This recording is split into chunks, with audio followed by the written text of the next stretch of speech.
Overseas Employers Conference 2021, organized by Keralites Affairs NORCA in association with Federation of Indian Chambers and Industry. The key objective of Overseas Employers Conference 2021 is to seek opportunities for safe, orderly, dignified, and ethical migration to enable Indians to reignite economies of the respective countries. The Overseas Employers Conference will deliberate on the digital, cognitive, social, and emotional adaptability and resilience skills required on post-COVID era job markets from an employer's point of view. It will also help to identify the areas where upskilling and reskilling required by the aspirants to make them suitable for the new emerging markets.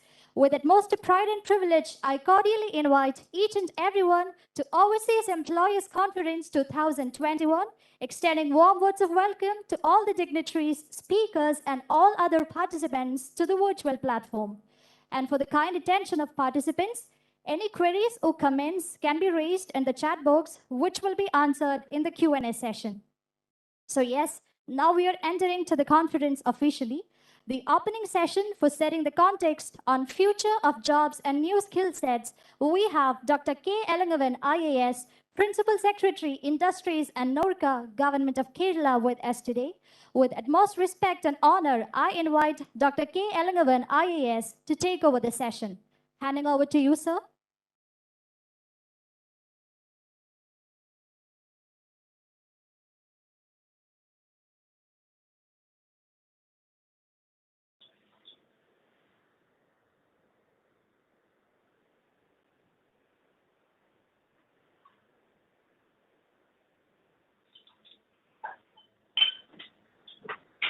Very good morning to each and everyone. ബഹുമാനീയ സുഹൃത്തുക്കളെ, പ്രിയമുള്ളവരെ, സഹോദരൻ സഹോദരിമാരെ, കേരള സർക്കാരിൻ്റെ നോർക്ക വകുപ്പ് സംഘടിപ്പിക്കുന്ന overseas employers കോൺഫറൻസിലേക്ക് ഏവർക്കും സ്വാഗതം. ഈ ഓവർസീസ് എംപ്ലോയേഴ്സ് കോൺഫറൻസിൻ്റെ ഉദ്ദേശ ലക്ഷ്യം ഇവിടെ വളരെ ചുരുക്കത്തിൽ പരാമർശിക്കുകയുണ്ടായി. ഈ ഓവർസീസ് എംപ്ലോയേഴ്സ് കോൺഫറൻസ് നമ്മൾ ഉദ്ദേശിച്ചത് കോവിഡ് പശ്ചാത്തലത്തിൽ മാത്രമല്ല, കോവിഡ് വരുന്ന മുമ്പ് കൂടി ചില വർഷങ്ങളായിട്ട് ഈ വ്യവസായ മേഖലയിൽ ചില ടെക്നോളജിക്കൽ ഡിസ്റപ്ഷൻസ് വന്നുകൊണ്ടിരിക്കുന്നു. അതിൽ എടുത്ത് പറയാൻ എനിക്ക് പറ്റുന്നത് automation, virtual reality and augmented reality. ഇത്തരം ടെക്നോളജിക്കൽ ഡിസ്റപ്ഷൻ വരുന്ന മുറയ്ക്ക് ഒരുപാട് തൊഴിലവസരങ്ങൾ നഷ്ടപ്പെട്ടുകൊണ്ടിരിക്കുകയാണ്. അതായത് ബ്ലൂ കോളേഴ്സ് വർക്കേഴ്സ് അല്ലെങ്കിൽ semi skilled and skilled worker കാറ്റഗറിയിൽ ഒരുപാട് ജോലി നഷ്ടപ്പെട്ട് വന്നുകൊണ്ടിരിക്കുന്നു. അതിൻ്റെ പശ്ചാത്തലത്തിലാണ് നമുക്ക് രണ്ടാമത് വന്നത് ഈ COVID-19 മഹാമാരി എന്ന് പറയുന്ന വലിയ ഒരു പ്രശ്നം. ഈ രണ്ട് പ്രശ്നങ്ങൾ വന്നപ്പോഴേ വ്യവസായത്തിൽ അല്ലെങ്കിൽ ഓവർസീസ് മാർക്കറ്റിൽ പ്രവാസികളുടെ ജോലി അവസരം ഗണ്യമായി കുറഞ്ഞു വരാൻ ചാൻസസ് ഉണ്ട്. എന്നാൽ കുറച്ച് ജോലികൾ കൂടി നഷ്ടപ്പെട്ടിരിക്കുന്നു, അല്ലെങ്കിൽ ജോലിയുടെ സ്വഭാവം മാറിക്കൊണ്ടിരിക്കുന്നു. അപ്പം അങ്ങനെ ഒരു പശ്ചാത്തലത്തിൽ എന്തായിരിക്കും ഭാവിയിലെ നമ്മുടെ തൊഴിലവസരങ്ങൾ? ഈ തൊഴിലവസരങ്ങൾ എന്ന് പറയുമ്പോൾ ഭാവിയിലെ ഏത് മാർക്കറ്റിലായിരിക്കും, ഏത് രാജ്യത്തിലായിരിക്കും, അതേപോലെ ഭാവിയിൽ ഉണ്ടാകുന്ന തൊഴിലവസരത്തിൻ്റെ നൈപുണ്യം എന്തൊക്കെ വേണം എന്നുള്ള ഒരു വലിയ ഒബ്ജക്റ്റീവ് കൊണ്ടാണ് നമ്മൾ ഈ കോൺഫറൻസ് ഇവിടെ സംഘടിപ്പിക്കുന്നത്. മാത്രമല്ല ഈ കോൺഫറൻസിലെ നമ്മൾ പുതിയ മാർക്കറ്റ് അല്ലെങ്കിൽ പുതിയ രാജ്യങ്ങൾ നമ്മുടെ മലയാളി യുവാക്കൾക്ക് എവിടെയെല്ലാം ജോലി കിട്ടും എന്ന് കൂടി ആറായാൻ വേണ്ടി അതാത് രാജ്യങ്ങളിൽ ഇരിക്കുന്ന വലിയ വിദഗ്ധന്മാരും പിന്നെ ഡിപ്ലോമാറ്റിക് ഓഫീസേഴ്സ്, അതായത് അംബാസിഡർമാർ അടക്കമുള്ള കുറേ ആൾക്കാർ ഇവിടെ വന്ന് ചേർന്ന് അവരുടെ അഭിപ്രായങ്ങൾ പറയുമ്പോൾ നമുക്ക് ഈ കോൺഫറൻസിന്റെ അവസാനമാകുമ്പോഴത്തേക്ക് നമുക്ക് ഭാവിയിലെ നമുക്ക് എവിടെയെല്ലാം ജോലികളുണ്ട്, എന്തൊക്കെ ജോലിയാണ് നമ്മുടെ കുട്ടികൾക്ക് കിട്ടാൻ പോകുന്നത്, അങ്ങനെയുള്ള ജോലികൾക്ക് എന്താണ് നൈപുണ്യം നമുക്ക് വേണ്ടി വരുന്നത്, ഇത്തരം കാര്യങ്ങൾ ഡിസ്കസ് ചെയ്യുമ്പോഴാണ് ഈ കോൺഫറൻസിന്റെ ഉദ്ദേശ ലക്ഷ്യം നമുക്ക് കൈവരിക്കാൻ കഴിഞ്ഞു എന്ന് പറയാൻ പറ്റും. ബഹുമാന്യരെ സുഹൃത്തുക്കളെ, ഞാൻ ഇവിടെ പറയുന്നത് കഴിഞ്ഞ ചില വർഷങ്ങളായിട്ട് ഈ ജോലി വന്ന മാറ്റം കൂടിയാണ് നമ്മുടെ ഡിസ്കസ് ചെയ്യാൻ പോകുന്നത്. 1980 അല്ലെങ്കിൽ 1990 കമ്പയർ ചെയ്ത് നോക്കുമ്പോൾ ഇന്ന് മലയാളികൾ പ്രവാസികളായിരിക്കുന്നത് 138 രാജ്യങ്ങളിലാണ്. 138 രാജ്യങ്ങളിൽ ബഹുഭൂരിപക്ഷം ആൾക്കാർ നമ്മുടെ മിഡിൽ ഈസ്റ്റിലാണ്. ഏതാണ്ട് 92 മുതൽ 93% പ്രവാസികളെല്ലാം മിഡിൽ ഈസ്റ്റിലിരിക്കുന്ന ഒരു സിറ്റുവേഷനാണ്.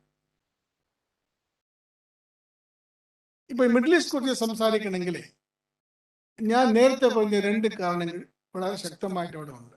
അതായത് ടെക്നോളജിക്കൽ ഡിസ്റപ്ഷൻ, രണ്ടാമത് COVID-19 മഹാമാരി. അതിൻ്റെ കൂടെ ഇന്നൊരു കാരണമുണ്ട്, അതായത് തൊഴിലവസരങ്ങൾ കുറയാൻ ഉള്ള ഒരു കാരണം. എല്ലാ മിഡിൽ ഈസ്റ്റ് രാജ്യങ്ങളെല്ലാം നേറ്റീവ്, അതായത് അവരുടെ പൗരന്മാർക്ക് കൂടി ജോലി കൊടുക്കണം എന്നുള്ള ഒരു പ്രോഗ്രാം ഓരോരോ രാജ്യങ്ങളും മുമ്പോട്ട് വയ്ക്കുമ്പോൾ സ്വാഭാവികമായിട്ട് ആ ജോലിയിൽ ഉണ്ടായിരുന്ന ഈ മലയാളികൾക്ക് അല്ലെങ്കിൽ ഇന്ത്യക്ക് ആ ജോലി നഷ്ടപ്പെടാൻ ചാൻസസ് ഉണ്ട്. Emiratisation in UAE is one example.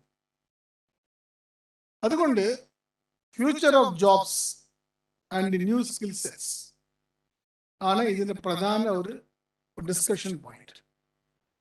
ഈ കോൺഫറൻസിൽ നമുക്ക് മൊത്തം 3 ടെക്നിക്കൽ സെഷൻസ്, ഉദ്ഘാടന ചടങ്ങും പിന്നെ സമാപന ചടങ്ങും ഒഴിച്ചാൽ 3 ടെക്നിക്കൽ സെഷൻസ് ആണ് ഉള്ളത്.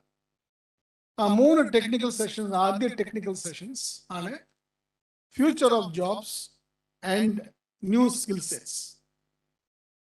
ഈ future of jobs new skill സെറ്റ്സിനെ കുറിച്ച് ലോകത്തിൽ എല്ലായിടത്തും വലിയ പഠനം നടത്തി അതാത് രാജ്യങ്ങളിൽ ഉണ്ടാകുന്ന സാഹചര്യങ്ങൾ പ്രസന്റ് ചെയ്യാൻ വേണ്ടി നമുക്ക് ഏർണസ്റ്റ് ആൻഡ് യങ് കൺസൾട്ടന്റ് ഇവിടെ എത്തിച്ചേർന്നിരിക്കുന്നു.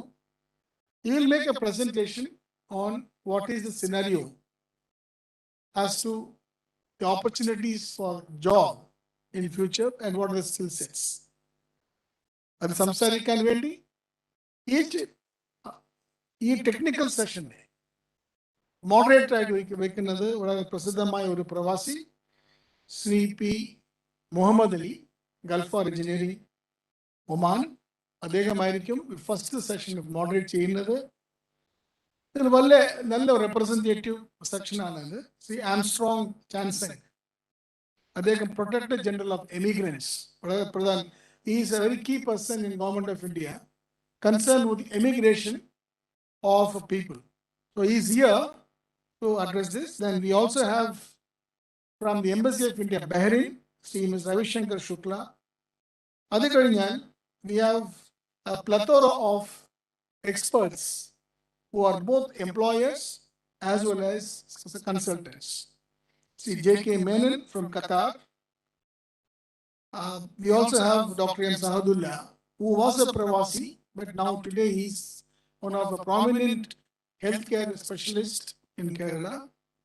We also have Mr. Mohammed Al-Marzaki from MR Properties, Dubai, and Mr. Paulos Tepara from Eram Engineering in Saudi Arabia, and such people. രണ്ടാമത്തെ ടെക്നിക്കൽ സെഷൻ എന്ന് പറയുന്നത് പുതിയ മാർക്കറ്റുകൾ. ഞാൻ നേരത്തെ വായിച്ചത് എന്താണ് പൊതുവായിട്ടുള്ള കാര്യങ്ങൾ. രണ്ടാം ടെക്നിക്കൽ സെക്ഷൻ എന്ന് പറയുന്നത് എവിടെയാണ് പുതിയ മാർക്കറ്റുകൾ വരാൻ ചാൻസസ് ഉണ്ട്, അത് ഒന്നും. 2, എക്സിസ്റ്റിംഗ് മാർക്കറ്റ്, അത് നിലവിലുള്ള മാർക്കറ്റുകളിൽ അല്ലെങ്കിൽ രാജ്യങ്ങളിൽ ഏതൊക്കെ സെക്ടറുകളിലാണ് പുതിയ അവസരം വരാൻ പോകുന്നത്, അതാണ് രണ്ടാമത്തെ technical section. That is being actually moderated by Dr. Sunil Mani. the director of Center for Development Studies, Trivandrum. ഈ സെന്റർ ഫോർ ഡെവലപ്മെന്റ് സ്റ്റഡീസ് ഇതേക്കുറിച്ച് ഒരുപാട് പഠനം നടത്തിയ ഒരു സ്ഥാപനമാണ്. അവർക്ക് കൂടുതൽ കാര്യങ്ങൾ അറിയാം. ആ സെഷനിൽ നമുക്ക് ഒരുപാട് അംബാസിഡർമാർ എല്ലാം വരുന്നുണ്ട്. Ambassador of India in UAE Shri Pavan Kapoor, ambassador of India in Saudi Arabia Shri Ausaf Sayeed, ambassador of India in Qatar Shri Deepak Mittal, Ms. Smita Patel, First Secretary, the Indian Mission in Kuwait. ഇത്രയും ഡിപ്ലോമാറ്റിക് എക്സ്പേർട്സ് വന്ന് അതാത് രാജ്യങ്ങളിൽ ഇവരെല്ലാം എക്സിസ്റ്റിംഗ് മാർക്കറ്റാണ്. UAE, Saudi Arabia, Qatar, Kuwait.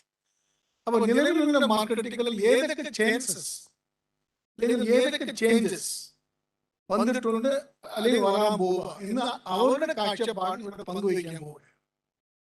വളരെ പ്രധാനപ്പെട്ട session ആയിരിക്കും. നമ്മുടെ മിഡിൽ ഈസ്റ്റ് രാജ്യങ്ങളിൽ ഭാവിയിൽ വരുന്ന തൊഴിലവസരങ്ങൾ എങ്ങനെ ആയിരിക്കുമെന്ന് ഈ 4 അംബാസിഡർമാർ സംസാരിക്കുന്നത് വളരെ പ്രസക്തമായ ഒരു പോയിന്റാണ്. അതേപോലെ എമർജിംഗ് ന്യൂ മാർക്കറ്റ്സ് എന്ന് പറയുമ്പോൾ ജർമ്മനിയും ജപ്പാനുമാണ് നമ്മൾ കാണുന്നത്. അത് സംസാരിക്കാൻ വേണ്ടി എംബസി ഓഫ് ഇന്ത്യ ജപ്പാനിൽ നിന്ന് deputy chief of mission Shri Mayan ജോഷിയുണ്ട്. ഇവിടെ ഡൽഹിയിൽ ministry of external affairs joint secretary, overseas Indian affairs കൈകാര്യം ചെയ്യുന്ന ജോയിന്റ് സെക്രട്ടറി ശ്രീ അബഗാനി റാമു അവരോട് വന്നിട്ടുണ്ട്. അതുപോലെ ജർമ്മനിയിലെ എംബസി ഓഫ് ഇന്ത്യയിലെ സെക്കൻഡ് സെക്രട്ടറി സാക്കേത് രാജ് മുസിലപ്പള്ളി, അതുകൂടാതെ നമ്മുടെ chief federal employment agency in Germany, government ഏജൻസിയാണ്, ശ്രീ അലക്സാണ്ടർ വിൽഹം. അതുപോലെ ജപ്പാനിലെ ജപ്പാൻ ബിസിനസ്, അതായത് സ്പെഷ്യലൈസ്ഡ് സ്കിൽ വർക്കർ പ്രോഗ്രാം എന്ന് പറയുന്ന പുതിയ പ്രോഗ്രാം ഇന്ത്യയും ജപ്പാനും ഒപ്പിട്ടിരിക്കുന്ന ഒരു കരാറാണ് SSW, skilled specified skilled worker program. അത് കൈകാര്യം ചെയ്യുന്ന mister Hideto J Arak from Japan.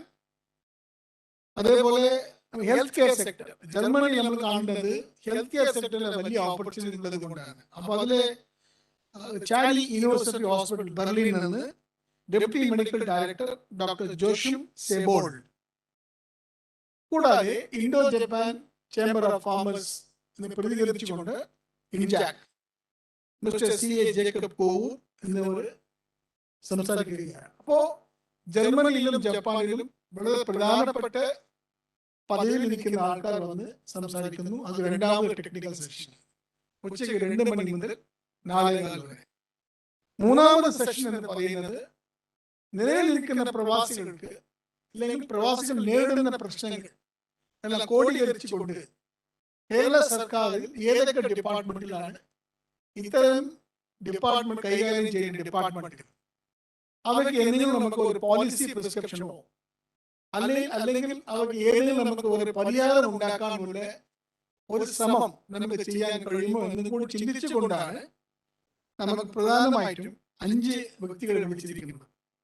അതിൽ ഏറ്റവും വലുത് additional chief secretary department of higher education, ഉന്നത വിദ്യാഭ്യാസ വകുപ്പിലെ ACS പദവി വഹിക്കുന്ന ഡോക്ടർ വേണുവാണ്. കാരണം ഈ പ്രവാസികൾ ഈക്വലൻസ് സർട്ടിഫിക്കറ്റും സർട്ടിഫിക്കറ്റ് അറ്റസ്റ്റേഷനും മുതലായ ഒത്തിരി പ്രശ്നങ്ങളിൽ കൂടെ അത് ചർച്ച ചെയ്യാനും, അതേപോലെ നമ്മുടെ ഭൂമിയുമായിട്ട് ഒരുപാട് തർക്കങ്ങൾ അനുഭവിക്കുന്ന പ്രവാസികൾ, അതായത് പ്രോപ്പർട്ടി കൈയേറിയിട്ടുണ്ട് അല്ലെങ്കിൽ അതിർത്തി പ്രശ്നം വരുമ്പോൾ അത് എങ്ങനെ നമുക്കൊരു സ്പീഡി ആയിട്ട് ഒരു മെക്കാനിസം ഉണ്ടാക്കാം എന്നും കൂടി പരിശോധിക്കാനും ഡിസ്കസ് ചെയ്യാനും വേണ്ടി land revenue commissioner CK Biju അദ്ദേഹം ഉണ്ടാവും. അതേപോലെ പാസ്പോർട്ടുമായിട്ട് ബന്ധപ്പെട്ട നിരവധി പ്രശ്നങ്ങളുള്ളതിനാൽ regional passport officer Shri Ashiq Karattil അദ്ദേഹം എത്തിച്ചേരും. അദ്ദേഹവുമായിട്ട് നമുക്ക് നേരിട്ടോ അദ്ദേഹത്തിന്റെ വായിലോ നമുക്ക് ചോദിക്കാം എന്താണ് ഈ കോമൺ പ്രോബ്ലം, ഈ പാസ്പോർട്ടുമായിട്ട് ബന്ധപ്പെട്ട ഇഷ്യൂസ് എന്താണെന്ന് പറയാം. അതേപോലെ വളരെ പ്രധാനപ്പെട്ട ഇഷ്യൂ ആണ് ഈ പോലീസ് ഡിപ്പാർട്ട്മെന്റ്.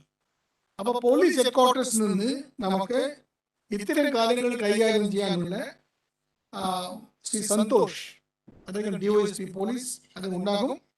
ഇത് കൂടാതെ നോർക്ക പോലെ തന്നെ മറ്റൊരു സ്ഥാപനമായ ഓഡിപെക് ഒരുപാട് ആൾക്കാർ റിക്രൂട്ട് ചെയ്ത് വിദേശത്തേക്ക് അയക്കുന്ന ഒരു സ്ഥാപനമാണ് ഓഡിപെക്. അപ്പൊ അങ്ങനെ നിലവിൽ ഇരിക്കുന്ന പ്രവാസികൾക്കുള്ള ഇഷ്യൂസ് എന്തൊക്കെ എന്ന് ചർച്ച ചെയ്യാൻ വേണ്ടിയാണ് ഇന്നൊരു സെഷൻ. ഇത് കൂടാതെ ഈ ഈ കോൺഫറൻസ് ഉദ്ഘാടനം ചെയ്യുന്നത് നമ്മുടെ ബഹുമാനീയനായ കേരള മുഖ്യമന്ത്രി ശ്രീ പിണറായി വിജയൻ അവരുകളാണ്. ആ ഉദ്ഘാടന ചടങ്ങ് രാവിലെ 11:30 തുടങ്ങും. അതിൽ അധ്യക്ഷത വഹിക്കുന്നത് നമ്മുടെ ബഹുമാനപ്പെട്ട Kerala chief secretary Shri VP Joy അവരുകളാണ്. അതേപോലെ ഒരു സ്പെഷ്യൽ അഡ്രസ് അവിടെ ചെയ്യുന്നത് നമ്മുടെ മിനിസ്ട്രി ഓഫ് എക്സ്റ്റേണൽ അഫയേഴ്സ്, അതായത് നമ്മുടെ വിദേശകാര്യ മന്ത്രാലയത്തിന്റെ സെക്രട്ടറി ആയിരിക്കുന്ന ശ്രീ സഞ്ജയ് ഭട്ടാചാര്യ. അദ്ദേഹമാണ് ഓവർസീസ് ഇന്ത്യൻ അഫയേഴ്സും CPV എന്ന് പറഞ്ഞാൽ councillor passport and visa services ചെയ്യുന്ന ഏറ്റവും മുതിർന്ന ഉദ്യോഗസ്ഥനാണ്. അദ്ദേഹം ഒരു സ്പെഷ്യൽ അഡ്രസ് നമുക്ക് ഇവിടെ കൊടുക്കുകയായിരിക്കും. അതുകൂടാതെ നമുക്ക് ആശംസകൾ അർപ്പിക്കാൻ എത്തിക്കുന്ന പ്രമുഖ പ്രവാസികൾ എത്തിച്ചേരും. Shri MA Yusuf Ali, doctor Ravi Pillai, doctor Azad Moopen, doctor CV Rappai, Shri Subrakant Panda, doctor Mohan Thomas from Qatar, Shri Ravi Bhaskar Brunei and Shri Venu Rajamani. അദ്ദേഹം ഇപ്പൊ കേരള ഗവൺമെന്റ് ഏറ്റവും ലേറ്റസ്റ്റ് ആയിട്ട് അപ്പോയിന്റ് ചെയ്തിരിക്കുന്ന OSD ഫോർ എക്സ്റ്റേണൽ കോർപ്പറേഷൻ ആണ്. അദ്ദേഹം മുൻ അംബാസിഡർ ആയിരുന്നു നെതർലാൻഡ്സ്. അദ്ദേഹം കൂടി ഈ ഉദ്ഘാടന ചടങ്ങിൽ ആശംസകൾ അർപ്പിക്കുക. അതിൽ താങ്ക്സ് പറയുന്നത് ശ്രീ K വരദരാജനാണ്. ഏറ്റവും അവസാനം ഈ കോൺഫറൻസിന്റെ എല്ലാ ചർച്ചകളിലും സാരാംശങ്ങളും പിന്നെ നമ്മുടെ സമാപന ചടങ്ങും ചെയ്യുന്നത് ആ ചടങ്ങ് വൈകുന്നേരം 5 മണിക്കാണ്.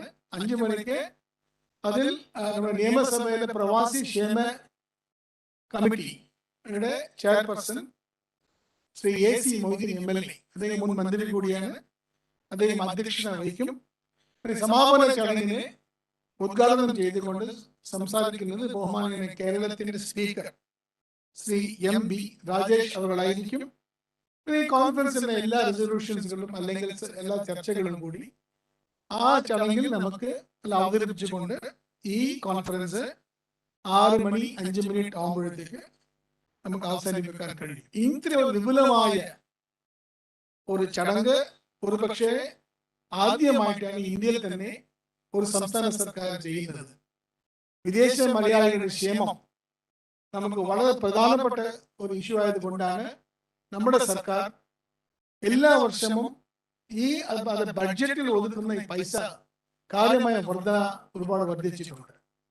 ഈ കോവിഡ് മഹാമാരി വന്നപ്പോഴേ എപ്പോഴും കാണാത്ത രീതിയിൽ 1,26,000 മലയാളി കുടുംബങ്ങൾക്ക് 5,000 രൂപ വെച്ച് ഏതാണ്ട് 65 കോടി രൂപ എക്സ്റ്റൻഷൻ ചെയ്ത ഒരു ഏറ്റവും വലിയ സഹായ പദ്ധതിയാണ് നമ്മുടെ സർക്കാർ നടത്തി വന്നത്. അത് മാത്രമല്ല, കോവിഡ് മഹാമാരി ഇങ്ങോട്ട് വന്ന് തിരിച്ചു പോകാൻ ആഗ്രഹിക്കാൻ ഇങ്ങോട്ട് വന്നിട്ട് തിരിച്ചു പോകാൻ ഉദ്ദേശിക്കാത്ത മലയാളികൾക്ക് നമ്മുടെ നാട്ടിൽ തന്നെ ജോലി കൊടുക്കാനുള്ള ഒരു പദ്ധതി ഏതാണ്ട് 50, 30, 80 കോടി രൂപ അധികം ബഡ്ജറ്റിൽ വെച്ച സർക്കാരാണ് നമ്മുടെ സർക്കാർ. ഈ പദ്ധതികള് പ്രവാസി ഭദ്രത എന്ന പേരിൽ നമുക്ക് 3 തലത്തിൽ ഇംപ്ലിമെന്റ് ചെയ്യാൻ കഴിയുന്നുണ്ട്. കുടുംബശ്രീ വഴി വായ്പ, അതായത് പലിശ ഇല്ലാതെ വായ്പ 2 ലക്ഷം രൂപ വരെ കൊടുക്കാനും അതിൽ ഏതാണ്ട് 1,700 പേര് ഇപ്പൊ തന്നെ അപേക്ഷിച്ച് കഴിഞ്ഞിരിക്കുന്നു. അടുത്ത് 2 ലക്ഷം മുതൽ 5 ലക്ഷം വരെ വായ്പകൾ കേരള ബാങ്കും മറ്റു സഹകരണ ബാങ്ക് വഴി കൊടുക്കാനുള്ള പദ്ധതി വെച്ചിട്ടുണ്ട്. അത് 5 ലക്ഷം മുതൽ 2 കോടി വരെ മുഖ്യമന്ത്രിയുടെ ഒരു സ്പെഷ്യൽ അസിസ്റ്റൻസ് സ്കീം എന്ന പേരിൽ KSIDC 5% പലിശയിൽ വായ്പ കൊടുക്കുന്നതാണ്. ഇങ്ങനെ ഈ 3 പദ്ധതിയും ഇപ്പൊ നിലവിലിരിക്കുന്ന 2 പദ്ധതിയായിരിക്കുന്ന ND പ്രേം പ്ലസ് സ്വാന്തന, ഇത്തരം 5 പദ്ധതികളാണ് കേരള സർക്കാർ ഇന്ന് മുമ്പോട്ട് വെച്ചിരിക്കുന്നത്. ഞാൻ ഒന്ന് പറയട്ടെ, ആൾക്കാർ വിചാരിച്ചാലും, അതായത് ഇവിടെ വന്ന് ഒരുപാട് മലയാളി ഇവിടെ പ്രവാസി സുഹൃത്തുക്കൾ ഇവിടെ വന്നിട്ടുണ്ട് എന്ന് പറഞ്ഞാലും നമ്മളെ കണക്കനുസരിച്ച് നോക്കുമ്പോൾ വന്നവരെല്ലാം തിരിച്ച് മടങ്ങി ചെന്നിട്ടുണ്ടെന്നാണ്. അതുകൊണ്ട് വലിയ പ്രശ്നമില്ലാതെ പോകുമ്പോഴും തന്നെ കേരള സർക്കാർ ഒരു ചാൻസും എടുക്കാതെ ഇത്തിരി ഒരു സേഫ്റ്റി നെറ്റ് ഉണ്ടാക്കിക്കൊണ്ട് തിരിച്ചു വന്നവർക്ക് ഒരു ഇത്തിരി പ്രോഗ്രാം ചെയ്യുമ്പോൾ തന്നെ ഭാവിയിൽ എങ്ങനെ ആയിരിക്കണം മൈഗ്രേഷൻ, എവിടെ ആയിരിക്കും മൈഗ്രേഷൻ, എന്തായിരിക്കും നൈപുണ്യം എന്ന് കൂടി മുൻകൂർ ചിന്തിച്ച് ചെയ്യുന്ന ഒരു പദ്ധതിയാണ് ഓവർസീസ് എംപ്ലോയീസ് കോൺഫറൻസ്. ഞാൻ എൻ്റെ പ്രസംഗം ദീർഘിപ്പിക്കുന്നില്ല. ഈ ഫസ്റ്റ് സെഷൻ വളരെ പ്രസക്തമായ സെഷനാണ്. ഇതിൽ പങ്കുചേർന്നിരിക്കുന്ന എല്ലാവർക്കും ഈ സെഷൻ കൊണ്ട് പ്രയോജനപ്പെടും എന്നതിൽ എനിക്ക് യാതൊരു സംശയമില്ല. എത്തിച്ചേർന്നിരിക്കുന്ന എല്ലാ സുഹൃത്തുക്കൾക്കും ബഹുമാന്യർക്കും എൻ്റെ വകുപ്പിന്റെ പേരിലും സർക്കാരിന്റെ പേരിലും ഒരിക്കൽ കൂടി സ്വാഗതം ആശംസിച്ചുകൊണ്ട് ഞാൻ എൻ്റെ പ്രസംഗം നിർത്തുന്നു. നന്ദി, നമസ്കാരം. Thank you very much, sir. Now we are heading on to the presentation by Sri Amit Vatsyayan, E&Y Partner, Business Consulting for Government, New Delhi. Sri Amit leads the agriculture and rural development sector for E&Y. Sri Amit has worked across more than 20 countries on pressing issues ranging from climate change, women empowerment, livelihoods, and agriculture sector transformation. He is passionate about disruptive change and has been involved in several initiatives such as Mesa Flood Insurance in Bangladesh, Climate Smart E-Agriculture Platform in Cambodia. Now, I avail this opportunity to invite Mr. Amit Vatsyayan to take over the session. And we have a large number of participants joined in Fiki platform and YouTube links. Yes, inviting all participants present to the session. All right, now handing over the session to Mr. Amit Vatsyayan. So please.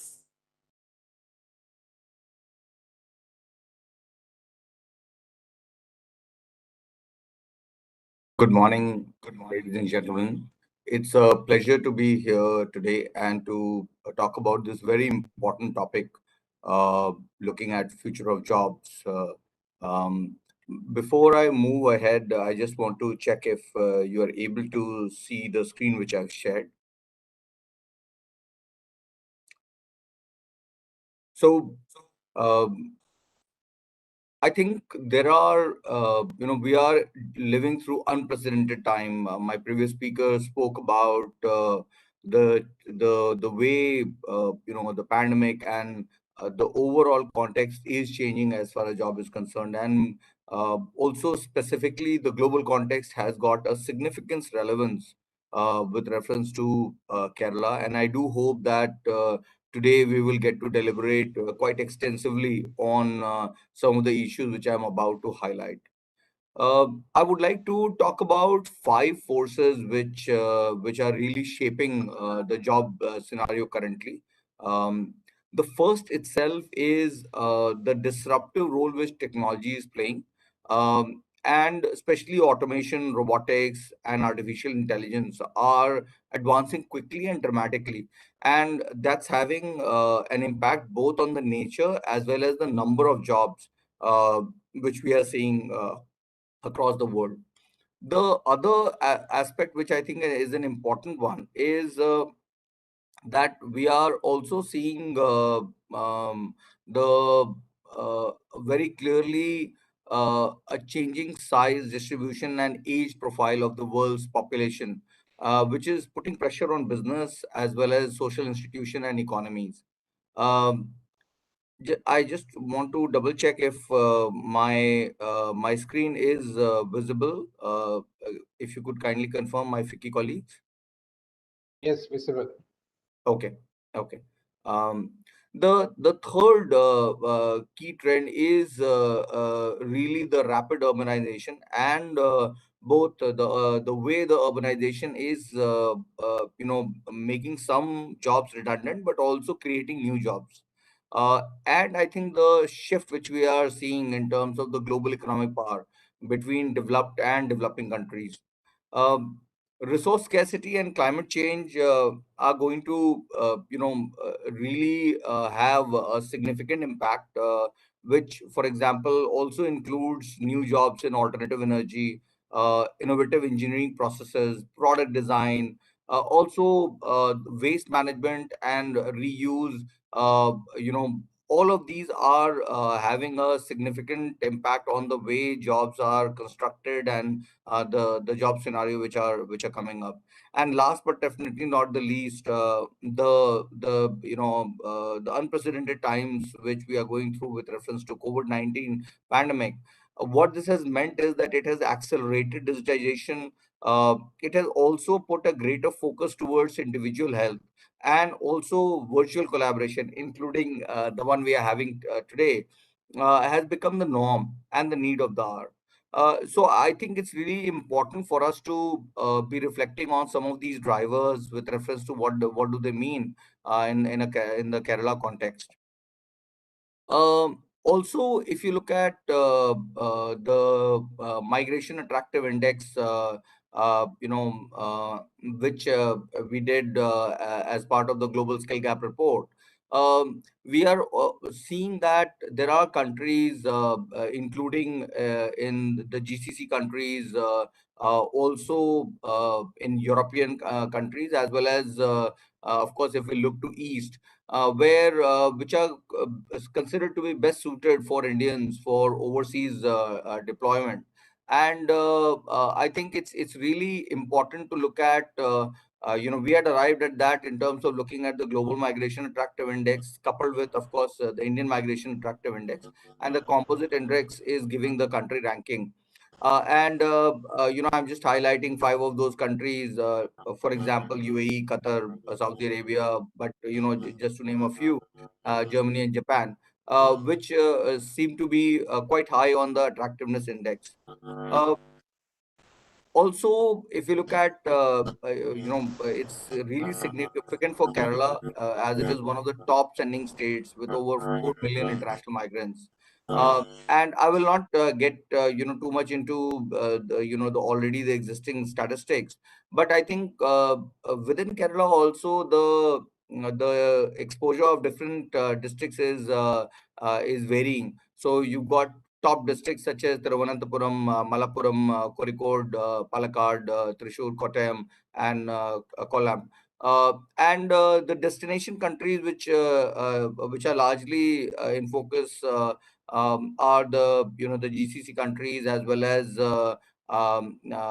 Malaysia, Jordan, and Bahrain. And if we look at the current top jobs, we are seeing a number of jobs which are in the space of nursing, in transport, in services around maintenance and housekeeping, but also in the construction sector. This is where we stand as of today. As I was saying that GCC EU countries, including Germany and Japan, are expected to have a high migrant demand, owing to the demographic factors which we are seeing. And If you look at EU, the total job opening in EU is projected between the period of 2016 to 30 is projected to be about 151 million. The replacement demand cannot be entirely fulfilled by native population. Also, the age dependency ratio for EU is rising from 54 to 64%. And for every 100 retiring workers, the available working age population is falling from 85 to 56. Also, I think to compound the issue and also in a way to understand, a bit of a deeper dive, that there is a skill and aspiration mismatch amongst the native working age population. And that offers an opportunity in terms of looking at how skilled resources can be targeting countries in European Union, especially Germany. Also, on GCC countries, there are quite a few speakers today talking about the details, so I will not be getting into a lot of the details. But it would suffice to say that for sustaining the economic growth, there is a clear demand for skilled workforce in this area. The cost and also the skill gap is large, and it's not expected to be closed in the near future. So that is again an opportunity. Last but not the least, as a country, Japan, overall population is expected to reduce below 100 million. And the government of Japan is aiming to promote the inflow of high skilled labor and international students. Uh, I think one thing to note is that on the low skill labor side, a cautiousness which Japan has in terms of accepting that, except for technical trainees. And again, that's a very specific area for growth. Um, what we are also seeing is that the blue collar job roles with high manpower requirements for migrants in GCC countries, Germany and Japan. I will not be taking you through the entire list, but just to say that there are sectors where there is clearly a demand, and there is a need to look at responding specifically to the industry requirement when responding to those sector. And I think that's something which for Government of Kerala, it will be very important to understand those requirements and how to incorporate some of those into the current incentive and support which is being provided. So just to name the few in Germany, in the accommodation and food, agriculture, arts and creation, ICT services, construction, I think are again key areas where we will see continued growth coming in. Similarly, manufacturing, health and social care, and transportation are again, the key area for Germany. Whereas in GCC, I think there are changes from country to country. But again, we would be seeing a significant focus on construction, occupation, services, including the services which are needed for households, but also in the industry, especially transport industry. And as we move to Japan, we are again seeing a slightly different portfolio in terms of agriculture, also including the fishing boat industries, which they have at a quite extensive level, construction, food manufacturing, textiles, machinery, and metals. So these are some of the blue collar job roles where we see high requirement. Uh, of course, COVID-19 has catalyzed the emergence of borderless economies, and with substantial global demand in emerging technologies. And that also means that it's not necessary that all the roles need to be done on site. And according to the Future of Job survey of 2020 by World Economic Forum, we are seeing that there are certain job roles where we are seeing an increase in demand, and a significant number of them are really around data, around AI and machine learning, digital marketing, process automation, and such. Whereas we are also seeing a decrease in demand in terms of the human entry. For example, the data entry clerks, administrative and executive secretaries, accounting, bookkeeping, and payroll clerks, and such. So I think it's really important to take the disruptive role of COVID-19 into account when we are looking at the job.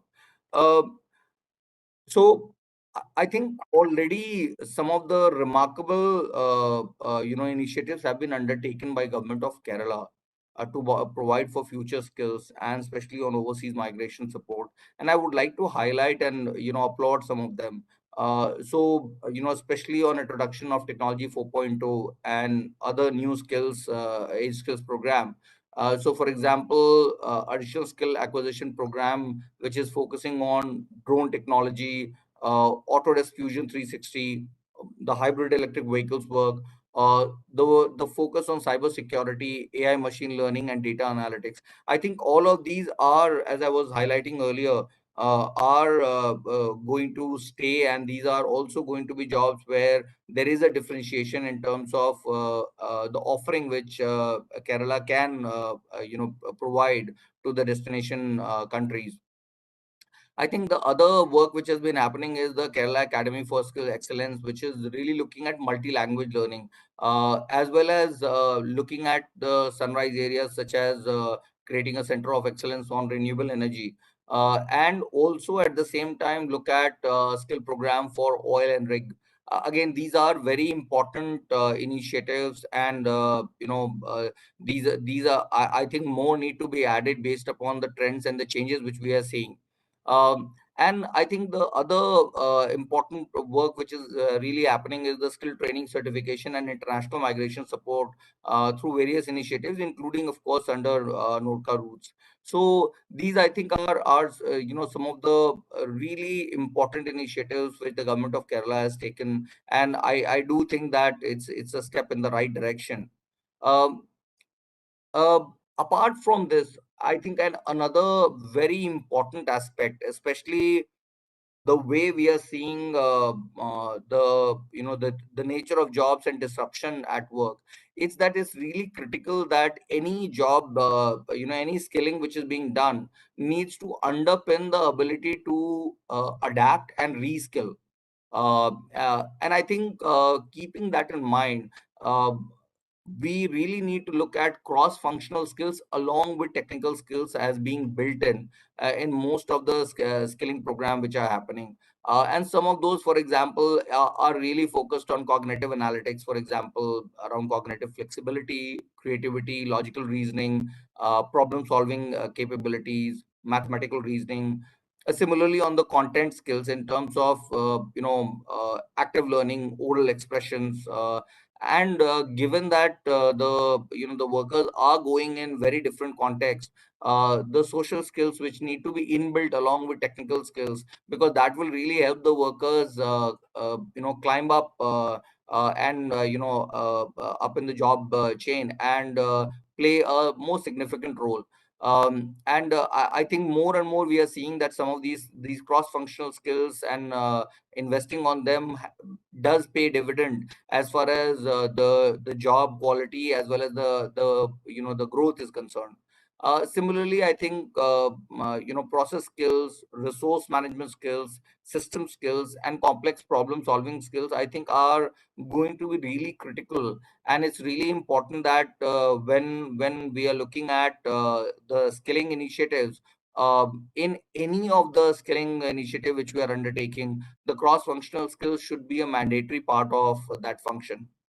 And what we definitely see as a non-negotiable is that digital literacy, financial literacy, language skills, and entrepreneurial skills in terms of being able to really put together and understand an opportunity and respond to it.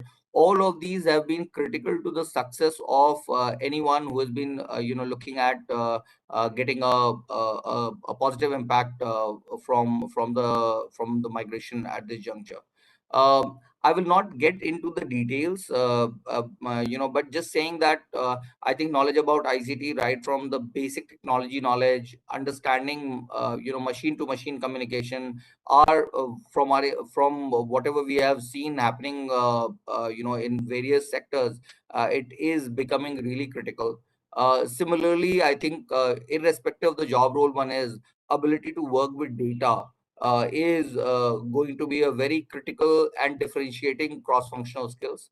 And I think interdisciplinary knowledge, at least of the associated areas, is really going to be important in terms of increasing the resilience of the job role which one finds oneself in. And as I earlier said, that the personal skills in terms of adaptability and ability to change will become a focus. But out of all of these four, I think knowledge about ICT and ability to work with data are non-negotiable, and I think are going to be really critical for anyone who's aspiring to work abroad. Some of the recommendations which I would like to suggest is really an alignment across four areas. The first one is really on the policy, institution, strategy, as well as funding. I think it's really important to link skills to other developmental themes, especially around poverty alleviation, inclusivity, also the transformational agenda like smart cities, agriculture, and manufacturing missions. Quite often, we see that skilling is not a designed part. internally in many of these, and many times it can be a bolt-on solution. I think it's really critical to plan for upskilling and skilling out in terms of whenever some of these transformational agenda are being thought through.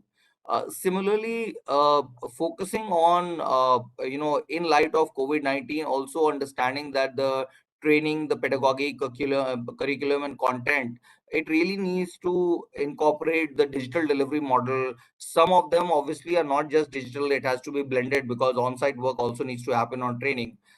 And in enhanced use of simulation, including AI, machine learning, and so on and so forth.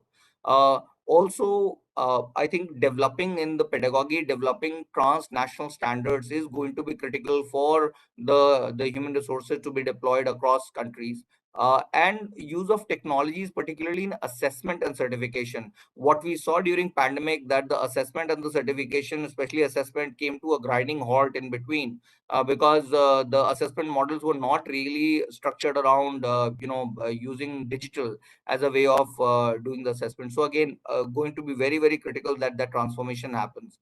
And training of trainers at scale. We already have quite a significant population of trainers, but helping them get on top of digital delivery model or blended model is going to be really crucial for us to be able to respond to the future challenges which are coming in.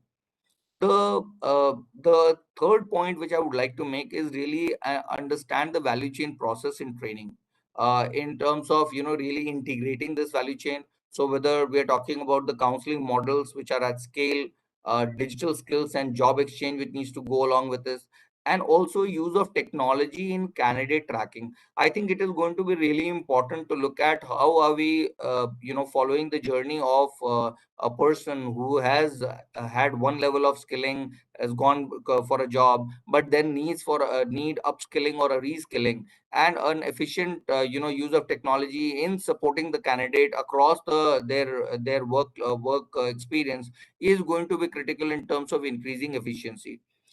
Last but not the least, is much more robust monitoring and evaluation framework in terms of both, as I was saying, that being able to provide better support to candidates who are going through this process, but also understanding what's not working. I think fail fast is going to be really important in terms of being able to turn around and create new strategies. Similarly, use of dashboard data analytics so that different decision makers are aware and are able to engage on this is going to be critical. A labor market information system, and in monitoring and evaluation, use of artificial intelligence and machine learning, so that the information can be as fast available and can be as easily available as possible, are going to be some of the critical things which we anticipate. uh, I think on the point of one of the other things which I want to state at this juncture is also that across all of this, a very close collaboration between the skilling institutions, the assessors, the government programs which are supporting this, and the industry is critical. I think especially when we are talking about training, pedagogy, I think it's really important that industry participation is a core part of it. I do see from the agenda that we will be having several candidates who will be talking about this throughout the day. And I think, to the extent the training and the pedagogy is aligned to the industrial need, is also a very clear determinant of success in this area. With that, I would like to again thank the forum for giving me this opportunity to share my perspectives, and I do wish all the very best for the a fruitful discussion for the day. I'm sure this is going to benefit this sector immensely, and I wish all the participants a very fruitful day today. Thank you very much.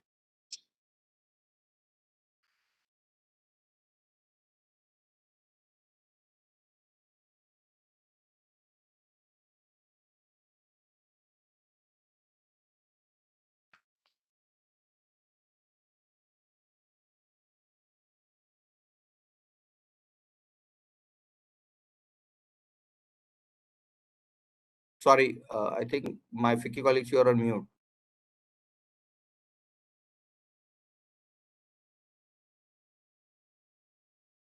We're entering to the panel discussion, and it's my greatest privilege to welcome the moderator for the session, Mr. P. Muhammad Ali, founder, Gulf for Engineering and Contracting, Oman, to the session. Mr. P. Muhammad Ali is the founder of Gulf for Engineering and Contracting. The Oman government has awarded Civil Audit Grade 3 to him for the contribution to the country. Gulfar Engineering and Contracting is Oman's largest construction company with EPC capability in oil, gas, roads, bridges, and civil marine infrastructure and utilities operating in Oman, other GCC countries, as well as India. For over 40 years, Gulfar has established itself as the preferred partner in development in Oman. The dignitaries for the session are Mr. Armstrong Shankson, IFS, Protector General of Immigrants, Ministry of External Affairs, Government of India, Mr. Ravi Shankar Shukla, Second Secretary, Ambassador of India to the Kingdom of Bahrain, Mr. J.K. Menon, Chairman, APN Corporation, Qatar, Dr. M.I. Sahadullah, Co-Chair, FICCI, Kerala State Council, and MD Kims Healthcare Limited, Mr. Mohammad Al Marzouki, Director, MEP and New Projects, Emma Properties, Dubai, and Mr. Paulo Sepala, Director, Uram Engineering Qatar, and Director, Espor Academy, Uram Group. And now, with utmost respect and honor, I invite Mr. P. Muhammad Ali, the moderator, to take over the session. So please. Thank you. That's a very elaborate introduction. Thank you. Dr. Ellen Cowan, the Principal Secretary to the Kerala government, and Mr. Amit, who did a wonderful presentation, and my dear panelists and other participants. A very good morning. I am based in Muscat, and my greetings from Oman. I'm very happy to join this first of its kind webinar to discuss various views and take various views and form a policy and implement in the end of during the course of the time. Today's session, the theme is the future jobs and new skill sets. This is the hot topic all over. Our presenter, Mr. Amit, has mentioned so many points about the automation, about the virtual, about blue-collar jobs, importance of training and education, and the disruptive technology. All this have been discussed. And one thing he also mentioned that 93, or Mr. Rangovan mentioned, is 93% of our overseas employment depends on the Middle East. So I would, that's a very important statistics, and definitely the other 7% be to the Europe and America, where we have a lot of our medical practitioners and our finance specialists are joining. So I would say that our expert panelists, all of them are from the Middle East, and Dr. Sahadullah also formerly was in the Middle East, are aware of the present conditions in the Middle East. I would say that in the construction sector, where we have the maximum number of people, I am sure that construction is still continuing, and will continue in the Middle East as the population is growing. The new technology, the new skill developments, and the new areas where we should look into, where we have to focus in, is in today's context in the Middle East. I must say that there were you had to compete with the other states in India as well, which was not the case in the early 70s and 80s.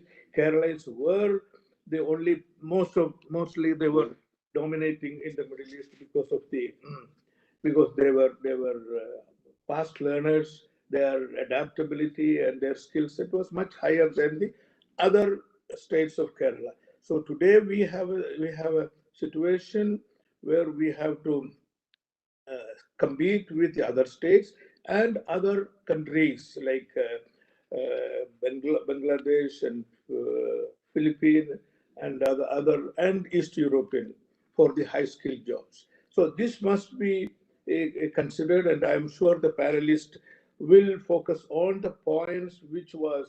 Amit has explained, and will discuss and throw lights on that, and also come with the solutions if they have anything which they have wanted to suggest. So that doable strategy, so the government can take note of this. I also want to say to the government that it all depends upon what is the state government policy on this, our educational and technical skill development. As I said, we have to compete with the other state as well. So we have to focus on the training, our educational setup in the state, and creating employment within the state itself, so that these developed employments can be exported to other states, to other countries. So that is what I would suggest. And definitely the jobs are, artificial intelligence is taking a faster pace, and also the alternative energy is one area which is everybody is talking about and working on it. So these are all future job opportunities for our Keralites, who are better trained and better educated and adaptable and fast learners. So we should be focusing on this artificial intelligence dominated industry, and the alternate energy, and there the upskilling the people who are at the moment the job seekers, and giving them opportunity within our industries as well, so that we can export the human resources. So we have very experienced panelists, so I leave it to the panelists to focus on these points, and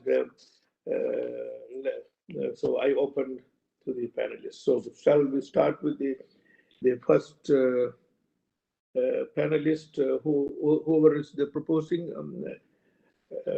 Do you have the list? And so maybe I invite the first panelist to deliberate on the points which is discussed by Amit, and make it such a way that if you have any solutions to also you may please add that. That will be much more helpful, and a doable strategy also. So thank you very much. I think I'll go ahead. I think I'm the first in the list. Okay. Sir, you can go. Thank you. Thank you. My name is Armstrong Changson from MEA. Well, greetings to all fellow panelists, and also like to acknowledge the former speakers, Dr. K. Elangovan, Principal Secretary, Industries and NORCA of the Government of Kerala, Mr. Muhammad Ali, the moderator, for your introductory remarks, Mr. Amit Yatsan, the presenter from Ernst & Young, who EY, was given a lovely setting and context to today's program, especially in this session on future of jobs and new skill sets. Well, good morning to every one of you, and greetings from New Delhi. I'm very, very pleased to be here today at this virtual conference titled the Overseas Employers Conference.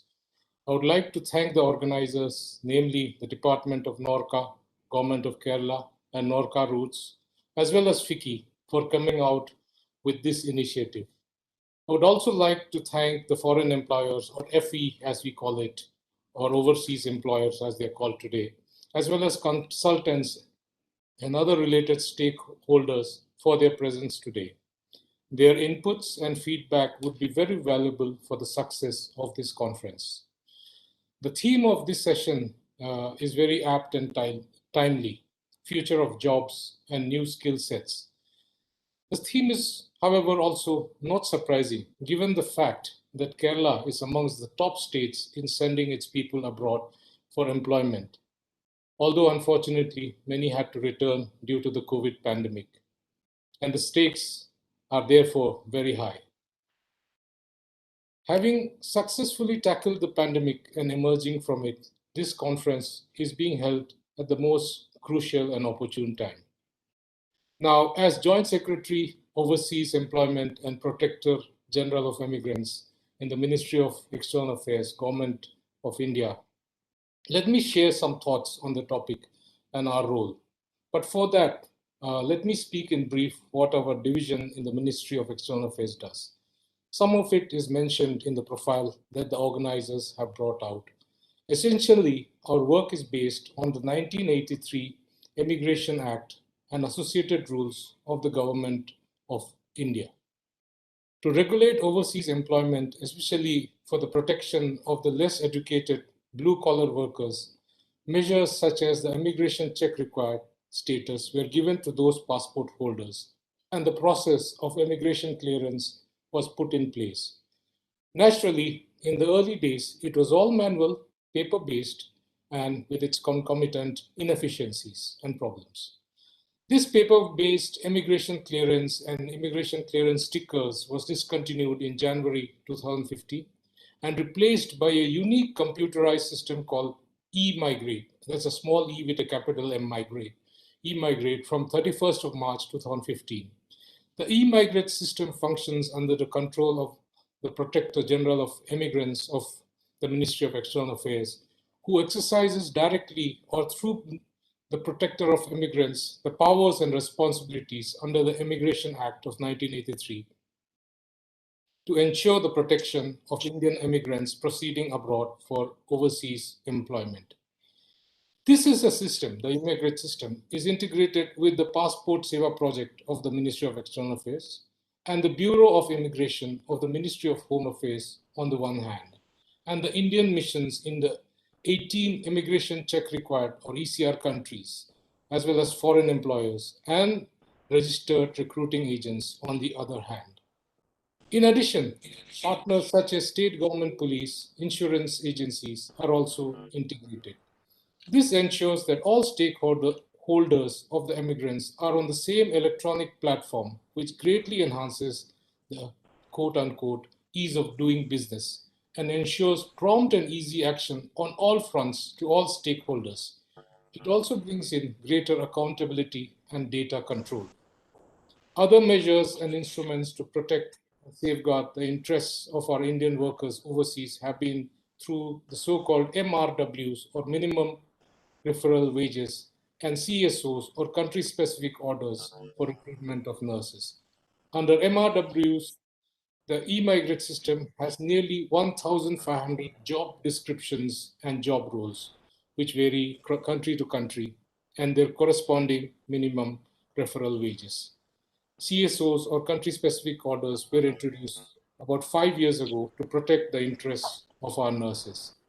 All these processes and measures are being constantly tweaked to refine and streamline to make the immigration process simple, fast, transparent, and immigrant-friendly.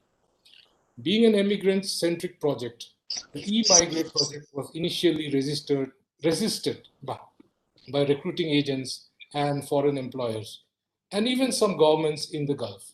But fortunately, this is no more the case, and over the years, it has come to be enthusiastically used by recruiting agents and foreign employers alike.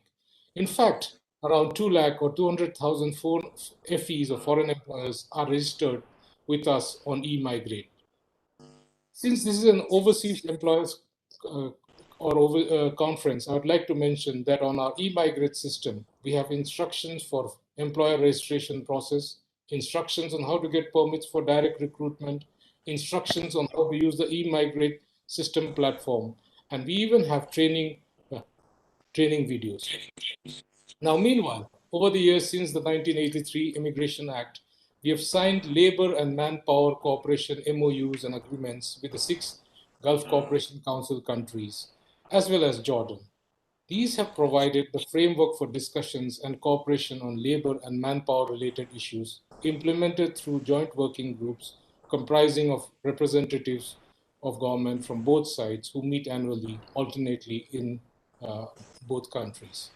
Furthermore, to safeguard the interests of domestic workers in GCC countries, who are often the most vulnerable category, MEA has signed separate MOUs agreements on domestic workers with Saudi Arabia, UAE, and Kuwait. It has been the endeavor of the government, especially the MEA, to diversify the overseas destination base for the Indian workers through bilateral cooperation by signing labor mobility partnership agreements with countries where employment opportunities for foreign workers are likely to emerge in the future. My colleague, Mr. Apagani Ramu, Joint Secretary in MEA, would be speaking more on these in the afternoon sessions. Hence, I will only mention that migration and manpower mobility MOUs and agreements are in place with Denmark, France, and UK, and mostly recently signed with Portugal. Our embassies abroad are continue to be actively engaged in exploring and identifying new avenues and opportunities for employment of Indian workers. I should also not forget to mention that earlier also this year, India and Japan signed a Memorandum of Cooperation on Specified Skilled Workers, or SSW, which would provide skilled workers from India an opportunity to work in 14 Japanese industrial and service sectors. Some of these 14 are nursing care, material processing, industrial machinery manufacturing, electric and electronic information, aviation, fisheries, and so on. And I understand there is a speaker from Japan in the afternoon, so he will be elaborating more on this. At the same time, while all these agreements have been going on, our eMigrate platform, which my division looks after, is in the process of getting integrated with labor platforms in various GCC countries. For example, between 2017 and 20, we have signed an agreement on modalities of integration with Saudi Arabia and completed the integration testing in March 2020. And similarly, with the UAE, the agreement was signed in August 2019 on integration of our labor platforms, and the testing was completed in November 2019. Between June and September of this year also, discussions have been going on between the technical teams of Bahrain, the Labor Market Regulatory Authority of Bahrain, and with Qatar, the Ministry of Administrative Development, Labor and Social Affairs, MADLSA, Qatar, for finalizing the integration modalities of our labor platforms, or migration platforms. I would like to say, therefore, and state that these integrations will pave the way in ushering a new era of labor-related cooperation. I had earlier mentioned about the manpower and migration mobility MOU and recent agreement with Portugal. It is expected that the direct recruitment of professionals and workers of all job categories will be implemented through the eMigrate system. This development will further bring in acceptance of India's digitization efforts in safeguarding the interests of workers. A very different situation from the time in 2015, when there was stiff resistance to the initiative to make registration of foreign employers compulsory. I should not forget to mention that even recently, we had given a presentation on the eMigrate system to the Mauritian government, to the Mauritian Labour Commerce Minister, which will help them in their smooth and accountable recruitment of Indian workers for work in Mauritius. Thus, no doubt, the role of the eMigrate system or platform is going to increase in times to come, not only for safeguarding the interests of Indian workers, but also in opening new avenues for employment, labor movement, and cooperation with various countries, including the ECNR and Western countries. I and the Overseas Employment and Protectorate General of Employment of Immigrants Division of MEA hope to gain valuable insights and suggestions from this conference especially in the role that our division will be adapting into.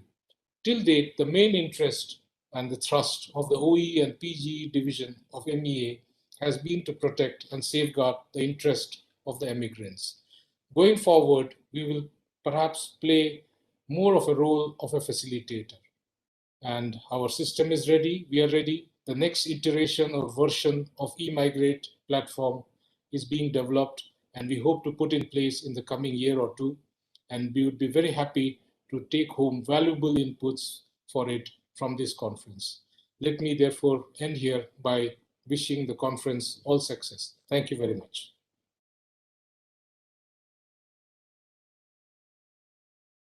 Ministry of External Affairs, Government of India, for highlighting the various policies of Government of India on the immigration, especially on GCC countries, and also various MOUs the Government of India has signed with other countries, and all the stress on the emerging platforms. Now we are moving to the next speaker, Mr. Ravi Shankar Shukla, with the permission of the moderator, Second Secretary Ambassador of India to the Kingdom of Bahrain. Over to Mr. Ravi Shankar Shukla, sir. Kindly stick on to the time schedule, approximately 10 minutes, sir. Thank you, sir. Honorable Principal Secretary, NORCA, Co-Chair FICCI, Kerala State Council, Proctor General of Immigrants, Sri Armstrong Junction, Secretary MEA, moderators, distinguished panelists, attendees. Good morning, all of you. Sir, first of all, kindly allow me to embrace the opportunity to express thanks on behalf of Sri P.V. Srivastava, Ambassador of India to the Kingdom of Bahrain, for organizing this useful panel discussion. Ambassador Srivastava has conveyed his best wishes. He could not join the event due to some unavoidable bilateral engagements, which we have already conveyed. As we are aware, the event is organized with objective to explore the future of job opportunities and showcase our capacity to provide educated, qualified, trained, and upskilled professional workforces to the Kingdom of Bahrain. We are aware that India and Kingdom of Bahrain enjoys excellent bilateral relations. Our relations are characterized by cordial, political, economic, and cultural exchanges. Presence of over 350,000 Indian nationals out of total of 1.7 million approximately population is an important aspect of India's bilateral relations with Kingdom of Bahrain. Indian constitutes over a quarter of Bahrain's total population, and they enjoy goodwill in Kingdom of Bahrain. Kingdom of Bahrain has been exceptionally friends to India and Indians. Leadership and government of Bahrain have been caring to our citizens without any discrimination. During the COVID situations, Kingdom vaccinated our Indian expatriates free of cost, besides taking care of them of their basic needs, including medical and healthcare. We are aware that majority of Indian communities are from Kerala, who are about 2 lakh, followed with Tamil Nadu, they are about 50,000.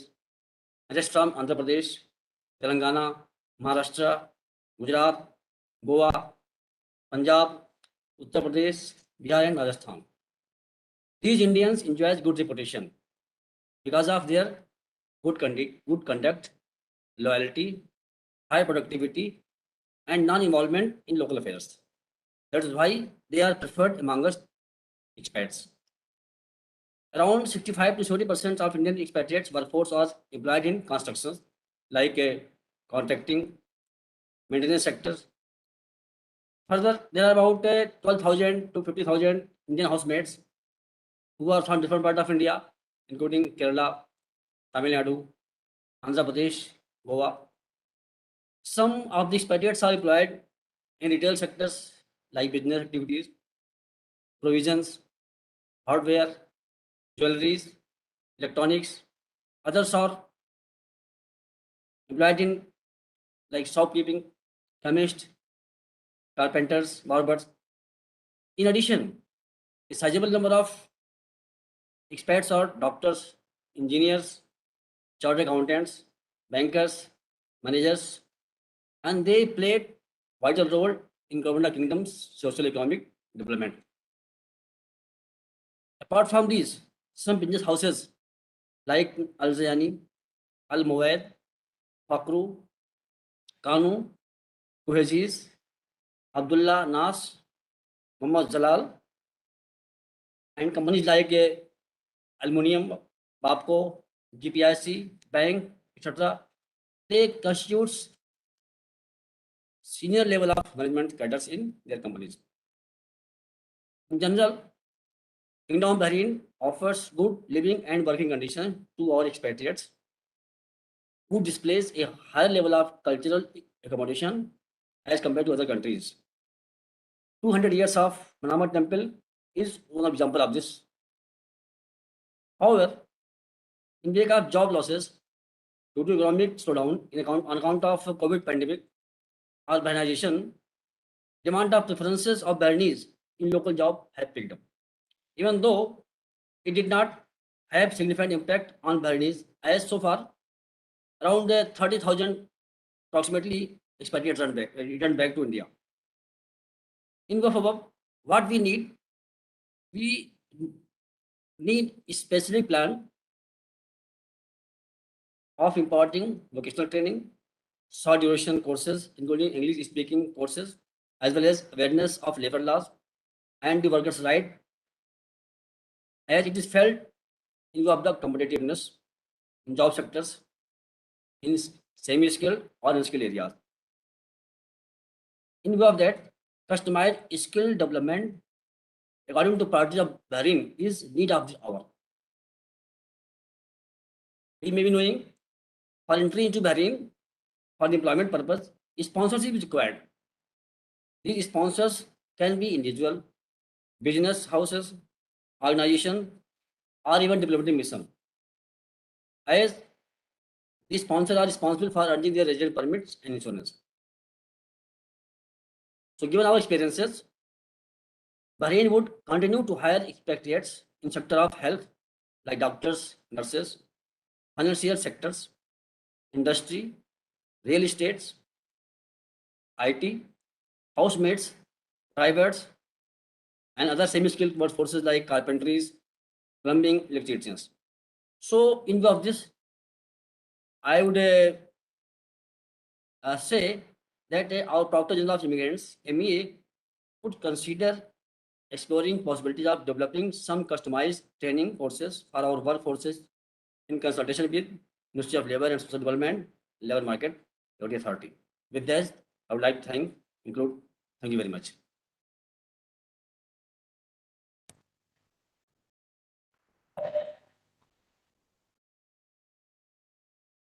Thank you.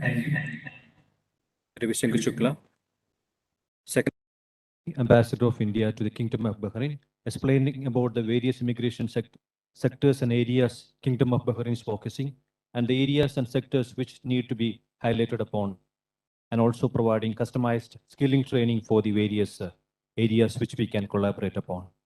Thank you, sir. Now we are moving to the next speaker with the permission of the moderator, Mr. J.K. Menon, Chairman, ABN Corporation, Qatar.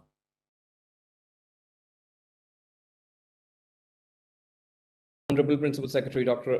Langovan, Honorable Moderator Dr. P. Muhammad Ali, and other dignitaries present here today in the online platform. It's a wonderful initiative by the state government, and I am enlightened by the vision of the Chief Minister and the entire NORCA team for organizing this particular topic at a crucial time. I think we all are aware about the fact that the world is changing in a much quicker pace than we all expected. So I guess we need to categorize the present scenario into two. Number one, we will have to phase out, or we have to categorize each and every country, a state based on the economic conditions. And the second way to categorize will be to understand the scenario, what exactly we were before COVID and what exactly we are right now, while we are in the journey of fighting COVID. So we've seen certain segments, we've taken a sharp turn in certain particular segments. And I think, if you just look at the corporates, down the lane 5 years, at least 50% of the employments are going to be replaced, probably within a span of 5 to 10 years.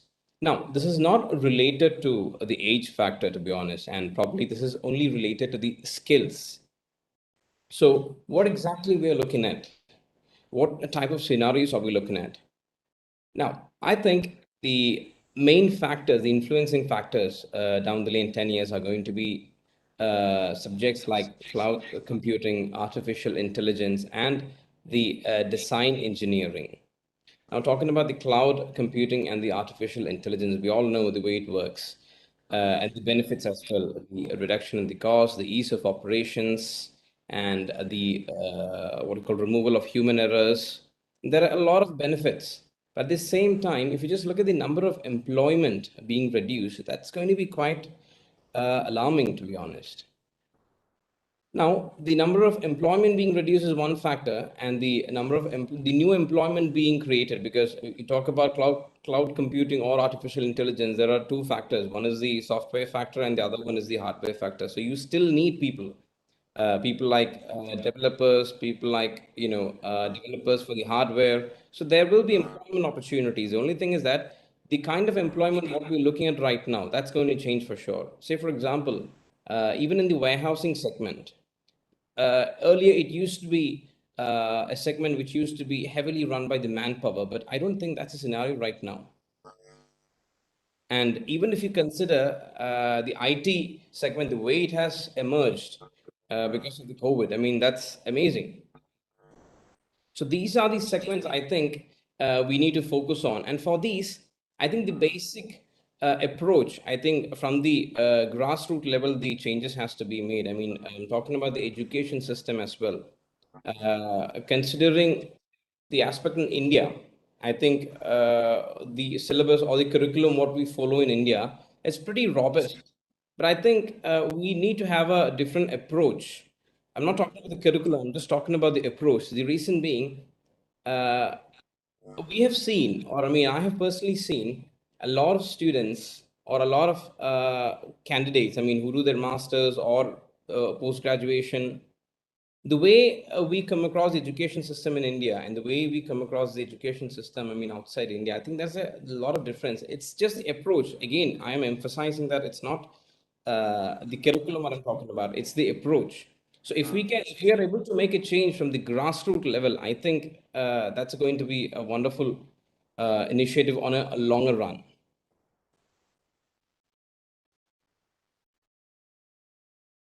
Now, we had a wonderful presentation by our colleagues, and we had a quick discussion regarding the ECR and ECNR category. I think going down, I think one of the categories which each and every country will be definitely looking at is the transferable skills. Because going down the lane, I think there will be, we will require skills like analytical skills, problem solving, active learning strategy, troubleshooting and problem solving, critical thinking analysis. These are the skills what we definitely need among the, in the employment sector. Now, it depends upon the corporates as well, and it depends upon the employee as well. The corporates, they can't get rid of the entire range of employees. So there will be initiatives from the corporates for training the employees so that they can be uplifted and the skills can be sharpened as well. And at the same time, the employees as well, I mean, they need to consider some sort, I mean, undertaking some sort of training, which will definitely enhance their skills as well. Okay, so that's all from my side, gentlemen. These are the points I think which we need to focus in the coming days, and I will be more than delighted and will be looking forward to listen to the other panelists as well. So thank you.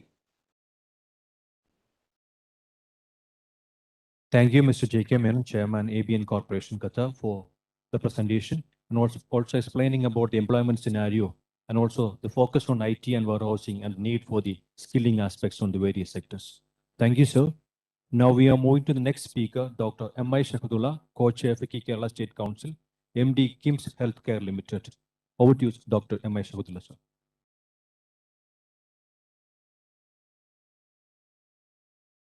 A very good morning to each one of you.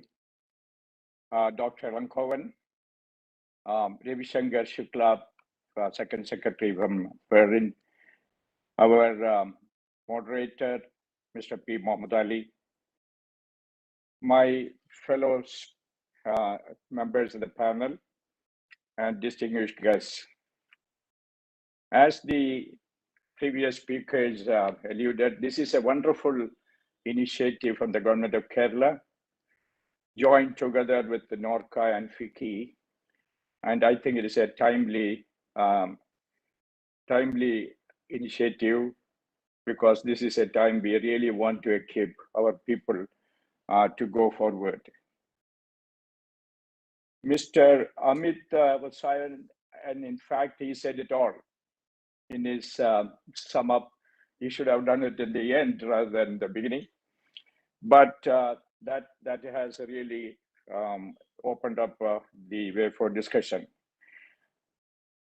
I think the disruption which is caused by the Industrial Revolution 4.0 and the subsequent pandemic has caused a total disturbance and turbulence in the job market across the world.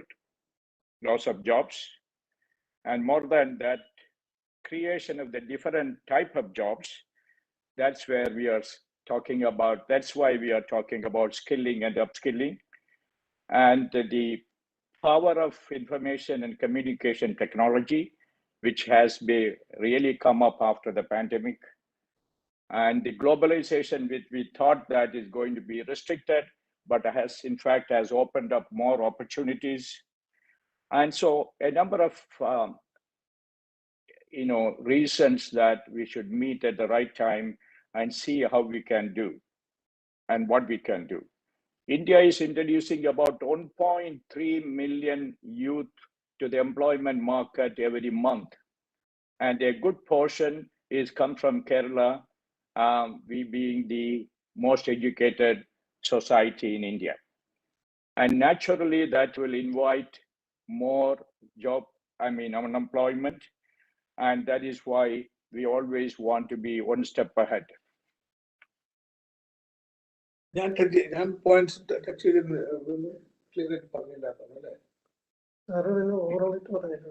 Can we mute, please? Some of the microphones are not muted. I think 2017 saw the maximum number of employment, a lot of the $70 billion of remittance from various outside countries, and majority from GCC, as all of us know. And about 20% or 19% is from Kerala. And since then, there might have been a decline. But first, my request is that we should not do not write the GCC at all off, because the potentials are still there. And in fact, I see that there is a lot of room for development at this time, provided we have got skilled people. Only 2% of the people are really very well skilled, and 60% are unskilled, and about the rest are like semi-skilled. So therefore, we should look at how we can enable and increase this 2%. You know that across the world, in the 500 Fortune companies, we really have many people in the management sector and running the ICT companies and corporates, information and communication technology, and healthcare. And so I think we can definitely do that if it is in an organized way. My healthcare company has got about 1,750 employees in the Middle East, and most of them are in, majority are in Bahrain. And so we find that the potentials are huge, provided we give appropriate training. So the Kerala government, so I think the opportunities are there, but this is a most unorganized sector, and no one has put any effort. And I was so happy to see that Government of India representative has come out with a real policy in this matter. So the Kerala government also should develop a migration policy with a sustainable sustainable development goals and should focus on improving the work culture, ethics, and professionalism of our people going out. See, now we are in a very, very vulnerable situation in the employment market, as Mr. P. Mohammed Ali,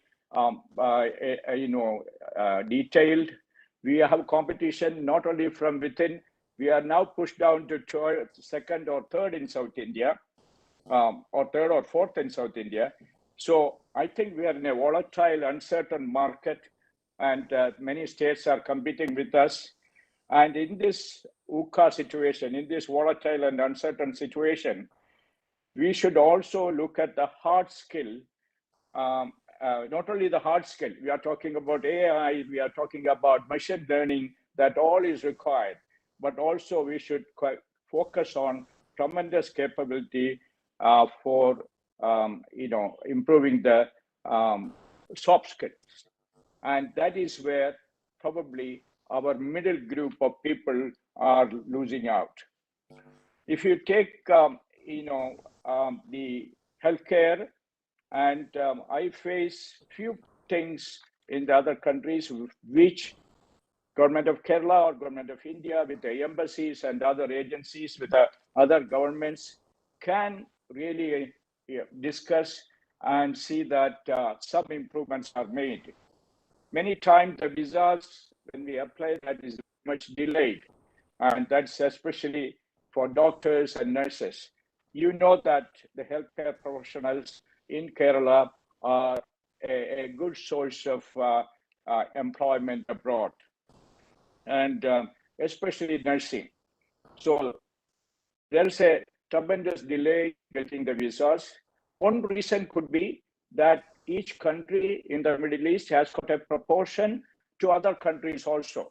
So perhaps when we apply from India, our quota might have been filled already.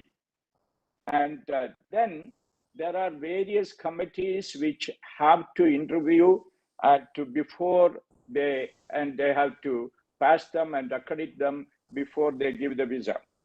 And that sometimes that interview dates take a lot of time, and which if we approach the respective governments, we can definitely shorten this. And I am sure many of the governments are willing, but we should really appeal to them. And sometimes the process is so long and very difficult to achieve. So I think most of the skilling and upskilling process, either before going from here or even after going from here, online and by other methods, should be strengthened. And in this one, a collaboration between the private sector in India, the governments in India, the Government of Kerala in India, as well as the embassies and other agencies like ODAPEC, FICCI, and all can work together, we can make tremendous achievements. I think many points have been mentioned, and there may be a question and answer session. If time permits, we can answer more. Yeah. But I just want to conclude by, just inviting your attention to the Nobel laureate, the 3 Americans for economics, yesterday, and David Card and 2 other Americans. They were talking exactly the same in a different respect, and that is education, minimum wages, and migration for employment. And when I read about it, I was thinking that this is the right occasion for us to have and make some studies from their findings and books. And they find that minimum wages will never discourage, a high minimum wage will never discourage unemployment. In fact, it will enable and will increase the efficiency of employment. And I think it was a great thing to participate in this one, even though I am in India, but I have institutions in the Middle East. And it's nice to see that there's a lot of European Union countries are opening up for employment, and that needs a special skilling process again, like we are doing language training in our nursing colleges for German and French. So I think if we get together, can you just conclude, sir? If we get together, I think we can do a lot of improvement in this area. Thank you very much. Over to you, Xavier. Thank you, Dr. Mashaudullah, co-chair of FICCI Kerala State Council, and also highlighting the need for the new migration policies of Government of Kerala, and also for the collective cooperation between government agencies and Kerala government, and also private sector and public sector for more employment opportunities, and on the need for the stress on the healthcare sector for employment opportunities. Thank you, sir. Now we are moving to the next speaker, Mr. Mohammed Al Mazouki, Director, MEP and New Projects, Emma Properties, Dubai. Over to you, sir. Good morning. Thank you. Thank you, Dr. Hamdani. Sorry, I entered slightly late, I guess. I was having a bit of problem with entering, plus there were some previous meetings. Hope you all are well. Thank you, FICCI, for inviting me and giving me the platform to talk and give you some insights and highlights about UAE and particularly Emaar Properties and how things are happening in Emaar Properties with our new projects and existing projects. And I'd like to say how in the past, recent past, things has been going in terms of construction. The market in Dubai, and also after the pandemic, how we are picking up things again. I can see there are a lot of there are a lot of people. I hope you all can hear me. You can hear me properly and see me. Yes, sir. Yes. We can hear you. Thank you. See, UAE has been always a house for all nationalities as per the vision of our leadership. The living and proved example is the Dubai Expo, where almost we've got 192 countries participating. Shows this itself shows the international culture of our country and of our nation. Dubai and UAE in general is in the peak of its construction, and Emaar is today the leader in the direction. Saying this, there are several other developers in the country, specifically in Dubai. There are developments happening in Abu Dhabi and also in other states, among the 7 states. In fact, in all of the states, Emirates, 7 Emirates, we're having constructions now, and it's in the boom. Despite the recent pandemic, the construction has been going on in full stream. In fact, I was working all through pandemic, except 1 week I took off. And after that, during the lockdown as well, I had to work. So this itself shows as well that how busy we've been, and it did not affect the construction industry as such over here. In fact, this year, we have launched few projects, and we are still launching, and construction is in full steam, as I said. Now, our workforce always has been international, and as well as you probably are all aware that the Indian workforce is a majority here. So wherever you go across UAE, in fact, in the region, in GCC, the Indian workforce, starting from topmost senior management positions until the technicians and skilled workers, they mostly are Indians compared to other nationalities. Now,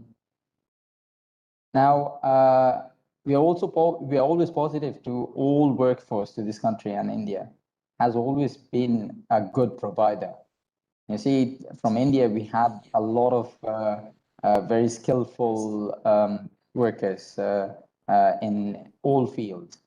The challenge now, of course, is that the new construction techniques and as fast pace of precast construction for structure and even MEP challenges well-trained workers. So we always had a bit of challenge in getting skilled workers. The the right technical people. It's always been a challenge.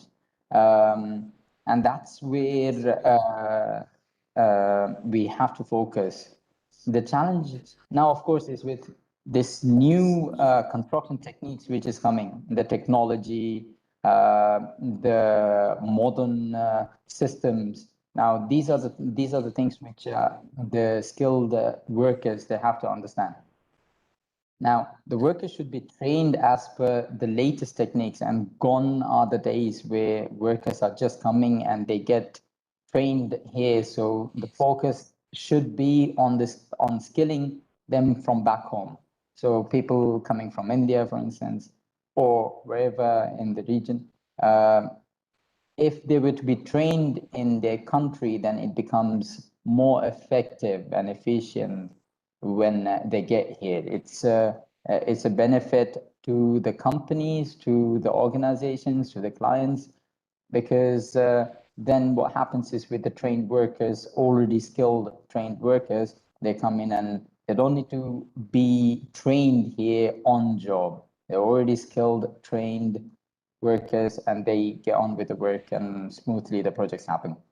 I had attended the roundtable of UAE in India where I came to know of the Plumbing Skill Council in India, which is doing quite a fabulous job and having standards and training candidates as well. I hope they are continuing it. Like I'm sure they're doing very good at what they're doing and training their candidates. I'm also told that the companies are also now engaged in upskilling of the workforce here, which is also needed. So that's also quite important. Talking about Kerala, Kerala is a very beautiful place, as I'm always told. I've always heard a lot about Kerala, quite beautiful, and I hope to visit someday when time gets better. And what I know is like in that beautiful place, I'm told that and hope it trains and sends good qualified blue collar workers here, and we're ready to welcome and accept them, providing a win-win situation for both countries. As it is, like we have a huge community, a big community over here from Kerala.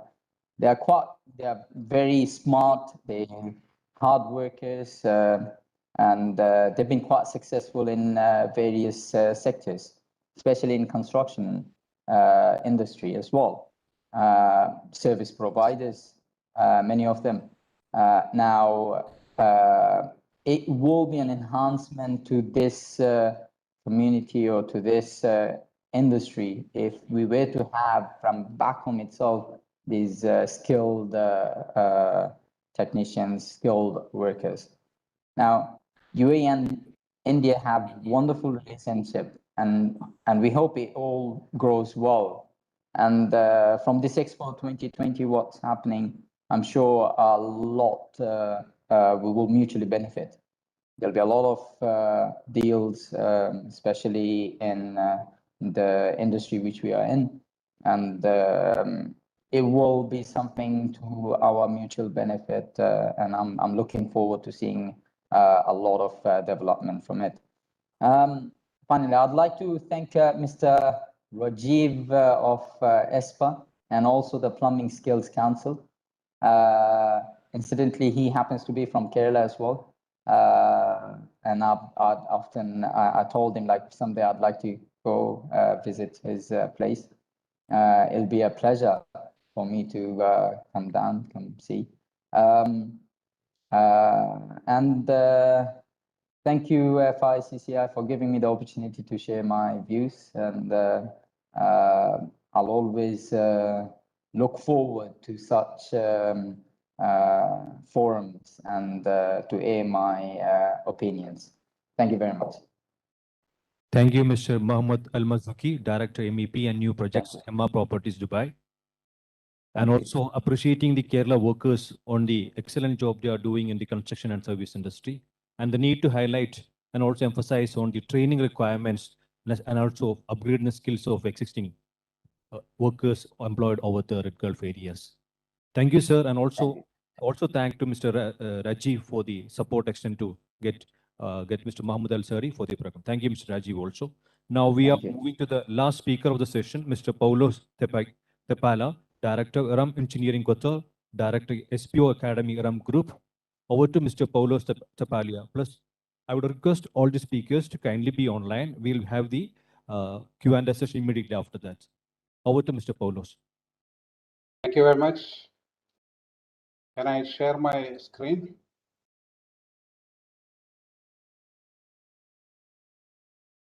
I'm audible? Can you hear? Yes, sir. Yes, can hear you. Okay. Respected Principal Secretary, Dr. Elangovan, and our moderator, P. Mohammad Ali, sir, and other panelists, and all participants. Thank you very much, and very good morning. On behalf of our CMD, Dr. Siddiq Ahmed, I would like to share you some the past, our recruitment experience, as well as the future job opportunities in Saudi Arabia.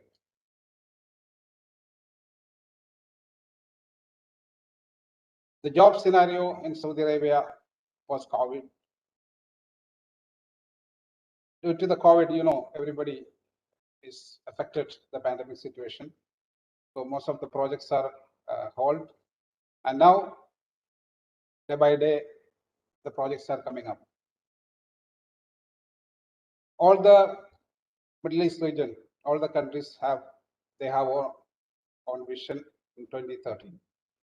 Especially in Saudi Arabia, there are 15 mega infra projects and more than 17 oil field expansion projects, hospitality, tourism projects, healthcare, agricultural, poultry, and automobile, logistic, power utility, communication projects.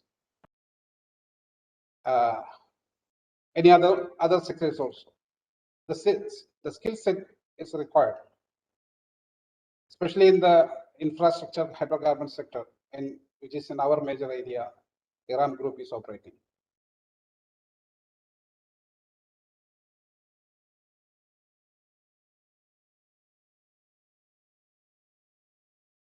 Especially in the safety and quality projects side. Digital marketing is one of the key area. It's upcoming, and electrical vehicle service technician and renewable energy sector, like a solar power technicians. So this kind of area, we need to have good skill sets as required for the Saudi Arabia as well as the Middle East. And this projects, which is the 15 mega infra projects, there are a lot of construction workers is required. And I think there is no sufficient skill training centers are available in Kerala in that sector. And one thing very interesting, maybe you know, which is Takamul Holding, which is the Saudi Arabian government entity, associated with the India International Skill Center, which is they are doing a skill verification system. So any employee, they want to do a visa process. Before that, they need to go through this the center, and they have to make sure the skill verification system they passed. Then only they will process the visas. So Takamul, we have one of the approved center in Kerala, which is under the State Skill Mission, Kerala Academy for Skill Excellence, and India Skill International Skill Center, which is Iran Group is operating in Angawali, which is calling Aspire Academy, which is approved by the Takamul Holding entity. And also the PDOT training, pre-departure orientation training, Ministry of External Affairs is approved by the same center. The benchmark and the quality standards of Iran Group, recruiting the skilled employees with the following. There are technical skills and language skill, presentation skill, industrial safety skill, attitude, and experience. We know our trainees or our candidates, our people, they are very talented. but we need to connect the gap between the industry and their qualification. So that is the main fact. We have the State Skill Mission, Skill Excellence Center Aspire. We started for this purpose, and more than 1,500 candidates already we placed in abroad. There are 270 trainees from the SC/ST department, which is very, we are very happy to mobilize them in our group as well. More than 8,000 employees are presently working in the Middle East under IRAM group. The employees are very happy, and we are tracing and monitoring their career growth, and as well as how they are behaving and how they are back to their home with a good sustainable wealth. This is the academy which is Aspire and State Skill Mission and NSDC. This is approved by the NSDC also. So this is located in Kerala, and the Kerala State Skill Mission. It's functioning very well. And I think recently we have trained the reskilling part of NORCA, which is the returned workers. We have reskilled, and some of them we already placed also. So the recruitment experience, which we have more than 20 years, we are in the Middle East market. Of course, there will be a very IQ jobs suit well in Kerala, and that scarcity, the skilled manpower is a very difficult to connect with the international industrial standard. So we have oil and gas sector. There will be a mechanical, electrical, instrumentation, and communication side. We have the training center. We are recruiting and giving the training. So we are very happy with the recruitment session in Kerala. Especially government is in advance, very advanced with this kind of training hub they already developed. And we have a suggestion, to take initiative of industrial collaboration and give an incentive to the employer, like when they are getting freshers, and also showcase our HR skill set to the international market wherever there is an opportunity, and what we are and what we have in our hand, and get the NRK employees abroad manpower requirement, and do the skilling as per their requirement. The employer, they need their own skills training, so we can modify according to their requirement. I mean, the industry, what they require, we need to modify and work. And of course, we need to do the PDOT training. Pre-departure orientation training is mandatory. The government have to very closely need to implement that system. That will be a help in both sides, because the employer always losing the employees. Sometimes they don't know about the work culture and what exactly they need to do in their stream. So sometimes the PDOT will be help them to work very hard, very decent way in abroad. And of course, the skill verification certification is mandatory, like Saudi Arabia is doing. So NORCA and FICCI have to approach the Middle East, all the labor department to make. I think I heard about all the Middle East countries are going to implement the same system in very soon. So FICCI and NORCA can be approached to the local labor department and to do in advance whatever their requirement. Massive training, our trainees, like Arabic is not much important now to give the language training, but English is very important to give the training and change their attitude. So that is the recommendation to the government. What kind of activity can be taken up? Okay, and thank you very much. If any question, I will share the answer to you. Special thank to Government of Kerala, FICCI team, and NORCA team for giving me this opportunity. Thank you all. Stay safe. Thank you, Mr. Paulo Cepala, Director, Ram Engineering Qatar, Director, SPO Academy Ram Group, for the presentation and also highlighting the various areas to be focused upon, skillings, and also various verification centers you are running and the benchmarks and quality and safety standards, and the recruitment experience you have been facing, and also the suggestion to the government of Kerala for more industry collaboration, and also suggestions to provide incentive to the employers for recruiting more employment from the Kerala side.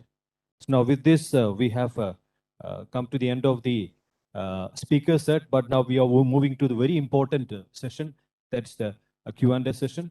And I would request moderator Sri P. Muhammad Ali, founder Gulf for Engineering Contracting Oman, to take over the moderating part. I also request Dr. Ilangovan, IAS Principal Secretary, Government of Kerala, to take over the Q&A session. Over to you, sir. Yeah, thank you. I think that we had a very interesting session. Amit has presented, he has laid out detailed, and every speaker, Mr. Armstrong, mentioned about the simplified migration system. Dr. Ravi Shankar mentioned about the vocational training needs and the short courses and the protection of the workers' rights. They have mentioned, and Mr. Menon mentioned about the syllabus and the educational system. Dr. Sahadullah mentioned about the importance of the health workers, what they're playing in the Kerala, especially the importance of theirs. And Mr. Muhammad Marzouki, he mentioned about the director of MR. He mentioned how he likes the Keralites and the Indians in general and their contributions in the development of the UAE. And also he has seen the role of the service providers. And one important thing he mentioned is skilling in own country rather than skilling in coming and learning the jobs. And Mr. Paulos mentioned about the Saudi Arabia scenario. So we had a very interesting session.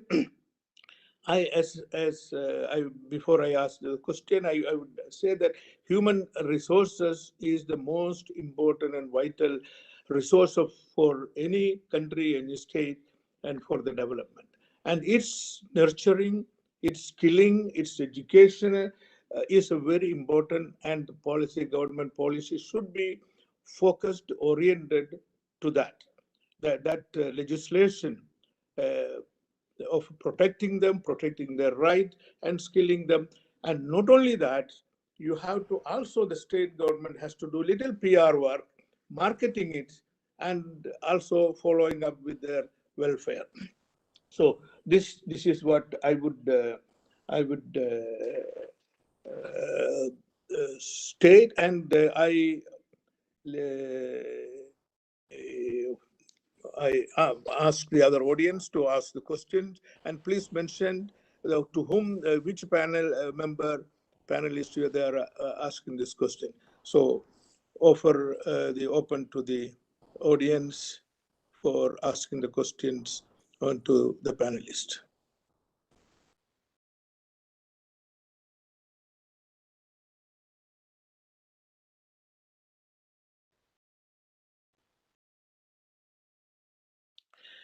Okay, let me ask the questions to our secretary, Principal Secretary Sri Ilangovan. Is there is a established policy on for the overseas employment for the Kerala government, and do we have any particular tie-up with any of the future employers, and also whether are we doing anything to promote Kerala workers, Kerala experts into the emerging countries? Yeah, thank you, Mr. Muhammad Ali. It's a very important question. In fact, Government of Kerala has taken a series of policy measures. One is we really wanted to take stock of the situation. So we are interested with the Center for Development Studies, and huge study is going on. They established an international migration study Center for International Migration within the CDS in Trivandrum. They have undertaken this job to basically take stock of how many people from Kerala and in how many sectors people are working abroad. Because we have to start from a very definite point. That is the first policy decision we have taken.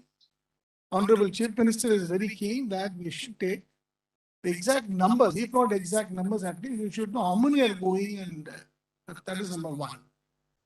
The second point is that the pre-departure skilling. Now, I must at this point thank the Government of India. They are going to start 6 more centers in Kerala, which are basically pre-departure training institutes. Wherein Norca is an important institution there. So country-specific trainings are being now given in these places so that before they board the plane, they know what is in store for them in terms of living conditions and cultural ethos of the country where they are actually going. That is number 2. Number 3, which is very, very important, is that we are going to enact an act. For the first time, the government of, for the first time, the state government is going to enact an act, which is basically encompassing the role responsibilities of the Pravasi sector. That is, under the Loka Kerala Sabha, we are going to make it a formal institution so that all the policy issues concerning Pravasis and recruitment can be discussed threadbare by a legal entity called Loka Kerala Sabha.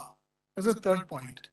Fourth one is your specific point, saying what are that we are doing to get some contracts from the overseas employers. We have written to all the ambassadors in the Middle East, and I should be very happy to say that several governments have responded. Basically, government in Kuwait, government in Bahrain, government in Saudi Arabia, and in UAE, of course. All the embassies have been active in getting. We have signed an agreement with the 15 employees, major employers, and this number is growing. 15 is just beginning, this number is growing. The idea is to ensure that recruitment should take place through NACA, but in a safe, ethical, and economically advantageous way. So these are the 4 or 5 measures which now Norca department has initiated to ensure that people from Kerala get into an economically advantageous place abroad. I hope I answered some of your questions. Yes. Thank you.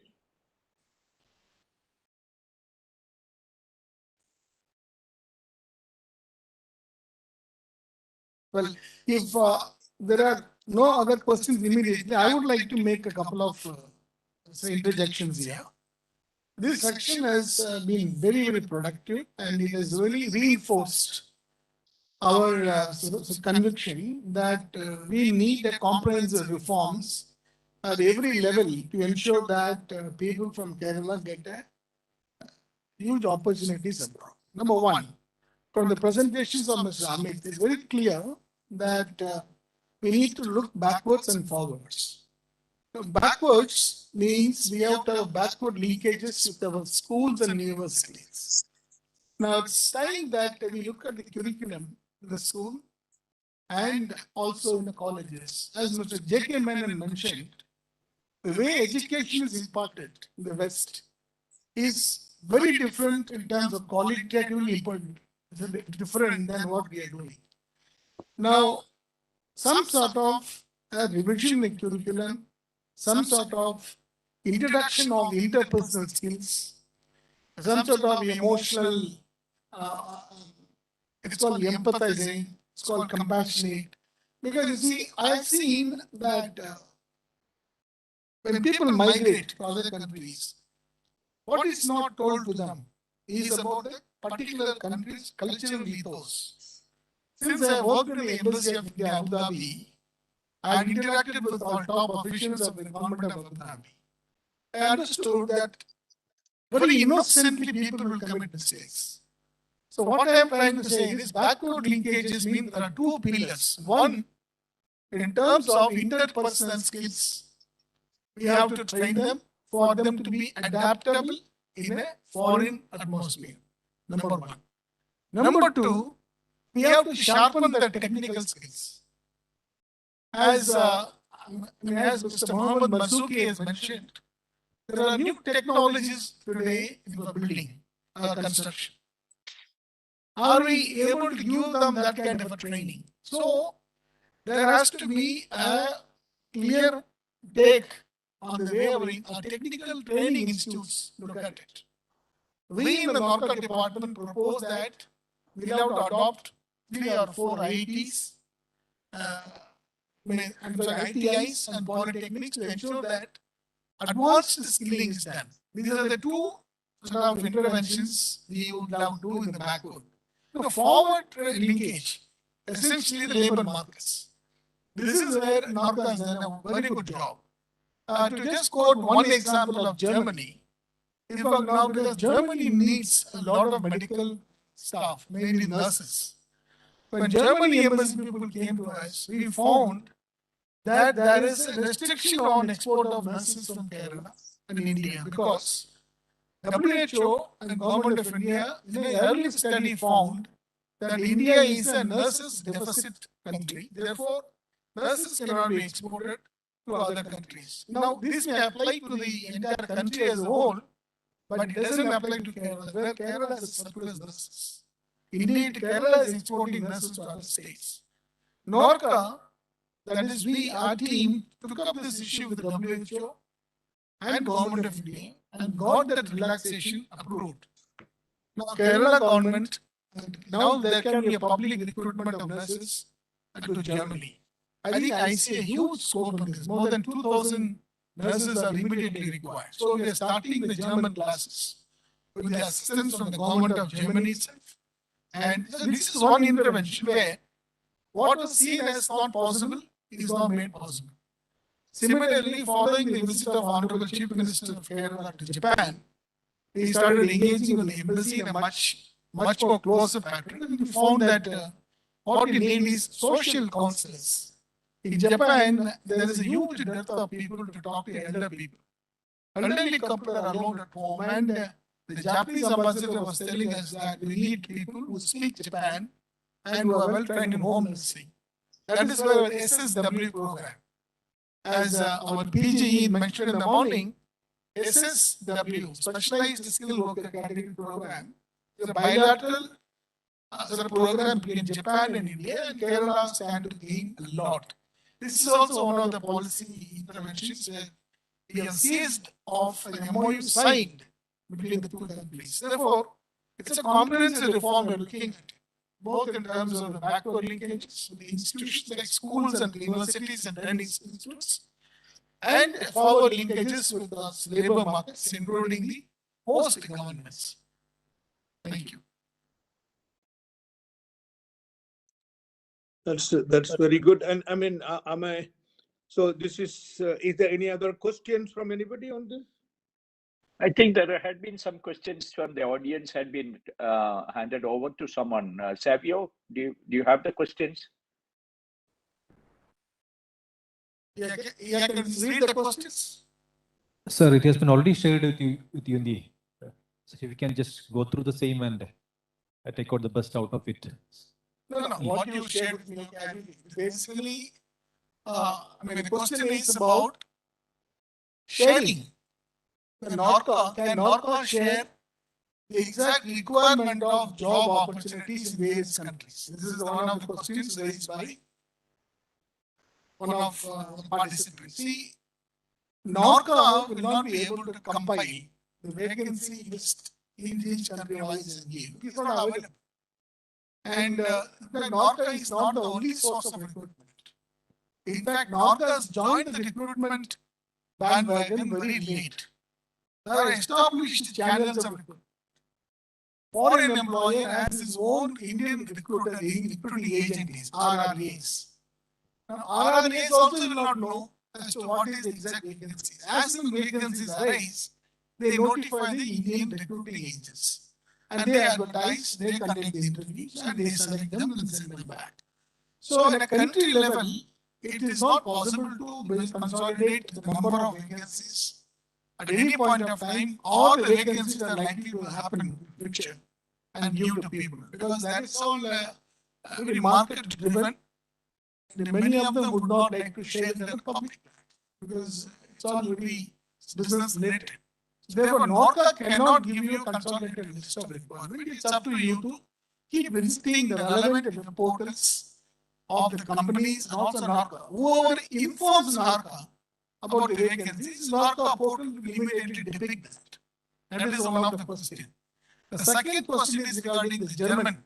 I think that only the German speaker will be able to answer.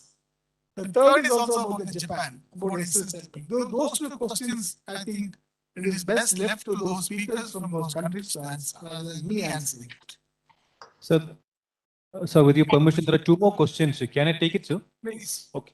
This question is addressed to Mr. Armstrong by Dr. Suresh Kumar Madhu. He's asking, what is your prediction about the what is your suggestion on the unscrupulous agents and increasing day by day? What are the measures taken by the government of India to curb the illegal migration? The question on the illegal migrations, on what are steps government of India is taking to curb the same. Well, thank you very much on that question, which I'll try to address. Indeed, the question of illegal, unregistered agents has been like something which has been troubling us for the past several years. And with the advent of new social media measures such as Facebook and other means, this is going into a whole new different direction. What measures do we take? Okay. Whenever we have, like I mentioned earlier, we have an eMigrate website. It's a platform, it's a website, it's a portal, it is a software which regulates and brings in all the stakeholders. Now on our eMigrate portal, we every month we update the list of illegal recruiting agencies, those who are not registered with us. We also have a list of the registered recruiting agents listed there. So that the first thing which we would like to bring to the attention of all prospective immigrants is to like look up and verify whether the recruiting agent is registered with us and they're correct and they're legal and they're to be trustworthy. Beyond this, whenever we hear cases of such false advertisements of cheating of people, we then pass on these details to the state government authorities wherever they are, depending on where the fraud has been reported. And then we ask them to take action and we report to the police under various sections of the Immigration Act and also various other IPCs, penal codes. And accordingly, the state government's law and order being a state subject, the police investigate into it, and then they request for prosecution sanction to my office, and which we readily grant. Now, this is a problem which is in a way rising, like I mentioned, due to the new technologies which are there, and basically the public awareness needs to be created. But each and every one of us, the state governments, the central governments, and we from time to time will try to create more awareness campaigns on this regard. So I guess I hope that answers the question.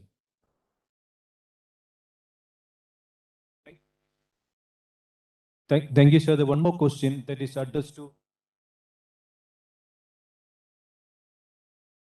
Mohammed Al Mazouki, sir. This is, what is your prediction about the immigrant workforce from information and technology UAE? Sorry, can you repeat the question again? What's the information technology? UAE, sir. In UAE, sir. In UAE, what's the scope of IT? Is that the question? Did I get the question correct? Prediction about the immigrant workforce in the IT, yes, sir. Yeah. Frankly speaking, in the IT industry, I haven't got much knowledge, but what I know from the market, Dubai, in fact, GTEx is happening, or very soon it's starting. And since decades, since a long time, Dubai has been a hub for IT sector, and there's a huge population from India working in this IT sector. In fact, they are the ones who are leading in the IT in this country. They're doing very well. Even with the Emaar, we have Emaar Technologies who has projects across UAE. It's not, Emaar Technologies doesn't just facilitate for Emaar properties, but also other projects, and they are doing quite well. IT is something which will always be booming, and they'll always be having developments in the region and across the globe.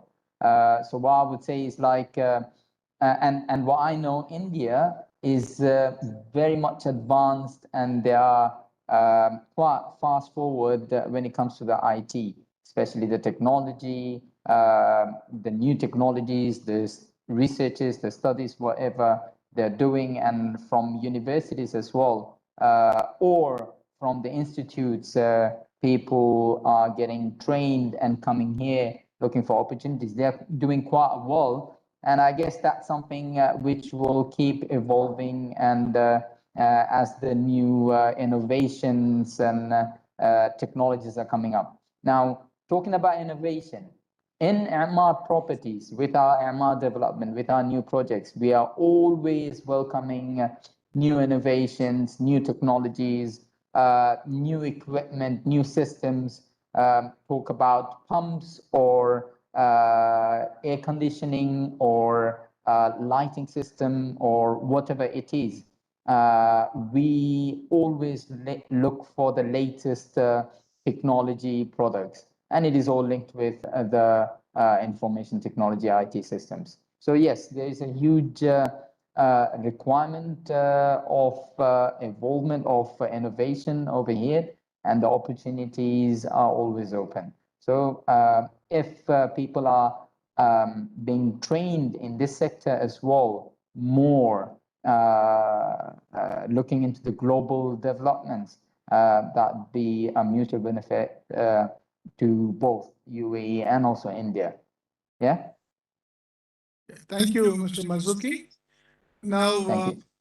with the permission of the chair, Mr. Mohammed Ali, can we now sum up this session? Can I do that? Yes, Mr. Govind, it was a very detailed session. Once again, I congratulate you and the team for organizing this. And the keyword here, again, everybody is stressing is the point of latest technology. So we need to have the latest education and the educational institution working with the industry, so that the students, while they're learning, while in the college or while in the institute, they have an exposure to the industry, so that they get trained and before they take up the employment, so that they can get a gainful start in the beginning itself. And I would also would like to add 2 points here. Some of the job skill in the Middle East, because we are most focusing on the Middle East. For example, take it in the construction industry. For a bulldozer operator, there is no training for the operator in Kerala state. There is no training for the crane operator, for example, in the Kerala state. These are some of the highly paid employment. And so we have to focus the training, establishing the training institutes or supporting those training institutes, and work with the industry. While they study, they should have that exposure. With that, I once again thank all the panelists for participating, and Mr. Langovan giving me this opportunity to moderate this session. Thank you very much. Thank you. Yeah, thank you very much. This session now formally comes to a close. Let me recapitulate a couple of issues which the panelists have actually brought out. That as the chair just mentioned, now there has to be a comprehensive reform process, starting from the way we look at the curriculum in the schools and colleges, right up to forward linkages to labor markets need to be done. Now, Norca has initiated several measures in this regard, and as a result, today Norca is emerging as one of the one of the big employees of the state. As I said little while ago, more than 15 contracts with the government agencies and major employers in the Middle East has been reached the last 2 years. And the list is growing. Embassies in the Middle East have been actually sending us useful information, and recruiting the government agencies is what is becoming more and more sort of prominent. At the same time, our pre-departure skill training has picked up pace, and thanks to Government of India for starting as many centers as it is possible. So therefore, this particular session gave us tremendous insights into what the industry thinks that the government should do. Right from the presentation, from the Ernst and Young, right up to the practical views given by the panelists, we understand that we have so much to do now, and therefore we conclude this session with a formal thanks from the Department of NORCA for taking your time and effort and attending this conference, and then enriching our knowledge, and in the process giving us a way forward as to what needs to be done in ahead. I would thank Mr. Muhammad Ali for doing a wonderful job of moderating the session. I would also like to thank Mr. Amit for a very sort of provoking and thought-provoking presentation, and all the panelists, right from Mr. Armstrong, that is PGE, Mr. Ravi Shankar Shukla from the Embassy of India, Bahrain, Mr. J.K. Menon from Qatar, Dr. M. Sahadullah from Kim's Healthcare, Mr. Mohammed Al Marzuki from Dubai, Mr. Paulos Kepala from Saudi Arabia for giving their perspectives on the subject future of jobs and new skill sets. Thank you, gentlemen, once again. I wait now for the inaugural session that will now take place any moment from now. Thank you, one and all. Thank you. Thank you very much. Thank you very much. Thank you so much, sir. Thus, we came to the end of the very first session of Overseas Employers Conference 2021. Endorsing the key objective of the conference, the panel discussion deliberately discussed on digital, cognitive, social, and emotional adaptability and resilient skills required, thereby helping the aspirants to make them suitable for new emerging markets. I avail this opportunity to express heartfelt gratitude to all the eminent speakers, government authorities, and dignitaries for the very valuable first session of Overseas Employers Conference 2021. Thank you very, very much. Thank you. Next, we have the very important session. We are heading on to the official inaugural ceremony of Overseas Employers Conference 2021 by Honorable Chief Minister of Kerala, Sri Pinarayi Vijayan, sir.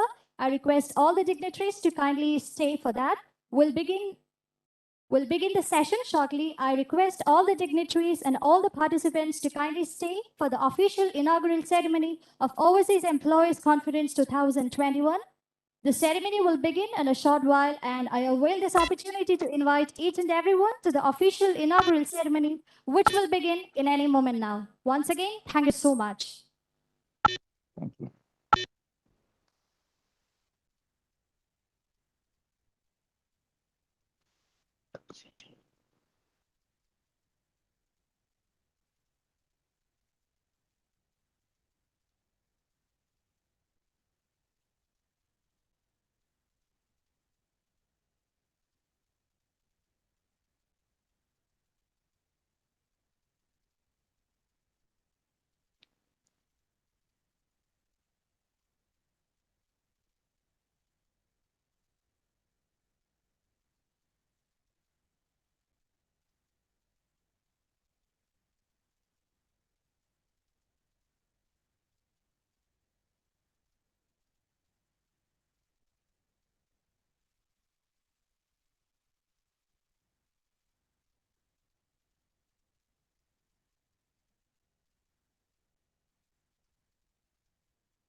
I'm saying. Check there. I can.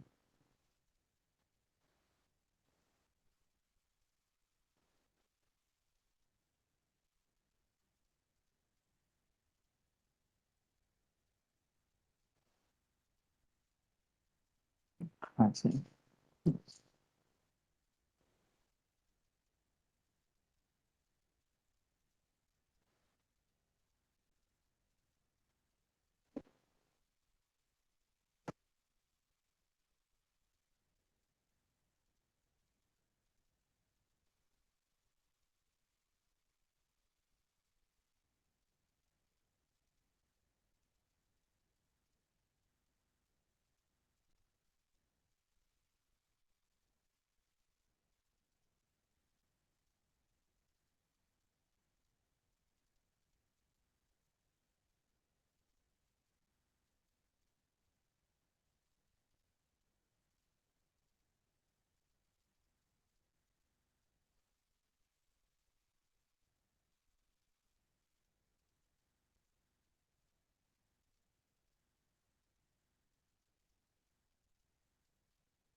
Good afternoon, everyone.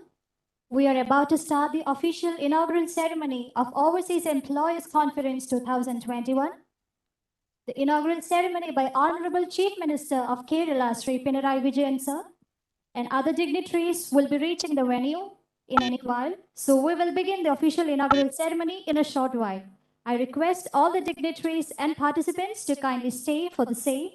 Once again, I invite each and everyone for the official inaugural ceremony of Overseas Employers Conference 2021. Thank you.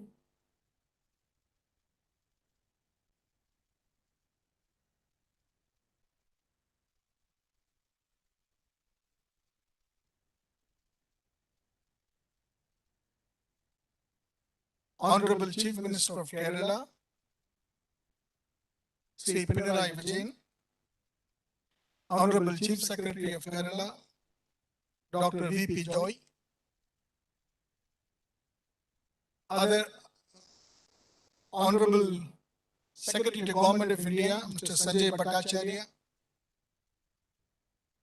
honorable members of the Pravasi community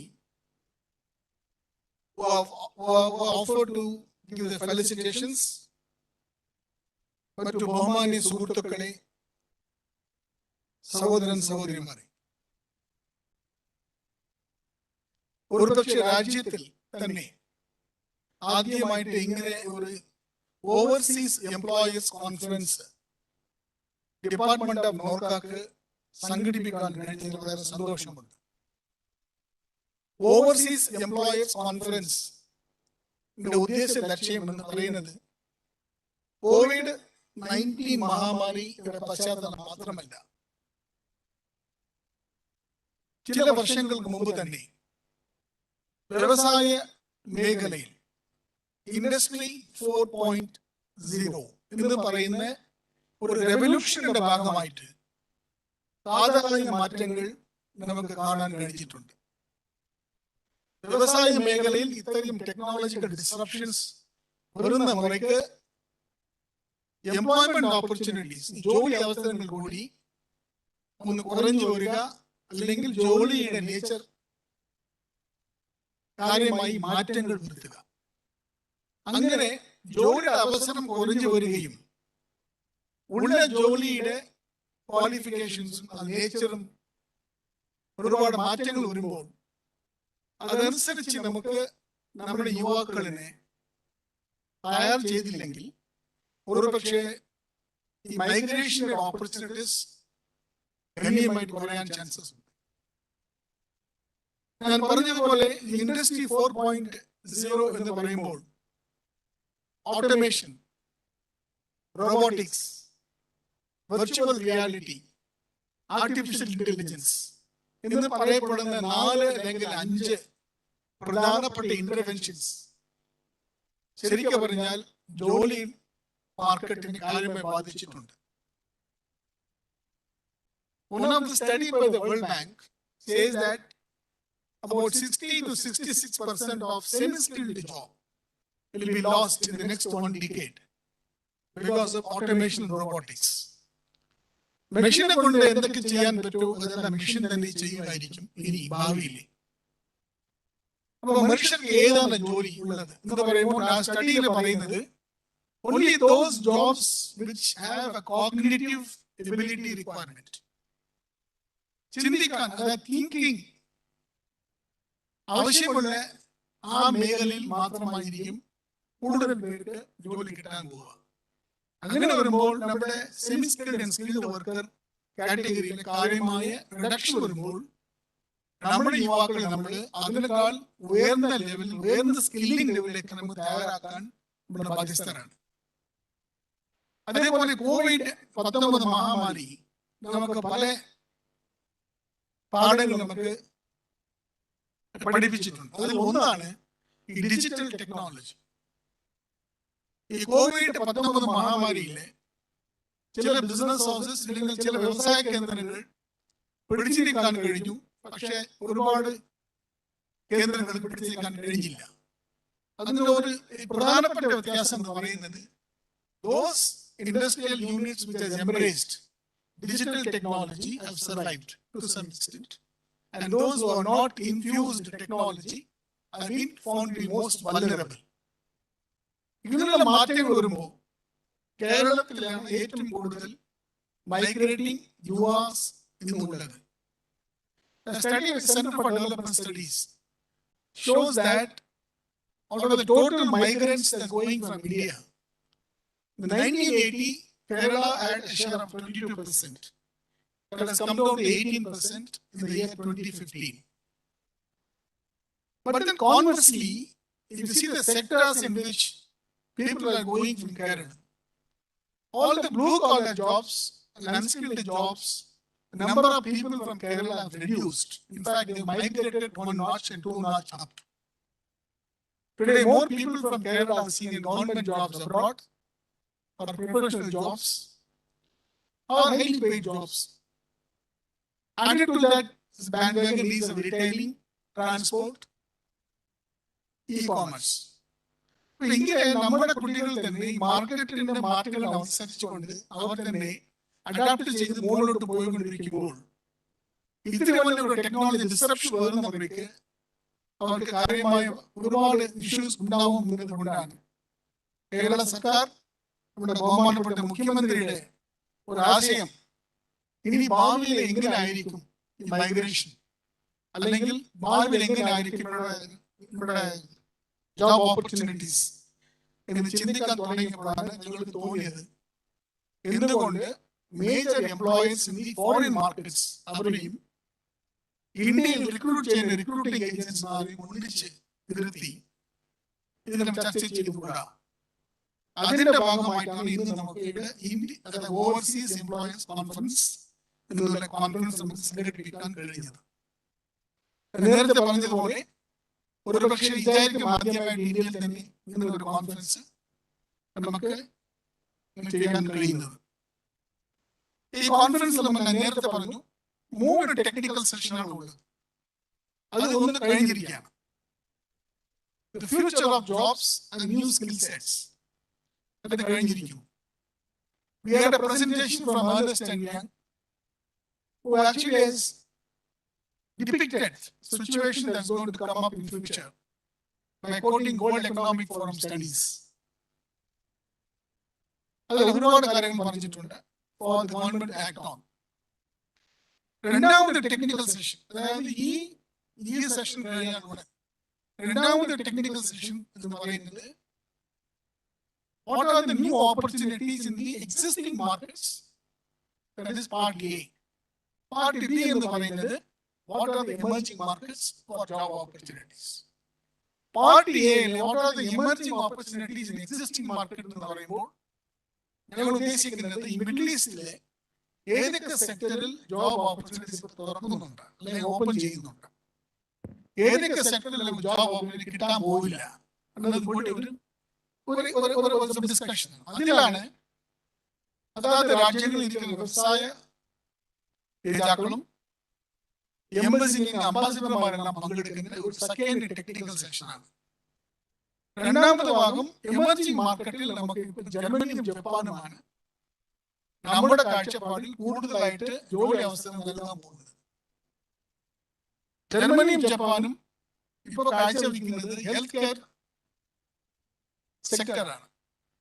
ഈ 2 രാജ്യങ്ങൾ മാത്രമല്ല, എന്നാൽ western European countries 6 രാജ്യങ്ങൾ കൂടി 2030 ആകുമ്പോഴത്തേക്ക് acute shortage of highly skilled people ഉണ്ടാവും എന്ന് പല റിപ്പോർട്ടുകൾ സൂചിപ്പിക്കുന്നുണ്ട്. നമ്മുടെ കുട്ടികൾ, നമ്മുടെ യുവാക്കളെ, അതായത് 20-30 ജോലിക്ക് കയറാൻ തയ്യാറാവുന്ന ആ ഏജിലുള്ള കുട്ടികൾക്ക് പഠിപ്പിക്കേണ്ടത് total different set of skill sets ആണ്. ഞാൻ ജിനീവയിൽ ഒരിക്കൽ പങ്കെടുത്തപ്പോൾ global forum for migration and development അതിൽ പങ്കെടുത്തപ്പോൾ ഈ 6 രാജ്യങ്ങളും പറയുന്നത് അവർക്ക് they need people. എന്നാൽ they need people at their own terms. എന്ന് പറഞ്ഞാൽ മിഡിൽ ഈസ്റ്റ് കിട്ടുന്ന പോലെ ഒരു ഓപ്പൺ ചാൻസസ് കിട്ടില്ല. Those 6 Western developed European countries have stipulated very stringent norms for migration of skilled workers. That includes the cultural ethos, language requirement, and of course the core competency in the technical areas where they have been trained. But നമുക്ക് job opportunities abroad സംസാരിക്കുമ്പോൾ നമുക്ക് comprehensive ആയിട്ട് നോക്കേണ്ട ഒരു situation വന്നിരിക്കുന്നു. We cannot be going on with the existing system of training people.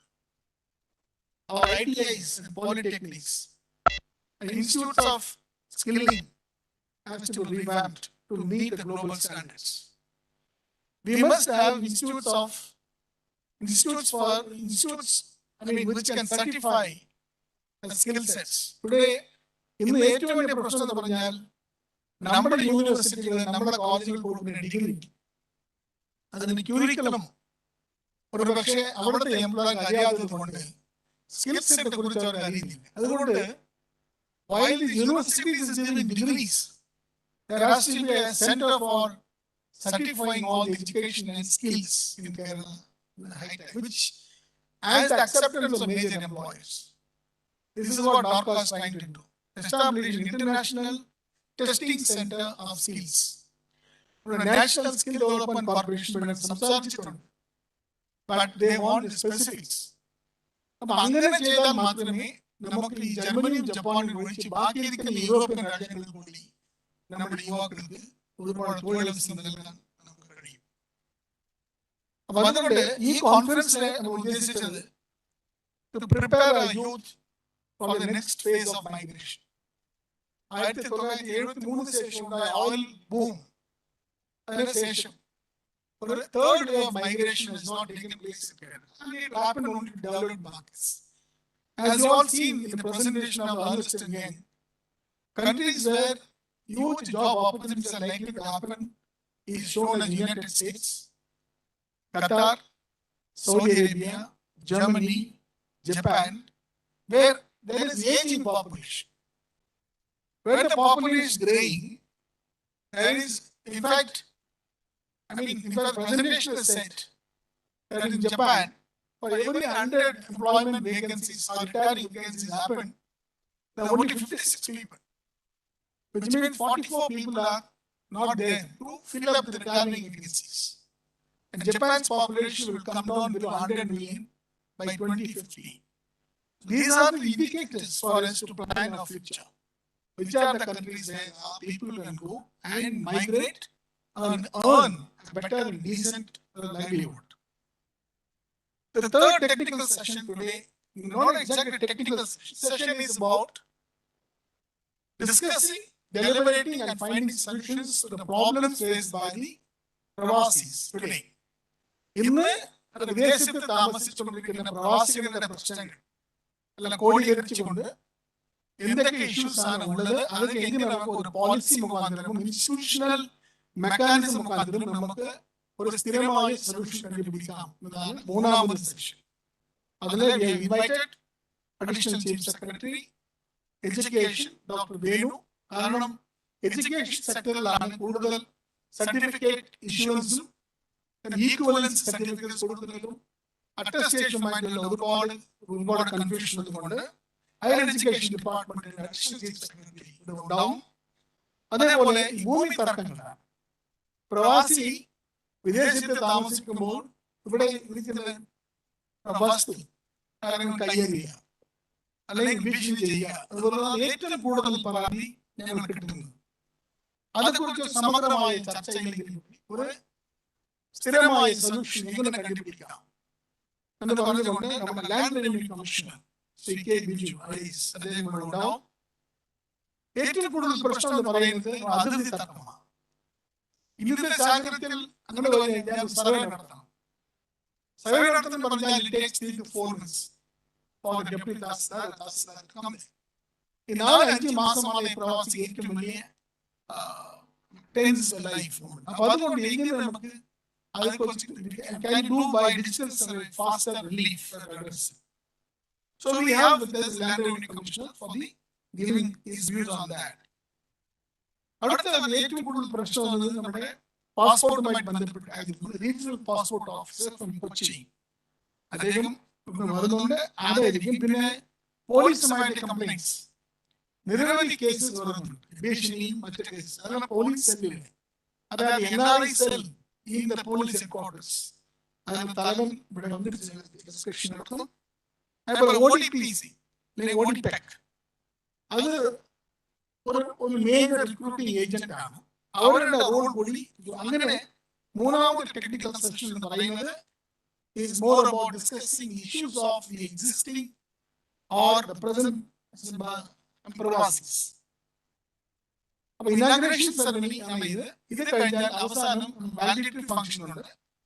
ഈ സമാപന പരിപാടിയിൽ നമ്മൾ ഉദ്ദേശിക്കുന്നത് ഈ നിയമസഭയിലെ പ്രവാസി ക്ഷേമ കമ്മിറ്റിയുടെ ചെയർമാൻ AC മൊയ്തീൻ ബഹുമാനപ്പെട്ട MLA ആയിരിക്കും ആ ചടങ്ങിൽ അധ്യക്ഷത വഹിക്കുന്നത്. ആ സമാപന ചടങ്ങിൽ സമാപന പ്രസംഗം നടത്താൻ വേണ്ടി ബഹുമാനീയ കേരള സ്പീക്കർ ശ്രീ KV രാജേഷ് അവർ എത്തിച്ചേരും. പിന്നെ ആ ചടങ്ങിലായിരിക്കും ഞങ്ങളുടെ കോൺഫറൻസിന്റെ മുഴുവനായിട്ടുള്ള റെസൊല്യൂഷൻസും അല്ലെങ്കിൽ ആ കോൺഫറൻസ് എല്ലാ കാര്യത്തിലും സാരാംശം അവിടെ തന്നെ ഡിസ്കസ് ചെയ്യാൻ നമുക്ക് കഴിയുമായിരിക്കും. ഇങ്ങനെയാണ് 5 സെക്ഷൻസുകളായിട്ട് ഒരു ദിവസത്തിൽ ചെയ്യുന്നത്. ഇതിൽ പങ്കെടുക്കുന്നത് വിവിധ ആൾക്കാർ. Government of India, in fact Mr. Sanjay Bhattacharya, the Secretary in charge of OIA and CPV, he himself has agreed to participate and address the participants. It is a very significant thing, and we thank both Mr. Sanjay Bhattacharya and Government of India for agreeing, consenting to come here and address this. നമുക്ക് പ്രവാസി ലോകം ഒരുപാടുണ്ട്. All distinguished and those people who have done well in the respective field. Therefore, now let me go to my official job of inviting people. യോഗത്തിന്റെ അധ്യക്ഷൻ ബഹുമാനപ്പെട്ട Kerala chief secretary doctor VP Joy പങ്കെടുത്താണ്. പ്രവാസ ലോകത്തിനെ എല്ലാവർക്കും അറിയുന്ന ഒരു വ്യക്തിയായ കൂടിയാണ്. അദ്ദേഹം ഈ ചടങ്ങിൽ നമുക്ക് അധ്യക്ഷത വഹിക്കുന്നതാണ്. So let me welcome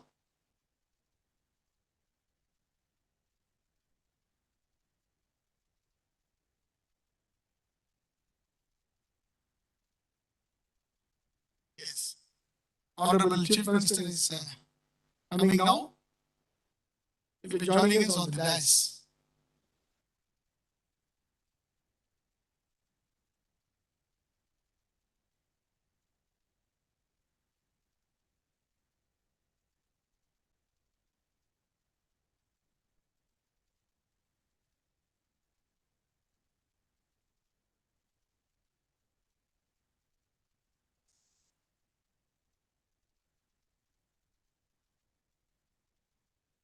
ഇപ്പോൾ നമ്മോട് കൂടെ നമ്മുടെ ബഹുമാനപ്പെട്ട കേരള മുഖ്യമന്ത്രി ശ്രീ പിണറായി വിജയൻ സാർ എത്തിച്ചേർന്നിട്ടുണ്ട്. ഈ യോഗത്തിന്റെ അധ്യക്ഷൻ നേരത്തെ പറഞ്ഞതുപോലെ നമ്മുടെ കേരളത്തിന്റെ chief secretary doctor VP Joy അവர்களാണ്. ഞാൻ അദ്ദേഹത്തെ ഇവിടുത്തെ എല്ലാവരുടെ പേരിലും ഈ കോൺഫറൻസിൽ പങ്കെടുക്കുന്ന എല്ലാവരുടെ പേരും ഞാൻ ആർദ്രമായി സ്വാഗതം ആശംസിക്കുന്നു. ഈ ചടങ്ങിന്റെ ഉദ്ഘാടകൻ നമ്മുടെ ബഹുമാനപ്പെട്ട കേരള മുഖ്യമന്ത്രിയാണ്. നേരത്തെ പറഞ്ഞതുപോലെ ഭാവി, അതായത് ഭാവി എങ്ങനെ ആയിരിക്കും നമ്മുടെ മൈഗ്രന്റ്, നമ്മുടെ യുവാക്കൾക്ക് എന്നുള്ള ആശയത്തിന്റെ ഭാഗമായിട്ടാണ് ഇങ്ങനെ ഒരു ഓവർസീസ് എംപ്ലോയേഴ്സ് കോൺഫറൻസ് വിളിച്ചുകൂട്ടാൻ നിർദ്ദേശിച്ചത് നമ്മുടെ ബഹുമാനപ്പെട്ട മുഖ്യമന്ത്രിയാണ്. അദ്ദേഹത്തെ ഇവിടെ ഇരിക്കുന്ന എല്ലാവരുടെ പേരിലും എല്ലാ പങ്കുചേരുന്ന ആൾക്കാരുടെ പേരിലും ഞാൻ ആർദ്രമായി സ്വാഗതം ആശംസിക്കുന്നു.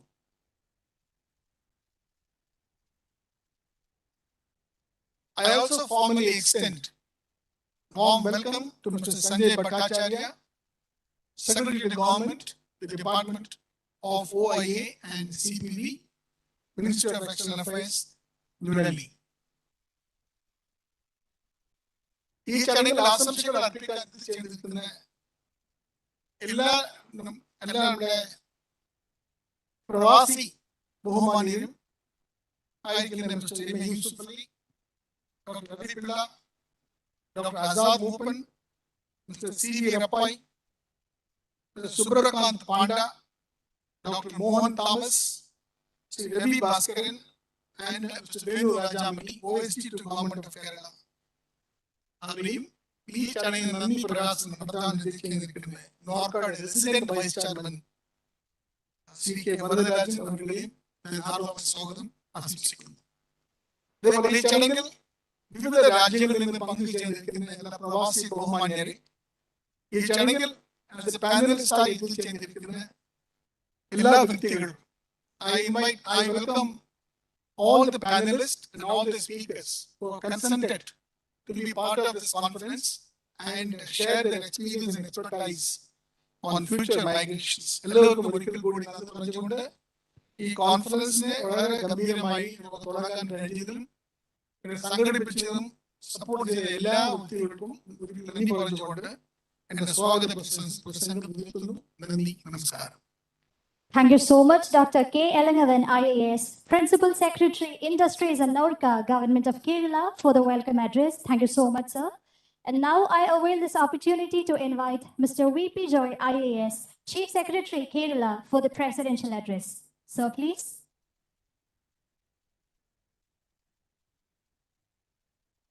ആദരണീയനായ മുഖ്യമന്ത്രി പിണറായി വിജയൻ അവതരിപ്പിച്ച ഈ ചടങ്ങിൽ സംബന്ധിക്കുന്ന ബഹുമാനരായ Shri Sanjay Bhattacharya, secretary, ministry of external affairs, Shri K Varadarajan, president vice chairman, Norka Roots, Shri Elangovan, ആദരണീയരായ പ്രവാസി മലയാളി നേതാക്കന്മാർ, വ്യവസായ പ്രമുഖർ, മറ്റ് പ്രിയപ്പെട്ട സുഹൃത്തുക്കളെ, സഹപ്രവർത്തകരെ, നോർക്കയെ സംബന്ധിച്ചിടത്തോളം വളരെ പ്രധാനപ്പെട്ട ഒരു കോൺഫറൻസ് ആണ് ഇന്നിവിടെ സംഘടിപ്പിച്ചിരിക്കുന്നത്. Overseas employment conference. ബഹുമാനപ്പെട്ട മുഖ്യമന്ത്രി കേരളത്തിന്റെ മുന്നോട്ടുള്ള ദിശാബോധത്തിൽ, വികസനത്തിന്റെ ദിശാബോധത്തിൽ ഏറ്റവും പ്രധാനമായിട്ട് കണ്ടിരിക്കുന്ന മേഖലകളാണ് വിദ്യാഭ്യാസവും തൊഴിൽ മേഖലയും. പ്രാഥമിക വിദ്യാഭ്യാസ രംഗത്താണെങ്കിലും ഉന്നത വിദ്യാഭ്യാസ രംഗത്താണെങ്കിലും സ്കിൽ ഡെവലപ്മെന്റ് കാര്യത്തിലാണെങ്കിലും കേരളം വലിയൊരു കുതിച്ചുചാട്ടത്തിന് തയ്യാറെടുക്കുകയാണ്. അതിനുവേണ്ടിയിട്ടുള്ള പ്രവർത്തനങ്ങൾ, പദ്ധതികൾ സംസ്ഥാനത്ത് നടപ്പാക്കിക്കൊണ്ടിരിക്കുന്നു. അത് മലയാളികൾ വിദേശ രാജ്യങ്ങളിൽ വ്യക്തിമുദ്ര പതിപ്പിച്ച ഒരു ആളുകളാണ്. 15 മില്യൺ ആളുകളോളം കേരളത്തിന് പുറത്ത് പ്രവർത്തിക്കുന്ന വലിയ ഒരു ജനസമൂഹം. ലോകത്തിന് തന്നെ ആവശ്യമായ സ്കിൽസ്, അതുപോലെ തന്നെ വൈദഗ്ധ്യം, തൊഴിൽ വൈദഗ്ധ്യം ഇത് നൽകുന്ന ഒരു സംസ്ഥാനമാണ് കേരളം. ഈ ഹെൽത്ത്, ആരോഗ്യം അല്ലെങ്കിൽ വിദ്യാഭ്യാസം, IT ഇങ്ങനെ പല മേഖലകളിൽ മലയാളികൾ, കേരളീയർ അവരുടെ കഴിവ് എല്ലാ സ്ഥലങ്ങളിലും തെളിയിച്ചിട്ടുണ്ട്. പുറത്ത് കേരളീയരെ കുറിച്ച് വളരെ ബഹുമാന്യമായ ഒരു സ്ഥാനം വിവിധ രാജ്യങ്ങളിൽ, കേരളത്തിന് പുറത്തുള്ള വിവിധ സ്ഥലങ്ങളിൽ നേടിയെടുക്കുവാൻ കഴിഞ്ഞിട്ടുമുണ്ട്. കോവിഡിന്റെ പശ്ചാത്തലത്തിൽ ലോകത്തിലെ സ്ഥിതിവിശേഷങ്ങൾ മാറി വരുമ്പോൾ അതിനനുസരിച്ചുള്ള ഒരു സ്കിൽ സെറ്റ്, ഒരു വൈദഗ്ധ്യം അത് നേടുന്ന കാര്യത്തിൽ നമ്മൾ ഉണർന്ന് പ്രവർത്തിക്കേണ്ടതുണ്ട്. കേരളത്തിന് ഒരു പ്രധാനപ്പെട്ട കാര്യം നമ്മുടെ ഒരു ഡെമോഗ്രാഫിക് ഡിവിഡൻഡാണ്. ഇന്ത്യയിലെ മീഡിയൻ ഏജ് 29. കേരളം അതിനേക്കാളും ഒരു വർഷം കൂടി കൂടുതലുണ്ട്, 30 പക്ഷേ ചില വിദേശ രാജ്യങ്ങൾ അത് വളരെ ഉയർന്ന ഒരു മീഡിയൻ ഏജിലാണ്. ഈ കോൺഫറൻസിലുള്ള ജർമ്മനി, അവിടുത്തെ മീഡിയൻ ഏജ് 47. ജപ്പാനാണെങ്കിൽ 49. അപ്പോൾ യൂറോപ്പ് അല്ലെങ്കിൽ ജപ്പാൻ പോലുള്ള രാജ്യങ്ങളിൽ കൂടുതൽ പ്രായമായ ആളുകൾ വർദ്ധിച്ചു വരുന്ന സാഹചര്യത്തിൽ അവിടെയുള്ള തൊഴിൽ രംഗത്തുണ്ടാകുന്ന അവസരങ്ങൾ എന്തൊക്കെ, ആ അവസരങ്ങൾ ഉപയോഗിക്കുവാനായിട്ട് കേരളീയരുടെ വൈദഗ്ധ്യം എങ്ങനെ പ്രയോജനപ്പെടുത്താം. ഇപ്പോൾ ആരോഗ്യ, വിദ്യാഭ്യാസ, IT മേഖലകളിൽ കേരളം നേടിയ വലിയ പുരോഗതി, അത് ഉപയോഗിച്ചുകൊണ്ട് എങ്ങനെ നമ്മുടെ മലയാളികൾക്ക് കൂടുതൽ നാട്ടിലും പുറത്തും കൂടുതൽ തൊഴിൽ ഉണ്ടാക്കാമെന്ന വലിയ ഒരു പദ്ധതിയാണ് കേരള ഗവൺമെന്റ് ബഹുമാനായ മുഖ്യമന്ത്രിയുടെ നേതൃത്വത്തിൽ ആസൂത്രണം ചെയ്തുകൊണ്ടിരിക്കുന്നത്. 20 ലക്ഷം ആളുകൾക്ക് തൊഴിൽ കണ്ടെത്തുക എന്ന് പറയുന്ന വലിയൊരു പ്രക്രിയയിലാണ് കേരളം ഏർപ്പെട്ടിരിക്കുന്നത്. അതോടൊപ്പം തന്നെ അതിനാവശ്യമായിട്ടുള്ള വൈദഗ്ധ്യം എല്ലാവർക്കും നൽകുക, അതും പ്രധാനമാണ്. നേരത്തെയൊക്കെ പാരമ്പര്യമായിട്ട് ഉന്നത വിദ്യാഭ്യാസ രംഗത്ത് പ്രധാനമായിട്ട് വേണ്ട ശേഷികൾ communication, memory, observation, analysis, decision making ഇത്തരത്തിലുള്ള ശേഷികൾ ആയിരുന്നുവെങ്കിൽ ഇന്ന് നമുക്ക് കൂടുതൽ സോഫ്റ്റ് സ്കിൽസ്, അതായത് ഇന്റർപേഴ്സണൽ സ്കിൽസ്, അതുപോലെ തന്നെ ടെക്നോളജിക്കൽ സ്കിൽസ്, എന്റർപ്രന്യൂറിയൽ സ്കിൽസ് ഇതൊക്കെ വളരെ അത്യാവശ്യമായി വന്നിരിക്കുകയാണ്. ഈ സ്കിൽസ്, ഈ വൈദഗ്ധ്യങ്ങൾ കിട്ടുന്ന രീതിയിൽ നമ്മുടെ യുവാക്കളെ സജ്ജീകരിക്കാനുള്ള പരിശീലന സ്ഥാപനങ്ങൾ, ഉന്നത വിദ്യാഭ്യാസ കേന്ദ്രങ്ങളിൽ തന്നെ അത്തരം സൗകര്യങ്ങൾ ഏർപ്പെടുത്തുവാനുള്ള പരിശ്രമങ്ങൾ ഇതെല്ലാം സംസ്ഥാന ഗവൺമെന്റ് വളരെ ഊർജിതമായ രീതിയിൽ നടത്തിക്കൊണ്ടിരിക്കുന്നു. ഈ രീതിയിൽ ഈ രംഗത്ത് നമ്മൾ ആരോഗ്യ രംഗത്ത് തന്നെ കേരളം ഒരു മാതൃക എന്ന നിലയിൽ കോവിഡ് മഹാമാരിയുടെ സമയത്തും അതിന് മുമ്പും പ്രവർത്തിച്ചു വരുന്നു. നമ്മുടെ കേരളീയരായിട്ടുള്ള ആളുകൾ ഈ രംഗത്ത് ലോകത്തിലെ എല്ലാ രാജ്യങ്ങളിലും തന്നെ അവരുടെ വ്യക്തിമുദ്ര പതിപ്പിച്ചു കഴിഞ്ഞിരിക്കുകയാണ്. അപ്പോൾ ഈ വിവിധ മേഖലകളിൽ IT കൂടുതൽ അഡ്വാൻസ്ഡ് ആയിട്ടുള്ള തൊഴിൽ രംഗങ്ങൾ, IT പോലെയോ അല്ലെങ്കിൽ റോബോട്ടിക്സ് പോലെയോ ഡാറ്റ അനലിറ്റിക്സ് പോലെയൊക്കെയുള്ള മേഖലകൾ, അവിടെയും നമ്മൾ പ്രത്യേക ശ്രദ്ധ പതിപ്പിക്കുന്നുണ്ട്. ഈ മേഖലകളിലെല്ലാം വളർന്നു വരുന്ന തൊഴിൽ സാധ്യതകൾ പ്രയോജനപ്പെടുത്തുക, അങ്ങനെ കേരളത്തെ ഒരു വികസനത്തിലേക്ക്, കൂടുതൽ വികസനത്തിലേക്ക് നയിക്കുക എന്നാണ് നമ്മുടെ ലക്ഷ്യം. ഈ ലക്ഷ്യത്തെ മുൻനിർത്തി ഗവൺമെന്റ് പ്രവർത്തിക്കുമ്പോൾ അപ്പോൾ അതിനാവശ്യമായിട്ടുള്ള ഒരു സംവിധാനം, പശ്ചാത്തല സംവിധാനം അത് ഒരുക്കുന്ന കാര്യത്തിൽ, അതിനാവശ്യമായ പ്രോജക്റ്റുകൾ ഇവിടെ നടപ്പാക്കുന്ന കാര്യത്തിൽ, അത് സ്കൂൾ തലത്തിലും കോളേജ് തലത്തിലാണെങ്കിലും അതിനെല്ലാം വളരെ വലിയ ബൃഹത് പദ്ധതികൾ, നവകേരള നിർമ്മാണത്തിനുള്ള പദ്ധതികൾ നടപ്പാക്കിക്കൊണ്ടിരിക്കുന്നു. ഇതുമായി ബന്ധപ്പെട്ട് ഓവർസീസ് ഉണ്ടാകുന്ന അവസരങ്ങൾ അത് ഉപയോഗിക്കാൻ, അതുപോലെ തന്നെ നമ്മൾ വിദേശത്ത് പോകുന്ന മലയാളികളുടെ പ്രശ്നങ്ങൾ എന്തെങ്കിലും ഉണ്ടെങ്കിൽ അത് പരിഹരിക്കാൻ, ഈ കാര്യങ്ങളിലെല്ലാം നോർക്ക വളരെ സുസ്ഥിരമായ ഒരു പ്രവർത്തനമാണ് നടത്തി വരുന്നത്. നോർക്കയുടെ നേതൃത്വത്തിൽ ഈ കാര്യങ്ങൾക്ക് വേണ്ടി പ്രത്യേകിച്ച് തൊഴിലവസരങ്ങൾ കണ്ടെത്തുന്ന കാര്യങ്ങളിൽ, അതിനു വേണ്ടിയിട്ടുള്ള നമ്മുടെ മലയാളികളെ പ്രാപ്തരാക്കുന്ന കാര്യങ്ങളിൽ, അതിന് ഉള്ള ഇൻസ്റ്റിറ്റ്യൂഷണൽ സംവിധാനങ്ങൾ നാട്ടിൽ ഏർപ്പെടുത്തുന്ന കാര്യത്തിൽ, ഇതിലെല്ലാം ഒരു യോജിച്ച, മറ്റ് വകുപ്പുകളുമായിട്ട് ചേർന്ന് യോജിച്ച ഒരു പ്രവർത്തനം വരും കാലങ്ങളിൽ നടത്തേണ്ടതുണ്ട്. ഈ കാര്യങ്ങളെ സംബന്ധിച്ച് നമുക്ക് നമ്മുടെ മലയാളികളായിട്ടുള്ള വിദേശത്ത് പ്രവർത്തിക്കുന്ന വ്യവസായ പ്രമുഖരാണെങ്കിലും, അതുപോലെ തന്നെ മറ്റ് വിവിധ രംഗങ്ങളിൽ പ്രവർത്തിക്കുന്ന വ്യക്തികൾ, സമുന്നതരായ വ്യക്തികൾ ഇക്കാര്യത്തിൽ വളരെയധികം താല്പര്യമെടുക്കുന്നു. കേരളത്തിന്റെ വികസന രംഗത്തുള്ള പ്രവർത്തനങ്ങൾക്കാണെങ്കിലും, അതുപോലെ തന്നെ കേരളീയരുടെ തൊഴിൽ രംഗത്തുള്ള സാധ്യതകൾക്കാണെങ്കിലും വളരെയധികം താല്പര്യത്തോടെ, സഹകരണത്തോടെ അതിലെ സംസ്ഥാനവുമായിട്ട് ചേർന്ന് പ്രവർത്തിക്കുന്ന ഒരു ഡയസ്പോറ അതാണ് നമുക്കുള്ളത്. അത് കേരളത്തിന്റെ വലിയൊരു അനുഗ്രഹമാണ്. ഇന്നത്തെ യോഗത്തിൽ തന്നെ നമ്മുടെ മലയാളികൾ, വിദേശത്ത് വ്യക്തിമുദ്ര പതിപ്പിച്ച മലയാളികൾ, അവരുടെ ശ്രമഫലമായിട്ട് നമ്മുടെ സംസ്ഥാനത്ത് ഇതിനകത്തും പുറത്തും നമുക്ക് വലിയ പുരോഗതി നേടാനായിട്ട് സാധിച്ചിട്ടുണ്ട്. ഇങ്ങനെ ഈ കോൺഫറൻസ് വഴി ഉണ്ടാകുന്ന ആശയങ്ങൾ അത് നല്ല രീതിയിൽ നടപ്പാക്കി, അങ്ങനെ തൊഴിൽ രംഗത്തും അതുപോലെ നമ്മുടെ വികസന രംഗത്തും വലിയ ഒരു കുതിച്ചുചാട്ടം കേരളത്തിന് നടത്താനായിട്ട് കഴിയുകയും ചെയ്യട്ടെ എന്നുള്ളതാണ് ഈ അവസരത്തിൽ എനിക്ക് ആശംസിക്കുന്നത്. ബഹുമാനായ മുഖ്യമന്ത്രി ഈ കാര്യങ്ങളെ സംബന്ധിച്ച് വളരെ കൃത്യമായിട്ടുള്ള മോണിറ്ററിംഗ് യോഗങ്ങൾ സ്ഥിരമായിട്ട് കൂടുകയും അതനുസരിച്ച് ഇത്തരം പ്രോജക്റ്റുകൾ വളരെ ഗതിവേഗത്തിൽ മുന്നോട്ട് പോവുകയും ചെയ്യുന്നുണ്ട്. ഈ ചടങ്ങ് ഇന്ന് ഇവിടെ സംഘടിപ്പിക്കാൻ നേതൃത്വം നൽകിയ ബഹുമാനപ്പെട്ട മുഖ്യമന്ത്രിയെ ഈ ചടങ്ങിന്റെ ഉദ്ഘാടനം നടത്തുവാനായിട്ട് ഔപചാരികമായി ഞാൻ ക്ഷണിക്കുന്നു.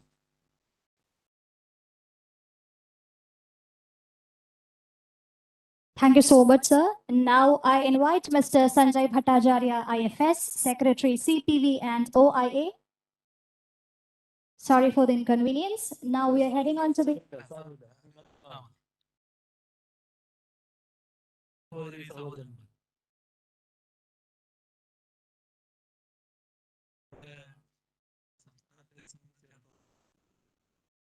വളരെ പ്രധാനപ്പെട്ട കാര്യത്തിനാണ് ഇത്തരമൊരു കോൺഫറൻസ് ചെയ്യുന്നത്. ഇതിന്റെ സത്ത ഇവിടെ പറഞ്ഞു കഴിഞ്ഞിട്ടുണ്ട്. ഒരു പുതിയ കേരളമാണ് നാം സൃഷ്ടിക്കാൻ ഉദ്ദേശിക്കുന്നത്. അതിന്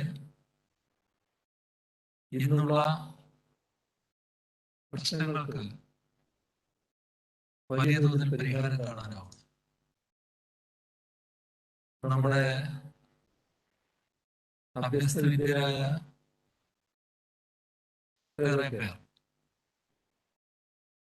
തൊഴിൽ രഹിതരാണ്. ചിലർക്ക് അവരുടെ ആഗ്രഹത്തിനനുസരിച്ചുള്ള തൊഴിൽ ലഭിക്കുന്നില്ല, അവരുടെ യോഗ്യതക്കനുസരിച്ചുള്ള തൊഴിൽ ലഭിക്കുന്നില്ല. ഇത്തരം കാര്യങ്ങളിൽ പരിഹാരം കാണുക എന്നത് വളരെ പ്രധാനമാണ്. ഇപ്പോ സംസ്ഥാനത്ത് നടപ്പാക്കുന്ന ചില കാര്യങ്ങൾ ഇതിന് സഹായകരമായിട്ടുള്ളതാണ്. കഴിഞ്ഞ സർക്കാരിന്റെ കാലത്ത് തന്നെ തുടക്കം കുറിച്ചതും ആലോചനക്ക് തുടക്കം കുറിച്ചതും ഈ സർക്കാർ പ്രവൃത്തിപഥത്തിൽ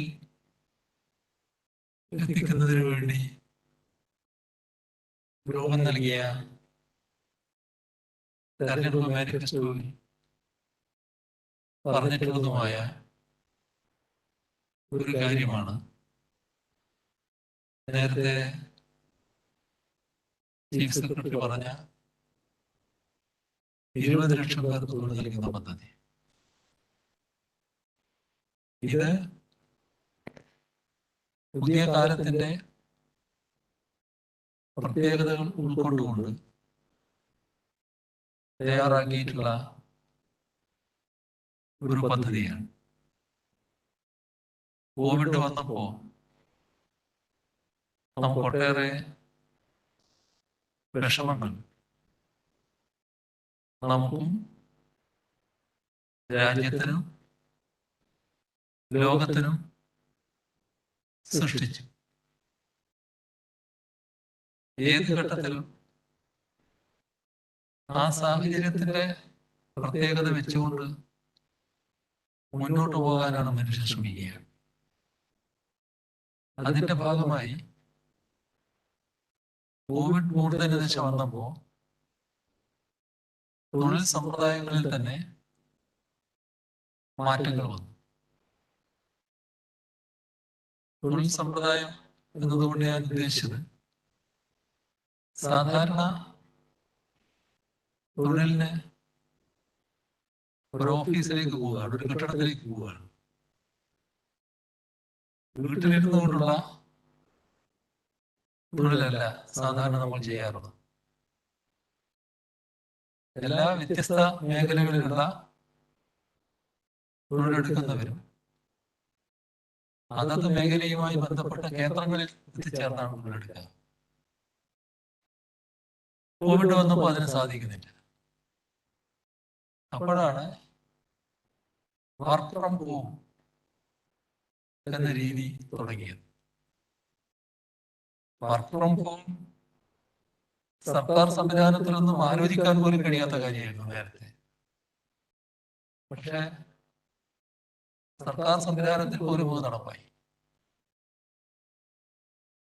ഇതോടൊപ്പം വീട്ടിനകത്തുള്ള തൊഴിലും വീട്ടിനകത്തിരുന്നുള്ള തൊഴിലും വീട്ടിനടുത്ത് ഇരുന്നുള്ള തൊഴിലും എന്തൊരാശയവും വന്നു.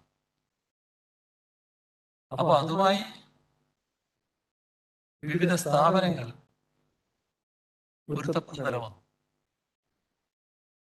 നാം മലയാളികൾ അന്താരാഷ്ട്ര തലത്തിൽ ജോലി എടുക്കുന്നവരാണ്. വിവിധ രാജ്യങ്ങളിൽ മലയാളി സാന്നിധ്യം മികവുറ്റ രീതിയിൽ തന്നെയുള്ള തൊഴിൽ ഏർപ്പെടുന്നവരാണ്. ആ കാര്യത്തിലുള്ള കഴിവും പ്രാഗൽഭ്യവും പൊതുവെ അംഗീകരിക്കപ്പെട്ടതുമാണ്. ഇത് വന്നപ്പോഴാണ് ഒരു പുതിയ ആലോചന വന്നത്. ഈ അവസരം നമുക്ക് ഉപയോഗിക്കാൻ കഴിയും. നമ്മുടെ നാടിന്റെ ഒരു പ്രത്യേക സാഹചര്യമുണ്ട്. നാട്ടിലെ വീടുകളിൽ നോക്കിയാൽ നല്ല അഭ്യസ്തവിദ്യരായ പലരും തൊഴിലില്ലാതെ കഴിയുന്നുണ്ട്. ഇപ്പോ ഒരു വിഭാഗം എന്ന നിലയ്ക്ക് കൂടുതൽ എടുത്താൽ സ്ത്രീകളെയാണ് അങ്ങനെ കാണാൻ കഴിയും. നല്ല യോഗ്യത നേടിയവരായിരിക്കും. പക്ഷെ കല്യാണം കഴിഞ്ഞപ്പോ ചിലത് ജോലി വേണ്ടെന്ന് വെച്ചിട്ടുണ്ട്. കുഞ്ഞ് പറഞ്ഞപ്പോ കുഞ്ഞിനെ സംരക്ഷിക്കേണ്ട ആ കാര്യം ആലോചിച്ച് തൊഴിൽ വേണ്ടെന്ന് വെച്ചവരുണ്ട്. ഇങ്ങനെ പലവിധ കാരണങ്ങളാൽ തൊഴിലിന് ഉള്ള തൊഴിൽ ഉപേക്ഷിച്ചവര് പഠനം കഴിഞ്ഞ് തൊഴിലിന് പോകാത്തവര്, ഇങ്ങനെ ധാരാളം ആളുകള് സ്ത്രീകൾ എന്ന നിലക്ക് നമ്മുടെ വീടുകളിലുണ്ട്. യഥാർത്ഥത്തിൽ അവരുടെ യോഗ്യതക്കനുസരിച്ചുള്ള തൊഴിലിന് അവസരം ലഭിച്ചാൽ അവർ തൊഴിലെടുക്കാൻ തയ്യാറാണ്.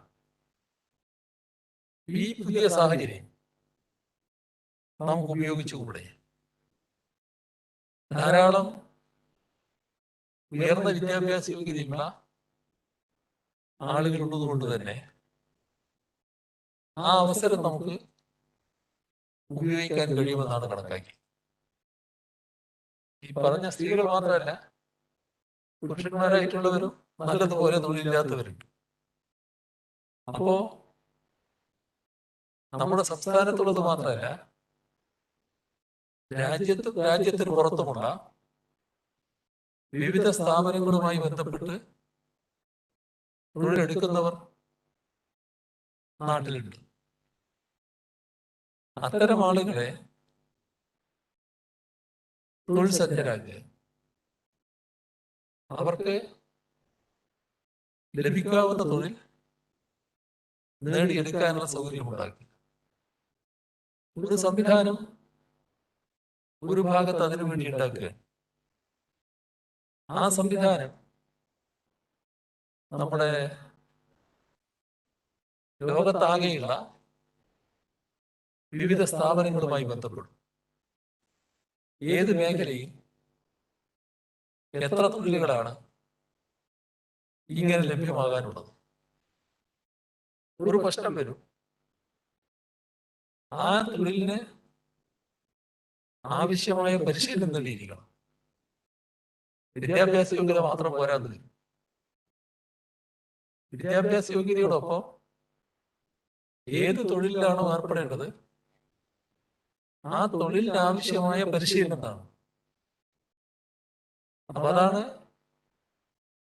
നൈപുണ്യ വികസനത്തിന്റെ ഭാഗമായിട്ട് വരേണ്ടത്. നേരത്തെ നൈപുണ്യം സമ്പാദിച്ചവരായാലും, അതായത് നേരത്തെ ഒരു ജോലി എടുത്തവരും, അവർക്കറിയാ കാര്യങ്ങൾ. പക്ഷെ വർഷങ്ങളായി അവർ തൊഴിലില്ല, അവരതുമായി ബന്ധപ്പെട്ടിരിക്കുന്നു. അപ്പൊ അവർ പുതിയ കാര്യങ്ങൾ മനസ്സിലാക്കണം, പുതിയ പരിശീലനം കാണണം.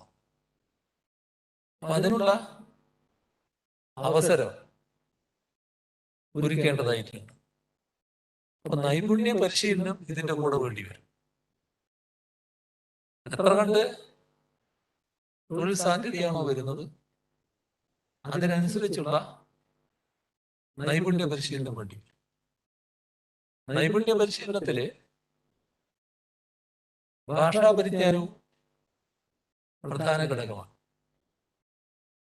വ്യത്യസ്ത ഭാഷകൾ ചിലപ്പോൾ കൈകാര്യം ചെയ്യേണ്ടതായിട്ട് വരും. പൊതുവെ ഇംഗ്ലീഷ് അറിയാവുന്നവരാണെങ്കിലും ഇംഗ്ലീഷ് ചിലപ്പോൾ കൂടുതൽ മെച്ചപ്പെടുത്തേണ്ടതായിട്ടുണ്ട്. മറ്റ് പല രാജ്യങ്ങളിലും ഇംഗ്ലീഷ് പോരാതെ വരും.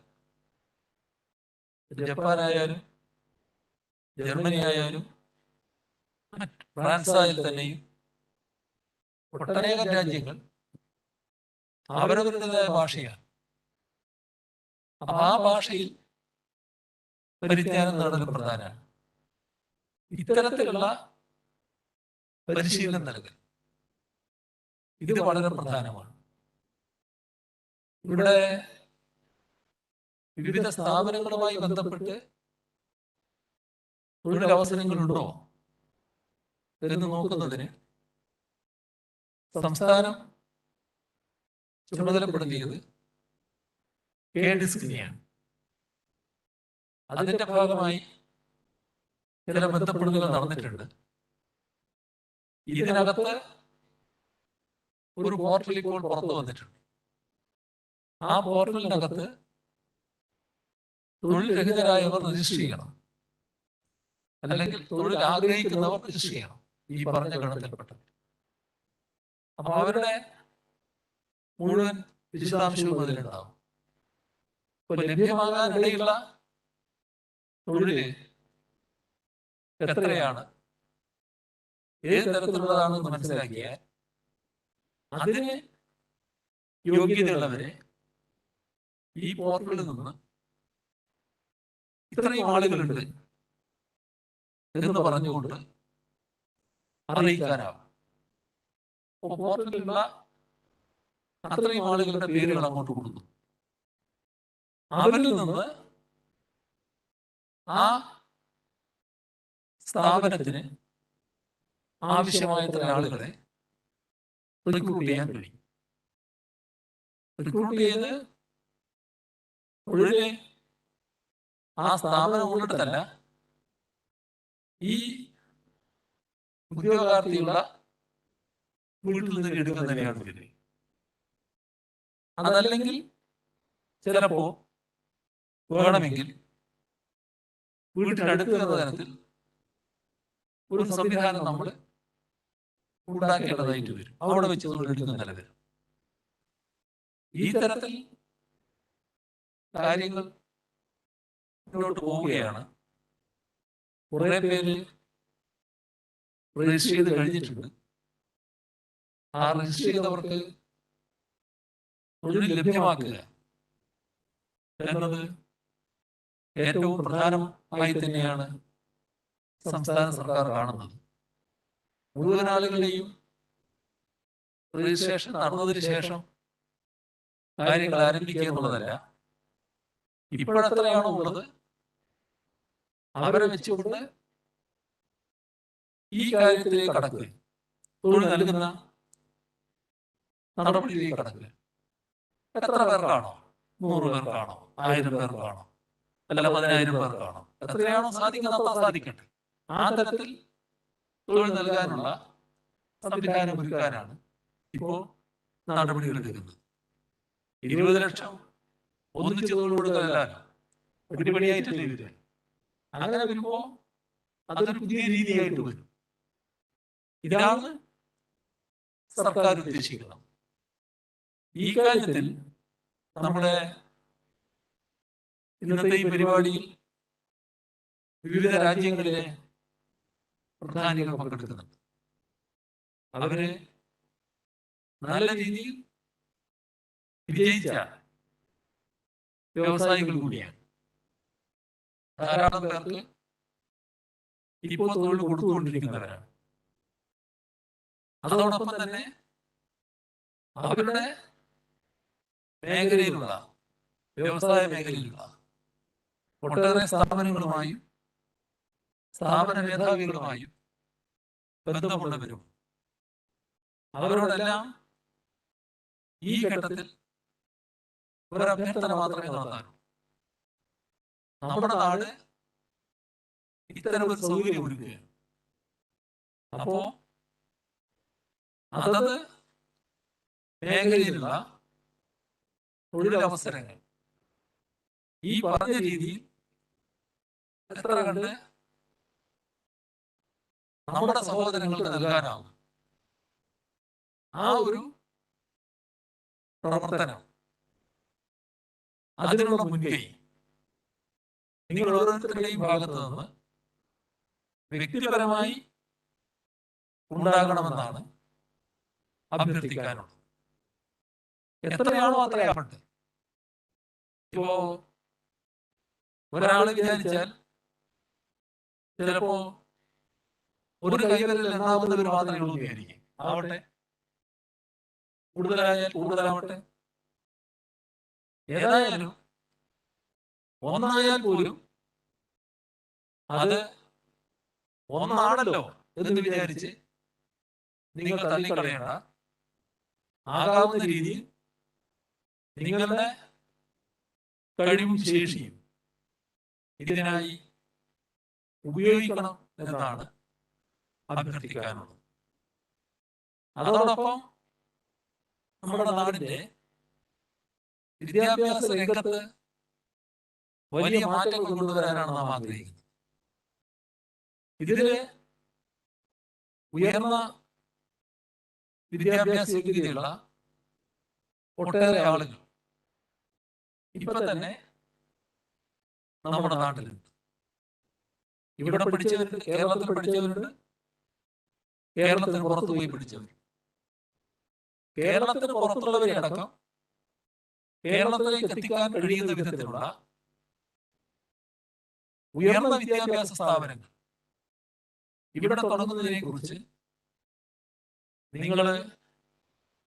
നിങ്ങളെന്ന് ഞാൻ ഉദ്ദേശിക്കുന്നത് നമ്മുടെ സഹോദരങ്ങളായ മലയാളി വ്യവസായ പ്രമുഖർ ആലോചിക്കേണ്ട ഘട്ടം കൂടി വരികയാണ്. ആ രീതിയിലുള്ള ഉയർന്ന വിദ്യാഭ്യാസ സ്ഥാപനങ്ങൾ നമുക്ക് ആവശ്യമായി വരികയാണ്. അതോടൊപ്പം കേരളത്തിന്റെ വികസനത്തിന് ഉതകുന്ന മറ്റൊട്ടേറെ കാര്യങ്ങൾ, ഇപ്പോ കോവിഡിന്റെ ഒരു ഘട്ടം കഴിഞ്ഞു, മെല്ലെ വാതിലുകൾ തുറക്കാൻ പോവുകയാണ്. ചാർട്ടേഡ് ഫ്ലൈറ്റ് ടൂറിസ്റ്റുകൾക്ക് അനുവദിക്കുന്ന ഘട്ടത്തിലേക്ക് എത്തുന്നു. അധികം താമസിയാതെ തന്നെ സാധാരണഗതിയിൽ വിസ അനുവദിച്ചു തുടങ്ങുമെന്നും വാർത്തകൾ വന്നു കഴിഞ്ഞിട്ടുണ്ട്. അങ്ങനെ വരുമ്പോ നമ്മുടെ നാട് അതിനനുസരിച്ച് സജ്ജമാകേണ്ടതുണ്ട്. അതിനാവശ്യമായ കാര്യങ്ങൾ ഇവിടെ ചെയ്യാം. അതോടൊപ്പം ടൂറിസം രംഗത്ത് ഏറ്റവും അധികം കേരളത്തിന് സാധ്യതയുള്ള ഒന്നാണ് ആരോഗ്യ മേഖല. പലരും ഇവിടെ ആരോഗ്യ രംഗത്തെ സ്ഥാപനങ്ങളുമായി ബന്ധപ്പെട്ട് വരാൻ തയ്യാറാകുന്നവരാണ്. അത്തരത്തിലുള്ള സ്ഥാപനങ്ങൾ കേരളത്തിൽ ഇപ്പോൾ ഉള്ളത് മെച്ചപ്പെടണം. മെച്ചപ്പെട്ട സ്ഥാപനങ്ങളുണ്ട്, അത് കൂടുതൽ മെച്ചപ്പെടണം. അതോടൊപ്പം ഏറ്റവും ഉയർന്ന നിലയിലുള്ള സ്ഥാപനങ്ങൾ ഇവിടെ ഉണ്ടാവുകയുമാണ്. ഈ തരത്തിൽ നാടിന്റെ അഭിവൃദ്ധിക്ക് എന്തൊക്കെയാണോ നിങ്ങൾക്ക് ചെയ്യാൻ കഴിയുക, ആ രീതിയിൽ നിങ്ങൾ നിങ്ങളുടേതായ പങ്ക് വഹിക്കണം എന്നാണ് ഇതിൽ പങ്കെടുക്കുന്ന, അല്ലെങ്കിൽ ഇന്നെന്തെങ്കിലും അസൗകര്യം കൊണ്ട് പങ്കെടുക്കാൻ കഴിയാതിരിക്കുന്ന ആളുകളോട്, വ്യവസായ പ്രമുഖരോട് അഭ്യർത്ഥിക്കാനുള്ളത്. അതോടൊപ്പം വിപുലമായ നൈപുണ്യ വികസന കേന്ദ്രങ്ങൾ അത് വലിയ തോതിൽ കേരളത്തിൽ ആരംഭിക്കാൻ സർക്കാർ തന്നെ നടപടികൾ സ്വീകരിക്കുന്നു. ഇന്നുള്ളതിനെ കൂടുതൽ മെച്ചപ്പെടുത്തും. അതോടൊപ്പം പുതിയ സംരംഭങ്ങൾ ആവശ്യമായ രീതിയിൽ പടുത്തുയർത്താനുമാണ് ഉദ്ദേശിക്കുന്നത്. നമ്മുടെ തൊഴിൽ ആഗ്രഹിക്കുന്ന ഒട്ടേറെ പേർ ഈ പരിപാടിയിൽ പങ്കെടുക്കുന്നു. ഇവിടെ തൊഴിലവസരം ലഭ്യമാകുക എന്നുള്ളത് മാത്രമല്ല, വിദേശത്ത് തൊഴിലെടുക്കാൻ പോകുന്ന ധാരാളം പേർ നമുക്കുണ്ട്. നേരത്തെ ഒരു ഭാഗ്യപരീക്ഷണം പോലെ വിദേശത്ത് പോകുന്നുണ്ടായിരുന്നു. ഇന്നതല്ല, അവരവരുടെ യോഗ്യതക്കനുസരിച്ചുള്ള തൊഴിൽ ലഭ്യമാകുമ്പോൾ വിദേശത്ത് പോകുന്നവരാണ് നല്ലൊരു പങ്ക്. അപ്പൊ അത്തരത്തിലുള്ള തൊഴിലവസരങ്ങൾ നേടിയുള്ള പോക്ക് ഇനിയും ഉണ്ടായി എന്ന് വരും. അതിനാവശ്യമായ യോഗ്യത സമ്പാദിക്കുക, അതിന് സംസ്ഥാനം എന്ന നിലക്ക് കൂടുതൽ പ്രാമുഖ്യം കൊടുക്കുക, ഇതുകൂടി ഇവിടെ ഉദ്ദേശിക്കുകയാണ്. ഞാൻ മറ്റ് കൂടുതൽ കാര്യങ്ങളിലേക്ക് കടക്കുന്നില്ല. എല്ലാവരുടെയും സഹകരണവും പിന്തുണയും ഈ കാര്യങ്ങൾക്ക് ഉണ്ടാവണം. നമ്മുടെ നാടിന്റെ പ്രശ്നങ്ങൾ പരിഹരിക്കുന്നതിന് ഏറ്റവും പ്രധാനപ്പെട്ടതാണ് തൊഴിലുമായി ബന്ധപ്പെട്ട പ്രശ്നം. ആ തൊഴിൽ നല്ല രീതിയിൽ ലഭ്യമാക്കുക. എന്താണ് ഉദ്ദേശിക്കുന്നത്? നിങ്ങൾക്ക് ഓരോരുത്തർക്കും ഇക്കാര്യത്തിൽ നിങ്ങളുടേതായ അനുഭവം വെച്ചുകൊണ്ടുള്ള ആശയം കൈമാറാനുണ്ടാവും. ആ ആശയം നിങ്ങളിവിടെ പ്രകടിപ്പിക്കണം. നമുക്ക് ഒന്നിച്ച് നമ്മുടെ നാടിനെ കൂടുതൽ മെച്ചപ്പെട്ട നിലയിലേക്ക് ഉയർത്താനുള്ള പ്രവർത്തനത്തിൽ ഏർപ്പെടാം എന്ന് മാത്രം പറഞ്ഞുകൊണ്ട് ഈ ഓവർസീസ് എംപ്ലോയീസ് കോൺഫറൻസ് ഔപചാരികമായി ഉദ്ഘാടനം ചെയ്ത് അറിയിച്ചുകൊണ്ട് അവസാനിപ്പിക്കുന്നു. നിങ്ങൾക്ക് എൻ്റെ സ്നേഹാഭിവാദം. With utmost respect and honor, I express heartfelt gratitude to Honorable Chief Minister of Kerala, Sri Pinarayi Vijayan sir, for officially inaugurating Overseas Employers Conference 2021. Thank you so much, sir. And now I avail this opportunity to invite Mr. Sanjay Bhattacharya, IFS, Secretary, CPV and OIA, Ministry of External Affairs, New Delhi, for the special address. So please. Thank you. Honorable Chief Minister of Kerala, my dear friend and Chief Secretary of Kerala, Sri VP Joy, distinguished Pravasis on the panel, and particularly Sri Yusuf Ali, who is also a member of the Governing Council of the India Center for Migration, a think tank under the Ministry of External Affairs, distinguished guests, ladies and gentlemen. Namaskaram from New Delhi. Thank you for this invitation to the conference to discuss migration and mobility of our Indian workers and professionals. I express my gratitude to the government of Kerala for this initiative and special appreciation to Norca and FICCI. Kerala has not only been in the forefront of migration-related issues, but has also been in tune with the priorities of the government on international migration front. Such a discussion will help us in preparing for the future in an informed manner. It is an opportune moment to have these conversations amongst all the stakeholders. The world of migration is going through a churn. COVID has only made it more visible. But even before COVID, we had seen how the changing economic systems and structures, new industry, and evolving technology had made the world of migration more challenging. But we also saw that it opened up new opportunities. From our perspective, policy would seek to address the issues related to adding value to migrant returns and to mainstream external migration policy with the national development priorities. India is an important player in global migration dynamics, and within India, Kerala has always been in the forefront as one of the top states to send people abroad for employment. Today, India has a presence of about 18 million NRIs across the world. Indian professionals have made their mark in the USA, UK, Australia, Canada, France, Germany, and many other countries. Almost half, or about 9 million of Indian migrants, are in the Gulf region, and a majority of them are in low and medium-skilled occupations. Over the decades, the Indian migrant workers have contributed to the development of Gulf states, engaged in sectors such as construction, oil, tourism, food and hospitality, healthcare, and many others. They have earned a very high reputation amongst the Arab countries. They have also contributed a large share of the remittances that come to India, both for consumption as well as for investments. However, with COVID-19, the world has witnessed changes in the employment landscape. As we mentioned earlier, This has also affected the Gulf countries.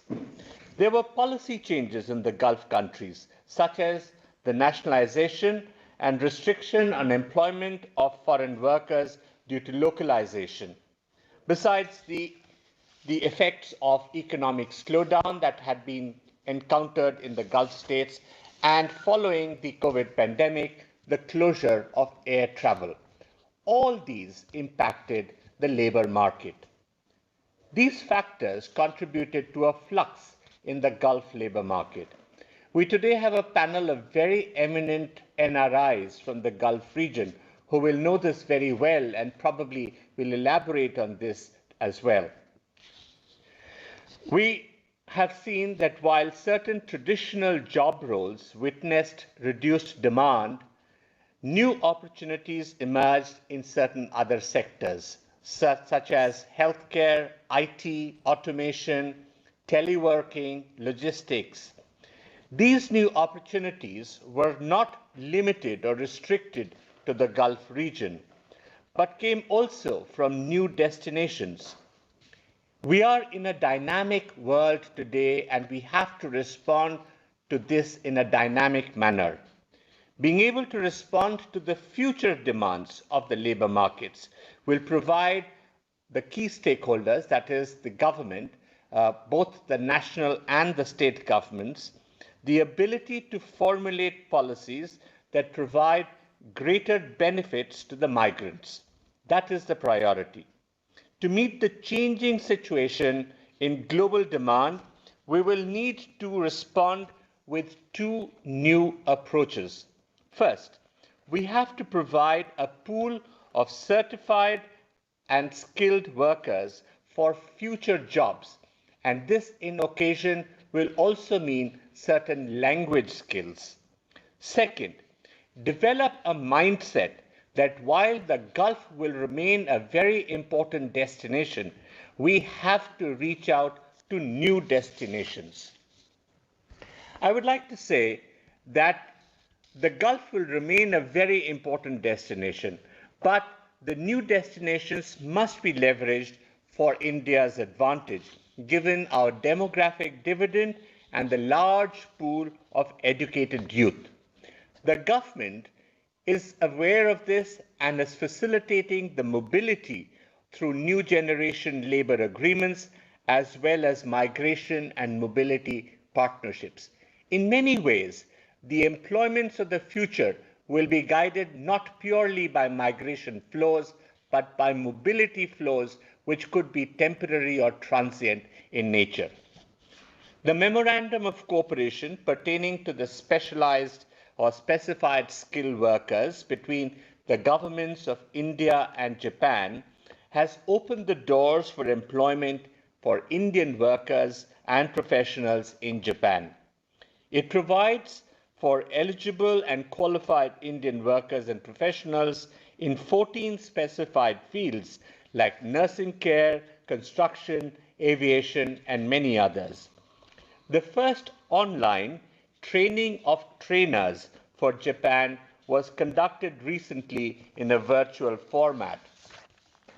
Kerala, with its strong presence in the healthcare sector, is strongly poised to gain from this Memorandum of Cooperation of SSW with Japan. You will probably need to work a little bit on the basic language skills, but I'm happy that a Japanese teacher will help Kerala through the facilities of NORCA, as one of the Japanese teachers has been assigned to NORCA to help our nursing colleagues to benefit from this particular scheme. The returns from this to go towards the developed world will be huge. The government has also signed an MOU on migration and mobility partnership with the UK that will facilitate employment opportunities for young Indian professionals. We have signed recently a bilateral agreement on the recruitment of Indian migrant workers to Portugal. There is growing interest in foreign countries in East Asia, besides Japan, in Korea, and in the territories of Taiwan, for Indian workers. We've seen this similar interest in Europe, in Denmark, Germany, France, Portugal, Greece, and Italy, where they wish to have more Indian workers and professionals. These new partnerships have to be nurtured very carefully. And at the same time, we have to ensure that these new partnerships, when we develop them, they follow safe and legal mobility flows, that they adopt ethical recruitment practices, and that these are in alignment with the Global Compact for Migration. Many of these opportunities have come up because of the India-EU Common Agenda on Migration and Mobility, which has allowed us not only to have an EU-wide understanding, but also bilateral arrangements with several countries.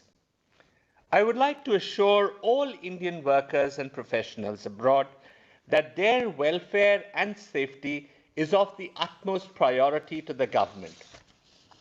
You would recall that when COVID struck, the Vande Bharat mission was launched to repatriate Indian workers who were stranded abroad. The Indian missions, embassies, and consulates were available 24/7 to help the Indians in distress abroad. Government has taken several initiatives to simplify, upgrade, and expand the coverage of the e-migrate system and bring all key stakeholders such as the government, the recruiting agents, the foreign employers, and the migrants under one roof. The development and use of the e-migrate system is crucial to the systematic and timely development of our migration and employment networks in foreign countries. We have also been engaged in discussion with GCC partners to integrate their employment and migration platforms and portals with our e-migrate portal. This will promote transparency so that our Indian workers are better informed and can have better opportunities when they go overseas. We take this to another level, particularly when our workers go overseas. The Madad portal enables migrants to register and track their grievances online. I'm very proud to say that Madad has emerged as the topmost grievance redressal portal of all the government grievance redressal portals that are available. Indian missions have the Indian Community Welfare Fund, popularly known as ICWF, for assistance to needy Indians abroad. We have also started a low-cost insurance scheme for Indian migrants going abroad, known as the Pravasi Bharatiya Bima Yojana, or PBBY, which provides an insurance cover of 10 lakhs of rupees. It was available for ECR category workers initially, but was open for ECNR category also. And there are possibilities for the items of coverage to be expanded further. I must emphasize the importance of ensuring that all workers undergo pre-departure orientation to provide socio-cultural and legal inputs, information on labor laws prevalent in destination countries, and also the role of Indian missions and how they can help our citizens abroad. We are expanding the spread of PDOT with the opening of new centers, planning to open up to 100 PDOT centers, and we have also introduced an online program for PDOT so that more people can have access to this facility.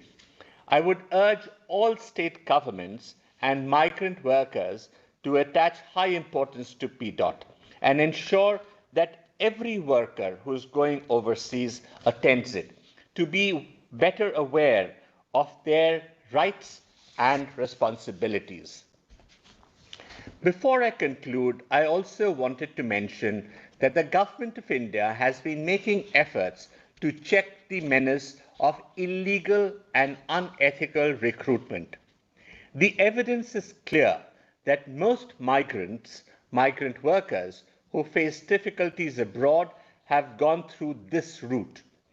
The protectors of immigrants, POEs, have been empowered under the Immigration Act of 1983, and now, as you know, a new immigration bill is under preparation, but we need the cooperation and assistance of the state authorities.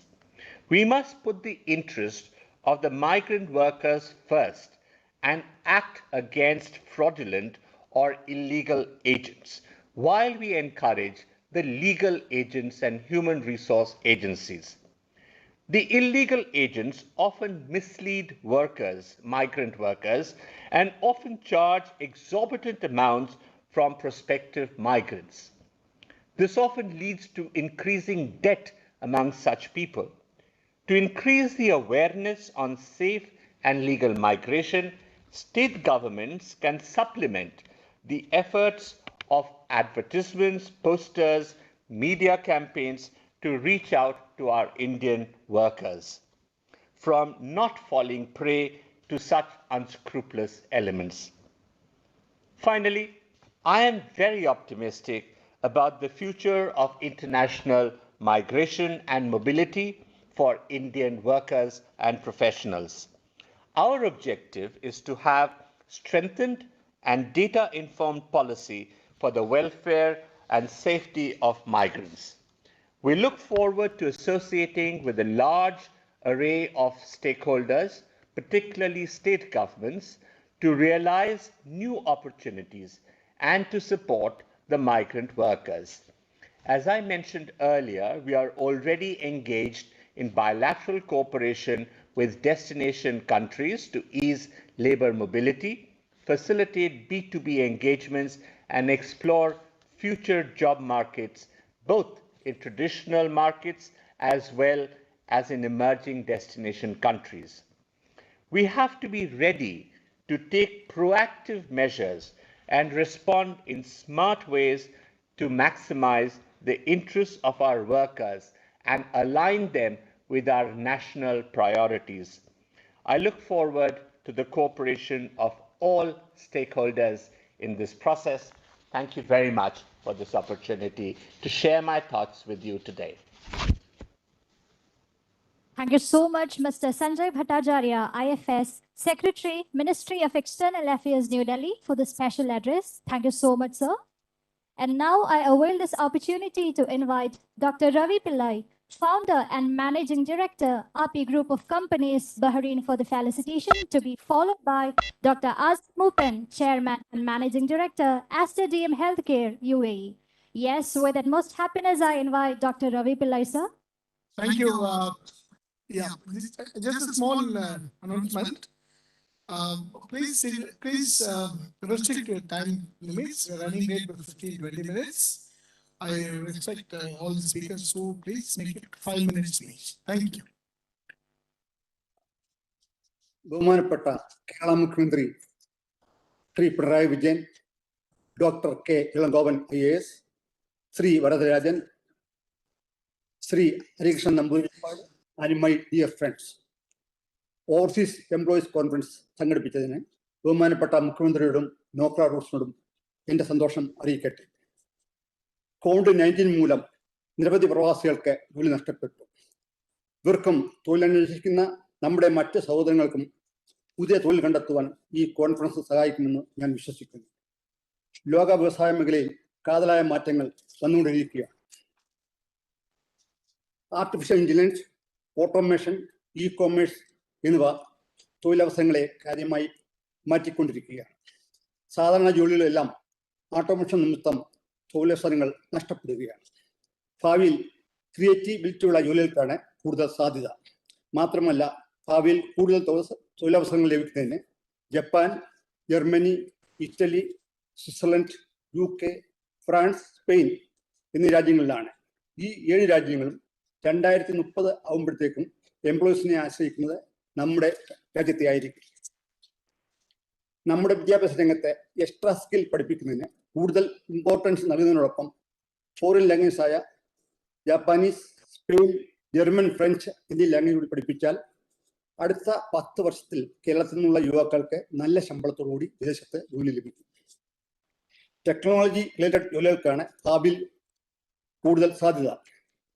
Online ജോലി സാധ്യതകൾ പരമാവധി പ്രയോജനപ്പെടുത്തണം. പല ജോലികൾക്കും ഇപ്പോൾ remote working opportunities ഉണ്ട്. Japan, Europe എന്നീ രാജ്യങ്ങളിൽ ജനസംഖ്യയുടെ ഭൂരിഭാഗവും പ്രായം ചെന്ന ആൾക്കാരാണ്. അതുകൊണ്ട് ഓൾഡ് ഏജ് കെയർ സെക്ടറിൽ വളരെ കൂടുതൽ ജോലി സാധ്യതകൾ ആ രാജ്യങ്ങളിലുണ്ട്. എൻ്റെ അഭിപ്രായത്തിൽ അടുത്ത 10 വർഷത്തേക്ക് ഏറ്റവും കൂടുതൽ ജോലി സാധ്യതകളുള്ളത് ഗൾഫിലാണ്. പക്ഷേ ഗൾഫിലെ പുതിയ നിയമം അനുസരിച്ച് മിക്ക ജോലികൾക്കും ജോലി പ്രവേശിക്കുന്നതിന് മുമ്പ് ട്രേഡ് ടെസ്റ്റ് നിർബന്ധമാണ്. ഗവൺമെന്റ് ഏജൻസി നടത്തുന്ന ട്രേഡ് ടെസ്റ്റ് പാസ്സായാൽ മാത്രമേ ഇനി ജോലിയിൽ പ്രവേശിക്കാൻ സാധിക്കുകയുള്ളൂ. അതിനാൽ എക്സ്പീരിയൻസും കഴിവുള്ള എംപ്ലോയീസിനെ മാത്രമേ ട്രെയിനിങ് ലഭിച്ച ശേഷം ഗൾഫിലേക്ക് വരാവൂ. ഖത്തർ, UAE, സൗദി അറേബ്യ എന്നീ രാജ്യങ്ങൾ ടെക്നിക്കൽ ആൻഡ് അതർ സ്കിൽഡ് വർക്കേഴ്സിന് ലോങ് ടൈം വിസ നൽകി തുടങ്ങിയിട്ടുണ്ട്.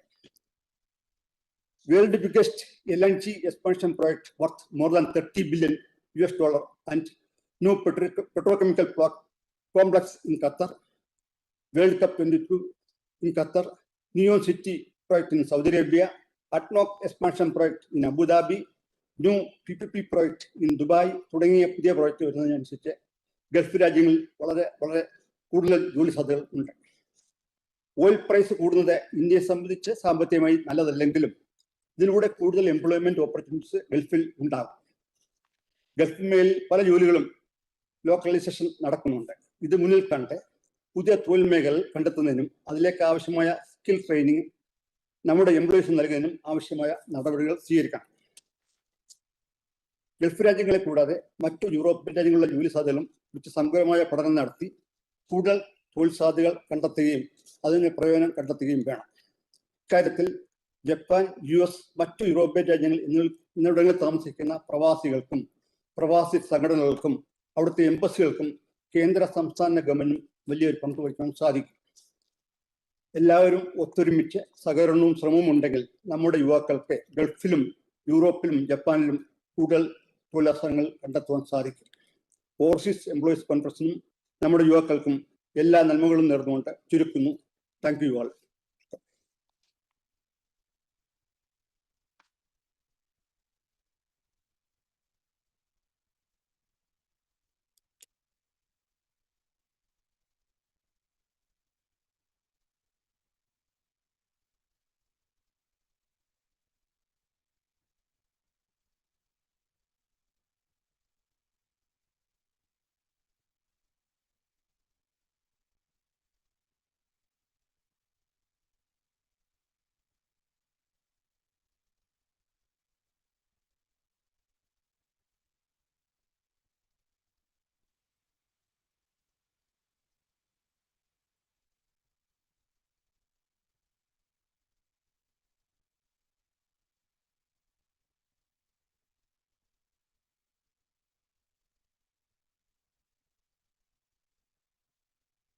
സൗണ്ട് മ്യൂട്ടാണ് sir.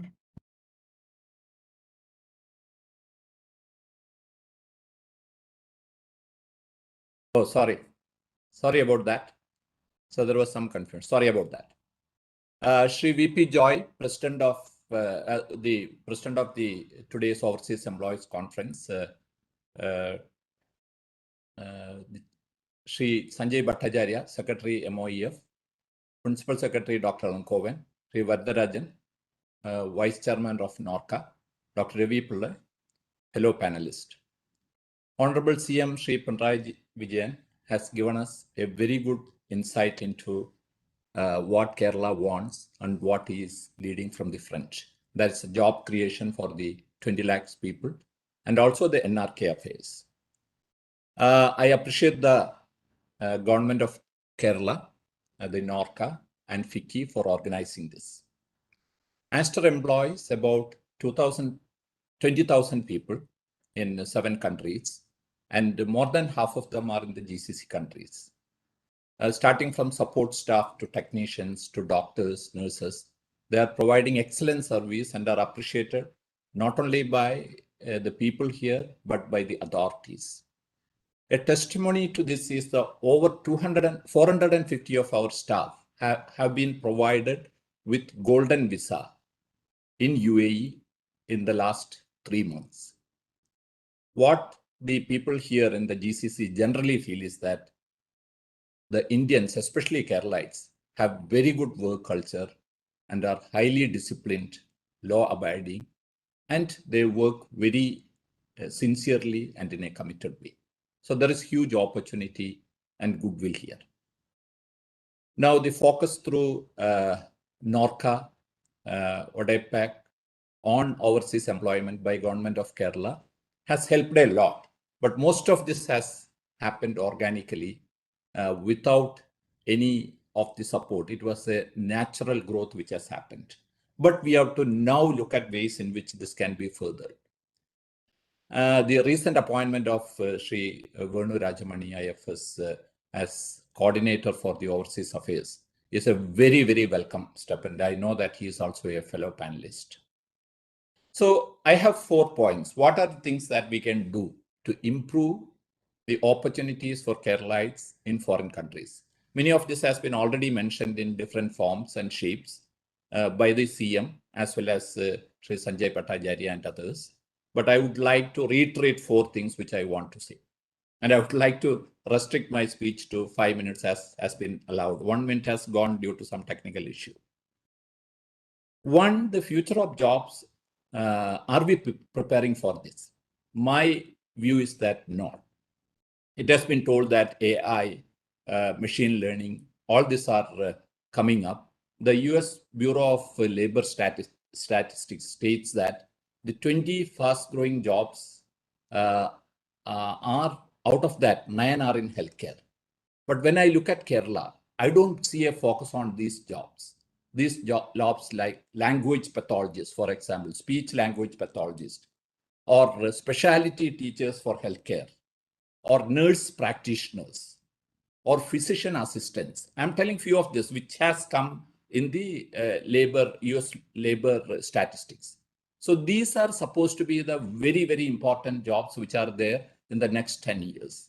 And this is not a small number. They're talking about millions of jobs which are coming in US, which means it will be coming in other areas also. So there is a requirement when we say skill development to look at what is required outside and focus on that.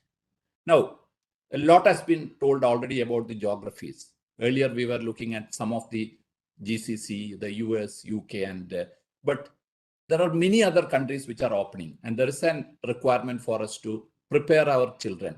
And one of the most important requirements for that is, of course, to know what is required in those countries. And even in Africa, for that matter, there are a lot of requirements. We know that many manual laborers are coming back from GCC into India. Maybe even that way, Africa is a great opportunity where building processes are happening. So we have to even look at that.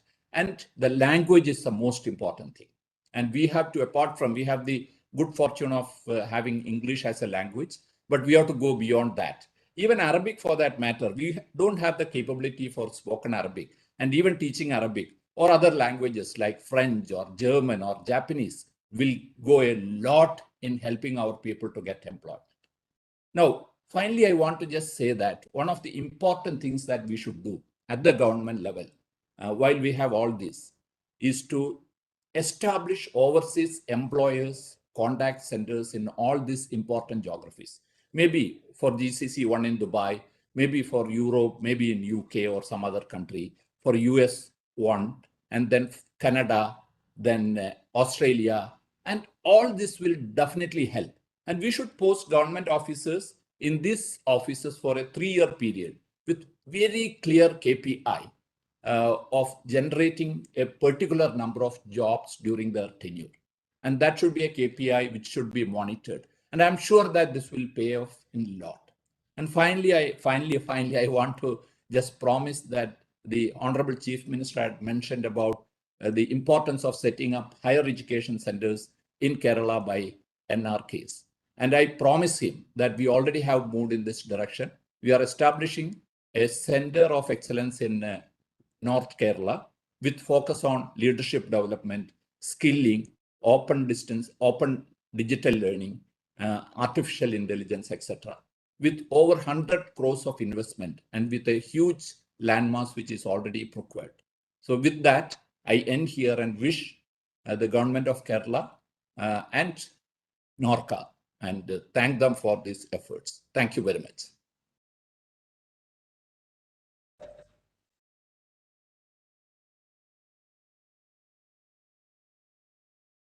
Shri Pinarayi Vijayan, Honorable Chief Minister of Kerala, Shri VP Joy, Chief Secretary, Government of Kerala, Shri Sanjay Bhattacharya, Secretary CPV and OI, Ministry of External Affairs, Government of India, Dr. Elangovan, Principal Secretary, Industries and Department of Norca, Government of Kerala, members of the Diplomatic Corps, senior officials of the Government of Kerala, eminent captains of industry, ladies and gentlemen. On behalf of FICCI, let me first congratulate the Minister for providing outstanding leadership to the state of Kerala. The economy of Kerala has no doubt suffered considerably due to floods and then the ongoing COVID pandemic, like many other states. But under his able leadership, the state government has been able to gather support various sectors both inside and outside the country. Though there are still many challenges to be surmounted, I'm confident the Rebuild Kerala initiative has and will continue. Speaking of challenges, an example is the huge dent in remittances made by non-residents, which pre-COVID accounted for about 15% of Kerala's GDP. Further, many who have returned to Kerala are not able to go back to their place of employment due to lack of requisite job opportunities. While economies around the world are picking up, the harsh reality is that some jobs will be lost forever. Excuse me, once again, Mr. Panda, just a second. Mr. Panda, just a second. There's a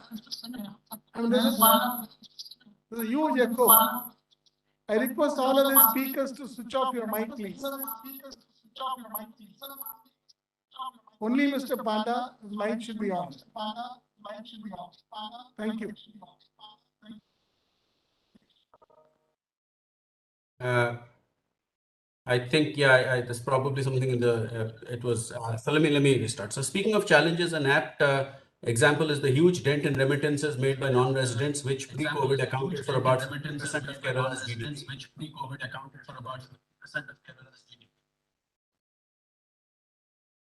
Further, many who have returned to Kerala are not able to go back to their place of employment due to lack of requisite job opportunities or travel restrictions.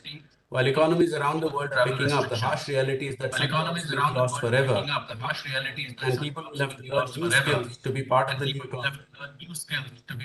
This conference is aimed at providing a platform to employers of various countries to deliberate and discuss potential job opportunities. And this is in line with various other initiatives that FICCI has undertaken on migration, such as successive editions of the Conference on Mobility and Business Case of Migration. In 2020, FICCI also brought out a comprehensive report on rehabilitation of migrant workers, and recently, the All India Organization of Employers, which is an affiliate body of FICCI, did a study on skilling and internal migration due to COVID, and this had a focus on three key states, including Kerala. The report will be released soon, and I'm sure it will provide some much-needed insight and build on also some of the points which have been made here, both by the Honorable Chief Minister as well as the captains of industry. Skill development, I'm sure you will all agree, is imperative for achieving India's ambitious growth targets, and FICCI is committed to working with stakeholders such as industry, government, and academia to create sustainable and scalable skills-related initiatives which will benefit youth of the country from all sections of society. I take this opportunity to urge the state government to continue with its reforms agenda.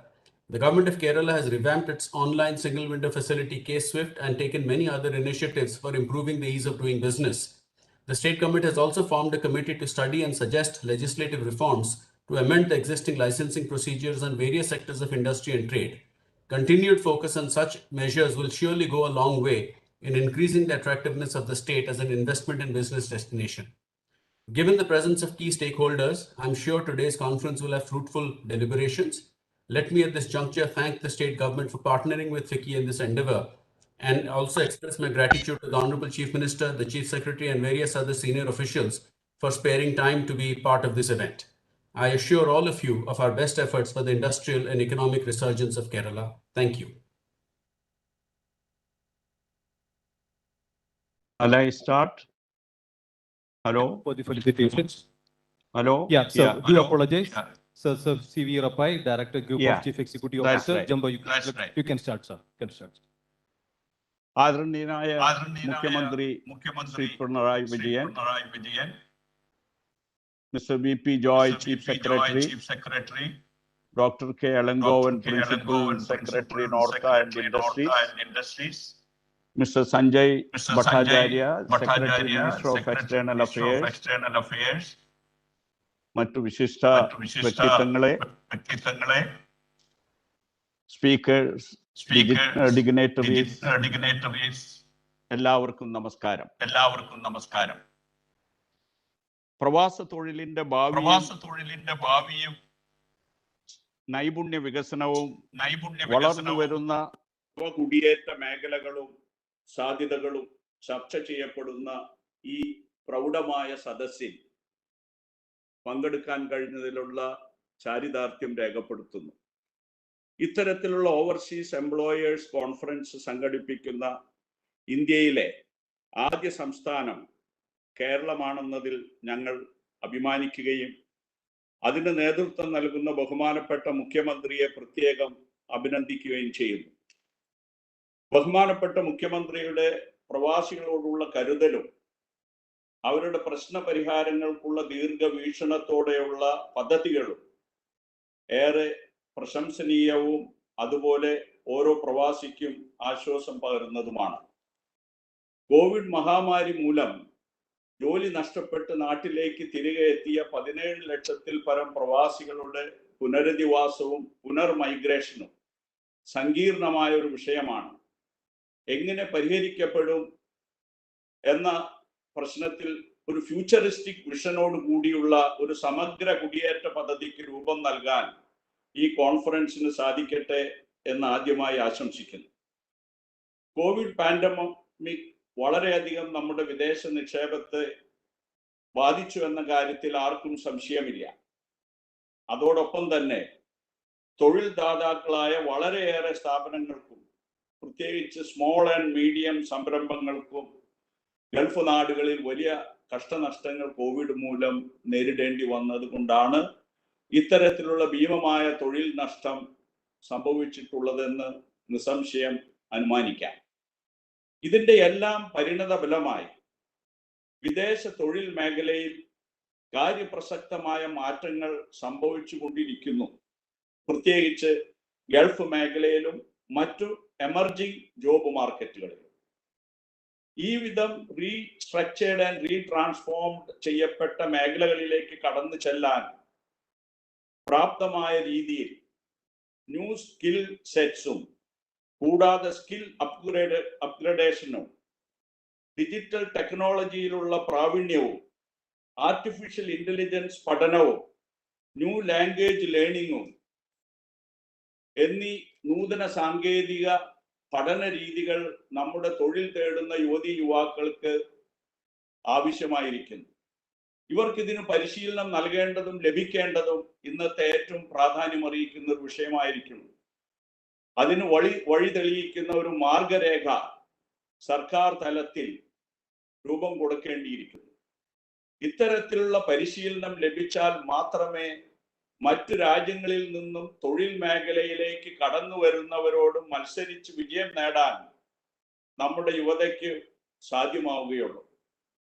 ഒരു പുത്തൻ redefined migration policy നമ്മുടെ സംസ്ഥാനത്ത് ആരംഭം കുറിക്കേണ്ടിയിരിക്കുന്നു.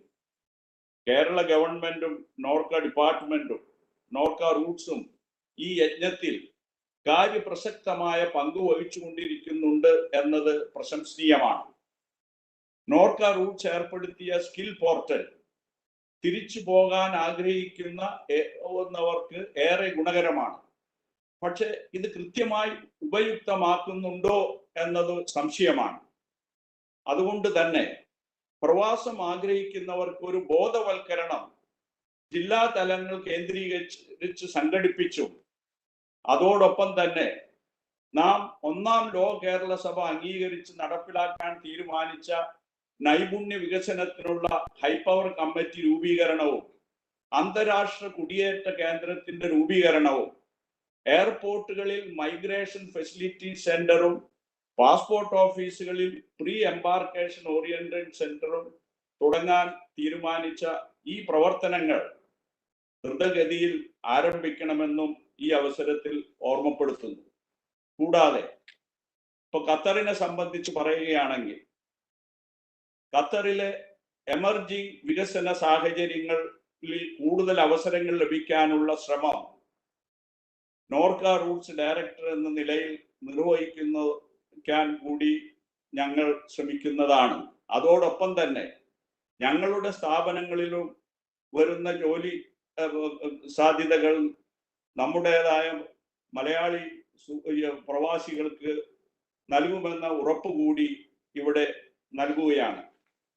അങ്ങനെ ഒരു പുത്തൻ migration സംസ്കാരം വളർത്തിയെടുക്കാൻ നമുക്ക് കഴിയട്ടെ എന്ന് ആശംസിച്ചുകൊണ്ട് ഞാൻ നിർത്തുന്നു. നന്ദി.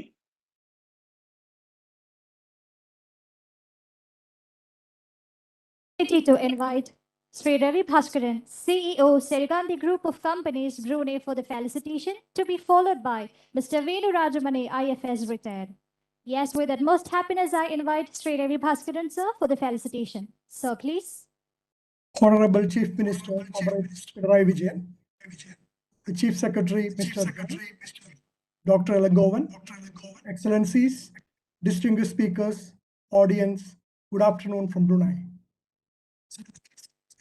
When I was going through the list of panelists, I can see that I am the only one representing ASEAN.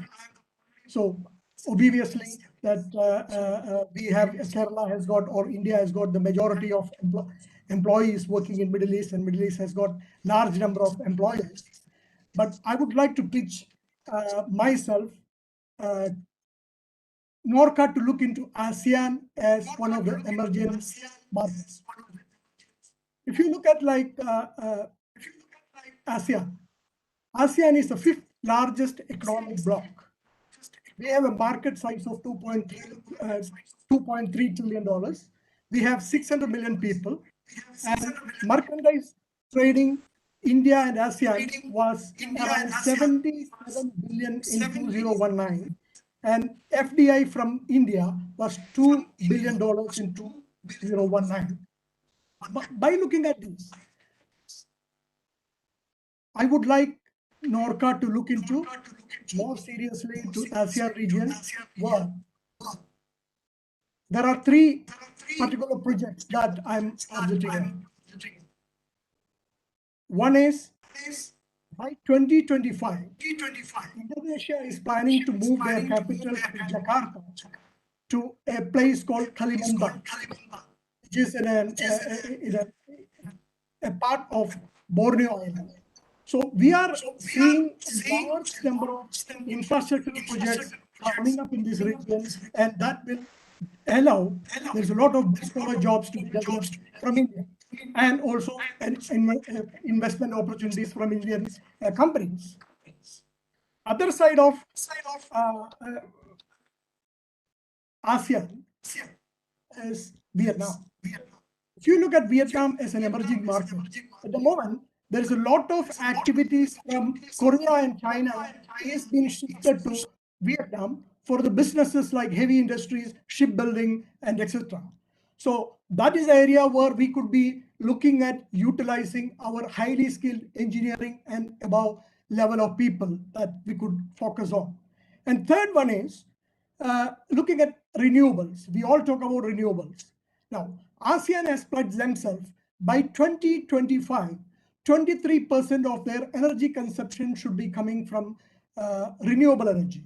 So if you look at that, there is an enormous potential for solar as well as wind energy projects, which is coming up in this region, which I can see that Keralites, especially Kerala engineers, we are very highly skilled in electrical skills, and we can use these capabilities towards developing new job opportunities in this region. Apart from that, ASEAN is a very vibrant economy where we have a lot of activities, especially like which is in line with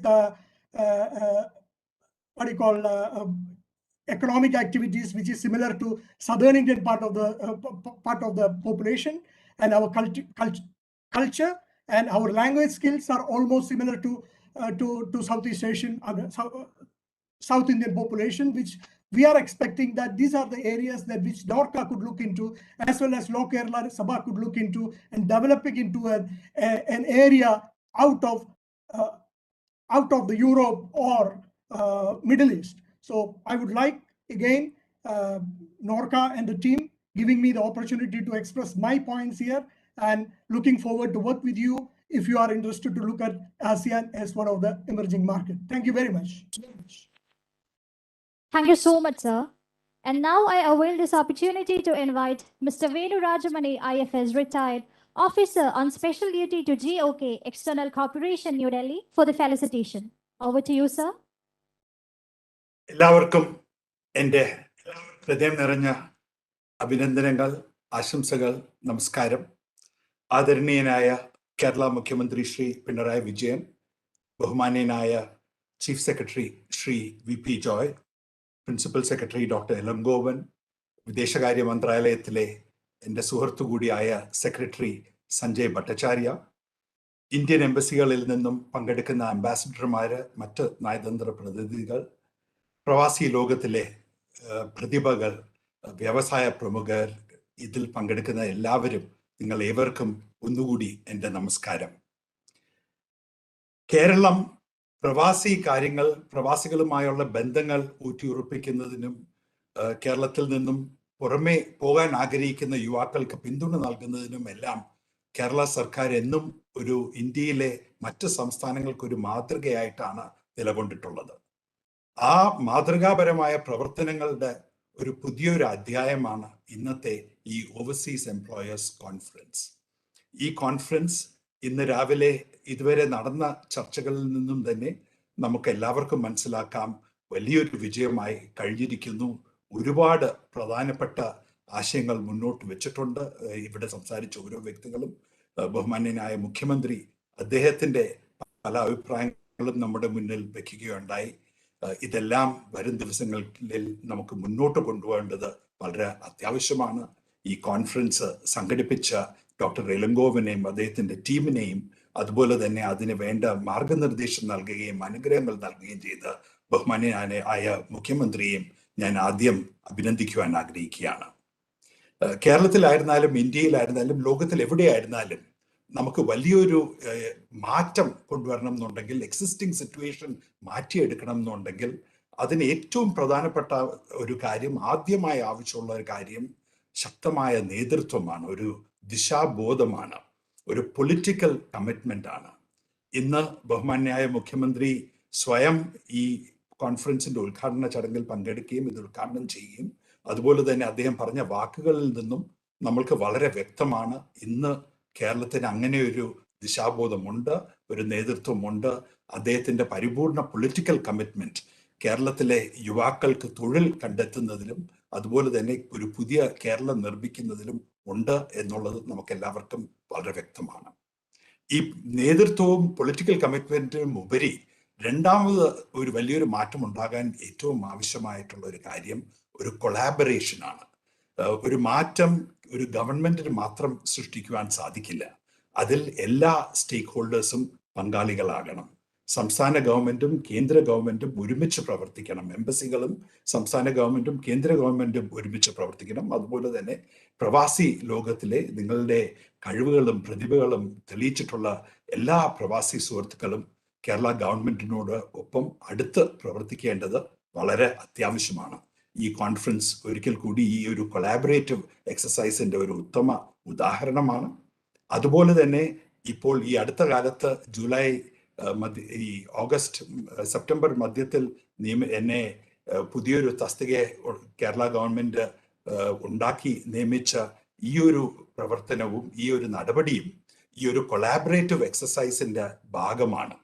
എനിക്ക് നൽകിയിരിക്കുന്ന ഉത്തരവാദിത്വം external affairs ministry ആയിട്ടും ഡൽഹിയിലുള്ള വിദേശ എംബസികളുമായിട്ടും അതുപോലെ തന്നെ വിദേശത്തുള്ള എംബസികളായിട്ടും നിങ്ങൾ എല്ലാവരും പ്രവാസികളുമായിട്ടും അടുത്ത ബന്ധം നിലനിർത്തുകയും എങ്ങനെ കേരളത്തിൽ നിന്നുള്ള യുവാക്കൾക്ക് കൂടുതൽ തൊഴിൽ സാധ്യതകൾ കണ്ടുപിടിക്കാൻ സാധിക്കും, പ്രവാസികൾക്ക് എന്തെല്ലാം പ്രശ്നങ്ങളുണ്ട്, അവരുടെ ക്ഷേമത്തിന് വേണ്ടി എന്തെല്ലാം ചെയ്യുവാൻ സാധിക്കും, അതുപോലെ കേരളത്തിലേക്ക് പുതിയ നിക്ഷേപങ്ങളും പുതിയ വിദേശ സഹകരണവും എങ്ങനെ കൊണ്ടുവരാൻ സാധിക്കും എന്നുള്ളതെല്ലാമാണ് ഈ ഒരു കൊളാബറേറ്റീവ് എക്സസൈസിൽ നിങ്ങൾ ഓരോരുത്തരുടെയും സഹകരണം വളരെ പ്രധാനമാണ്.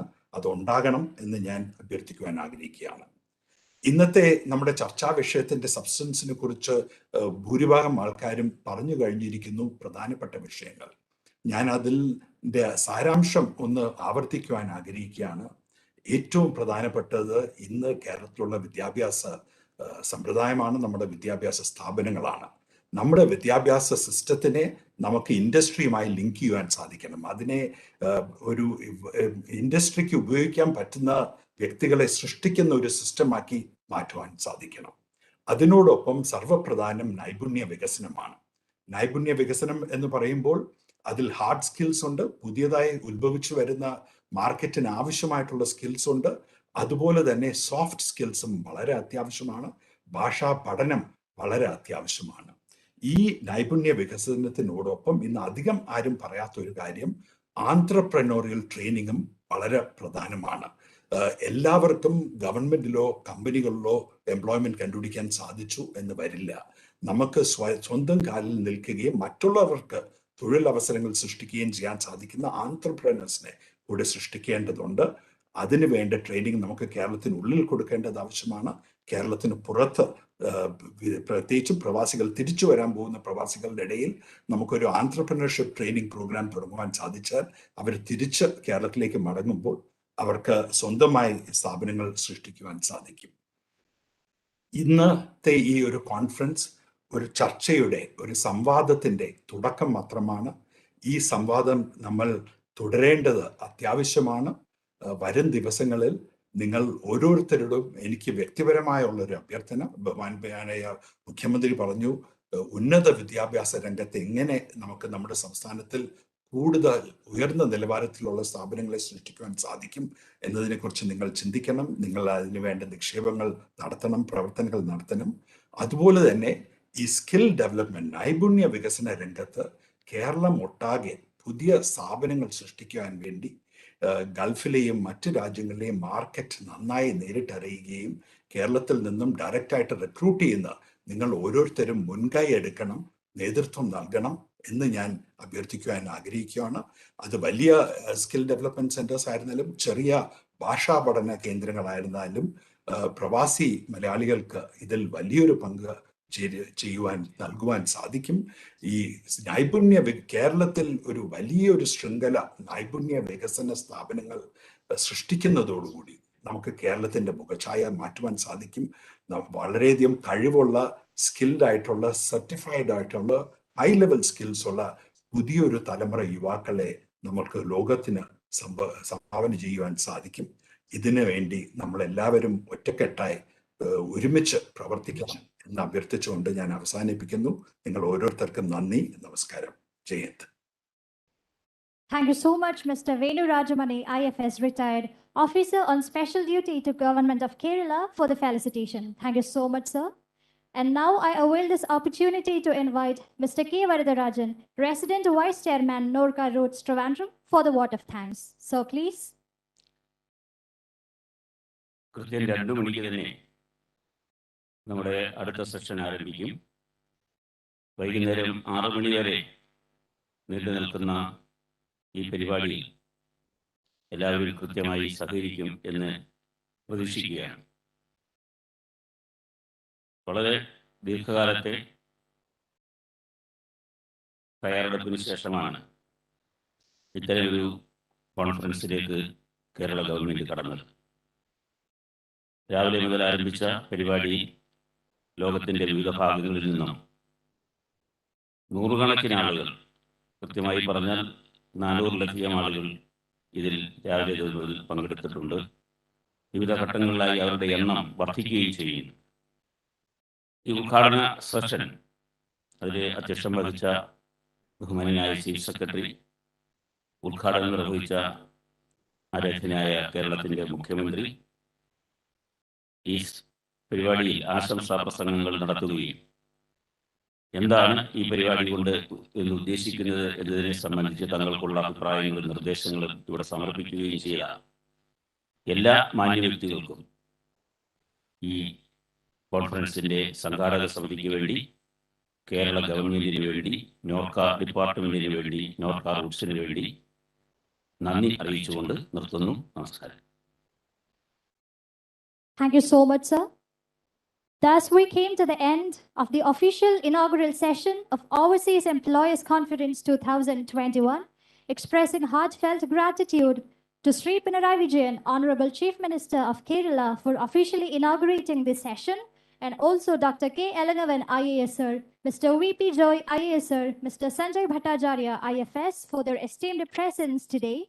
I also request all other dignitaries and all the participants for their esteemed presence today.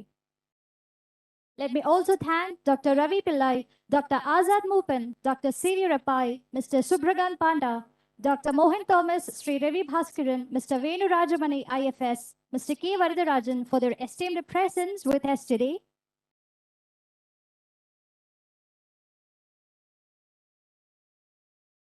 Thank you so much once again.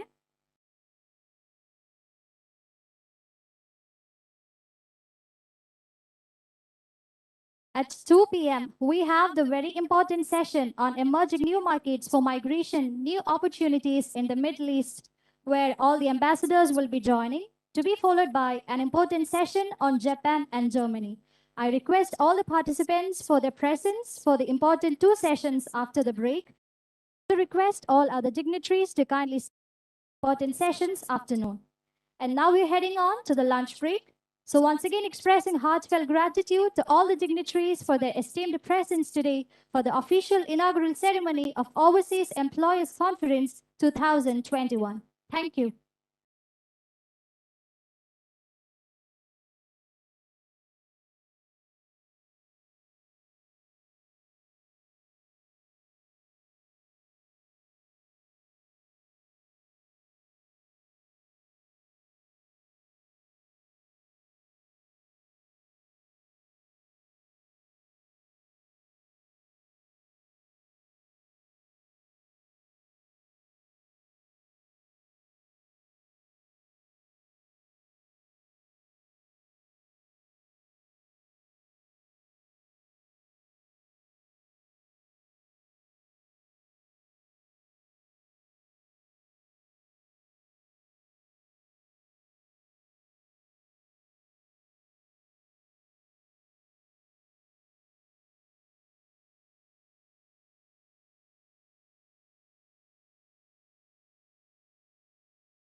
കിട്ടുന്നുണ്ട്.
Hello, good afternoon, everyone. Am I audible?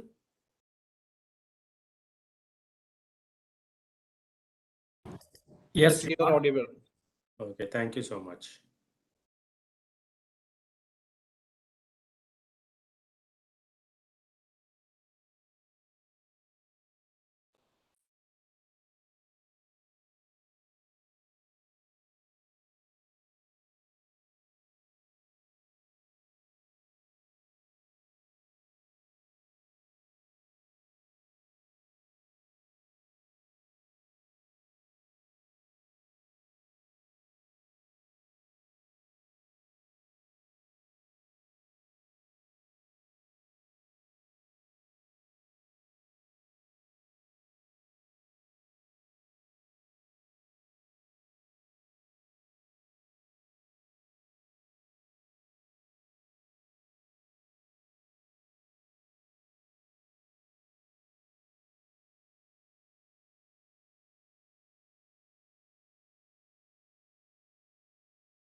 Good afternoon, everyone.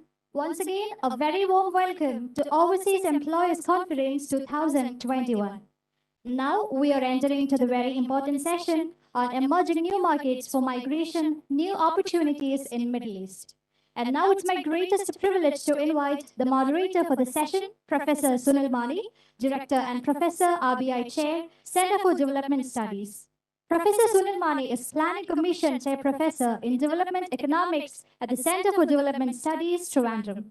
Formerly, he was a member of the faculty and head of graduate studies at the United Nations University Institute for New Technologies. And currently, he is a member of the drafting committee for India's New Science, Technology and Innovation Policy 2020.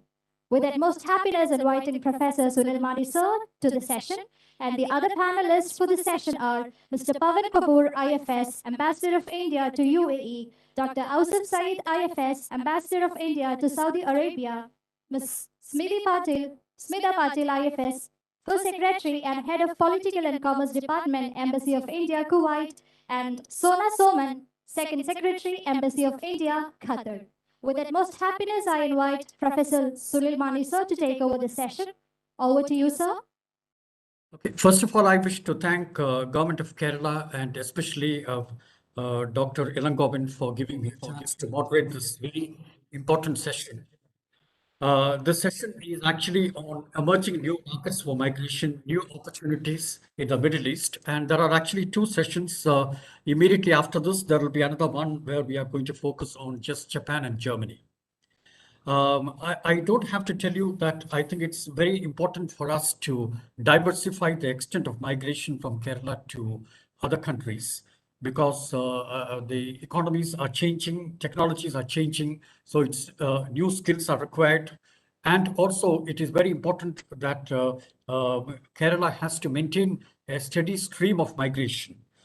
And there are at least two important skills that are going to be very important in my personal view as an economist.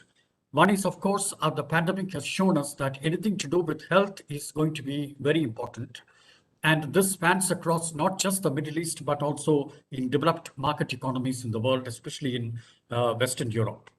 So anything to do with the health kind of services, whether you're talking about manufacturing of health devices or pharmaceuticals or in the area of provision of health services, this is going to be very important in the future. The next is, of course, we know that the pandemic has also hastened the process of digitization of the economies. And the digital industries are now becoming extremely important. And the Industry 4.0 basket of technologies, there are about 7 different types of technologies that we talk about. And if I put them in an alphabetical order from automation to artificial intelligence to blockchain, cloud computing, data analytics, Internet of Things, and 3D computing. Now, in all these areas, I think skills are going to be required.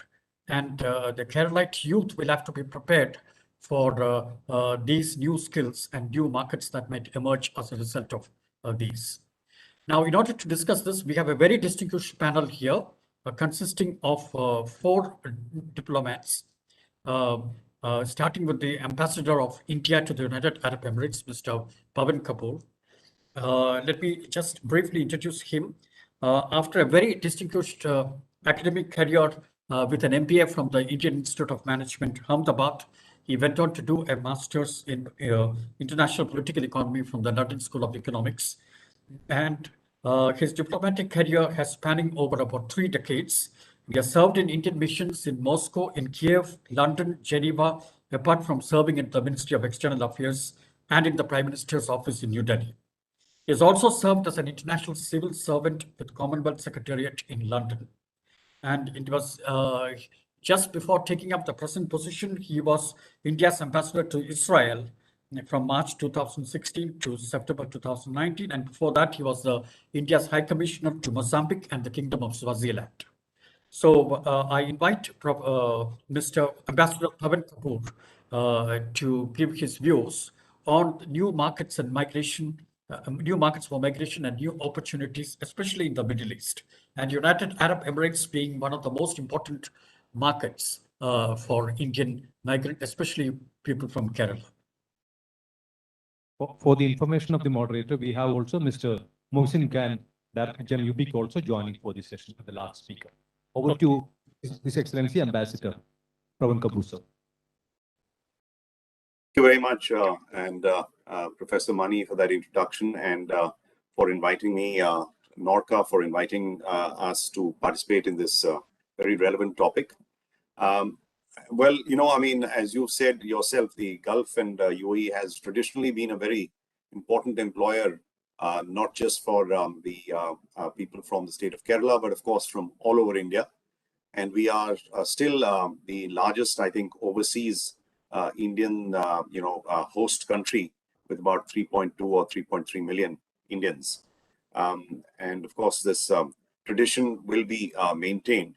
We have to, of course, keep in mind that UAE is a very special case where almost 90% of the country is made up of migrants, and their own population is of just about 1 million Emiratis. So this is a very friendly place for expatriates, for migrants, and this country does not only value them, but appreciates them and realizes their contribution to their own building of their country. Now, of course, I have to also add that the Indian workforce here, and mind you, we've got them in all strata of society, are extremely, they're considered to be very disciplined and have a very good work ethic. So they are a preferred workforce. Of course, with the whole COVID pandemic, there was a considerable number of people who went back. But I think we have, although we don't have really figures on this for coming back, but I think a fair number have come back. And I think as things improve, we are expecting many more opportunities for our people. For the information of the listeners, the fact is that the UAE has opened up now, with all sorts of visas. In fact, in the build-up to Expo in Dubai, which started on the 1st of October, they had opened up all sorts of visit tourist visas, and now people are coming back. And of course, the workers are also getting back, although not to the same level. But we have supplied some very special number of workers, even for Expo, not just for the India Pavilion, but for the Expo as a whole in the service sector, where we have a certain competitive advantage.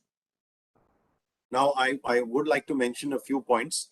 One is that, our profile of our community in the UAE has changed since the 90s. And we have about 35% now of, what we would call professionals and white-collar non-professionals.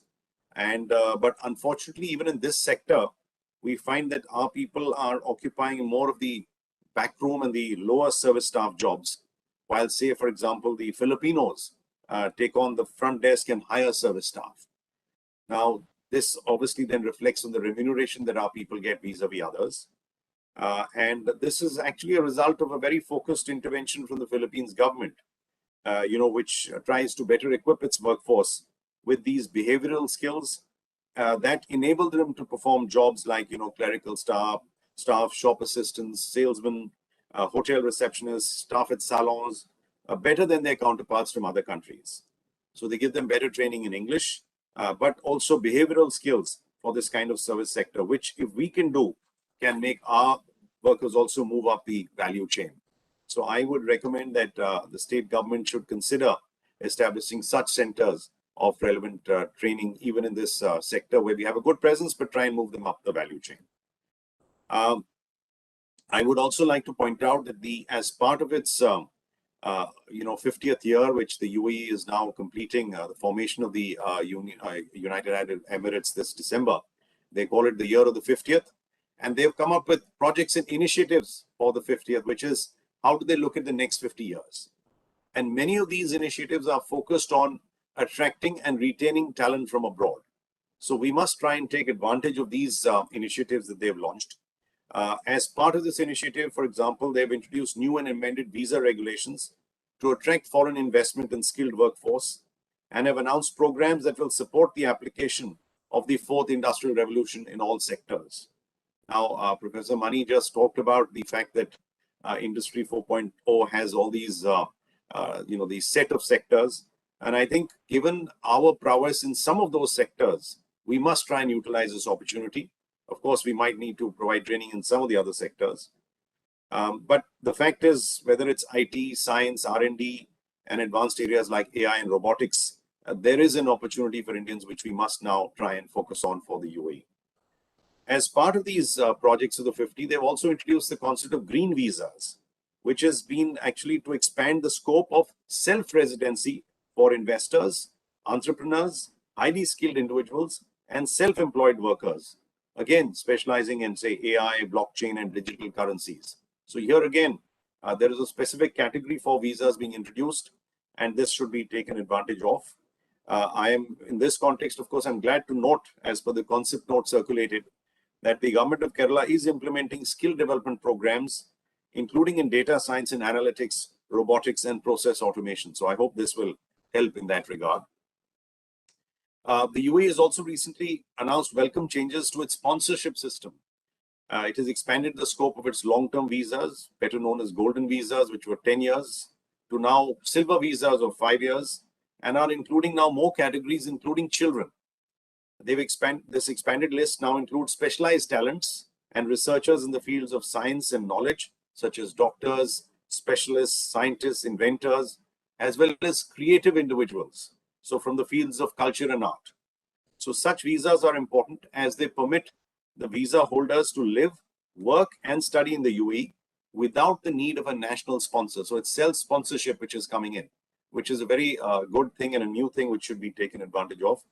In fact, only last week, the Abu Dhabi Department of Health announced that it had recognized more than 500 doctors by awarding them a golden visa. Earlier in March, the Dubai Arts and Culture Authority announced that it would grant cultural visas to 1,000 creators and artists from across the world. So these announcements, I think, demonstrate that there is a growing potential under the system, which can be tapped by our people. And mind you, these are not necessarily the traditional areas where our people have come in, although there are some under this category also. Another change which is very relevant is the possibility of silver visas for top students and graduates. Now, outstanding students, including university students, both from within and outside the UAE. So you don't have to have only achieved these things within the UAE, even from outside the UAE, will now not only be eligible for the 5-year visa, but will also be able to sponsor their families. Now, this is an opportunity that I think, as far as we know, is not provided for by any other country. And so our bright youngsters should take to take this opportunity, and as it opens up a plethora of possibilities for them. Having said all the above in terms of opportunities, I should add that one area of concern that needs to be addressed is the entry of Indian workers, and this is really at the working class level, certainly, through unofficial or illegal channels, which forces them to accept less than commensurate salaries or take on jobs which, other than from what they've been hired for. Now, this is an issue that has to be dealt with if we really want to maintain our status as the most preferred workforce in the UAE. Now, while the embassy and consulate in Dubai provide all possible assistance to such workers who approach us, this is only after they get into trouble. And I think it's imperative that this problem is also dealt with at the source itself. And I think in this regard, the state governments can play a big role in educating the prospective workers about legal channels of employment like registered recruiting agents, and state government agencies should help control this issue to some extent. Thank you very much.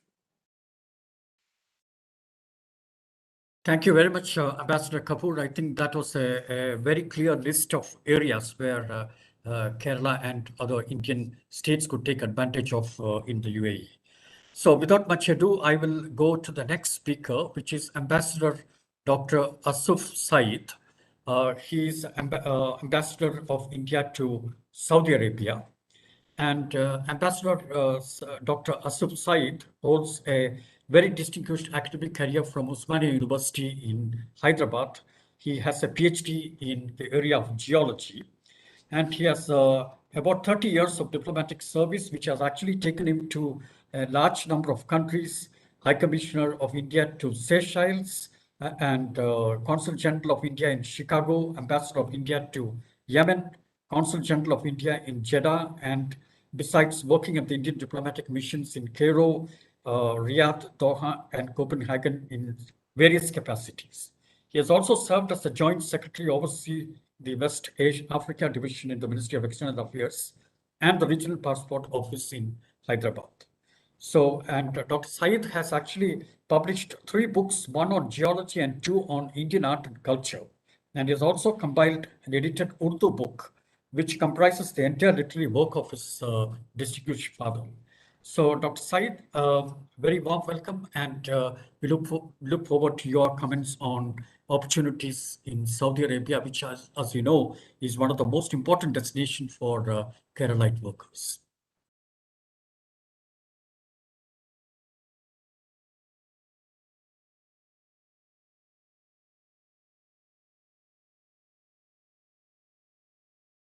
Ambassador Dr. Asif Said.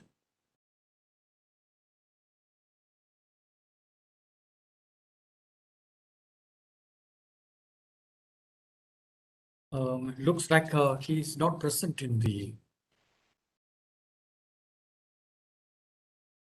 I think there's some technical issue.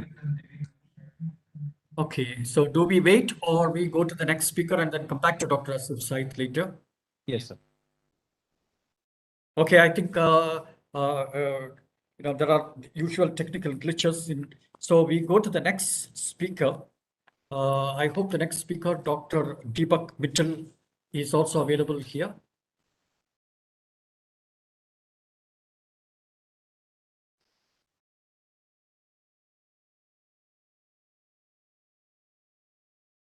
We have Soma Soman, Second Secretary, Embassy of India, Qatar, is with us. And also we have. So you can start. And Smita Patil also. Okay, then I think let's go to Ms. Smita Patil first, and then we can go to the others as they come. Okay, so a warm welcome to Ms. Smita Patil. She's first secretary of Indian mission to Kuwait. She has, of course, she's an Indian Foreign Service officer. She's the first secretary, political and commerce in the Indian mission to Kuwait. And she has studied genetics and plant breeding at the College of Agriculture in Pune. So that's a big change from being and of course, she's quite eminently, qualified to speak on new opportunities, especially in Kuwait, which used to be, traditionally speaking, a very important destination for Keralite workers. So, Ms. Smita Patil, the floor is open, and you have approximately 10 minutes and thereabouts. Thank you, Professor Mani. Good afternoon, everyone. His Excellency Ambassador Dr. Asif Said, His Excellency Ambassador Mr. Pawan Kapoor, my fellow panelist, my colleague Soma Soman, and moderator Professor Sunil Maniji. Let me begin by thanking Department of NORCA, Government of Kerala, for organizing this very important conference and giving me this opportunity on behalf of to speak on behalf of the Embassy of India in Kuwait and to give a perspective from the state of Kuwait. The timing for this in-depth discussion could not be more apt. We have all lived through this very challenging period in the last 1.5 years, and if I dare say, we are now almost out of the tunnel, but the sight we have looks quite unfamiliar in many ways. For our diaspora in Gulf, it has been a most challenging time, and Kuwait has been no exception. Our diaspora has seen many changes, many of them irreversible.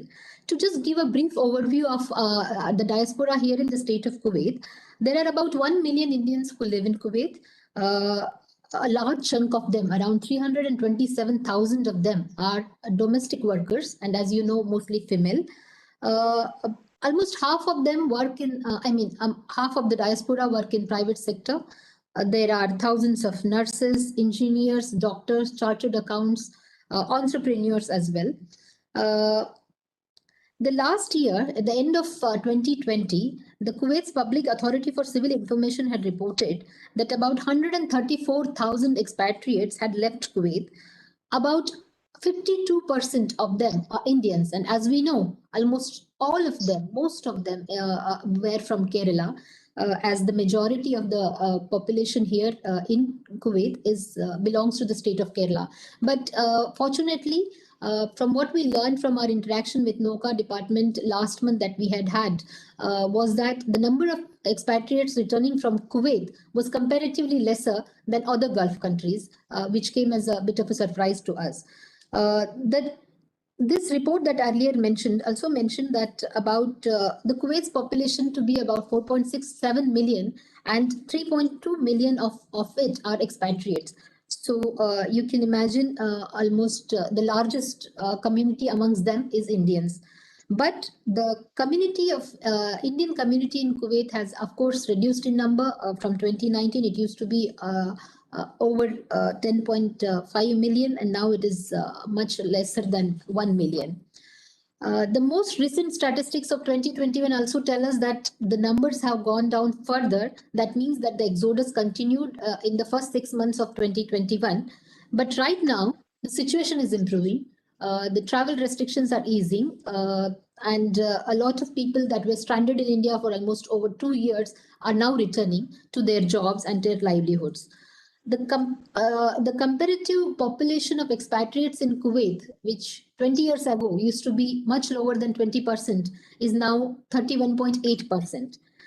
What is clear from the numbers and the figures I just mentioned is that there is a definite and intentional push for Kuwaitization. What is the term for localization of jobs and opportunities in economy? The process is called Kuwaitization here by the state of Kuwait, and this reflects in all their policies related to migration, and that push is clearly evident in all the numbers that I stated. In a way, the pandemic actually provided a test case scenario. The chaos in the early months meant that a lot of migrants went back. They were stranded in India. A lot of them are now coming back. The reason for loss of jobs was mostly because the construction activity almost halted. There was negative growth of almost 10% in hiring. The same with activity in real estate sector. The exodus, which was consequence of the panic of the pandemic, also met sluggish economic activity coupled with a somewhat calibrated approach towards managing immigration into Kuwait.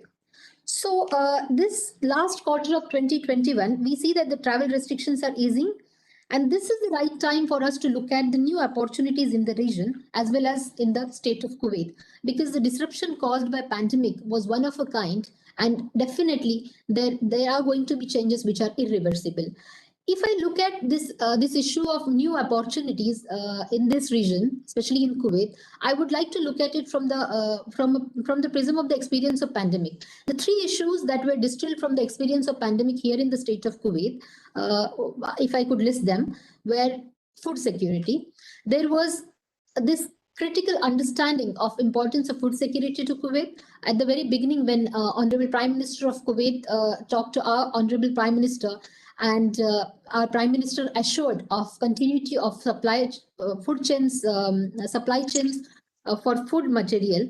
And even in the peak of the lockdown in India, the supply chains were maintained, for which we see a lot of appreciation in Kuwait about this. There was also the issue of health security or the medical cooperation. Kuwait has great trust in Indian medical professionals. A medical team came to Kuwait in April 2020. We exported 200,000 doses of Covishield to Kuwait. And of course, as we know, there was the generous, prompt and substantive supply of liquid medical oxygen from Kuwait to India during the second wave. So this kind of underlines the core of the relationship during the last year. It was focused around health security and medical cooperation in these two countries. The third issue I would like to say is manufacturing. This realization and a renewed push for local manufacturing in the state of Kuwait, at least for some essential items, medicines, especially in the pharma sectors, also for vaccines is what we have heard from the highest level in Kuwait. And the Kuwaiti investors are showing a greater interest for investing abroad in these sectors and also for local manufacturing here in Kuwait. And the fourth issue, if I may, which actually touches upon all the other three, is that of technology. Kuwaitis became acutely aware of the need of digitization and the role of technology in revolutionizing all areas of economic activity, especially because of remote work and social distancing.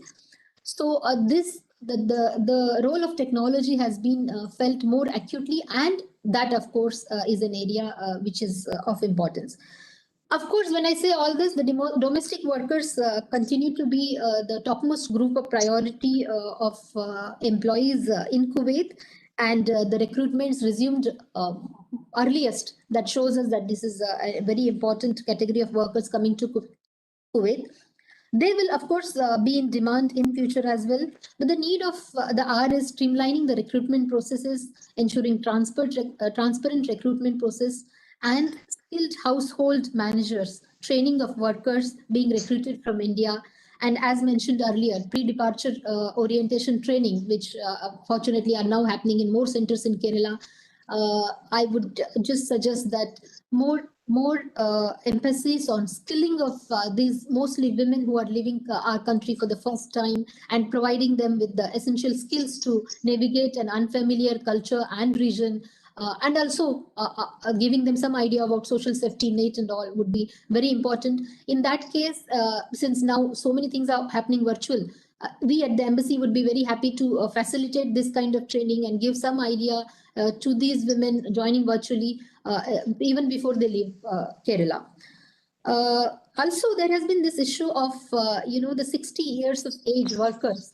So the age sensitivity is there, and there is a clear policy tilt towards more Kuwaitization and towards younger contractual talent and labor coming in Kuwait, which is clearly manifested here. But if I may say, all these issues that I mentioned are in way of looking at the opportunities that Kuwait offers today. They come in all these areas that I mentioned. Of course, as Professor Mani mentioned, agriculture is important for Kuwait because we are talking about food security, local food production here, and India's agricultural expertise will be in demand, which we already see here happening. In healthcare, there has been a declining interest on part of Indian doctors to join here in Kuwait for several reasons. What we need is also for nurses, what we need is streamlining the recruitment process, direct G2G arrangements. And as we know, since most of them come from Kerala, the embassy is already in talk with the government of Kerala to see how best we can do this, how we can leverage technology. This morning, Joint Secretary PGOE mentioned to us about e-migrate. We are in discussion with the state of Kuwait for integrating these platforms, and e-migrate will be a great way of leveraging technology for making migration fair, transparent, and exploitation free. Of course, Madam, if you could summarize, it will be really great. Yes, I will. To come to the point of new areas and markets, I will mention another area, that is defense sector, for example. A large number of skill sets that are needed in this part of the world are available in India, and there is an interest which we can leverage. E-migrate platform could be a game changer, is how I see it. We also need a women-centric approach for training and skilling and reskilling women, especially who are coming, not just as domestic workers, but also in different areas of economic activity, engineers, scientists, teachers, of course, nurses, they are present.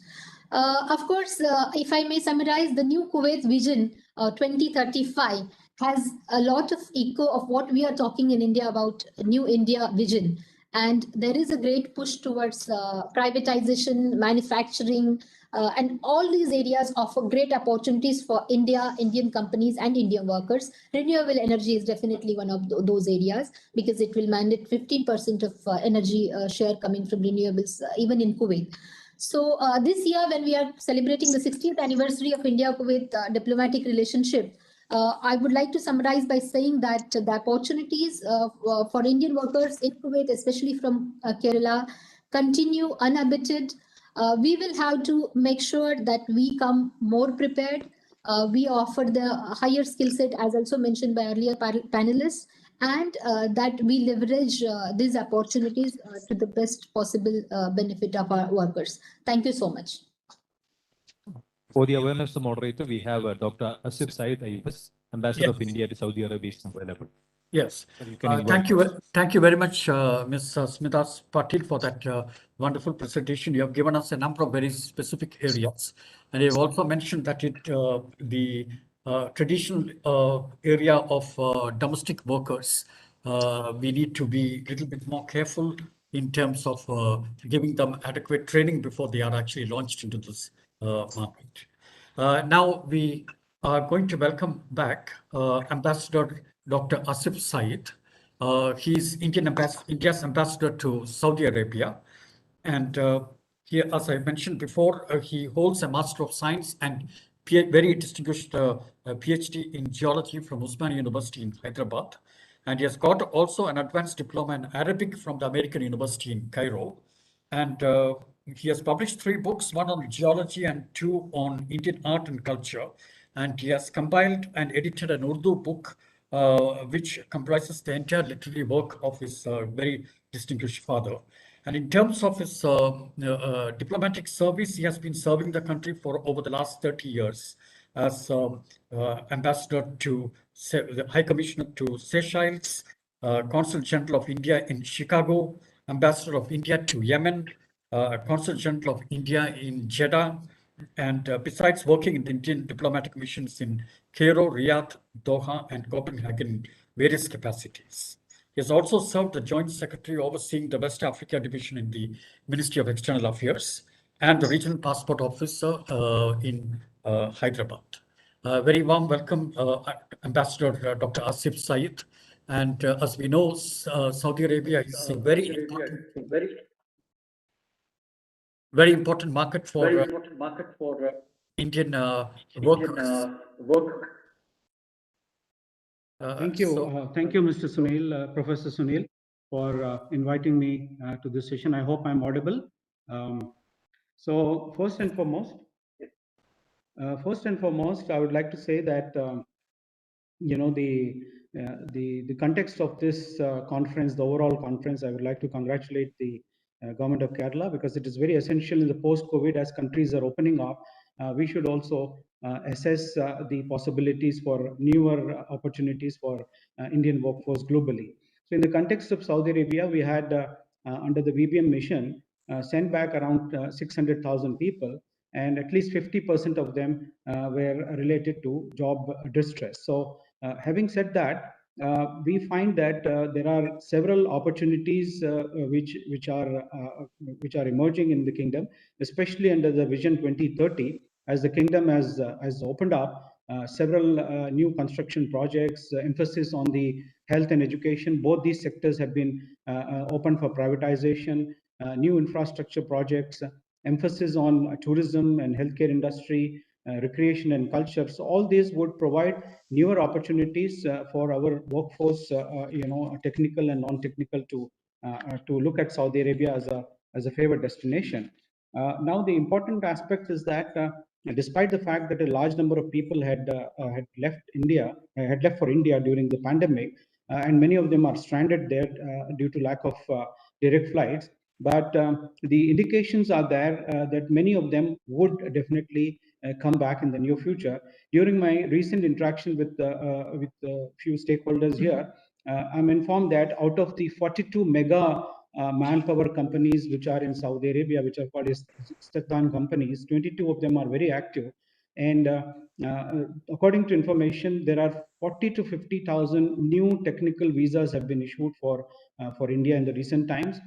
In addition, another 50,000 non-technical visas like laborers, contract workers also have been issued. The Indian workforce is the most preferred workforce in the kingdom. Of course, they compete with many others, and Filipinos being the most sought after apart from Indians. So my talk will be basically on 3 main points, so that, you know, we focus our attention on that. One is the profile of the kingdom itself. As you know, the kingdom has the local population of around 21 million, and about 21 million, half of them are under the age of 30. And so the emphasis of the Saudi government is the job creation and employability of the young people outside of the public sector. And for your information and the other panelists, that the unemployment rate in Saudi Arabia has been quite high, average of 12.5% pre-pandemic.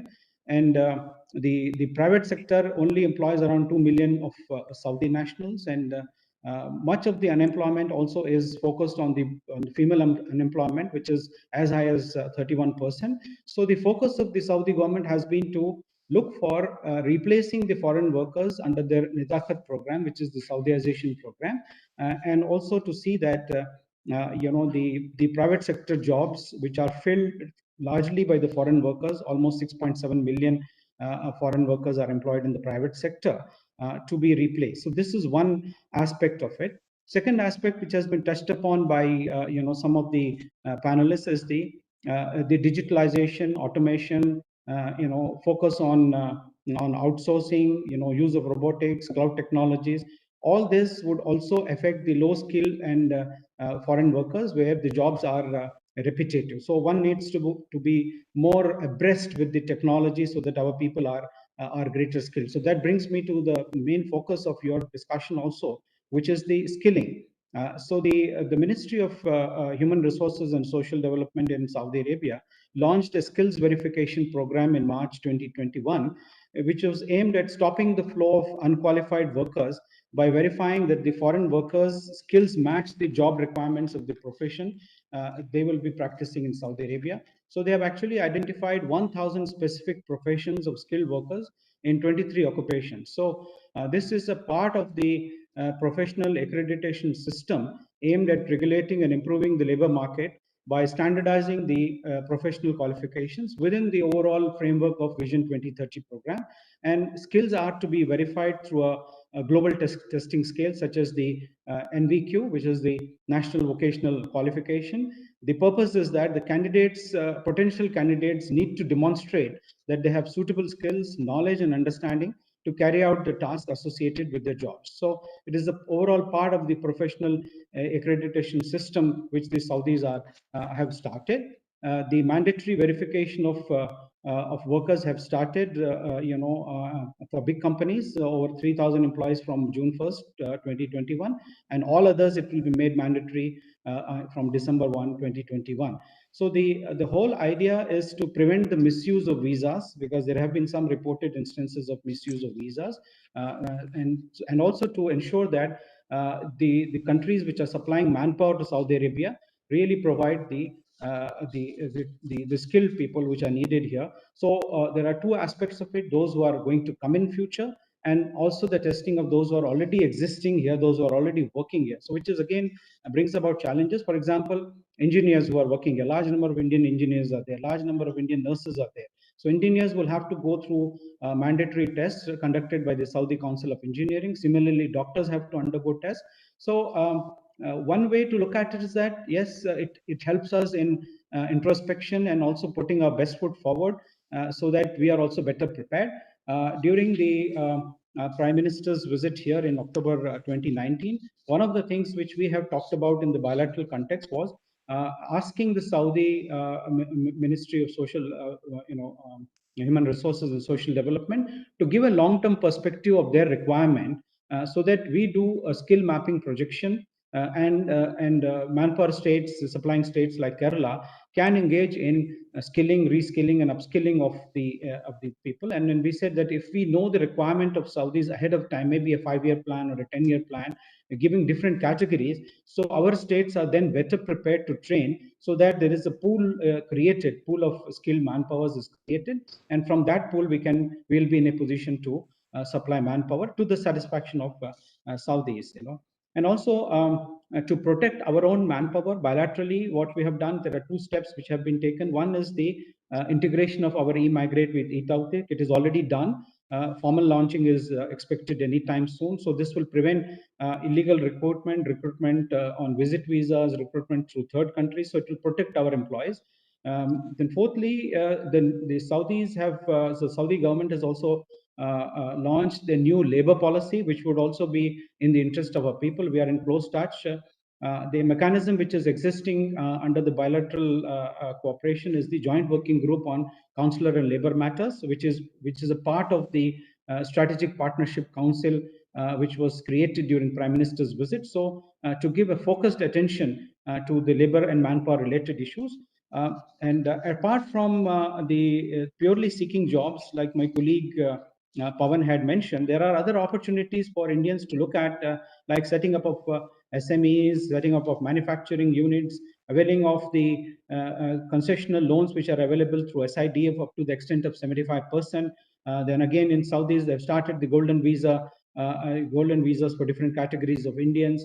Tourism is one sector which has opened up. The entertainment and culture is another sector which has opened up. So what needs to be done is that, since Norca has been interested by Government of India for undertaking safe migration of overseas workers abroad, they should take a nodal role, upon themselves for training, skilling, and then keep in close touch with the embassies. And of course, we would be more than happy to be, part and parcel of this process, so that our people come better prepared.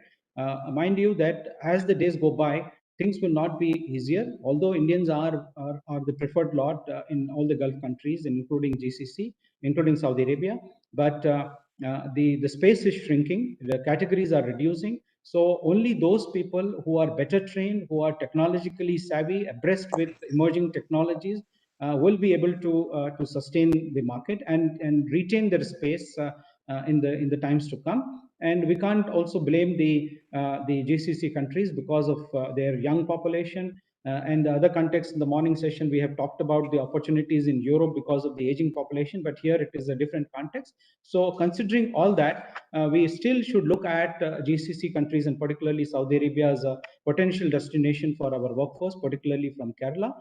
But nevertheless, we need to focus on training and skilling, and also to continuously assessing the progress which is being made in this aspect. And we'll, as I mentioned, the embassy and its community welfare section will be more than happy to collaborate.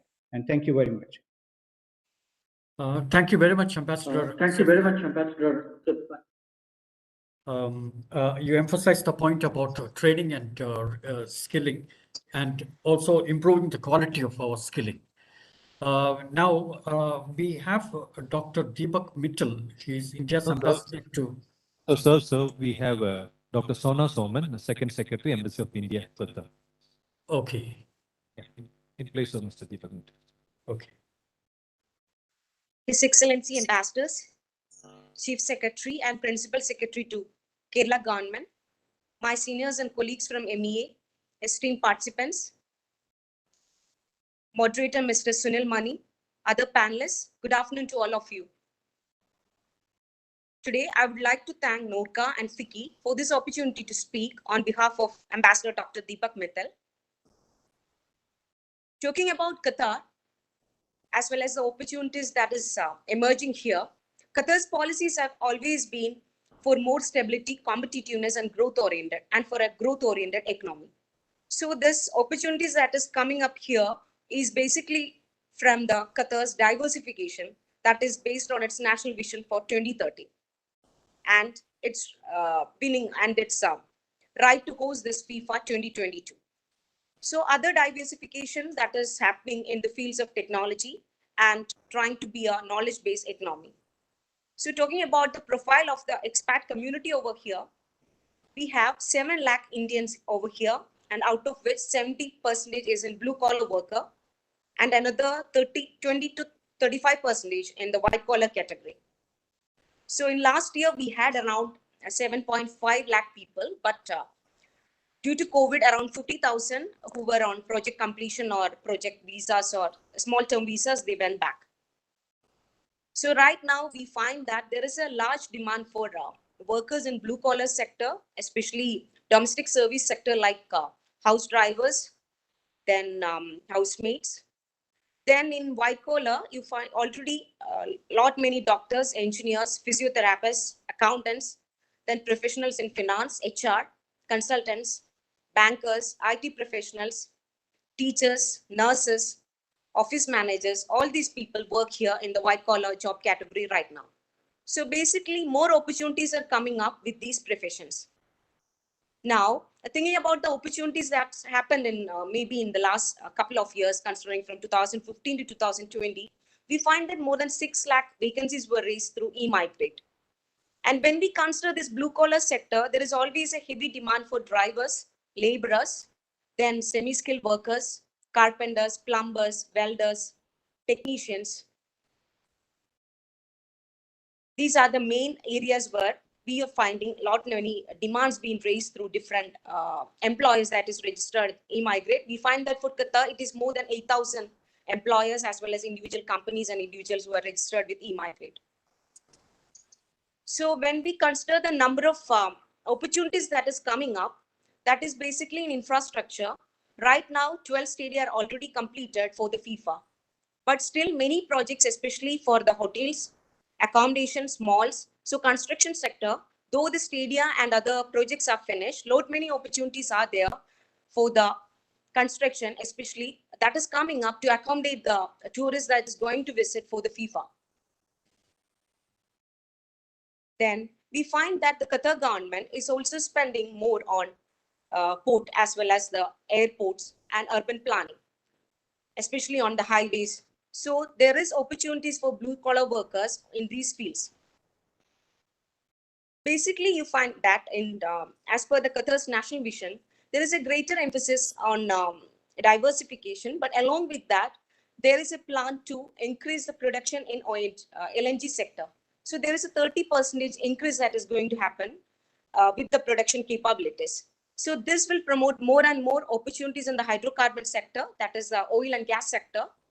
So there, more opportunities have already started coming up, which will be again the semi-skilled workers as well as the engineers, technicians, they will be in more demand in this.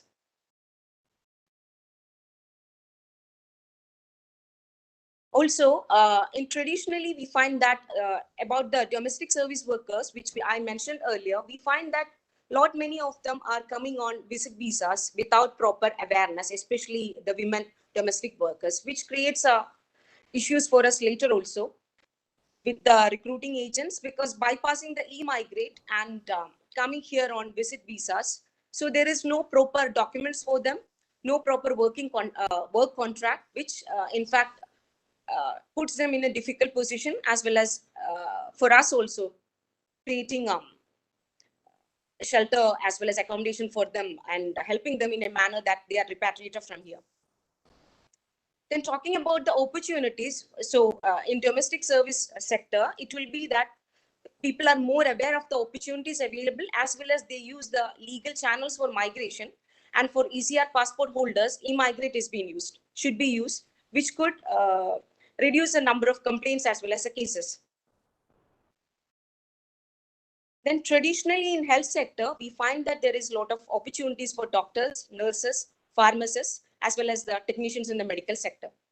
So more hospitals are getting constructed. At the same time, there is more opportunities coming up the hospitals in Hamad, that's a Hamad Corporation, as well as the private sector. So the more demand is coming up in the medical sector related to professionals and the skilled workers. Then other areas where the more opportunities are coming up is in the services, hospitality, and tourism. So with the recently Hamad International Airport has been named as one of the world's best airport. So there is opportunities coming up in the aviation sector, as well as in the services sector, then banking, hospitality, which could be utilized by the migrants. Then another priority that Qatar is emphasizing on is to develop the sports sector. Now, many activities are being done to convert it into a sports hub. Rather than hosting this international events, as well as the sports events, so many opportunities are coming up as specialized hospitals for sports medicine, then sectors associated with the infrastructure, as well as other activities associated with sports. Then another area where more and more opportunities is coming up in Qatar is information technology. Basically, government recently, during COVID, they have made use of information technology in such a manner that digitalization is happening. Going digital is now the new mantra, in the sense that for those travelers, an app called Ethras was made mandatory. Then Metraj, that is another app that is used by the Ministry of Interior in order to go for a to digitalize as well as to avoid these physical transactions between the government as well as residents here. So other than these two sectors, we find that the government is emphasizing more on companies going to be digital, banks going to be digital. So these are the IT sector as well as the fintech, that is financially driven, technology driven financial sector. So these are the more and more areas where jobs are coming up, especially for the white collar sector.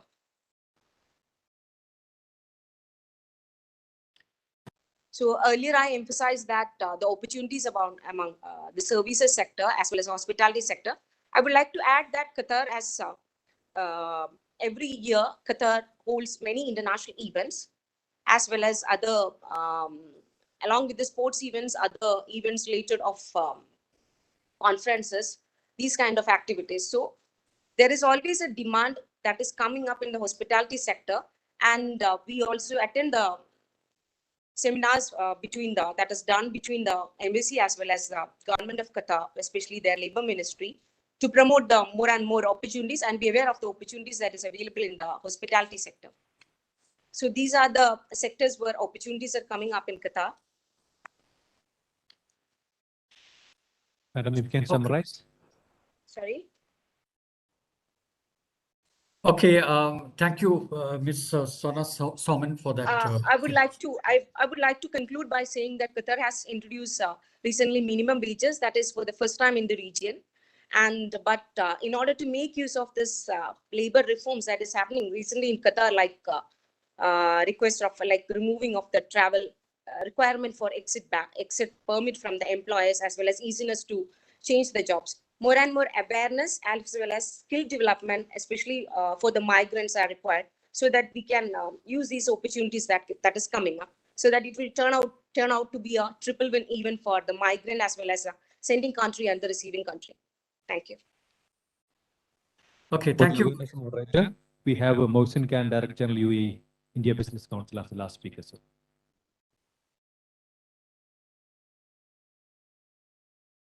I'm sorry, I didn't hear that.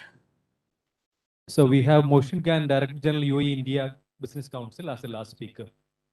Okay. We can take a few questions if required.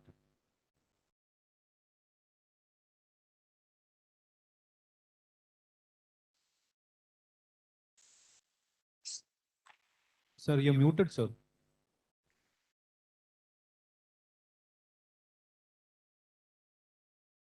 Mr. Mohsin Khan, I think you're muted. I've just unmuted myself. Okay. Am I audible now? Yes, of course. Please go on. Okay, thank you. His Excellency Ambassadors, distinguished guests, ladies and gentlemen, very good afternoon to all of you. I'm delighted to be speaking here today. Sorry? Could I ask other people to mute yourself because Mr. Mohsin Khan is making his presentation? Since Ambassador Kapoor has already spoken about the government facilitations and incentives and everything for the Indians to operate in UAE, I'll just diversify a little bit from that and focus on bilateral trade and investment.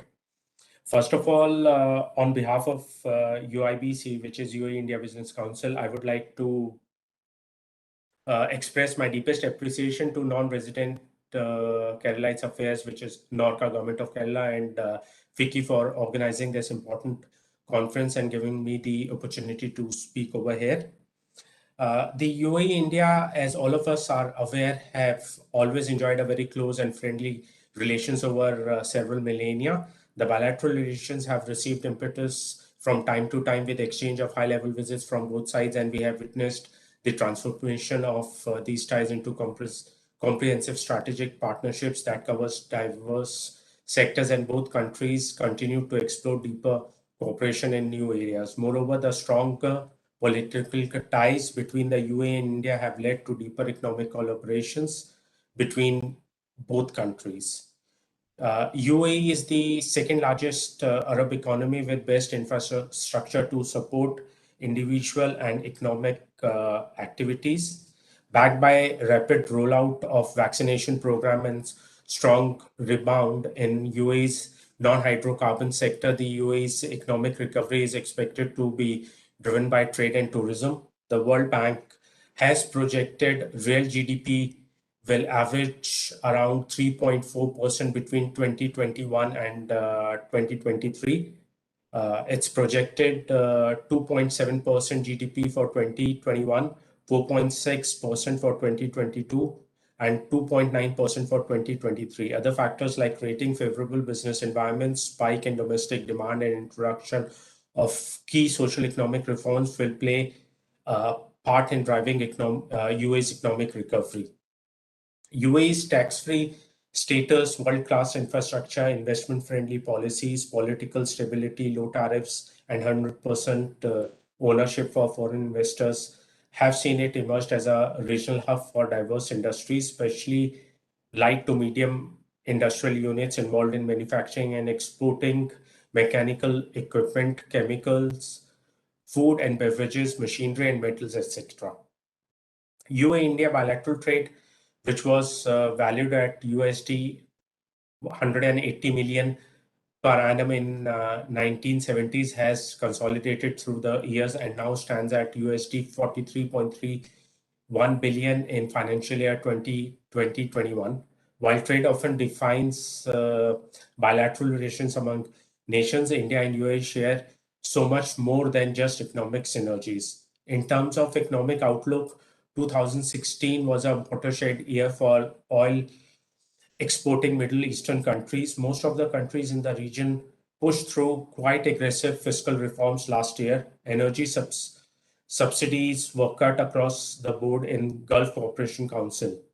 The countries in the region are diversifying beyond the oil sector to develop sustainable economic growth. Middle Eastern enterprises are now investing in to lessen their dependency on oil and start carving niches in the sector and industries in sync with the availability of resources, desires of native people, and prospects of economic growth.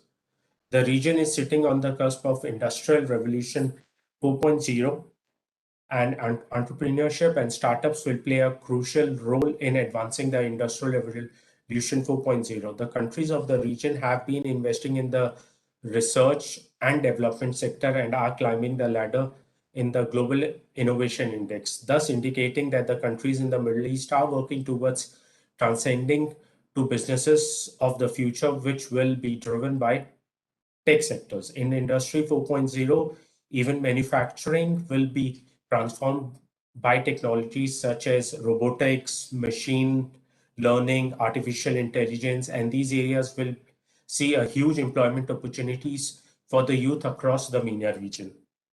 The investors and countries from MENA region are looking to diversify their investments beyond hydrocarbons and China's startup ecosystem. Tech-driven sectors like areas such as fintech, edutech, medtech, etc. will be areas which will drive the growth in the Middle East economies. Several countries of the region are looking to build digital corridors with India, and this will require technologically skilled workforce from India. Dubai Startup Hub, established in 2016 by the Dubai Chamber with an aim of encouraging innovation and entrepreneurship as the main driver of the economy in the UAE. The Dubai Startup Hub, in collaboration with Dubai Chamber's international offices in India, is also organized Dubai Tech Tour in July to foster partnerships in the areas of retail technologies. The Abu Dhabi Economic Vision 2030 has identified aerospace and healthcare equipment industries as the engines of future growth alongside several services industries, including tourism, education, and media. The World Economic Forum's Future of Jobs analysis found that by 2020, 21% of core skills in the countries of GCC will be different compared to skills that were needed in 2015. The fourth industrial revolution will create and is projected to create a wide range of new jobs in fields such as data analysis, computer science, and engineering. There will be strong demand for professionals who can blend digital and STEM skills with traditional subject expertise, such as digital mechanical engineers and business operations data analysts who combine deep knowledge of their industries with the latest analytical tools to quickly adapt business strategies. There will also be more demand for users, interface experts who can facilitate seamless human machine interaction. As we look to the future, we must ensure that India's workforce has the access to the information on emerging opportunities in the region, and they have necessary skills and training required to make most of them. The UAE has always been an attractive destination for Indians seeking to work abroad, and offers perhaps the best working climate for Indian job seekers. The UAE proudly hosts the single largest Indian diaspora anywhere in the world, constituting around 3.3 million approximately, and I would like to congratulate the Indian diaspora in the UAE for making a significant contribution to the UAE's economic growth and transformation. They are also a living bridge which connects the two countries, and our source of strength for our very strong strategic relationship and partnership. The Gulf region has become more attractive for Indians after several agreements were signed with various GCC countries. The integration of online migration platforms, which began with the UAE and Saudi Arabia, has been extended to other GCC countries, thereby enabling skill mapping and skill matching to leverage advantages of our workers in the changing environment. Today, the UAE has become a model of transparency as it fully clarifies employment clauses to potential candidates. It is trying to boost population growth and attract skilled professionals in the major drive to develop the knowledge economy, which offers a lucrative opportunities for qualified professionals from India, especially from Kerala, to unlock the immense potential of the UAE. Mr. Moshkan, if you can summarize, it will be really helpful. Yes. So just to quickly mention that the council is the UIBC, which is the premium business organization dedicating to advancing bilateral commercial relations by leveraging its extensive networks in the UAE in the region. And the UIBC Council provides unparalleled access to senior decision makers in business and government with the aim of deepening bilateral trade and investment. There are many sectors where UAE interest intersects with India. Oil and gas are at the core, but there exist unprecedented opportunities for high-tech industries as well as small and medium enterprises to develop and enhance competencies in emerging disciplines such as R&D, clean energy, food security, healthcare, artificial intelligence, infrastructure, biotech, and space. UIBC is your interface for any questions and support requisite. With these words, I would like to conclude, and I'm hopeful that interaction would serve as a platform to reflect the close synergy between the UAE and India in strategic sectors and a lucrative opportunity for Indian businesses to unlock the immense potential of the UAE. I wish the program. Your time is exceeded, so we'll have to. So just a sentence. I wish the program organizers and attendees all the best. Thank you. Okay, thank you very much, Mr. Mosheen Khan. And I think that concludes our this session. I thank Ambassador Pawan Kapoor, Dr. Asif Saeed, and Ms. Midha Patil and Ms. Sona Soman and Mr. Mosheen Khan for their wonderful presentations. And I think we can take up some questions and so on at the end of the next session, because both the sessions are related to each other. In this session, we focused specifically on the Middle East countries, and in the next one, we are going to focus on two countries, which are Japan and Germany. So without much ado, I think we can proceed to the next session. And so may I call upon Mr. Mayank Joshi. He is the Deputy Chief of Mission of the Indian Embassy in Tokyo. So Mr. Mayank Joshi, I think the floor is yours. Please take about 8 minutes only.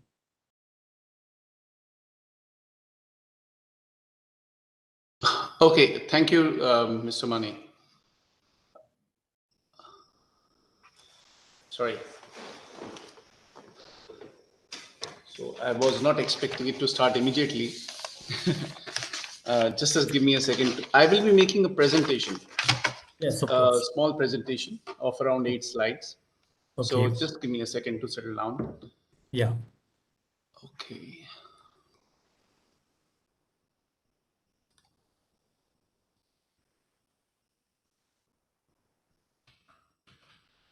I'm ready now. So thank you first of all for giving me this opportunity. Excellencies, ambassadors, NOCRA, representatives of NOCRA, distinguished panelists. I'm going to speak on the topic of emerging new markets opportunities in Japan at this important event. I'll just put my slide online. Okay, I hope that everybody is able to see this slide. Yeah, we are able to see it. Yeah, thank you. So I'll start. Japan as a destination. As we see that the context of today's meeting is the discussion is Overseas Employees Conference by the Government of Kerala, NOCRA, who have come together to organize this meeting. We are focusing from the Embassy of India. I would be focusing on presenting the situation in Japan for a migration for migrant workers and how Japan is looking at this market as of now, and especially looking at India. We all know that Japan is the world's third largest economy. It's a stable democracy with robust laws and institutions. It is an advanced economy with per capita income of $44,000 US, 127 million people. But again, we all know that they have an aging population and declining birth rate. The situation in Japan right now with regard to foreign workers is that there are more than 1.6 million foreign workers as data released by the government of Japan in 2020. The number of total foreigners in Japan is around 3 million. So you can see that this is 2.3% of the population, and 1.6 million workers are roughly 50% of the foreigners in Japan. As per data, the workers population we can see is that there are around 400,000 from China, a similar number 400,000 from Vietnam, 170,000 from Philippines. The key opportunity sectors with Japan, because of this aging population, there is an issue of workers in Japan. So Japan is currently looking at international market, trying to become global, open up its economy, open up its borders for foreigners and inviting them to Japan. It has started to enact certain laws, certain policies to attract the foreign workers. The key opportunity sectors, I will be highlighting them in one of my last slides. As you can see, are construction, transportation, warehouse, food and beverage, maintenance, security, inspection, cleaning, building, etc. The major issue with Japan has been Japanese language as a barrier, but Japan is rapidly becoming global. This is a small brief on India-Japan relations. We know that Japan is a very strong partner of India in several areas. We have a special strategic and global partnership. We have several relevant agreements with regard to workers. We have a comprehensive economic partnership agreement. We have social security agreement, double taxation avoidance agreement. We have digital partnership, which talks about IT skilled movement of IT skilled people. And we have skill development agreements with Japan, where Japan and India are together taking various programs like Japan Institutes of Manufacturing, Japan Endowed Courses in India. And then recently we have, since 2017 and in 2019, signed a major agreements with Japan with regard to movement of workers. That is the technical internship training program and the specified skilled worker program recently this year, which is a landmark agreement for India. Situation in India, in Japan for Indians, 40,000 Indian residents as of now, not a big number, but since 2011, this number was only half of it, 20,000, and we have seen rapidly increasing number because of COVID situation. This number has been arrested in 2021, but we are looking forward to again increase in number as we move ahead from in post-COVID situation. Out of these 40,000, you can see 12,500 are highly skilled professionals, including from the state of Kerala and around 15 companies in Japan, in Tokyo. 5,500 engaged as skilled labor. Most of them are cooks, workers in restaurants. There are over 2,000, 3,000 restaurants in Tokyo itself, and 2,000 students in Japan.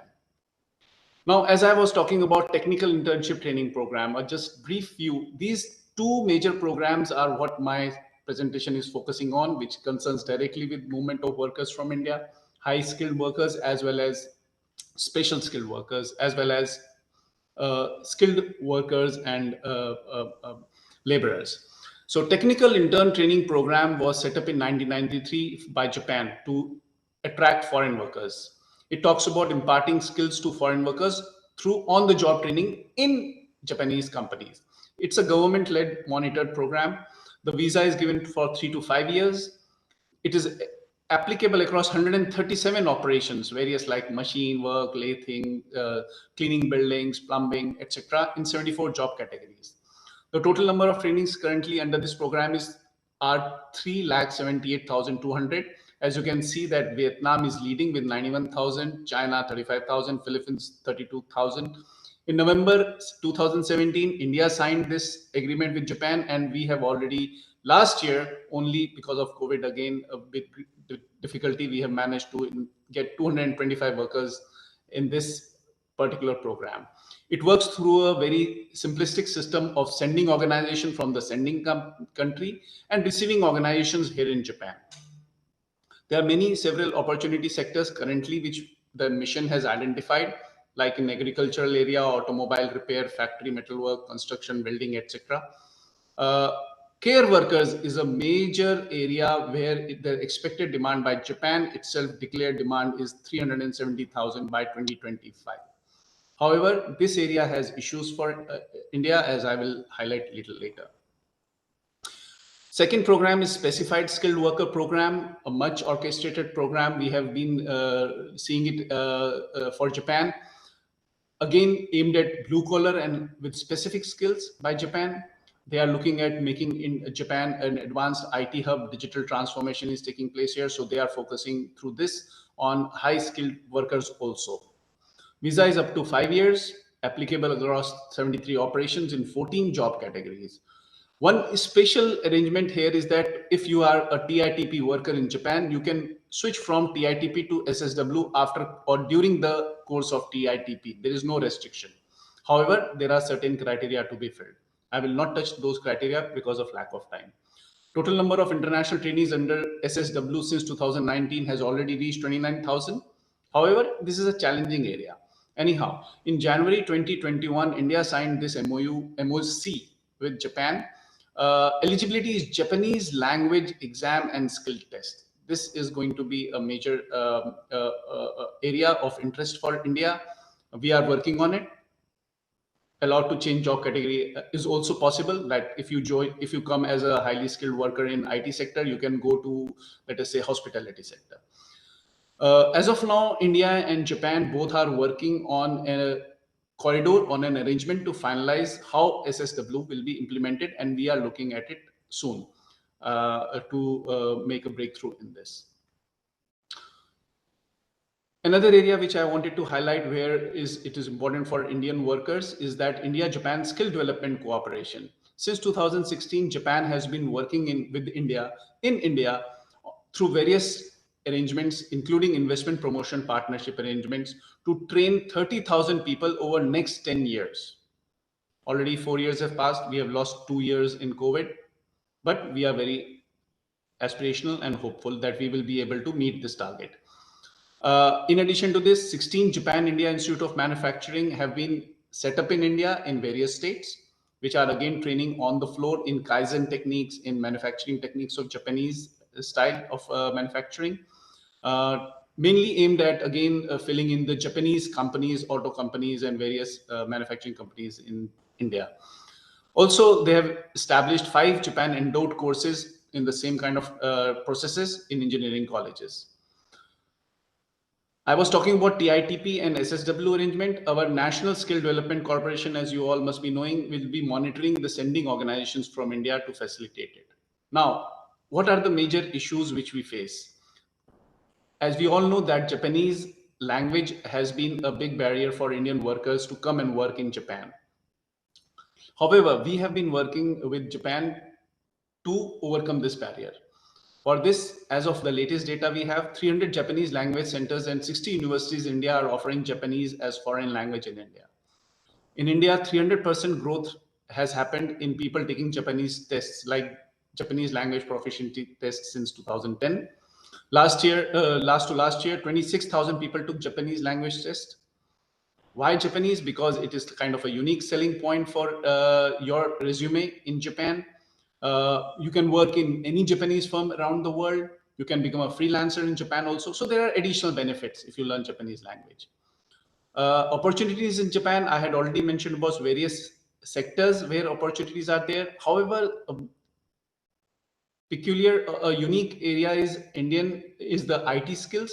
Japan government since the last year has been pressing very hard to break through into India's IT skilled market, and they are trying to tap IT skilled people not only from IITs and other major premier institutes, but also from second rung of institutes. They have roped in certain receiving organizations here in Japan, certain consultancies, recruitment agencies, which are going and tapping India. They are also looking at remote IT skilled recruitment. Caregivers, I had talked about, that is a major area, 370,000 by 2025. But again, language and cultural issues are going to be an issue. Japanese language is a requirement for this particular sector, this area. And also, if you're talking about nurses, then India and Japan are still discussing how to allow Japan to recognize the nurses' qualifications in here. These talks are still going on under various different areas like health sector, as well as our economic partnership agreement review talks. We are hopeful again that we will be able to make some breakthrough soon in this. Japan has taken many steps to attract workers. For example, waiting time has been reduced to 1 year to 60 months to obtain a green card with permanent residency status. Another area is education, higher studies in Japan. You study in Japan, and in higher studies, you do it in Japan, and you get employment here. For India and Japan, 300 academic and research partnerships have been established between 100 universities, institutes of Japan, and 150 universities of India. Also, Japan is making very regulatory changes and tax reforms in its economic sector to attract foreigners to work in Japan. Challenges, I just wanted to highlight a few challenges. Japanese language is one challenge. Unique culture is another challenge. Japanese culture is very unique. You have to be accustomed to Japanese culture. It takes time. It can be difficult initially, but then it is a very unique and interesting culture, and very, very stable. The Japanese management style, it is a top-driven approach. Mostly seniors take decisions in the company. So it can be a little turn-off for middle level and lower middle level. But then again, Japan is changing slowly. There is competition from other countries. You saw China, Vietnam, and other countries are already far ahead of India in tapping this Japanese job market. Regulated job market, yes. There is a very one set way of getting entry into Japan, that is through receiving organizations. Receiving organizations work on behalf of companies. It is easier to get into Japan through these receiving organizations than getting directly recruited by companies. This is one thing which we have to watch out. So our sending organizations in India are trying to tie up with these receiving organizations. We still have to see a breakthrough in this. Again, comparatively lower salary and savings than the Western world. This is one area where Japan has also suffered from lack of foreign workers. Career path and promotion issues are also sometimes an issue in Japan. So these were a few points which I thought that our Japan mission could highlight to interested workers in Kerala. So thank you very much. If you have any questions, I'm ready to answer. I hope that today's event is able to give some direction in how we can tap these opportunities. Thank you so much. Thank you very much, Mr. Mayank Joshi, for giving us a very comprehensive view of opportunities in Japan and also the constraints that applicants from India would face. We would now go to the next speaker, which is Mr. Abagani Ramu. Is he around? Yes, I'm here. Okay. He's the Joint Secretary in the Overseas Indian Affairs in the Ministry of External Affairs. So the floor is yours, Mr. Ram. Thank you so much. Let me congratulate my speaker before me, Mayank, a wonderful presentation on Japan. And essentially, as the moderator mentioned, I deal with the wider picture in Delhi. So it is all world in front of us, but without going into the areas which have been already covered, especially the Middle East. So I want to focus on not only on Germany, because there is a speaker after me who is from our embassy. So he would be speaking more on detail about Germany. So essentially that creating opportunities for Indian workforce abroad, we do mainly through entering into bilateral agreements with various countries. As Mayank mentioned, like SSW and TATP is something example which I can relate with the previous presentation. But the broad categorization of agreements which we entered into are mobility and migration partnership agreements, which are much more broad-based, which is basically the bilateral movement.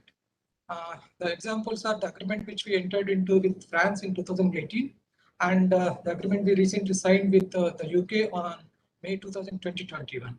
So these are the typical comprehensive migration and mobility agreements, which covers mobility of students, researchers, economic professionals, and of course, young professionals. So it covers wide spectrum of movement of people. So the second category, which may I request others to mute your microphones? The second category is essentially the labor migration cooperation agreements, which are typically all the 6 Gulf Cooperation Council countries which we have. It is essentially the recruitment of Indian workers into the destination country. So it is one-sided agreement. So the category in between these two is in the European region. With Denmark, we have an agreement signed in 2009, which is much more than the labor agreement, but it is less than the mobility and migration partnership agreement. And recently we signed on 13th of September with Portugal, which is similar to the Denmark agreement, which is beyond blue collar workers, but again one-sided agreement. So similarly, there are agreements in pipeline, including with Germany, Italy, and Benelux countries, Belgium, Netherlands, Luxembourg, and also Greece. So I wanted to expand beyond Germany, because these are the opportunities we are going to have in that region. So essentially, the agreements which are in pipeline, of course, we don't know the ideas so far.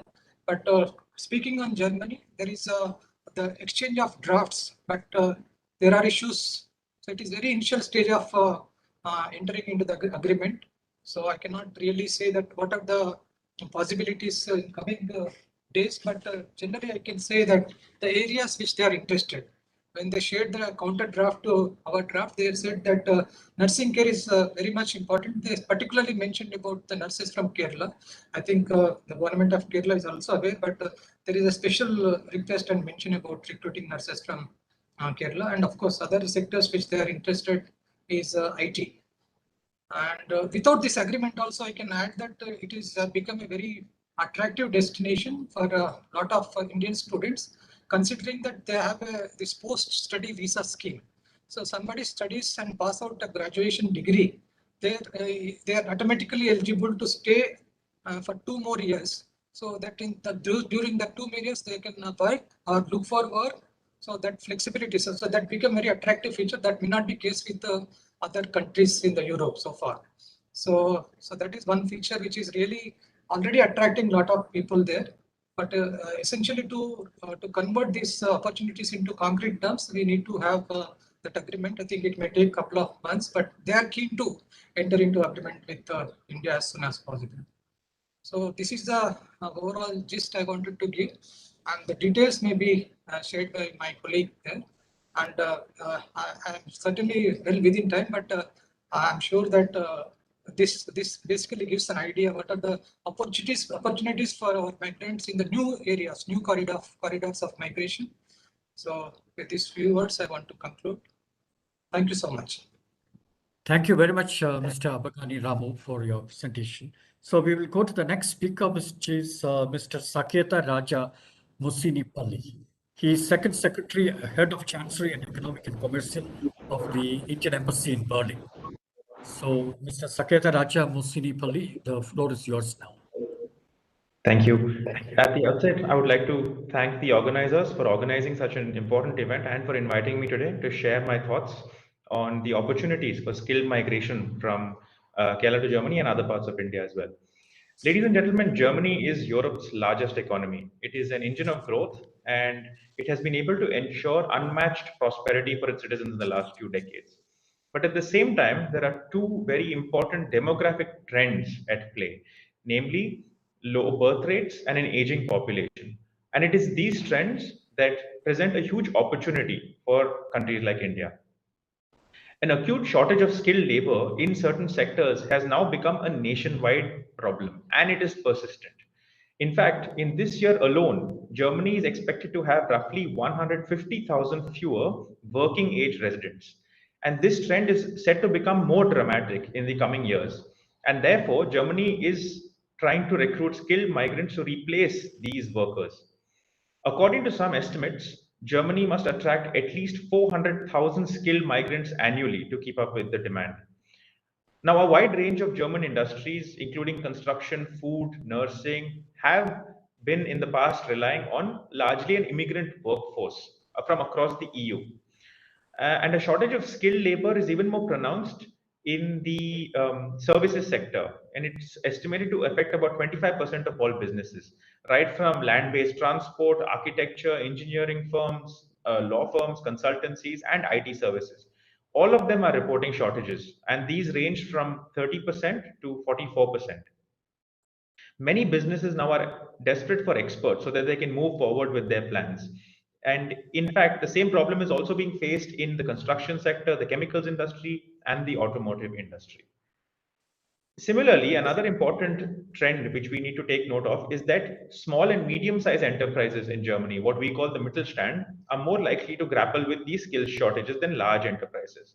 And in addition to company size and sectors, there are also certain regional disparities which play a role.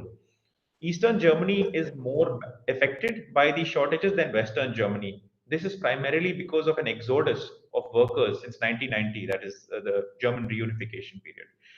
Furthermore, it has become also difficult to attract skilled workers from other parts of Germany and abroad to come and settle in regions which, in relative to other German prosperous parts, are structurally weak. Small towns, rural areas, etc. And for instance, in the present quarter, 27% of companies in Eastern Germany, which includes Berlin, are reported to be suffering from a shortage of skills, while Bavaria, which is one of the more prosperous states in Germany, was least affected with 16%. The COVID pandemic also laid bare the importance of skilled workers in the healthcare sector, IT sector, public utilities, and many other areas. Further, COVID-19 has also reduced the number of immigrants entering the labor force. In 2020, the number of foreign nationals living in Germany, this is a country of 83 million, rose only by 204,000. This was the smallest increase in a decade. Also, the applications for recognition of foreign professional qualifications fell 3%. Now, for a number of years, the German government has been attempting to close this skills gap. In 2019, the German government drafted a law designed to make it easier for workers with vocational skills to migrate to Germany. The law is called the Skilled Immigration Act, which came into force in March 2020. Now, this act is a milestone in Germany's immigration and migration policy. It is a modern regulatory framework that ensures orderly, rapid procedures and allows skilled workers, qualified skilled workers from outside the EU to come to Germany.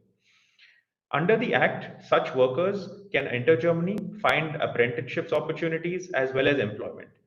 It seeks to encourage new types of skilled immigration by widening the definition of what is a qualified professional. And this includes immigrants with vocational training rather than just academic qualifications. Qualified professionals, as you all know, always face an easier route when migrating to Germany with simplified visa applications and reduced red tape. The new immigration rules do not, however, apply to low-skilled workers, and the results have so far been positive. Ladies and gentlemen, Germany has always attracted businesses, skilled professionals, and students from all over the world, including from India. There are currently over 25,000 Indian students studying in Germany, and this trend is also rising steadily. After Brexit, Germany's importance has grown even more, And for Indian companies and skilled professionals wanting to enter the European market, Germany has now become an obvious gateway. And therefore, I think it's important for all of us to encourage skilled Indian workers who are interested to work in Germany to access information from different German web portals sponsored by the German government. One such example is the Make It in Germany portal. This highlights a variety of vacancies across various occupations. Similarly, the EU Blue Card also makes it possible for persons with high educational qualifications who have a specific job offer to come from non-EU countries to Germany. And Germany has been issuing the most blue cards, constituting more than 82% of those issued in EU. And these are often given to engineers, scientists, and doctors. Since its introduction in 2012, Germany issued almost 135,000 blue cards to highly qualified immigrants. Of this, almost 29% of all blue cards were given to Indians. And this underlines the importance of Indian skilled workforce in Germany. Now, the changes proposed to the EU Blue Card are also set to make it easier to attract qualified workers from outside Europe. The new rules also give more rights to beneficiaries and their families. The German government also has developed a strategy to recruit skilled workers from abroad, including targeted campaigns in certain countries. Mr. Alexander Wilhelm, who's here, is head of the International Relations Department of the Federal Employment Agency, would elaborate on the efforts of his organization further when it comes to working out agreements with employment agencies in other countries. Now, these agreements permit the immigration of skilled workers without a prior certificate being required, and that fully recognizes or attests the equivalence of their qualification. I'm sure Mr. Wilhelm will go into details of the two specialized programs that we are currently running aimed at recruiting nurses from Kerala under the Triple Win program and in other select occupations. It's called the Hand in Hand program. And now to conclude, I would like to say this. From the Government of India's perspective, skilling and skill development is a very high priority. So we at the embassy are really glad that many Indian institutions, including from Kerala, are working to raise the level of technical training of the youth in their institutions. The German dual vocational system, which is known the world over, has more than 330 programs for apprentices. From electricians to carpenters to hairdressers and plumbers, they have a vocational program for almost every profession. So we encourage interested Indian providers to explore tie-ups with German training providers and align Indian content when it comes to vocational training with the German dual vocational system. And in this regard, we would also like to recommend the international marketing of vocational education. The acronym is called iMove, which has an office in Bangalore and could be a very good starting point for this kind of cooperation. If we succeed in doing this, it would become yet another enabler of migration of skilled workers to come and work in Germany. We are also presently negotiating an agreement, and Norca Routes is going to conclude an agreement shortly, and that is our hope. And we hope that this is just the beginning. The Government of India and we in the embassy look forward to the support of the efforts of the Government of Kerala, and we want to support you as you facilitate skilled labor migration to Germany. We hope that there'll be many more such agreements in the future as well. Thank you. Thank you very much, Mr. Saket Raj Musinipalli, for such a very clear and nice presentation. And without much ado, I think I will move now to the next speaker, which is Mr. Alexander Wilhelm, who is Director, Chief Federal Employment Agency, Berlin, in Berlin, Germany. I think we have lost connections with Alexander. I hope I'll be back. I don't know, can you hear and see me? I had problems with the connection for a second. Well, we cannot see you, but we can hear you quite clearly. So you can... Okay. I tried to restart the video. Okay. And hopefully you can see me. You can see me now? Yes, we can see you now. Okay, perfect. Thank you very much. So first of all, very warm welcome from Germany to India, Kerala, and it's an honor for me to be here with you today. And I thank especially, of course, Norca for organizing this important event and the Excellencies ambassadors. I can say that we, I guess, from our side, on behalf of the German Public Employment Services, we are very much looking forward to further elaborating on our partnership with the state authorities in India, India is already a very important partner for Germany, also in the field of skilled labor migration. We have already more than 100,000 people from India living and working in Germany. And this, especially what we can see that within the last 10 years, this number has more than tripled. So we can see that there is a very steep increase also in people coming from India to Germany to live and work here, what we see as a positive development. And I will try to elaborate a bit and shortly in these 8 minutes I have on our ideas on behalf of the German Public Employment Service, how to deepen this partnership. I don't know, Mr. Matthew, I sent you a presentation. I don't know if it is possible to put it on the screen because I cannot do it myself because I've got limited access to WebEx. Yes. Hello. Could you please put up Mr. Alexander Williams' presentation? Yes, sir. In a short while, we'll be heading on to the presentation. We are on it.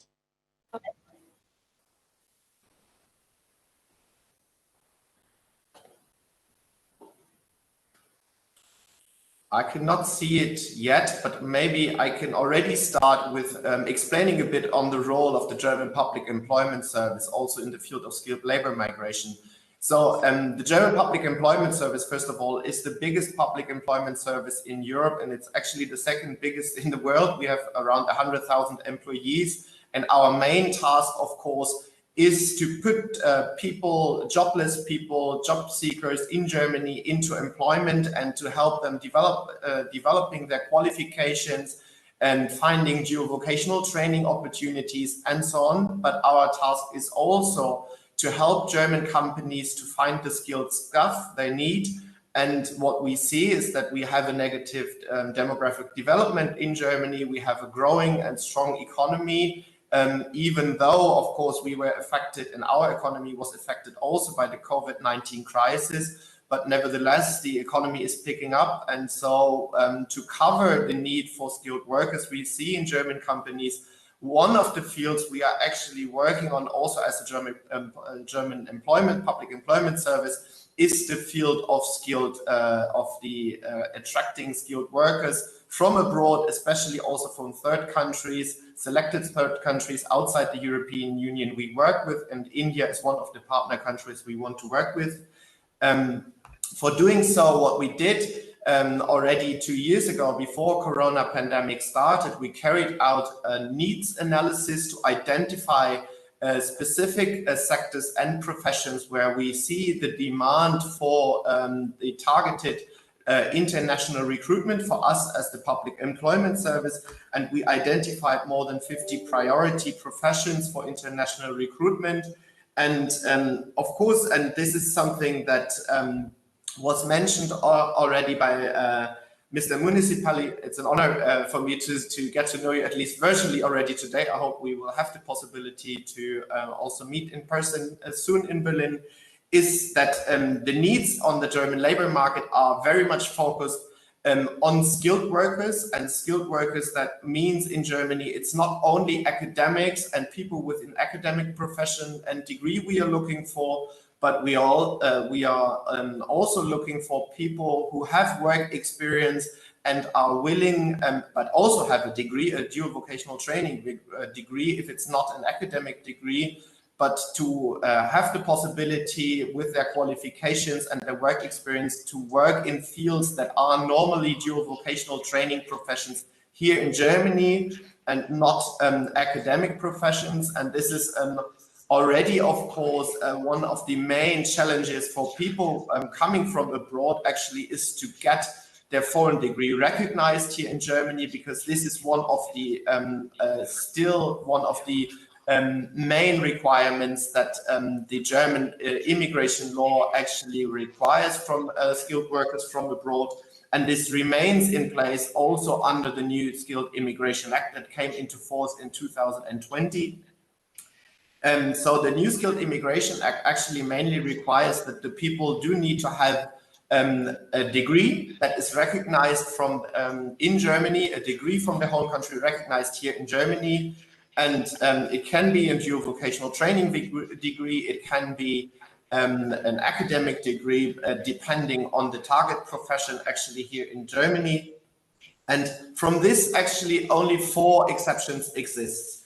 So we do have possibilities for people to enter the German labor market when they have a partial recognition from a German authority telling or actually explaining that the foreign degree and the foreign qualification is not one-on-one comparable to what we require in Germany, but in part, and so the other part actually can be done here as a qualification measure accompanying the job.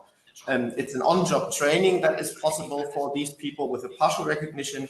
We have an exception from this for IT professions. For IT professionals just need to prove that they have relevant work experience. They don't need a degree that can be recognized here in Germany, but they need to prove the relevant work experience. And most importantly, we as the German Public Employment Service were given the possibility by our government to conclude special administrative placement agreements with authorities, implementing authorities in selected countries, in special fields of professions, which make it possible that the people can come to Germany without initiating the recognition process before leaving the country, but being able to start and work here in an associated helper professions, and undergoing the complete on-job training here in Germany and initiating the recognition process here in Germany.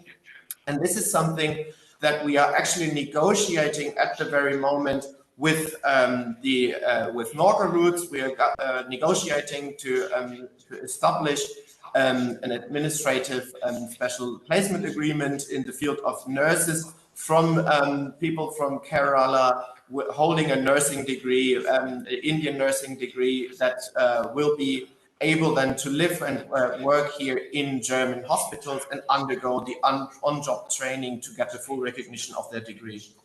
And that what was mentioned also already by Mr. Municipelli is a second project that we have started last year together with the Chamber of Commerce and Industry, Indian German Chamber of Commerce and Industry in Pune, is a special program that focuses on the recruitment of IT professionals, but also service sector professionals in the field of hospitality sector, for example, and in the field of technical professions in the industrial sector.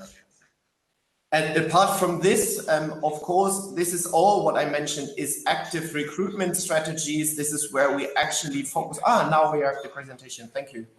Here you can see what I just mentioned. It's on the one side, we carry out active recruitment measures as the German Public Employment Service with our partners under fair migration schemes.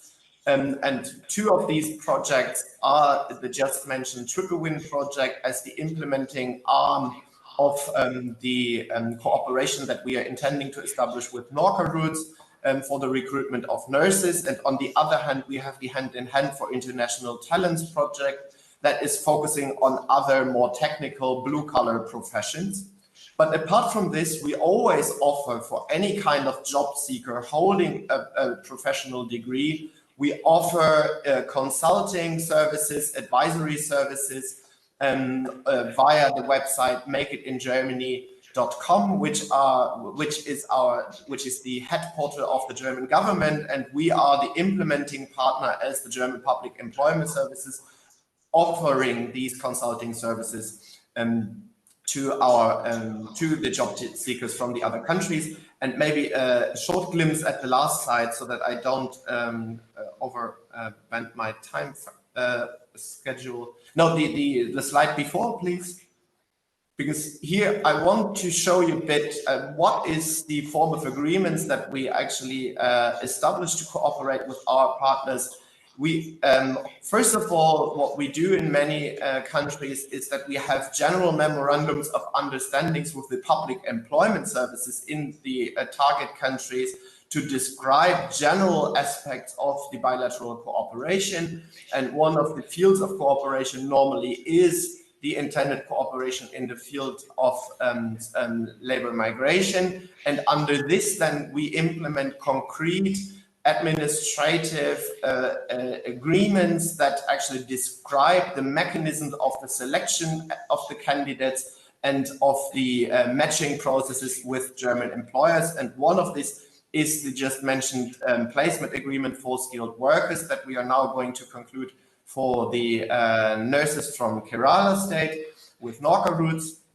And let me take the opportunity really to say a big thank you to our partners at Norca Roots, which have been proven to be a very professional partners, and we have had very good conversations over the last few months and very good negotiations. And I'm still very optimistic that we will conclude with our negotiations even by this year, so that we can sign the agreement this year, and this will be a very important step in our partnership. And apart from this, what we also have is that we have special agreements in the field of other technical professions that are also possible to conclude once we see positive outcomes from our hand-in-hand possibility degrees in technical professions or in service sector professions recognized in Germany. Another field is seasonal workers. That is not much something for the negotiations with India. That's more what we use with countries in our neighborhood and countries that are actually on the track for going to be EU members. Well, this I would like to finish with this as the very short overview, and I'm looking very much forward for the Q&A sessions and to all the questions you might have. And of course, we will happily provide you with additional information on what I just said via email. Thank you very much. Thank you very much, Alexander Willem, for that nice presentation. And of course, there was some problem with the slides in the beginning, but we could follow all that you said. And you seem to be doing a lot to further the relation between India and Germany. Thank you so much. And I now invite Mr. Hidehito J. Arak. He is the director of Japan business in Uday Jain Associates. He's also the director of a number of other companies, and he's specifically concerned with the specified skilled worker program, which Mr. Mayank Joshi referred to. And an interesting thing about Mr. Hidehito J. Arak is that he has lived in India for over 16 years. So Hidehito-san, I think a warm welcome to you to Trivandrum, and let's hear what you have to say.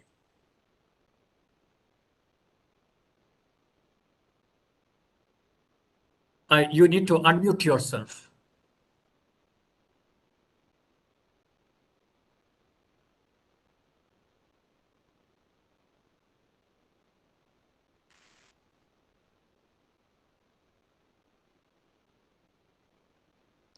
Mr. Hidehito, please unmute yourself. Can you hear me now? Yes, we can. Hi, good afternoon, everyone, and thank you for a kind introduction. As he has mentioned that I have been living in this country for past 16 years, so I'm probably half Indian already, and not a typical Japanese. I just want to explain the opportunities for Indian youth to work in Japan. Can you see the presentation? Yes, we can. Okay. This is a promotional video made by the Japanese government to encourage foreign students come over to Japan and have a working experience. Please take a look. Sorry. I missed it. Japan is seeking foreign workers. A new status of residence to work in Japan is available. Gain further experience while enjoying life. Blossom in Japan. 14 occupations are in demand. Pass occupational skill exams and Japanese language tests. Work up to 5 years in Japan. For details, visit the Ministry of Foreign Affairs website. Sorry. Okay, currently there's two ways for Indian students to go to Japan to work. One is so-called TITP, Technical Internship Training Program. The aim of this program for the foreign students to come to Japan and have a working experience for up to 3 years and accumulate the technical know-hows and the cultural differences from Japan and go back their own country to further develop the economy of his or her hometown country. And the second way is called SSW, which is called Specified Skilled Workers, which was only signed this January between India and Japan and became like 14th country who has signed MOC between Japan. Before India signed MOC, there was countries like Philippines, Nepal, Sri Lanka, Myanmar, Vietnam, Thailand, etc., mainly in ASEAN countries and some of the surrounding countries of India. The TITP has been worked since 2017, but so far this has not been so successful for sending Indian students. So I see much more opportunity for Indian students to pass on this SSW, what they call Specified Skilled Workers, to work in Japan, not as an internship, but with the working visa. And they can stay up to 5 years once they pass these exams. So this is the figure which TITP has been done with Japan. As you can see, you know, countries like Vietnam is sending like 2 lakh students per annum to Japan, whereas India is only like 200 plus. You know, the gap is very huge. There are various reasons why Indian students are not really accepted in Japan. Maybe I will explain that in some other opportunity. And these are the what they call sending agency, which is emerged in India. Currently, I think there's about 30 sending agencies who is struggling to send their students to Japan. The demand is there, but the demand for Indian students is still very, very, very low. Okay, now let me go to SSW. Now, what is SSW? It's they call Specified Skilled Worker. And there's like 14 categories of industry which needs workers from abroad, and the Japanese government is really, you know, promoting this skilled worker. Although between India and Japan, it has only been signed recent MOU, so it may take a little bit more time to develop and be able to send these Indian students under this specified skilled worker.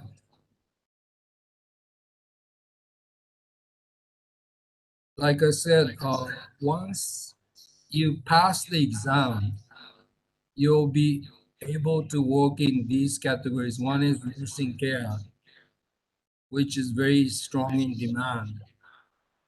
Building, cleaning management, machine parts and tooling industries, industrial machinery industries, electronics and information industries, and construction industries, shipbuilding,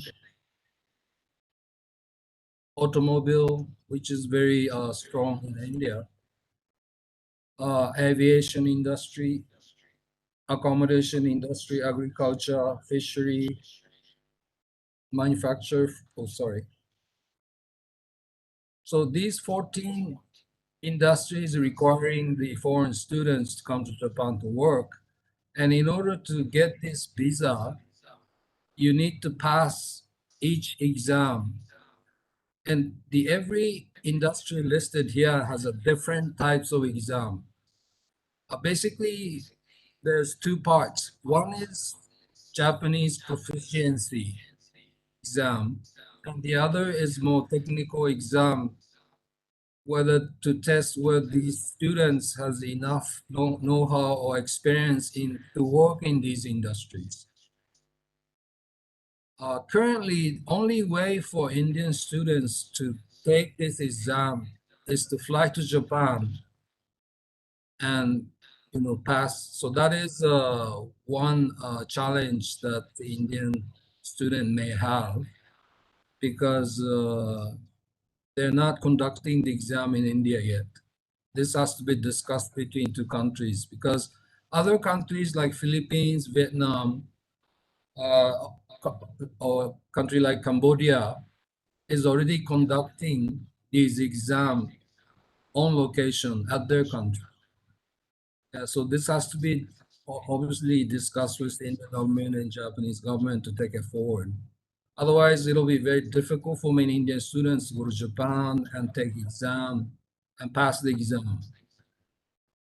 There are a few institutes who is starting to help these students to come to Japan and study for to pass these exams. So there is a way, even today, that Indian students may go to the Japanese school in Japan, study for 1 to 2 years while working. Even if you go to Japan with a student visa, these students are allowed to work part-time. So what I'm trying to say is they can go to Japan, go to school, and work at the same time, so they can pay for their tuition and living expense through this part-time job.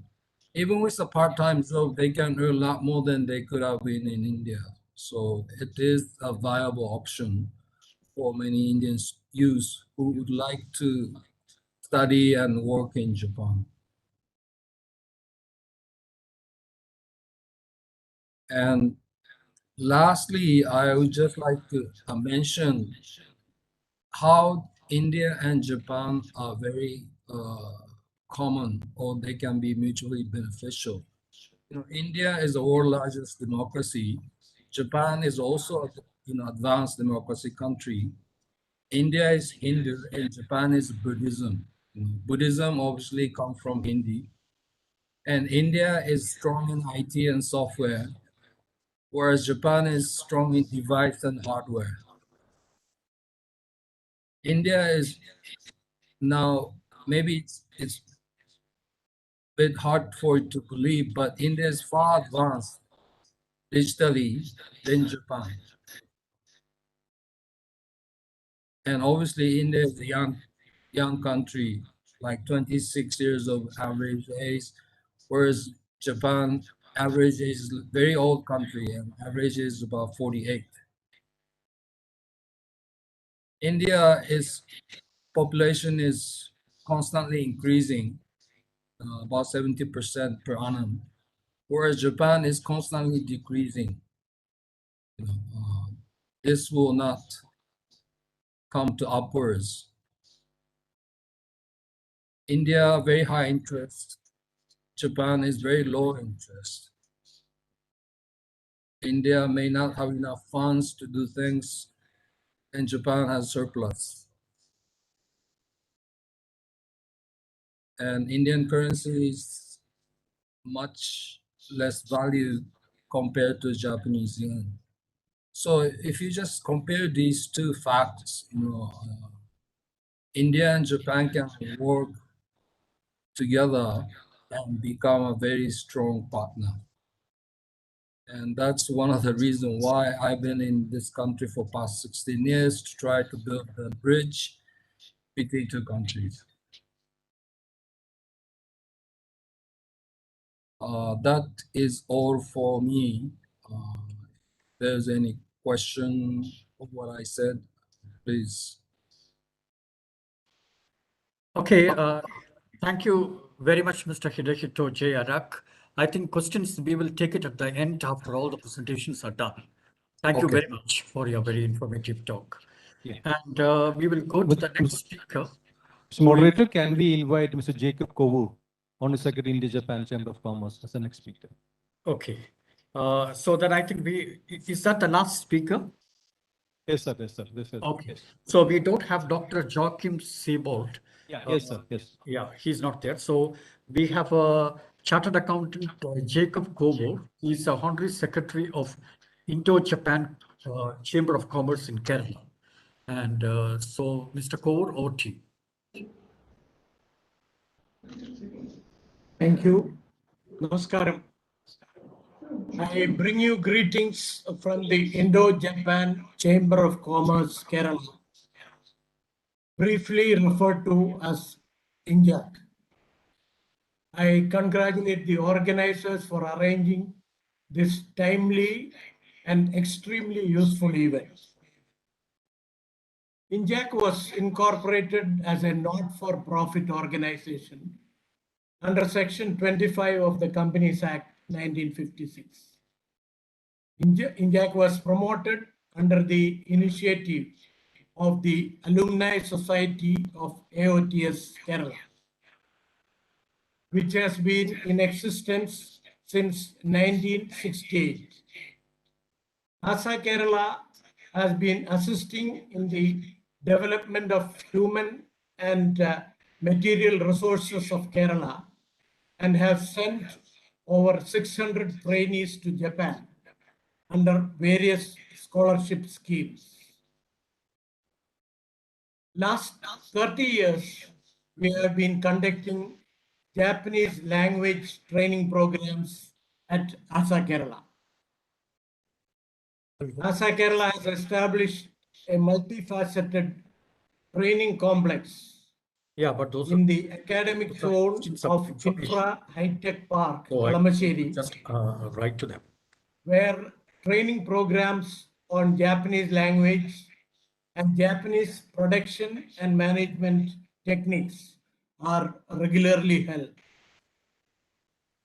INJAC was inaugurated on 13th March 2014 by the then Japanese ambassador to India, His Excellency Takeshi Yagi. During the visit of Japanese Prime Minister Mr. Shinzo Abe to New Delhi in December 2015, an agreement was signed between INJAC and Sanin Area Economic Council. Now, Japan and India have shared friendly relationship for centuries, dating back to the 6th century when Buddhism was introduced from India. There has been a favorable shift in Japan's economic and political focus from China to India. The long association has in recent years blossomed into a multifaceted bilateral relationship covering culture, defense, trade, technology transfer, and economic cooperation. Now, as far as Kerala is concerned, Kerala was the first state in India to bring Japanese technology and investment way back in the 1960s. When Kerala had the world's first democratically elected communist government, the then Industries Minister Sri T.V. Thomas was particular in bringing in Japanese technology and investment cooperation, while the rest of India looked towards the US and Western Europe. As a result, many Japanese corporates came to Kerala. Some of them are Toshiba, that is the Toshiba Anand batteries, Hitachi, transformers under TELC, Kubota, agro machinery under Camco, Mitsubishi, shipyard construction, and Nita, Nita Jalati. Further, there are lots of parallels and similarities between Japan and Kerala. Kerala's traditional Naligattu houses and traditional Japanese temples both are made of timber and wooden low-rise structures. Both places have rice central to its civilization, and fish is a staple diet. Kerala's martial art, Kalaripayattu, and the Japanese karate have similarities in style and performance.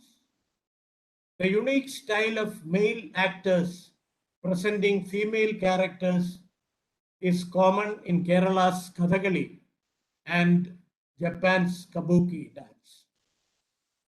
The Shimane and Tottori prefectures of Sanin region of Japan have many features which are similar to those of Kerala. They have coastlines from end to end on the Sea of Japan and mountains on the opposite side, and have natural scenic beauties and are major tourist destinations in Japan. Now, looking at Advantage Kerala, Kerala government issued a government order in November 2014 recognizing and authorizing INJAC to act as the facilitation point for private joint venture or bilateral business with Japan, and KSIDC as the contact point where public sector undertakings are involved. The visit of our Honorable Chief Minister to Japan in November 19 laid a strong foundation to the relationship. Kerala's main USP is that it is a world-renowned supplier of qualified professionals, especially in the fields of healthcare, IT, electronics, artificial intelligence, etc., to the entire world. Successive delegations from Japan which came have realized the special skill of Keralites to work anywhere in the world, to pick up the language and to imbibe the culture. Last several years, barring the last two COVID years, we have sent final year engineering students as interns to Japan, to Sanin region in Japan. Around 12 students each a year. They work in various IT firms in Japan for a short period, and most of them since then have been offered jobs. Many of them have taken up long-term jobs in Japan and have settled down well. We have been conducting pre-departure training program for interns and trainees, which cover Japanese language, culture, and traditions. For example, a student going to Japan as a trainee would never think about the importance of carrying a business card with him. But our trainees, we explain to them the importance of exchanging business cards and carrying it. So even a student will carry a business card which is typed in English on one side and Japanese on the other side. So Japan as a potential job market, if you look at Japan, the average life expectancy of the Japanese is 83 years, one of the highest in the world. According to UN population statistics estimates, the present demographic trends will drive Japan's total population down from 127 million to 114 million by 2030. The decline in working age population will be steeper from 81 million to 67 million, a drop of 17%. At the same time, the number of Japanese senior citizens will rise, and by 2030, the country's median age will be above 52 years, with 30% of the population above 65 years of age. Due to the COVID pandemic, many of the seniors have left their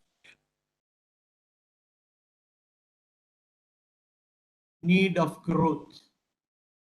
Some of the industries looking for employees, and especially in connection with Kerala, are automobile industry, retail, restaurants, construction, agriculture. 70% of the farmers now are above the age of 65.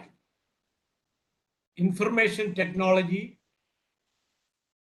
The demand in information technology is ever increasing as Japan is trying to rely on artificial intelligence.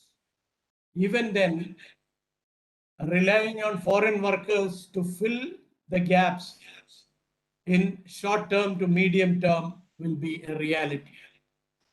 Some of the areas which could be of other areas which could be of special interest to Kerala are information technology, I said, healthcare, including caregivers and Ayurveda, foodstuff and fisheries, manufacturing, retail, and English language teachers. The Ruby programming language developed by Mr. Yukihiro Matsumoto of Matsuye City has achieved mass acceptance and is now ranked among the top 10 in the world.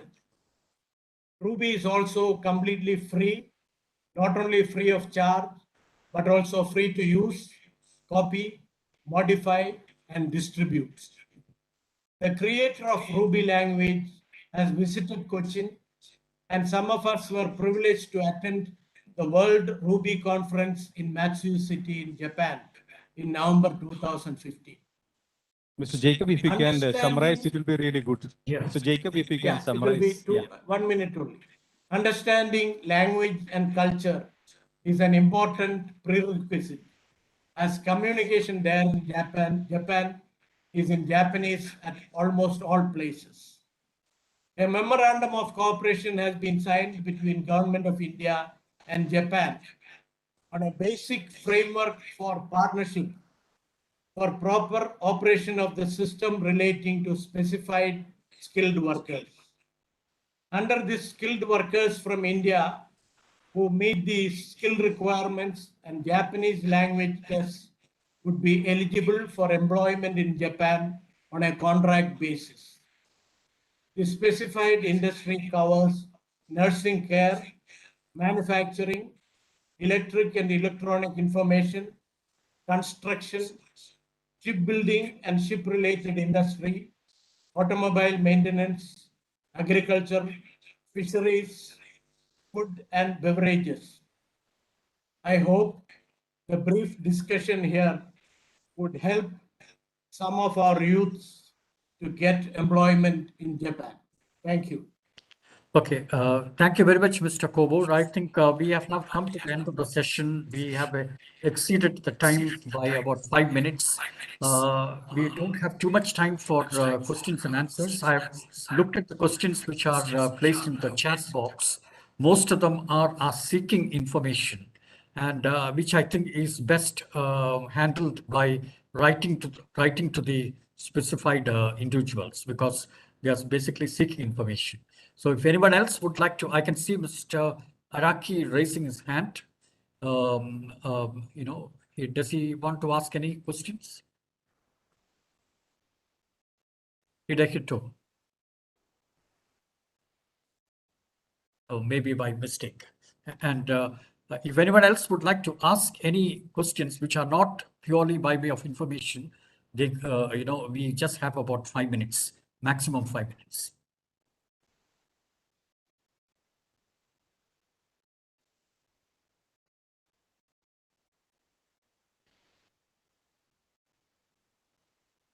Any questions? Okay, I think we don't seem to be having any questions at the moment because these were very rich presentations. It will take some time to digest everything. And there are a lot of information presented because we have had 10 presentations in a matter of 2 hours. So I thank every one of you, especially the presenters of this session, Mr. Mayank Joshi, Deputy Chief of Mission of Embassy of India in Japan, Mr. Abagani Ramu from the Ministry of External Affairs, Mr. Saket Raj Musinipalli from the Indian Embassy in Berlin, and Alexander Willem, who is Director of the International Relations, German Federal Employment Agency, and Mr. Hideki Hito J. Arak, who is a Director of the Japan Business and Uday Jain Associates, and Mr. Jacob Kobo. Thank you very much for all your presentations, and thank you very much for the organizers. And I think the session is closed now. Thank you very much, Dr. Sunil Mani. On behalf of the Department of NORCA and Government of Kerala, I thank you very much for handling this session so beautifully. I also would like to thank all the individual speakers and experts who have done so much for this session to enrich our understanding about the emerging markets as well as the existing markets with the new opportunities. On behalf of the Department of NORCA and the Government of Kerala, I thank each and every one of you for participating in this. I'm sure we'll continue to have some engagement with you because you've actually opened up our minds so that we can explore new opportunities for our people both in Germany and in Japan. To that extent, we'll keep our dialogues open. Thank you. Thank you very much. Thank you. Thank you so much, sir. Thus, we came to the end of the session on emerging new markets for migration, new opportunities in the Middle East, new markets, Japan and Germany. Once again, expressing heartfelt gratitude to all the dignitaries and eminent speakers for the wonderful session. Thank you so much. And now we are heading on to the very important session on the issues faced by migrants. And with utmost respect and honor, I avail this opportunity to invite Dr. K. Elangavan, IAS, Principal Secretary, Industries and NORCA, Government of Kerala, for moderating the session. And the panelists for the session are Dr. V. Venu, IAS, Additional Chief Secretary, Department of Higher Education, Government of Kerala, Mr. K. Biju, IAS, Commissioner of Land Revenue, Government of Kerala, Mr. Ashik Karatil, IAS, Regional Passport Officer, Trivandrum, Kerala, Mr. Santosh, DYSP, Police Headquarters, Trivandrum, and Mr. Anu K.A., Managing Director, Overseas Development and Employment Promotion Consultants, Trivandrum. I request all the dignitaries to be kindly seated on the dais. Okay, thanks. Can I request from Mr. Biju to come on the dais? And Mr. Ashik, Anu. We'll soon be joined by Mr. Santosh.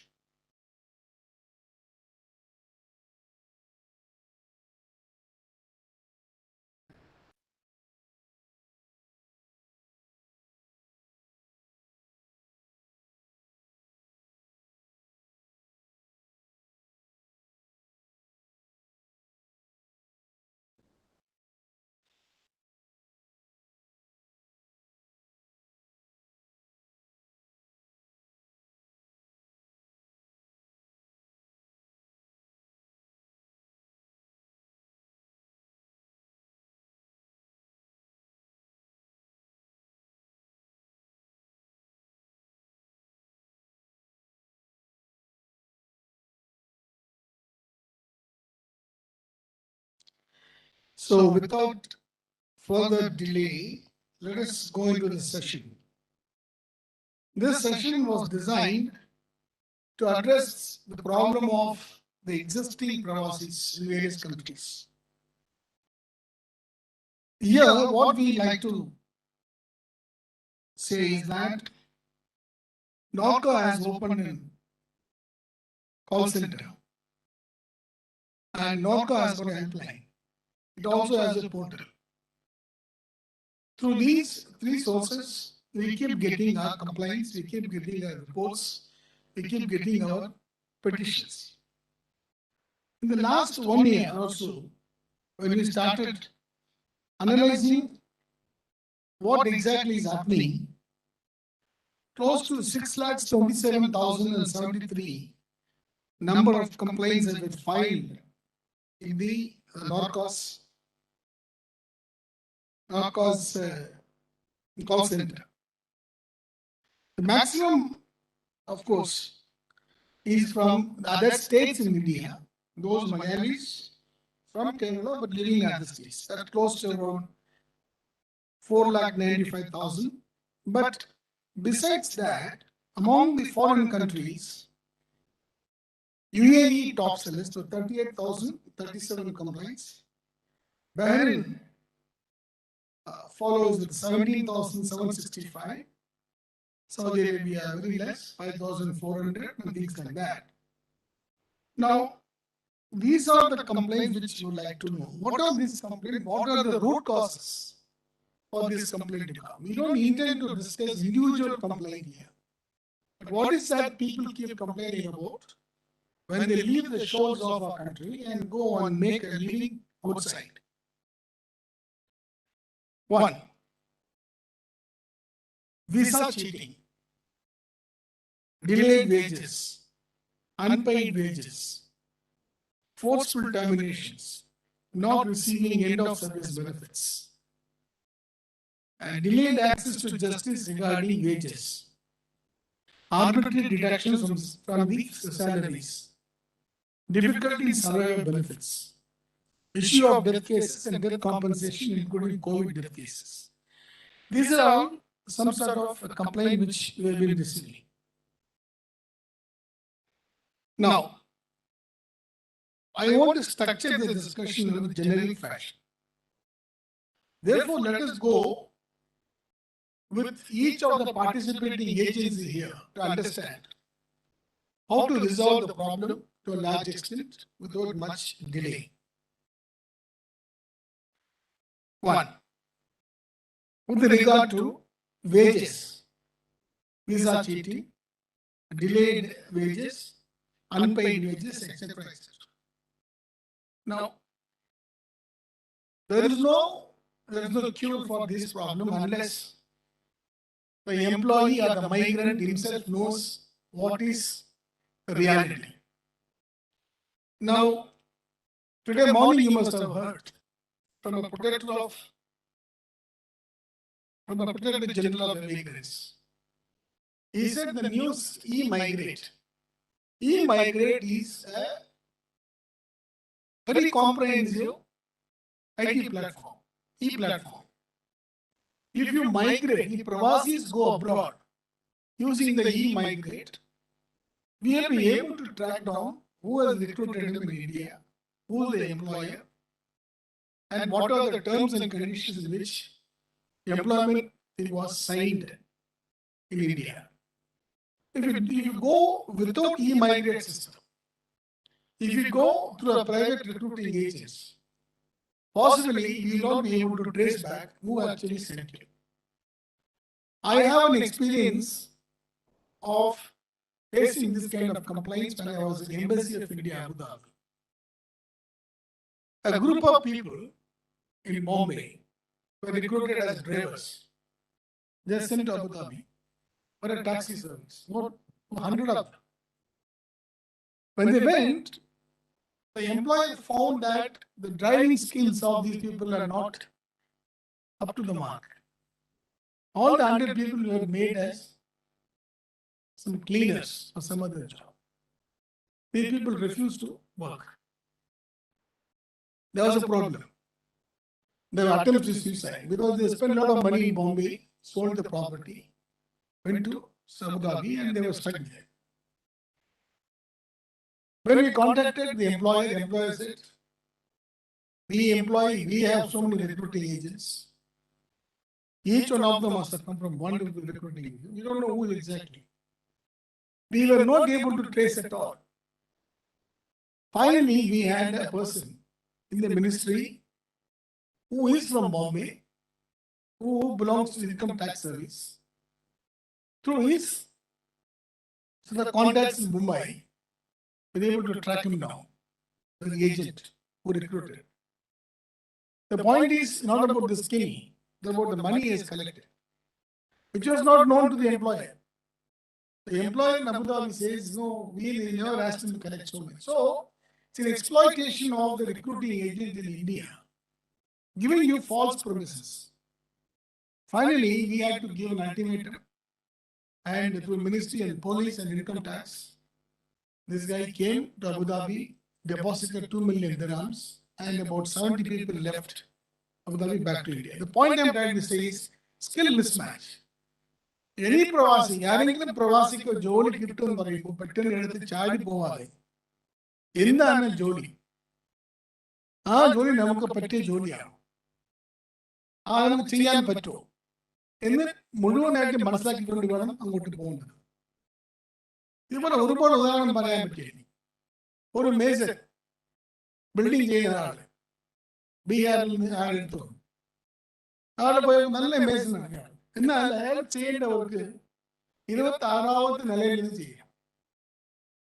അയാൾ 26 നിലയിൽ പോയിട്ടേ ഇല്ല. അയാൾ 16-18 പോകുന്നത് തല കറക്കുന്നു. കാരണം there is a fear of heights. അയാൾ തിരിച്ച് ഇങ്ങനെ. So please understand, low wages, delayed wages, അതെല്ലാം ഉണ്ടാവുന്നത് ഈ ജോലിയെ കുറിച്ച് മുഴുവനായിട്ട് പഠിക്കാതെയും എംപ്ലോയർ ആരാണ് എന്ന് അറിയാത്തത് കൊണ്ട് പോകുന്നത് കൊണ്ടായിരിക്കും. എന്നാലും ഞാൻ ദീർഘമായിട്ട് സംസാരിക്കുന്ന കാര്യത്തിൽ നോർക്ക ഇപ്പോൾ ലീഗൽ കൺസൾട്ടന്റുകളിൽ അപ്പോയിന്റ് ചെയ്തിട്ടുണ്ട് മിഡിൽ ഈസ്റ്റ് കൺട്രി. നമ്മുടെ നോർക്ക വെബ്സൈറ്റിൽ പോയി കഴിഞ്ഞാൽ അറിയാം. അങ്ങനെ ഡിലേഡ് വേജസ്, ഡിസ്പ്യൂട്ടഡ് വേജസ് ഉണ്ടെങ്കിൽ അവരുമായിട്ട് ബന്ധപ്പെട്ട് കേസ് രജിസ്റ്റർ ചെയ്ത് they will help you to fight a case in the court. ഏതായാലും പ്രശ്നം വരുന്ന മുമ്പ് നമുക്ക് പരിഹാരത്തിനോട് നമുക്ക് we must be able to make a solution. അല്ലാതെ പ്രശ്നം ഉണ്ടായ ശേഷം ഇത് long process to do some sort of remedial action. So ഞാൻ ആ കംപ്ലൈന്റ് മാത്രം ഇവിടെ നിർത്തിയിട്ട് പറയാം. I'll ask my panelists to even contribute. ഈ ഡിസ്പ്യൂട്ട്സ്, അതായത് ഫോറിൻ സോയിൽ ഡിസ്പ്യൂട്ട് വന്നു കഴിഞ്ഞാൽ നമുക്ക് 2 മാർഗമേ ഉള്ളൂ. ഒന്ന് എംബസി, ആ ബന്ധപ്പെട്ട എംബസിയിൽ പോയി കമ്മ്യൂണിറ്റി വെൽഫെയർ അഫയർ അവിടെ you can give a complaint, or you can go to NORCA legal assistance or legal consultants.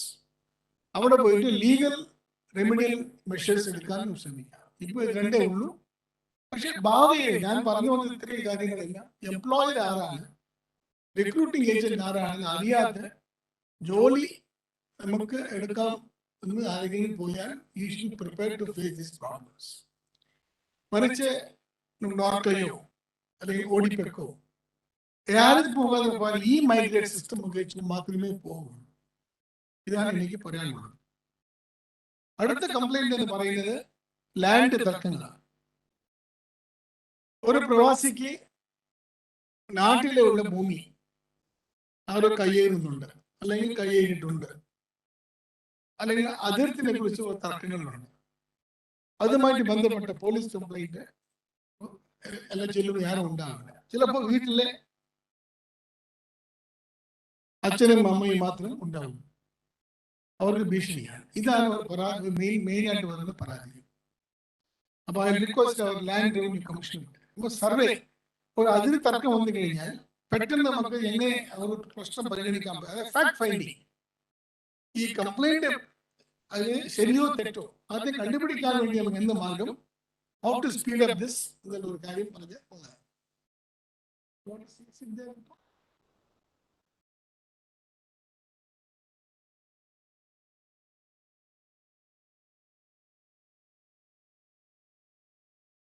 Respected Dr. Ilangovan sir, Principal Secretary, NORCA and Industries, Shri Ashik, Shri Anoop, ലോകത്തെമ്പാടുമുള്ള ദേശ മലയാളി സുഹൃത്തുക്കളെ, സഹോദരി സഹോദരന്മാരെ, land revenue commission എന്ന നിലയിൽ ആണ് ഇവിടെ ഈ യോഗത്തിൽ പ്രധാനപ്പെട്ട വിഷയം എന്ന് പറയുന്നത് it is about the problems of faced by migrants, especially related to land issues. പലപ്പോഴും നമുക്കറിയുന്ന പോലെ വിദേശത്തൊരു മലയാളി പോയി കഴിഞ്ഞാൽ അവരുടെ ഏറ്റവും പ്രധാനപ്പെട്ട ഒരു പ്രശ്നം എന്ന് പറയുന്നത് നാട്ടിൽ എന്ത് സംഭവിക്കുന്നു എൻ്റെ ഭൂമിയിൽ, അല്ലെങ്കിൽ എൻ്റെ ഭൂമിയെ സംബന്ധിച്ചുള്ള പ്രശ്നങ്ങൾ ആര് കൈകാര്യം ചെയ്യും? അത് കൈകാര്യം ചെയ്യാൻ പ്രാപ്തിയുള്ളവരാണോ? അല്ലെങ്കിൽ എൻ്റെ ഒരു പ്രശ്നം ഉന്നയിച്ചാൽ അത് സർക്കാരിന് ഒരു മറുപടി പറയാൻ പറ്റുമോ കൃത്യമായിട്ട്? അല്ലെങ്കിൽ സത്യസന്ധമായിട്ട് അത് വിലയിരുത്തിക്കൊണ്ട് ഒരു തീരുമാനം പറയാൻ പറ്റുമോ എന്നാണ് പ്രധാനമായിട്ട് നമ്മൾ എല്ലാവരും നോക്കിക്കാണുന്നത്. It is in that context that the revenue department ഈ സർക്കാർ അധികാരത്തിൽ വന്ന ശേഷം കുറച്ച് IT അധിഷ്ഠിതമായിട്ടുള്ള പ്രോഗ്രാംസ് അല്ലെങ്കിൽ മോഡ്യൂളുകൾ ഡെവലപ്പ് ചെയ്തിരിക്കുകയാണ്. അതിന്റെ ഭാഗമായിട്ട് ഒരു പ്രധാനപ്പെട്ട ഒരു പ്രോജക്റ്റ് എന്ന് പറയുന്നത് ഡിജിറ്റൽ റീസർവേ. നമുക്ക് എല്ലാവർക്കും അറിയുന്ന പോലെ റീസർവേ കഴിഞ്ഞിട്ട് മറ്റ് സംസ്ഥാനങ്ങളിലെല്ലാം പൂർത്തീകരിച്ചു. കേരളം പോലൊരു സംസ്ഥാനത്ത് ഈ ഒരു റേറ്റിൽ പോകുകയാണെങ്കിൽ ഏകദേശം ഒരു 57 വർഷം എടുക്കും റീസർവേ പൂർത്തീകരിക്കാൻ. അതായത് പഴയ മെത്തഡോളജി ഉപയോഗിച്ച് റീസർവേ പൂർത്തീകരിക്കുകയാണെങ്കിൽ. പക്ഷെ നമ്മളൊരു ഡിജിറ്റൽ റീസർവേ എന്ന് പറയുമ്പോൾ ഏറ്റവും സയന്റിഫിക് ആയിട്ടുള്ള ടെക്നോളജി ഉപയോഗിച്ച് കോർസ് എന്ന ഒരു പുതിയ ടെക്നോളജി ഉപയോഗിച്ച് ഡിജിറ്റൽ റീസർവേ പൂർത്തീകരിക്കാനാണ് ഈ സർക്കാർ ഒരു 3 വർഷത്തിനുള്ളിൽ ലക്ഷ്യം വെച്ചിരിക്കുന്നത്.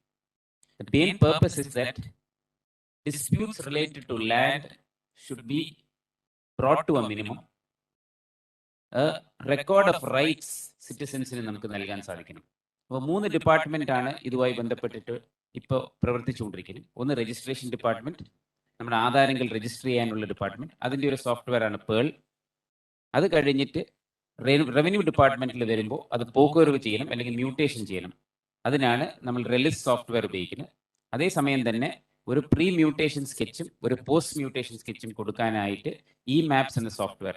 അപ്പോൾ ഈ 3 സോഫ്റ്റ്വെയറും കൂടി നമ്മൾ യോജിപ്പിക്കുമ്പോഴാണ് ഒരു ഇൻറ്റഗ്രേറ്റഡ് ആയിട്ടുള്ള ഒരു പോർട്ടൽ വരിക. ഇപ്പോൾ ഒരു ഉദാഹരണത്തിന് ഒരാൾ രജിസ്ട്രേഷൻ ഓഫീസിൽ പോയി കഴിഞ്ഞാൽ അദ്ദേഹത്തിന് രജിസ്ട്രേഷൻ ചെയ്യുന്നതിന് മുമ്പ് ഒരു സ്കെച്ച് കിട്ടും.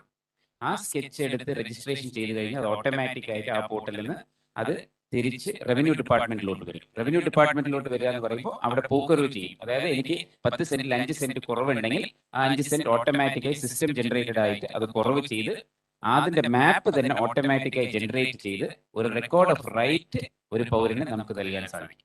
അങ്ങനെയുള്ള സിസ്റ്റമാണ് ഇപ്പോൾ നമ്മൾ നിലവിൽ പ്രാബല്യത്തിൽ കൊണ്ടുവന്നിട്ടുള്ളത്. അത് 2 വില്ലേജിലാണ് ഇപ്പോൾ പൈലറ്റ് ചെയ്തിരിക്കുന്നത്. ഒന്ന് കടുത്തുരുത്തിയും ഒന്ന് വഞ്ചിയൂർ വില്ലേജ്. 2 വഞ്ചിയൂർ വില്ലേജ്. അതിപ്പോ 100 വില്ലേജ് കേരളത്തിൽ ഡിജിറ്റൽ റീസർവേ പൂർത്തീകരിച്ചിട്ടുണ്ട്. അപ്പൊ 1665 വില്ലേജിലും ഇത് പൂർത്തീകരിക്കാനാണ് ഈ സർക്കാർ ലക്ഷ്യമിട്ടിട്ടുള്ളത്. അതുവഴി ജനങ്ങൾക്ക് അവരുടെ ആധാരം, അവരുടെ സ്കെച്ച്, അവർ ചെയ്തിട്ടുള്ള ട്രാൻസാക്ഷൻസ് കംപ്ലീറ്റ് ആയിട്ട് ഓൺലൈനായിട്ട് എവിടെ നിന്നും കാണാൻ പറ്റും. പക്ഷെ ഒരു പോരായ്മ ഉള്ളത് ഇപ്പോൾ എല്ലാവർക്കും സംശയമായിട്ട് ഉന്നയിക്കാൻ സാധ്യതയുള്ളത്, ഇപ്പൊ ടാക്സ് പേയ്മെന്റ് നമ്മളൊരു ആപ്പ് കൊണ്ടുവന്നിട്ടുണ്ട്. LRD കേരള റവന്യൂ പോർട്ടലിനകത്ത് പോയി കഴിഞ്ഞാൽ നമുക്ക് ടാക്സ് അടയ്ക്കാൻ പറ്റും. പക്ഷെ അതിനൊരു 1 ടൈം രജിസ്ട്രേഷൻ നമ്മൾ കൊടുക്കണം. കാരണം ഒരിക്കൽ നമ്മുടെ തണ്ടപ്പേര് എന്ന് പറയുന്നത് നമുക്കൊരു ഐഡന്റിറ്റിയാണ്, ലാൻഡിന്റെ ഐഡന്റിറ്റി. അത് എൻറ്റർ ചെയ്ത് കഴിഞ്ഞാൽ നമുക്ക് ഓൺലൈനായിട്ട് ടാക്സ് അടയ്ക്കാൻ പറ്റും. പക്ഷെ അതിലൊരു പോരായ്മയുള്ളത് വിദേശത്തുള്ളവർക്ക് ഇത് അടയ്ക്കാൻ പറ്റാത്തൊരു സാഹചര്യമാണുള്ളത്. അതിന് നമ്മൾ സാങ്കേതികമായിട്ടുള്ള പെർമിഷൻസും അതുപോലെ തന്നെ സ്റ്റാറ്റ്യൂട്ടറി പെർമിഷൻസും കൂടി വാങ്ങിയ ശേഷം മാത്രമേ അതിനുള്ളൊരു ഫെസിലിറ്റി നമുക്ക് കൊണ്ടുവരാൻ സാധിക്കൂ. അതേസമയം തന്നെ 1665 വില്ലേജ് കേരളത്തിൽ ഇപ്പോൾ അവരുടെ ഓരോ വില്ലേജിനും വെബ്സൈറ്റ് ഇപ്പോൾ നമ്മൾ തുറന്നു കൊടുത്തിരിക്കുകയാണ്. അപ്പോൾ ആ വെബ്സൈറ്റ് മുഖാന്തരം നമ്മുടെ ലാൻഡിന്റെ ഡീറ്റെയിൽസ് എല്ലാം എല്ലാ പൗരന്മാർക്കും അത് കാണാൻ സാധിക്കും. അത് വിദേശത്താണെങ്കിൽ പോലും ആ വെബ്സൈറ്റിൽ നമുക്ക് കാണാൻ സാധിക്കും. മാത്രമല്ല ഈ ടാക്സ് പേയ്മെന്റും ഓൺലൈൻ ആക്കി കഴിഞ്ഞു. അപ്പോൾ ടാക്സ് പേയ്മെന്റ് ആപ്പ് വഴി നമുക്ക് ഡൗൺലോഡ് ചെയ്യാൻ പറ്റും. ആൻഡ്രോയിഡിൽ കുറച്ച് ദിവസത്തിനകം തന്നെ ഡൗൺലോഡ് ചെയ്യാൻ പറ്റും ആപ്പ്. iOS-ലും അതൊരു മാസത്തിനുള്ളിൽ ഡൗൺലോഡ് ചെയ്യാൻ പറ്റും. ഇനി എപ്പോഴും പറയാറുള്ളത് ഈ ഭൂമി തർക്കങ്ങൾ അല്ലെങ്കിൽ എൻ്റെ ഭൂമി എങ്ങനെ സംരക്ഷിക്കും എന്നുള്ള ഒരു ആശയം എല്ലാവരും മുന്നോട്ട് വെച്ചിട്ടുണ്ട്. ഭൂമി തർക്കങ്ങൾ പരിഹരിക്കാനായിട്ട് ഇപ്പോൾ നമ്മളൊരു ഓൺലൈൻ പ്ലാറ്റ്ഫോം കൊണ്ടുവന്നിട്ടുണ്ട്. അത് ലാൻഡ് റവന്യൂ മാനേജ്മെന്റ് പോർട്ടൽ. അത് ഏകദേശം ഒരു 80,000 ആപ്ലിക്കേഷൻസ് ആണ് ഇപ്പോൾ കേരളത്തിലെ വിവിധ താലൂക്കുകളിൽ ആയിട്ട് കുന്നുകൂടി കിടക്കുന്നത്. അപ്പോൾ അത് സമയബന്ധിതമായിട്ട് പൂർത്തീകരിക്കാനായിട്ട് ഈ ഡിജിറ്റൽ റീസർവേ വരുന്നതോടുകൂടി അതിൻ്റെ ഒരു പ്രശ്നം നമുക്ക് പരിഹരിക്കാൻ പറ്റും. അപ്പോൾ ഈ സാധാരണ ഒരു പരാതി വന്നാൽ ഒന്നില്ലെങ്കിൽ എൻ്റെ ഭൂമിയിലുള്ള ഒരു കുറവായിരിക്കും, അല്ലെങ്കിൽ എൻ്റെ സർവേ നമ്പർ മാറിപ്പോയിട്ടുണ്ടാവും, അല്ലെങ്കിൽ കുറച്ച് വർഷങ്ങളായിട്ട് അല്ലെങ്കിൽ മാസങ്ങളായിട്ട് ടാക്സ് അടയ്ക്കാൻ പറ്റാത്തൊരു സാഹചര്യം ഉണ്ടാവും. അതെല്ലാം ഒരു പരിഹാരം കാണാനായിട്ടുള്ള ഒരു call centre, dedicated call centre കഴിഞ്ഞ ആഴ്ച റവന്യൂ ഡിപ്പാർട്ട്മെന്റ് ലോഞ്ച് ചെയ്തിരുന്നു. അപ്പോൾ ആ കോൾ സെന്ററിൽ വിദേശത്തുള്ളവർക്കും അതുപോലെ തന്നെ കേരളത്തിനകത്തുള്ളവർക്കും ഇന്ത്യയിൽ എമ്പാടുമുള്ള മലയാളികൾക്കും ആ കോൾ സെന്റർ വഴി അവരുടെ പരാതി രേഖപ്പെടുത്താനും അതിന് കൃത്യമായിട്ടുള്ള ഒരു മറുപടി നൽകാനുമുള്ള ഒരു സംവിധാനം ഇപ്പം നിലവിലുണ്ട്. മാത്രമല്ല സർട്ടിഫിക്കറ്റുകളുടെ കാര്യത്തിലും ഓൺലൈനായിട്ട് തന്നെ നമ്മളിപ്പോൾ 27 സർട്ടിഫിക്കറ്റോളം കൊടുത്തുകൊണ്ടിരിക്കുന്നു. ആ സർട്ടിഫിക്കറ്റിന്റെ കാര്യത്തിലും അത് സംബന്ധിച്ചുള്ള ഏതെങ്കിലും ഡൗട്ടുകളോ അല്ലെങ്കിൽ ഏതെങ്കിലും സംശയങ്ങളുണ്ടെങ്കിൽ അതിനും ഈ കോൾ സെന്റർ മുഖാന്തരം നമുക്കൊരു പരിഹാരം കാണാൻ സാധിക്കും. അപ്പൊ ഈ ഒരു കോൾ സെന്ററിൽ കൂടെ വരുന്ന പരാതി എന്ന് പറയുന്നത് എപ്പോഴും ഒരു സംശയത്തിന് മാത്രമല്ല, ആ വ്യക്തിയുടെ ഒരു പ്രശ്ന പരിഹാരത്തിനും കൂടി സമയബന്ധിതമായിട്ട് തീർപ്പ് കൽപ്പിക്കാനുള്ള നടപടിയാണ് നമ്മൾ സ്വീകരിച്ചിട്ടുള്ളത്. അപ്പൊ ലാൻഡ് റവന്യൂ ഡിപ്പാർട്ട്മെന്റ് എന്ന നിലയിൽ എനിക്ക് തോന്നുന്നു നമ്മൾ മലയാളി ഡയസ്പോറ അല്ലെങ്കിൽ NRI ഡയസ്പോറന് വേണ്ടി കൃത്യമായിട്ട് അവരുടെ പരാതികൾ സ്വീകരിക്കാനും നമ്മളിപ്പോൾ നിലവിലുള്ള കോൾ സെന്ററിൽ തന്നെ ഒരു ഡെഡിക്കേറ്റഡ് സെല്ല് തന്നെ നമുക്ക് കൊണ്ടുവരാനാണ് ഉദ്ദേശിക്കുന്നത്. അതിപ്പോൾ ഈ യോഗത്തിൽ ഒരു നല്ലൊരു തീരുമാനമായിട്ട് എടുക്കണമെന്നാണ് എനിക്ക് അഭ്യർത്ഥിക്കാനുള്ളത്. കാരണം ധാരാളം മലയാളികൾ അവരുടെ ഭൂമി സംബന്ധമായിട്ടുള്ള പ്രശ്നങ്ങൾക്ക് സാധാരണ പല താലൂക്ക് ഓഫീസ്, വില്ലേജ് ഓഫീസ് എന്ന് പല കളക്ടറേറ്റ് വരെയും ഇങ്ങനെ നിരവധി ദിവസങ്ങൾ കയറിയിറങ്ങേണ്ട സാഹചര്യമുണ്ട്. അത് ഒഴിവാക്കാനായിട്ട് ഈ കോൾ സെന്ററിൽ തന്നെ നമുക്കൊരു സെപ്പറേറ്റ് ഒരു വിങ് നമ്മൾ ഒരു രൂപം കൊടുത്തുകൊണ്ട് അവരുടെ പരാതി സമയബന്ധിതമായിട്ട് തീർപ്പ് കൽപ്പിക്കാനുള്ള നടപടി സ്വീകരിക്കുന്നതാണ് എനിക്ക് ഈ അവസരത്തിൽ പറയാനുള്ളത്. അതുപോലെ റവന്യൂ സംബന്ധമായിട്ടുള്ള ഡോക്യുമെന്റ്സ്, ഇപ്പോൾ ലാൻഡ് ട്രൈബ്യൂണലിന് കിട്ടുന്ന പട്ടയങ്ങൾ, അതുപോലെ തന്നെ താലൂക്ക് ലാൻഡ് ബോർഡുകളുടെ എക്സസ് ലാൻഡിൽ കിട്ടുന്ന പട്ടയങ്ങൾ, ഇതെല്ലാം ഡിജിറ്റൈസേഷൻ ചെയ്യാനുള്ള നടപടി സ്വീകരിച്ചിട്ടുണ്ട്. 1664 വില്ലേജുകളിലും അവരുടെ തണ്ടപ്പേര് DTR extract textual data complete ആയിട്ട് ഡിജിറ്റൈസ് ചെയ്ത് കഴിഞ്ഞു. അതിൽ മലബാർ മേഖലയിൽ മാത്രം ചില പ്രശ്നങ്ങൾ നിലനിൽക്കുകയാണ്. കാരണം ഡിജിറ്റൽ റീസർവേ പൂർത്തീകരിക്കാത്തത്. അതുകൂടി പൂർത്തീകരിക്കുമ്പോൾ എല്ലാ റെക്കോർഡ്സും ഡിജിറ്റൈസ് ആയിട്ട് നമുക്ക് സൂക്ഷിക്കാൻ സാധിക്കും. അതുവഴി ജനങ്ങൾക്ക് അവരവരുടെ വില്ലേജിലെ വെബ്സൈറ്റ് തുറന്നു കഴിഞ്ഞാൽ അവരുടെ കംപ്ലീറ്റ് ലാൻഡ് ഡീറ്റെയിൽസ് അവർക്ക് വ്യൂ ചെയ്യാൻ പറ്റും. ആ ഒരു സംവിധാനം കൂടി കൊണ്ടുവന്നിട്ടുണ്ട്. മാത്രമല്ല ഒരു യുണീക്ക് തണ്ടപ്പേർ എന്ന ഒരു പ്രക്രിയ കൂടി കൊണ്ടുവന്നിട്ടുണ്ട്. ഇപ്പോൾ ഉദാഹരണത്തിന് ഒരാൾക്ക് തന്നെ 6 തണ്ടപ്പേരായിരിക്കും ഒരു ജില്ലയിൽ തന്നെ ഉള്ളത്. ഒരു വില്ലേജിനകത്ത് തന്നെ 5 തണ്ടപ്പേരുണ്ടാവും. അതെല്ലാം ക്രോഡീകരിച്ച് ഒറ്റ വൺ ഷോട്ടിൽ തന്നെ നമുക്ക് ടാക്സ് അടയ്ക്കാൻ പറ്റുന്ന രീതിയിൽ കേരളത്തിലുള്ള ഒരു വ്യക്തിയുടെ ഭൂമിക്ക് എല്ലാവർക്കും ടാക്സ് അടയ്ക്കാൻ പറ്റുന്ന രീതിയിലുള്ള സംവിധാനം കൊണ്ടുവരാൻ പോവുകയാണ്. അതിന് കേന്ദ്ര സർക്കാരിന്റെ അനുമതി കൂടി ലഭിച്ചിട്ടുണ്ട്. അപ്പൊ ഇത്തരത്തിലുള്ള കാര്യങ്ങളാണ് നമ്മൾ ജനങ്ങൾക്ക് വില്ലേജ് ഓഫീസിൽ പോകാതെ തന്നെ സേവനങ്ങൾ ലഭ്യമാക്കാനുള്ള ഒരു നടപടി നമ്മൾ സ്വീകരിച്ചിട്ടുള്ളത്. വില്ലേജ് ഓഫീസുകളെല്ലാം സ്മാർട്ട് ആക്കാനും തീരുമാനിച്ചു. സ്മാർട്ട് എന്ന് പറഞ്ഞാൽ കാണുന്ന രൂപത്തിൽ മാത്രമല്ല, അവരുടെ പെരുമാറ്റത്തിലും സേവനങ്ങൾ തന്നെ നമുക്ക് പോവാതെ തന്നെ നമ്മുടെ മൊബൈൽ ഫോണിലും സ്മാർട്ട് ഫോണിലും തന്നെ ലഭ്യമാക്കാനുള്ള നടപടി സ്വീകരിച്ചിട്ടുണ്ട്. ഇത്രയും മാത്രമാണ് sir I have to tell about revenue department in short. ഇതിന്റെ time frame allotted. Thank you. Okay, thanks Biju. ഒത്തിരി കാര്യങ്ങൾ ചെയ്യുന്നുണ്ട്. അതാണ് ഇപ്പോൾ നമുക്ക് അറിയാൻ കഴിഞ്ഞത്. അതായത് നമ്മുടെ ഡിപ്പാർട്ട്മെന്റ് ഓഫ് റവന്യൂവിലെ ചില മാറ്റങ്ങൾ അത് തീർച്ചയായിട്ടും പ്രവാസ ലോകത്തിനെ അനുകൂലിക്കും എന്നതിൽ യാതൊരു തർക്കമില്ല. ഇദ്ദേഹം പറഞ്ഞ കാര്യങ്ങൾ എല്ലാവരും ശ്രദ്ധിച്ചിരുന്നെങ്കിൽ അതിഥി തർക്കമാണെങ്കിലും സർട്ടിഫിക്കറ്റ് കിട്ടാനുള്ള താമസമാണെങ്കിലും എല്ലാത്തിനും പരിഹാരം കണ്ടെടുക്കാൻ ഈ സർക്കാർ ഒരുപാട് ശ്രമിച്ചു വരുന്നുണ്ട്. ഈ ഡിജിറ്റൽ സർവേ വന്നു കഴിഞ്ഞാൽ ഒരുപക്ഷെ ഒരു പരാതി വന്ന് നിശ്ചിത സമയത്തിനുള്ളിൽ നമുക്ക് അതിരുകളെല്ലാം മെഷർ ചെയ്ത് പ്രശ്നം പരിഗണിക്കാൻ കഴിയുമെന്ന് മാത്രം നമുക്ക് വിശ്വസിക്കാം. Thank you for this. ഇനി അടുത്തുള്ളത് regional passport officer mister Ashiq Karattil. അദ്ദേഹം വന്നിട്ടുണ്ട്. അദ്ദേഹം പാസ്പോർട്ടുമായിട്ട് ബന്ധപ്പെട്ട ഇഷ്യൂസ് കുറിച്ച് പറയും. എന്താണ് കംപ്ലൈൻറ്റ്സ്, അത് എന്താണ് നമുക്ക് പരിഹാരമാണ്. Yes mister Ashiq.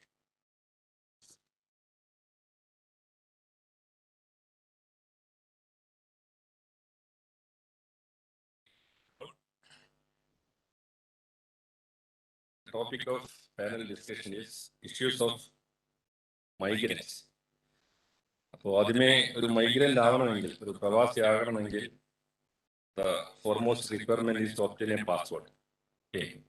അതുകൊണ്ട് തന്നെ റീജിയണൽ പാസ്പോർട്ട് ഓഫീസർ നിലയിൽ പാസ്പോർട്ട് സംബന്ധമായി റീജിയണൽ പാസ്പോർട്ട് ഓഫീസ് നൽകുന്ന സേവനവുമായി ബന്ധപ്പെട്ടും സാധാരണ പ്രവാസികൾക്ക് ഉണ്ടാകുന്ന ഇഷ്യൂസ്, പാസ്പോർട്ട് സംബന്ധമായ അല്ലെങ്കിൽ മറ്റുള്ള സേവനങ്ങളുമായി ബന്ധപ്പെട്ട ഇഷ്യൂസിനെ കുറിച്ച് 4 കാര്യങ്ങൾ പറയാൻ ഉദ്ദേശിക്കുന്നത്.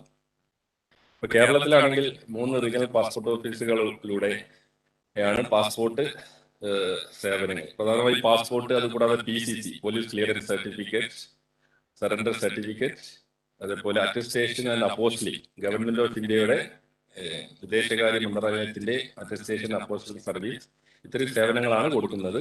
കേരളത്തിലെ ഏകദേശം 13ഓളം പാസ്പോർട്ട് സേവാ കേന്ദ്രങ്ങൾ വഴി ആണ് ഈ സേവനം കൊടുക്കുന്നത്. അതുകൂടാതെ തന്നെ 8ഓളം പോസ്റ്റ് ഓഫീസ് സേവാ കേന്ദ്രങ്ങളുണ്ട്.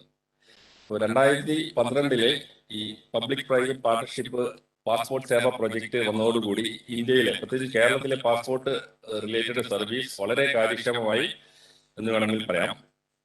കാരണം ഇന്ന് ഒരാൾക്കൊരു പാസ്പോർട്ടിന് വേണമെങ്കിൽ ഓൺലൈനായി അപ്ലൈ ചെയ്ത് അപ്പോയിന്റ്മെന്റ് കിട്ടി പാസ്പോർട്ട് സേവാ കേന്ദ്രം വിസിറ്റ് ചെയ്ത് കഴിഞ്ഞാൽ വെറും 45-50 മിനിറ്റകം എല്ലാ കംപ്ലീറ്റ് പ്രൊസീജിയറും കഴിഞ്ഞ് പുറത്തിറങ്ങി പോലീസ് വെരിഫിക്കേഷനും കഴിഞ്ഞ്, പ്രത്യേകിച്ച് Kerala police is very efficient. അപ്പോൾ അവസാനത്തെ 2 വർഷം ഇന്ത്യയിൽ തന്നെ ഏറ്റവും വേഗത്തിൽ പോലീസ് വെരിഫിക്കേഷൻ നടത്തിയത് കേരള പോലീസ് ആയിരുന്നു. മാക്സിമം 23 ദിവസം എടുത്തിരുന്ന സമയത്ത് ഇന്ന് വെറും 4-5 ദിവസം കൊണ്ട് വെരിഫിക്കേഷൻ കഴിഞ്ഞ് പാസ്പോർട്ട് വളരെ പെട്ടെന്ന് ഇന്ന് ലഭിക്കുന്നതാണ്. അതുകൂടാതെ തന്നെ 5-6 വർഷമായിട്ട് നമ്മൾ പാസ്പോർട്ടിന് ആവശ്യമായിട്ടുള്ള ഡോക്യുമെന്റേഷൻ്റെ എല്ലാം ആവശ്യകത വളരെയധികം ലിബറലൈസ് ചെയ്തു. പ്രത്യേകിച്ച് മൈനർസിന്റെ, വിഡോസ്, സിംഗിൾ പാരന്റ്സ്, ഇത്തരം അപ്ലിക്കൻസിന്റെ ഡോക്യുമെന്റേഷൻ വളരെയധികം ലിബറലൈസ് ചെയ്തു. അതുകൊണ്ട് തന്നെ ഇന്ന് പാസ്പോർട്ട് കിട്ടുക എന്നുള്ളത് വളരെ ഈസി ആയിട്ടുള്ള ഒരു കാര്യമാണ്. പക്ഷെ അങ്ങനെയാണെങ്കിലും ഒരുപാട് ഇഷ്യൂസ് അപ്ലിക്കൻസിൽ നിന്ന് നമുക്ക് കിട്ടാറുണ്ട്. ഇപ്പൊ പ്രധാനമായും ഈ അവസാനത്തെ ഒരു 1.5 വർഷമായിട്ട് കോവിഡ് കാരണം ലോക്ക്ഡൌൺ ആയിരുന്നു. കൂടാതെ വിദേശയാത്ര ഇല്ലാത്തതുകൊണ്ട് തന്നെ പല ആളുകളും പാസ്പോർട്ട് എക്സ്പയർ ആയി ആളുകൾ പുതുക്കിയിട്ടുണ്ടായിരുന്നില്ല. പല ആളുകളും പാസ്പോർട്ട് പുതിയത് എടുത്തതില്ല. പക്ഷെ ഇപ്പോൾ സിറ്റുവേഷൻ നോർമലൈസ് ചെയ്യുന്നതോടുകൂടി there is a huge demand. കാരണം 1.5 വർഷം almost passport application decline by more than 40%. അപ്പോൾ അത്രയും ആ ഒരു പെൻഡൻസി, ഒരു കുറവ് ഈടായിട്ട് ഈ ഒരു മാസത്തോടുകൂടി കൂടി വന്നു. അപ്പോൾ അപ്പോയിന്റ്മെന്റ് അവൈലബിലിറ്റി വലിയൊരു ഇഷ്യൂ ആണ്. പക്ഷെ അങ്ങനെയാണെങ്കിൽ നമ്മളിപ്പോൾ 100% അപ്പോയിന്റ്മെന്റ് റിലീസ് ചെയ്തിട്ടുള്ള ഫുൾ കപ്പാസിറ്റിയിലാണ് ഇപ്പോൾ പാസ്പോർട്ട് ആപ്ലിക്കേഷൻ അപ്പോയിന്റ്മെന്റ് റിലീസ് ചെയ്യുന്നത്. ആർക്കെങ്കിലും ഇനി എമർജൻസി ആയിട്ട് ഒരു പാസ്പോർട്ട് ആവശ്യമുണ്ടെങ്കിൽ കൺസേൺഡ് റീജിയണൽ പാസ്പോർട്ട് ഓഫീസറെ നേരിട്ട് കണ്ടു കഴിഞ്ഞാൽ അപ്പോയിന്റ്മെന്റ് സെയിം ഡേക്ക് തന്നെ അല്ലെങ്കിൽ നെക്സ്റ്റ് ഡേക്ക് തന്നെ കൊടുക്കുന്നതായിരിക്കും. രണ്ടാമത്തെ ഒരു ഇഷ്യൂ ആണ്, ഈ ഓൾറെഡി ഇപ്പോൾ ഡിസ്കഷനിലേക്ക് നടന്നു, മൈഗ്രേഷന്റെ trend. Now there is a growing trend towards Canada, Australia, European union, USA ഇവിടങ്ങളിലേക്ക്. അപ്പൊ അതുകൊണ്ട് തന്നെ ഈ ഗൾഫുമായി കമ്പയർ ചെയ്യുമ്പോൾ ഇത്തരം രാജ്യങ്ങളിലേക്ക് ബർത്ത് സർട്ടിഫിക്കറ്റ് മാൻഡേറ്ററി ആണ്. കാരണം പല ആളുകളും പാസ്പോർട്ട് എടുക്കുന്ന സമയത്ത് SSLC ബുക്ക് നല്ല മറ്റുള്ള രേഖകൾ പ്രകാരമാണ് പാസ്പോർട്ട് എടുക്കുന്നത്. എന്നാൽ ഈ പറയുന്ന രാജ്യങ്ങളിലെല്ലാം ബർത്ത് സർട്ടിഫിക്കറ്റ് മാൻഡേറ്ററി ആയതുകൊണ്ട് തന്നെ അപ്ലിക്കൻസ് ചെറിയൊരു ഇഷ്യൂ ഫേസ് ചെയ്യുന്നുണ്ട്. കാരണം ബർത്ത് സർട്ടിഫിക്കറ്റിൽ പലപ്പോഴും പേര് ചെറിയ വ്യത്യാസങ്ങളൊക്കെ ഉണ്ടായിരിക്കാം. അപ്പോൾ കേരള ഗവൺമെന്റ് ഇപ്പോൾ ബർത്ത് സർട്ടിഫിക്കറ്റിൽ ഉണ്ടാകുന്ന ചെറിയ കറക്ഷൻ അല്ലെങ്കിൽ ചേഞ്ചസ് എല്ലാം ചെയ്തു കൊടുക്കുന്നതായിട്ടാണ് കാണുന്നത്. I would also request principal secretary to look into this matter because it's very important. കാരണം ബർത്ത് സർട്ടിഫിക്കറ്റ് ആണ് മാൻഡേറ്ററി ആണ്. പലപ്പോഴും ബർത്ത് സർട്ടിഫിക്കറ്റിൽ ഒരു പക്ഷേ ഇനീഷ്യലെ കാണും, പാസ്പോർട്ടിലാണെങ്കിൽ എക്സ്പാൻഡഡ് ഫോം ആയിരിക്കും. അപ്പോൾ അവിടെ അപ്ലൈ ചെയ്യുന്ന സമയത്ത് അവിടെ ഒബ്ജക്ഷൻ വരും. അപ്പോൾ ഇപ്പോൾ കൺസേൺഡ് പഞ്ചായത്തിലെ കോർപ്പറേഷൻ ആണെങ്കിൽ അത് ബർത്ത് സർട്ടിഫിക്കറ്റ് കറക്റ്റ് ചെയ്ത് കൊടുത്തു കഴിഞ്ഞാൽ ഒരുപാട് ആളുകൾക്ക് ഇത്തരം പ്രശ്നങ്ങൾ ഒഴിവാക്കാൻ പറ്റും. മൂന്നാമത്തെ ഒരു ഇഷ്യൂ ആണ് ECR, ECNR പാസ്പോർട്ട്. അതായത് ECNR പാസ്പോർട്ട് കിട്ടണമെങ്കിൽ പ്രധാനമായും 10ാം ക്ലാസ് മിനിമം പാസ്സായിരിക്കണം. പക്ഷെ പല ആളുകൾക്ക് അറിയില്ല 10ാം ക്ലാസ് പാസ്സാകാതെ തന്നെ ECR കിട്ടാനുള്ള വേറെ ചില ക്രൈറ്റീരിയ ഉണ്ട്. ഒന്നാമതായിട്ട് ഏതെങ്കിലും ഒരാൾ ഇമിഗ്രേഷൻ എടുത്ത് വിദേശത്ത് പോയി 3 വർഷം അവിടെ നിന്നിട്ടുണ്ടെങ്കിൽ അദ്ദേഹം അല്ലെങ്കിൽ ആ അപ്ലിക്കന്റ് ECNR പാസ്പോർട്ടിന് എലിജിബിൾ ആണ്. അതുകൂടാതെ നമ്മുടെ രാജ്യത്ത് ഇൻകം ടാക്സ് പേ ചെയ്യുന്ന, സ്വന്തമായി തൊഴിലുള്ള ഇൻകം ടാക്സ് പേ ചെയ്യുന്ന ആളുകൾക്കും ECNR പാസ്പോർട്ടിന് എലിജിബിൾ ആണ്. ECNR പാസ്പോർട്ട് ഇല്ലാത്ത ആളുകൾ എപ്പോഴും വിദേശത്ത് പോകുമ്പോൾ, പ്രത്യേകിച്ച് ECR കൺട്രീസ്, ഈ 18 രാജ്യങ്ങളിലേക്ക് പോകുമ്പോൾ ഈ പ്രൊട്ടക്ടർ ഓഫ് എമിഗ്രേഷന്റെ ക്ലിയറൻസ് കിട്ടിയ ശേഷം മാത്രം പോവുക. പ്രത്യേകിച്ച് ഓൾറെഡി മോഡറേറ്റർ പറഞ്ഞു, ഈ മൈഗ്രേറ്റ് വഴി പോയി കഴിഞ്ഞാൽ അത്തരം ആളുകൾക്ക് വിദേശത്തു നിന്നുള്ള ചൂഷണത്തിൽ നിന്നെല്ലാം രക്ഷപ്പെടാൻ പറ്റും. അതാണ് പ്രധാനമായിട്ട് ശ്രദ്ധിക്കേണ്ടത്. അടുത്തതായിട്ടുള്ളൊരു ഇഷ്യൂ ആണ് ഇപ്പോൾ പാസ്പോർട്ട് സേവ പ്രൊജക്ട് ഗ്ലോബലി ഇന്റഗ്രേറ്റഡ് ആണ്. ഇപ്പോൾ വിദേശത്ത് പോയ ആളുകൾക്ക് പാസ്പോർട്ട് പുതുക്കുന്നത് അവിടെ ഇന്ത്യൻ എംബസിയിൽ അപ്ലൈ ചെയ്ത് കഴിഞ്ഞാൽ പോലീസ് വെരിഫിക്കേഷൻ എല്ലാം റിയൽ ടൈം ആയിട്ടാണ് കൺസേൺ SP ഓഫീസിലോട്ട് വരുന്നത്. അപ്പൊ ഇതിന്റെ പ്രശ്നം പല ആളുകളും ഇവിടുന്ന് പോകുമ്പോൾ വേറെ അഡ്രസ്സിലായിരിക്കും താമസം, പാസ്പോർട്ടിൽ ഒരു അഡ്രസ് ആയിരിക്കും. അവിടെ പോയിട്ട് റീ ഇഷ്യൂവിന് അപ്ലൈ അവിടെ ചെയ്യുമ്പോഴും സെയിം അഡ്രസ്സ് കൊടുക്കും. അവസാനം പോലീസ് വെരിഫിക്കേഷൻ വരുമ്പോൾ പോലീസുകാരൻ പോയി അന്വേഷിക്കുമ്പോൾ അങ്ങനത്തെ ഒരു അഡ്രസ്സിൽ ആളില്ല, അങ്ങനത്തെ ഒരു അഡ്രസ്സ് അവിടെ കാണില്ല. ഫലം എന്താ വെച്ചാൽ പോലീസ് അഡ്വൈസ് റിപ്പോർട്ടായിരിക്കും, അവിടെ പാസ്പോർട്ട് കിട്ടില്ല. അപ്പൊ അപ്പോഴൊക്കെ ശ്രദ്ധിക്കേണ്ടത്, വിദേശത്ത് പോയ ആളുകൾ പാസ്പോർട്ടിന് അവിടെ പുതുക്കാൻ അപ്ലൈ ചെയ്യുമ്പോൾ നിങ്ങളുടെ അഡ്രസ്സ് മാറിയിട്ടെങ്കിൽ പുതിയ അഡ്രസ്സ് മാത്രം കൊടുക്കുക. ഇത് ഈടായിട്ട് വരുന്ന വലിയൊരു ഇഷ്യൂ ആണ്. മറ്റൊരു കാര്യമായിട്ട് പറയാനുള്ളതാണ്, നമ്മൾ നൽകുന്ന സർവീസാണ് അറ്റസ്റ്റേഷൻ അപ്പോസ്റ്റലിംഗ് സർവീസ്. അപ്പോൾ ഗവൺമെന്റ് ഓഫ് ഇന്ത്യ പ്രധാനമായും റീജിയണൽ പാസ്പോർട്ട് ഓഫീസ് വഴിയാണ് ഈ അപ്പോസ്റ്റലിംഗ് സർവീസ്, അറ്റസ്റ്റേഷൻ സർവീസ് കൊടുക്കുന്നത്. ഇപ്പോൾ കേരളത്തിലാണെങ്കിൽ മാക്സിമം 48 മണിക്കൂറിനകം ഈ സർവീസ് കൊടുക്കുന്നുണ്ട്. പക്ഷെ അപ്ലിക്കൻസ് പലപ്പോഴും നേരിട്ട് വരാതെ ഗവൺമെന്റ് അപ്രൂവ്ഡ് ഏജൻസി ഉണ്ട്, നോർക്ക ഉൾപ്പെടെയുള്ള 4 ഏജൻസികളിലേക്ക് കൊടുത്തു കഴിഞ്ഞാൽ എത്രയും പെട്ടെന്ന് തന്നെ അറ്റസ്റ്റ് ചെയ്ത് കൊടുക്കുന്നതാണ്. ഓക്കെ, ഇത്രയാണ് പ്രധാനമായിട്ടും ഉള്ള പ്രശ്നങ്ങൾ. So I would like to conclude. I am looking forward listening to the questions. കാരണം എന്തെല്ലാം പരാതി അല്ലെങ്കിൽ ഇഷ്യൂസ് എന്ന് അറിഞ്ഞു കഴിഞ്ഞാൽ ബാക്കി പറയാം. Now I conclude. Thank you. Thank you, Mr. Ashik.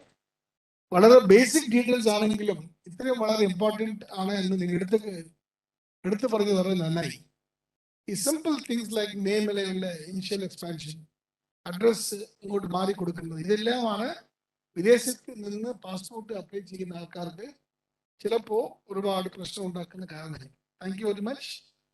അടുത്ത് മിസ്റ്റർ സന്തോഷ് പോലീസ് ഹെഡ് ക്വാർട്ടേഴ്സിൽ വന്നിരിക്കുകയാണ്. അദ്ദേഹം ഏതാണ് കംപ്ലൈൻറ്റ് വന്നത്, എങ്ങനെ അവർ കൈകാര്യം, അത് എക്സ്പ്ലെയിൻ ചെയ്തിരിക്കും. Sir, good evening.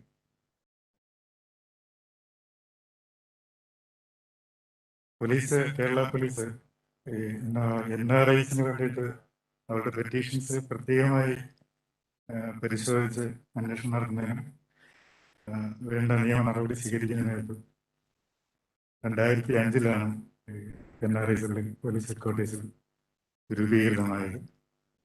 ഇന്ത്യയിൽ തന്നെ ഏറ്റവും ആദ്യമായി ഒരു പോലീസ് ഡിപ്പാർട്ട്മെന്റിൽ നമ്മുടെ വിദേശീയ ആളുടെ കാര്യങ്ങൾ കൈകാര്യം ചെയ്യുന്നതിനൊരു പോലീസിനൊരു പ്രത്യേക വിങ് ഉണ്ടാക്കിയത് തന്നെ കേരളത്തിലാണ്. ഇപ്പോഴും പല സംസ്ഥാനങ്ങളും രൂപീകരിക്കാൻ ശ്രമിക്കുന്നേ ഉള്ളൂ. ഇപ്പോൾ കഴിഞ്ഞ 2 ആഴ്ച മുമ്പ് തന്നെ തമിഴ്നാട് ചീഫ് മിനിസ്റ്ററുടെ പ്രത്യേക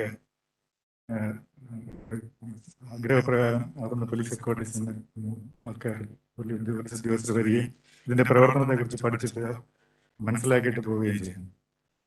NRIs ആയിട്ടുള്ള ആൾക്കാർ ഒത്തിരിയധികം പരാതികൾ അവർ ഫേസ് ചെയ്യുന്നുണ്ട് പുറത്ത് മൈഗ്രൻസ് ആയിട്ട്.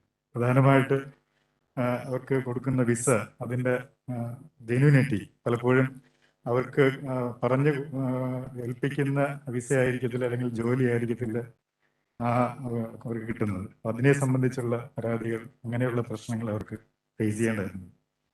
അവരുടെ ഈ ഇല്ലീഗലായിട്ടുള്ള റിക്രൂട്ട്മെന്റ് ഏജൻസികൾ കള്ളത്തരത്തിലൂടെ റിക്രൂട്ട്മെന്റ് ചെയ്ത് ജോലി അവിടെ കിട്ടുമെന്ന് പറഞ്ഞ് പൈസയൊക്കെ വാങ്ങിച്ച് അവരെവിടെയെങ്കിലും അൺആതറൈസ്ഡ് ആയിട്ടുള്ള സ്ഥലത്ത് കൊണ്ടുവന്ന് എത്തപ്പെടുക, അവിടുന്ന് പിന്നെ രക്ഷപ്പെടാൻ കഴിയാത്ത, ജോലി കിട്ടാതെ, മറ്റ് അക്കോമഡേഷൻ ഒന്നും കിട്ടാതെ തിരിച്ച് നാട്ടിൽ വരാൻ കഴിയാത്ത തരത്തിലുള്ള ബുദ്ധിമുട്ടുന്ന പരാതികൾ പോലീസ് NRSൽ കിട്ടാറുണ്ട്.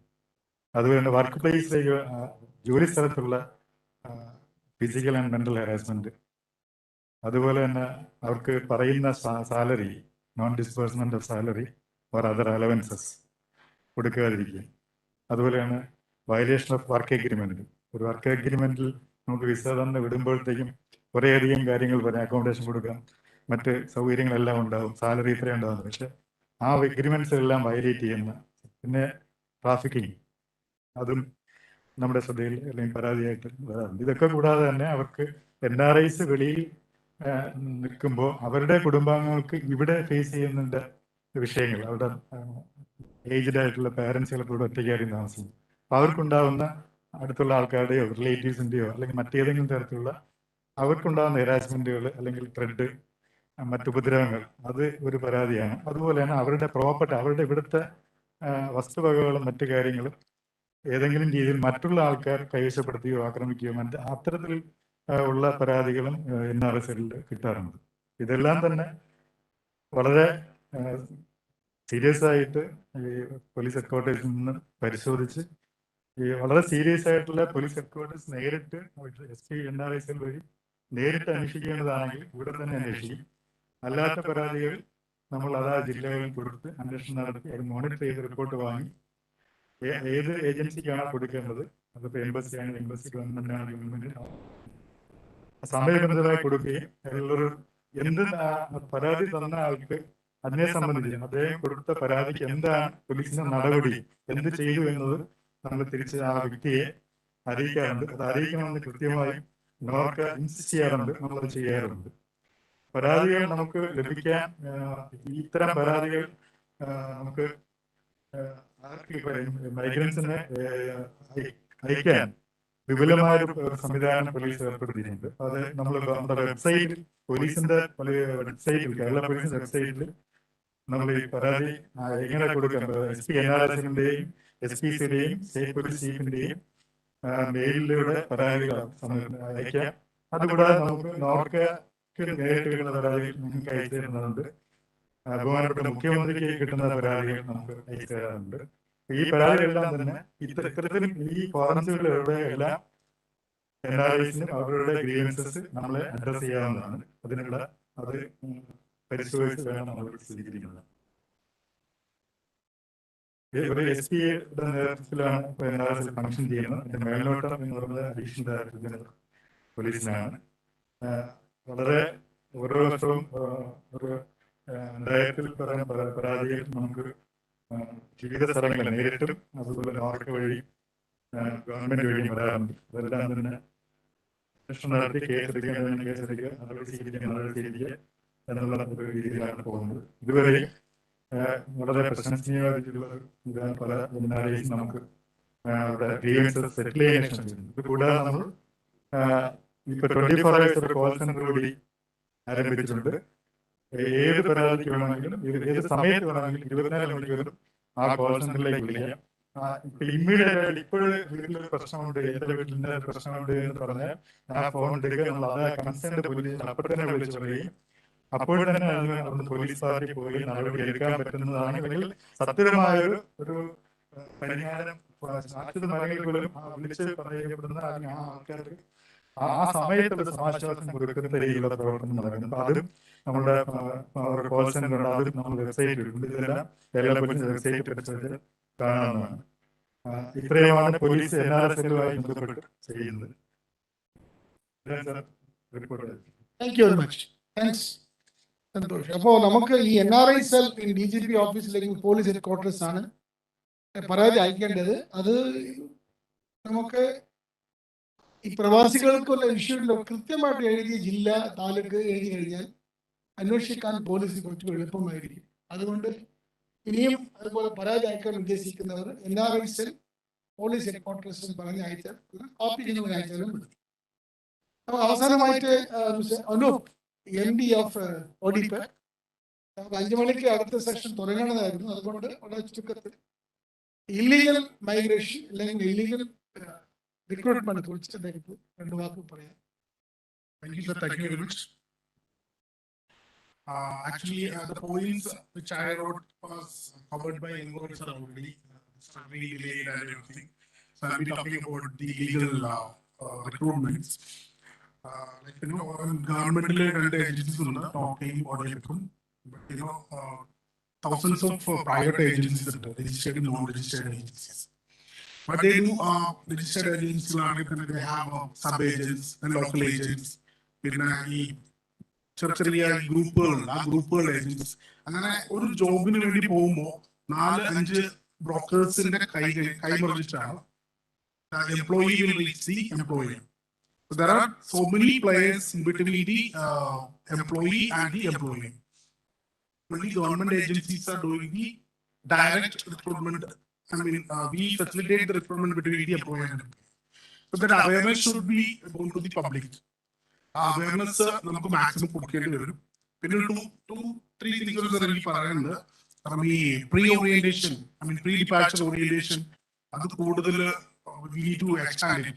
For example, 2 months back, some of our employees got caught in UAE by CIDs because they were not carrying the Emirates ID with them. They were not aware of that. So 6 months back, ഒരു complaint വന്നത് ഒരു bachelor accommodation ആയിരുന്നു. 4-5 ആളുകൾ താമസിച്ചിരുന്നു. But it was not suppose to be a bachelor accommodation building. അവർക്കത് അറിയില്ലായിരുന്നു. One broker cheated them and they were staying there. And CID came and they did some, raid and all, and they got big fines. I think around 10,000 dirhams. Fine kitty. So these things are not aware of the employees are not getting the awareness. The major issue, actually, they are not telling the issue, but they are not personal liquor usage and all in the Middle East, especially UAE. Without license, without license, use ചെയ്യാൻ പാടില്ല എന്നുള്ളത്. അങ്ങനെ ഒത്തിരി ആൾക്കാർക്ക് അത് problems വരാറുണ്ട്. ദുബായിലുള്ള rules ആയിരിക്കില്ല ഷാർജയിൽ. അപ്പൊ അതുപോലെ ഷാർജയിലുള്ള റൂൾ ആയിരിക്കില്ല. ഇപ്പൊ എമിറേറ്റിൽ തന്നെയാണെങ്കിലും ഡിഫറെന്റ് കൾച്ചറൽ ഡിഫറൻസ് ഉണ്ട്. So I think we need to give more training on the cultural activities. And the final thing employees are facing is most of the companies are taking their passports. When you go to this country and start your work, they're taking their passports. That's a scary thing. And actually, as per the labor law, it's not allowed. But employees are illegal, so they are not giving their passport to the employee. And the final point, I just wanted to tell you that even the pre-departure, we need to inform the employees about the contract type. In UAE and all, there are different types of contract. Like, ഞാൻ ഒരു പ്രവാസിയായിരുന്നു.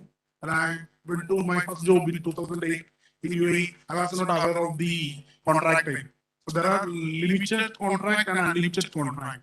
If somebody is breaking the limited contract, the employer may put 1-year labor ban on the employee, which I was not aware. Without knowing that, I just broke the contract and I got 1-year ban. So I did not get any job in UAE that time. Then somehow I managed to find out an employer who can lift the ban. So these all things are there. And especially my main point is we have to identify the correct agent and the correct employer. That's all from my side. Thank you. Thanks for the. Thank you so much, Ranu. ഇവിടെ ഏതാണ്ട് 4-5 ഡിപ്പാർട്ട്മെന്റുകളുമായിട്ട് ബന്ധപ്പെട്ട issues discuss ചെയ്ത് കഴിഞ്ഞു. അപ്പോൾ ഈ session വളരെ useful ആയിരിക്കുമെന്ന് എനിക്ക് വിശ്വാസമുണ്ട്. കാരണം ബേസിക് ഇഷ്യൂസ് ആണ് അത്.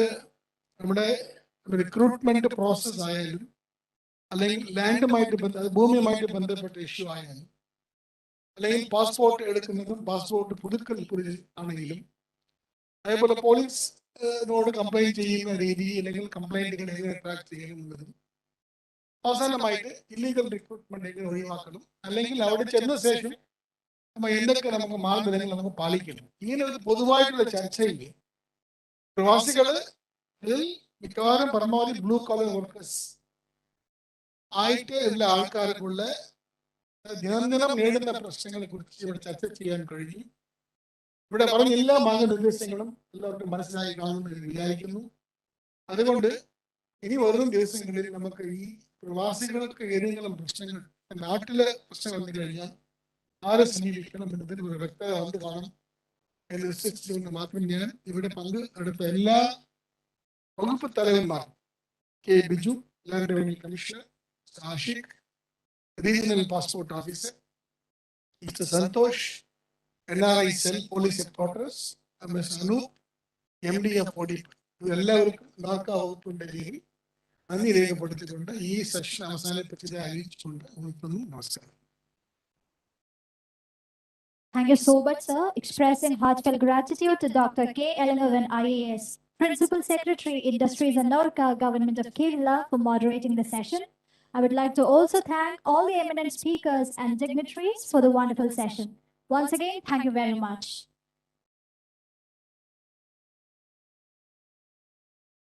And in a short while, we are about to begin the valedictory session of Overseas Employees Conference 2021. And the chief guest for the valedictory session is Mr. M.B. Rajesh, Honorable Speaker, Kerala Legislative Assembly. I request all the dignitaries and all the participants to kindly stay for the valedictory session, which will begin in a short while. Thank you.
Good evening, everyone. A warm welcome to the valedictory session of Overseas Employers Conference 2021. Overseas Employers Conference 2021, organized by Non-Resident Keralites Affairs NORCA, Government of Kerala, in association with Federation of Indian Chambers of Commerce and Industry, FICCI. And now it's time for us to begin the valedictory session of Overseas Employers Conference 2021. And now I await this opportunity to invite Dr. K. Elanavan, IAS, Principal Secretary, Industries and NORCA, Government of Kerala. Sir, please. Okay, thank you. We are coming to the close of the conference. Honorable Speaker and Honorable MLA will join us in a short time to give their speeches. Now, this is the time to wrap up or rather summarize all the presentations and discussions. നമ്മുടെ ഈ conference നേരത്തെ പറഞ്ഞതുപോലെ ആദ്യമായിട്ട് ഇങ്ങനെ ഒരു conference ആയതുകൊണ്ട് നമുക്ക് ചില പുതിയ ഇൻഫർമേഷൻസ് അല്ലെങ്കിൽ നോളജ് നമുക്ക് ലഭിച്ചിട്ടുണ്ട്. വിദഗ്ധന്മാർന്ന് ഒരു നല്ല രീതിയിൽ അവതരണം ചെയ്തു പോയതുകൊണ്ട് we have very good social innovations. ആദ്യത്തെ സെഷനിൽ future of jobs and new skill sets എന്ന സബ്ജക്റ്റിലെ ഒരു കൺസൾട്ടന്റിന്റെ പ്രസന്റേഷൻ സുമിത് പാസായൻ ചെയ്തതിലെ അദ്ദേഹം പറഞ്ഞ കാര്യം ആ ഒരു കാരണം കൊണ്ട് ഇൻഡസ്ട്രി മേഖലയിൽ തൊഴിലവസരങ്ങൾ ലഭ്യത മാറിയിരിക്കുന്നുണ്ട്, അത് കുറഞ്ഞു നിൽക്കുന്നുണ്ട്. അതിലൊന്ന് automation, robotics, artificial intelligence എന്ന് പറയപ്പെടുന്ന ഈ ടെക്നോളജിക്കൽ ഡിസ്ട്രപ്ഷൻസ്. അതുകൊണ്ട് semi skilled and skilled jobs എല്ലാം പെട്ടെന്ന് കുറയാൻ ചാൻസസ് ഉണ്ട്. ചൂണ്ടിക്കാണിച്ചു. അതേപോലെ changing size distribution and age profiles of world population. ചില രാജ്യങ്ങൾ ഏജിങ് പോപ്പുലേഷൻ വെച്ചുകൊണ്ടിരിക്കുക, ചില രാജ്യങ്ങൾ യങ്ങർ പോപ്പുലേഷൻ. അപ്പോൾ ഓൾഡർ പോപ്പുലേഷൻ ഉള്ള രാജ്യങ്ങളിൽ തൊഴിലവസരം നമുക്ക് ലഭിക്കും. കാരണം അവിടെ റിട്ടയർ ചെയ്യുന്ന ആള് റീപ്ലേസ് ചെയ്യാൻ വേണ്ടി ആവശ്യമായ ആളുകൾ ഉണ്ടാകുന്നില്ല. മൂന്നാമത് അദ്ദേഹം പറഞ്ഞ പോയിന്റ് റാപ്പിഡ് അർബനൈസേഷൻ. രാജ്യങ്ങളിൽ സിറ്റികൾ റൂറൽ ഏരിയ സിറ്റി വരുമ്പോഴത്തേക്ക് സിറ്റിയിലെ സിവിൽ കമ്മ്യൂണിറ്റീസ് ഉണ്ടാക്കേണ്ട ഒരു ബാധ്യത വരുമ്പോൾ അവിടെ ഉണ്ടാകുന്ന ജോബ് ഓപ്പർച്യൂണിറ്റീസ്. നാലാമത് ഡെവലപ്ഡ് രാജ്യങ്ങളും ഡെവലപ്പിംഗ് രാജ്യവും തമ്മിലുള്ള പവർ ഷിഫ്റ്റ്. ഇത് വളരെ ഇമ്പോർട്ടൻറ്റ് പോയിന്റ് ആണ്. ചൈനയിൽ നിന്ന് കുറെ സ്ഥാപനങ്ങളെല്ലാം ഇന്ത്യയിലേക്ക് വരുമ്പോൾ അത്തരം നിക്ഷേപങ്ങൾ ഇന്ത്യയിൽ വരുമ്പോഴത്തേക്ക് ആ നിക്ഷേപം അനുസരിച്ചുള്ള ജോലി അവസരങ്ങൾ ഇന്ത്യയിൽ ഇൻക്രീസ് ചെയ്യുമെന്നാണ് അദ്ദേഹം പറഞ്ഞ പോയിന്റ്. അതേപോലെ ഈ ക്ലൈമറ്റ് ചേഞ്ച് വരുമ്പോഴത്തേക്ക് ഗ്രീൻ ഇൻഡസ്ട്രീസ് എന്ന് പറയപ്പെടുന്ന EV മൊബിലിറ്റി, സോളാർ ഇലക്ട്രിസിറ്റി ഉൽപാദനം, alternative energy, innovative engineering, anti pollution industries, ഇതിലെല്ലാം സൺറൈസ് ഇൻഡസ്ട്രീസ് ജോലി അവസരങ്ങൾ കിട്ടും. അവസാനം അധികം പറഞ്ഞത് COVID-19 പാൻഡമിക്കില് ആകെ നമുക്ക് സിറ്റുവേഷൻ ഡിജിറ്റലി എംപവർഡ് സ്ഥാപനങ്ങൾ and digitally not so empowered സ്ഥാപനങ്ങൾ തമ്മിൽ ഉണ്ടായ മാറ്റങ്ങളെ കുറിച്ച് അദ്ദേഹം സംസാരിച്ചു. അദ്ദേഹം പറയുകയുണ്ടായി, ഇത്തരം കാര്യങ്ങളെല്ലാം കണ്ടുകൊണ്ട് ഇന്ത്യക്കാർക്ക് 5 രാജ്യങ്ങളാണ് കൂടുതൽ ജോലി അവസരം ഭാവിയിൽ കിട്ടാൻ പോവുകയാണ്. ഒന്ന് UAE, Qatar, Saudi Arabia, Germany, Japan. അതാണ് അദ്ദേഹം പറഞ്ഞ പോയിന്റ്. അതേപോലെ European union, GCC countries, Japan എന്നിങ്ങനെ 3 പുതിയ മാർക്കറ്റിനെ കുറിച്ച് അദ്ദേഹം സംസാരിക്കുമ്പോൾ യൂറോപ്യൻ യൂണിയനിൽ റീപ്ലേസ്മെന്റ് വളരെ കുറവ്. അതായത് റിട്ടയർ ചെയ്യുന്ന ആളുടെ റീപ്ലേസ് ചെയ്യാനുള്ള ആവശ്യമായ ആളുകൾ ഇല്ലാതെ പോവുകയാണ്. പിന്നെ അതേപോലെ ഈ സ്കിൽ സെറ്റും aspirational mismatch amongst the native working populations. അപ്പോ ഈ യൂറോപ്യൻ യൂണിയൻ പറയുന്ന ഈ ഒരു ബ്ലോക്ക് ഓഫ് നേഷനിൽ തീർച്ചയായിട്ടും 2030 മുമ്പോ തീർച്ചയായിട്ടും 2030 ശേഷം ഇന്ത്യക്കാർക്ക് ജോലി അവസരം കിട്ടുമെന്നാണ് ഒരു നിയമമാണ്. രണ്ടാമത് GCC കൺട്രീസിൽ ഞാൻ ഇന്ന് രാവിലെ പറഞ്ഞ പോലെ നാച്ചുറലൈസേഷൻ ഓർ എമിറൈസേഷൻ, അതായത് അവിടത്തിരിക്കുന്ന പൗരന്മാർക്ക് മുൻഗണന കൊടുത്തുകൊണ്ട് ജോലി സെക്ടറിൽ ജോലി കൊടുക്കുക എന്ന് പറഞ്ഞെങ്കിലും ഈ പ്രസന്റേഷൻ എന്ന പോയിന്റ് അത്ര എളുപ്പമാണ് ഗ്യാപ്പ് ഫിൽ ചെയ്യാൻ കഴിയില്ല. അതുകൊണ്ട് GCC countries will continue to be a place for Indian and Kerala workers. ജപ്പാനാണ് അദ്ദേഹം എടുത്ത് കാണിച്ച മറ്റൊരു രാജ്യം. ജപ്പാനിൽ പോപ്പുലേഷൻ ഏജിങ് മാത്രമല്ല, ആകെ പോപ്പുലേഷൻ കുറഞ്ഞുകൊണ്ടിരിക്കുക, നെഗറ്റീവ് ഗ്രോത്ത് ആണ് പോപ്പുലേഷൻ. എന്നാൽ ഏറ്റവും സമ്പത്തുള്ള രാജ്യമാണ്. അതുകൊണ്ട് ജപ്പാനിലെ ആൾക്കാർക്ക് ഒരു ചില മേഖലയിൽ ഹൈലി സ്കിൽഡ് അവിടെ ബ്ലൂ കളർ ജോബ് സമ്മതിക്കുന്നത്, IT, ഫുഡ് പ്രോസസ്സിംഗ്, അതുപോലെ എക്സ്ട്രീംലി സ്കിൽഡ് ആൻഡ് നോളജബിൾ ആൾക്കാർക്ക്, പിന്നെ ഹെൽത്ത് കെയർ, ഹോം നഴ്സസ്, അവർക്കെല്ലാം കണ്ടമാന ചാൻസസ് ഉണ്ട് എന്നാണ് നമ്മൾ മുമ്പിൽ ചെയ്തത്. അതേപോലെ സെക്ടേഴ്സ്, ഏതെല്ലാം ഭാവിയിലെ എക്കണോമിക് സെക്ടേഴ്സിൽ ജോലി ഉണ്ടെന്ന് പറയുമ്പോൾ food processing, agriculture, ICT services, construction, health and social care, very important, manufacturing and transportation.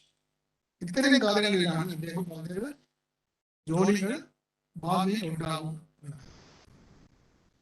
അദ്ദേഹം പറഞ്ഞ പോയിന്റ് കേരളത്തിലെ അസാപ്പ് കേസ്, നാർക്കോട്ടിക്സ് ട്രെയിനിങ് ഉണ്ടെങ്കിൽ പോലും ഇവയെല്ലാം ഒരു അപ്ഗ്രേഡ് ചെയ്ത് വേൾഡ് ക്ലാസ് ലെവലിലേക്ക് കൊണ്ടുചെല്ലണം. എന്നാൽ മാത്രമേ ഇവിടെ ട്രെയിനിങ് എടുക്കുന്ന ആൾക്കാർക്ക് ഭാവിയിലെ അല്ലെങ്കിൽ ഫ്യൂച്ചർ ജോബിൽ നന്നായിട്ട് ജോലി ചെയ്യാൻ കഴിയുമെന്നുള്ള ഇവിടെ അവതരിപ്പിക്കുകയുണ്ടായി. അതേപോലെ 4 പോയിന്റ് റെക്കമെൻഡേഷൻസ്. ഒന്ന്, policy, institution, strategy and funding. Linking institutional, അതായത് linkage of skills or departmental teams. അതൊരു പോളിസിയാണ്. പോളിസി പറഞ്ഞാൽ സ്കില്ലിംഗ് പോളിസി തന്നെ. അപ്പൊ ആ സ്കില്ലിംഗ് എന്ന് പറയുന്നത് ലോകത്തിലിരിക്കുന്ന ജോലി അവസരങ്ങൾ അനുസരിച്ചുള്ള സ്കില്ലിംഗ് എന്ന പോളിസി ഉണ്ടാക്കണം. അതിൽ അദ്ദേഹം പറഞ്ഞ പോയിന്റ് ടെക്നിക്കൽ സ്കില്ലിങ്ങിനോടൊപ്പം അഡീഷണൽ ആയിട്ട് ആവശ്യമുള്ള ട്രെയിനിങ് എന്ന് പറയുന്നത് interpersonal skills, entrepreneurship skill, managerial skills. ഇത്തരം സ്കില്ലുകൾ കൂടി അവിടെ നമുക്ക് ചെയ്താൽ മാത്രമേ ഈ പോളിസി കൊണ്ട് നമുക്ക് പുതിയ തലമുറകൾക്ക് ഭാവിയിലെ വിദേശത്ത് ഉണ്ടാവുന്ന ജോലി അവസരങ്ങളിൽ കൊണ്ട് ലാഭം കൊയ്യാൻ സാധിക്കുമെന്ന് പറഞ്ഞത്. അതേപോലെ ട്രെയിനിങ്, മൂന്നാമത്തെ പോയിന്റ് അദ്ദേഹം പറഞ്ഞത് value chain process training, digital skills and job exchanges, counselling modes and scale. അപ്പൊ ഇതിലെ അദ്ദേഹം പറഞ്ഞത് loaning of employees, country to country MOU ഉണ്ടാക്കിയിട്ട് സ്കിൽ എക്സ്ചേഞ്ച് ഒന്ന് ഉണ്ടാക്കുകയാണ്. അതും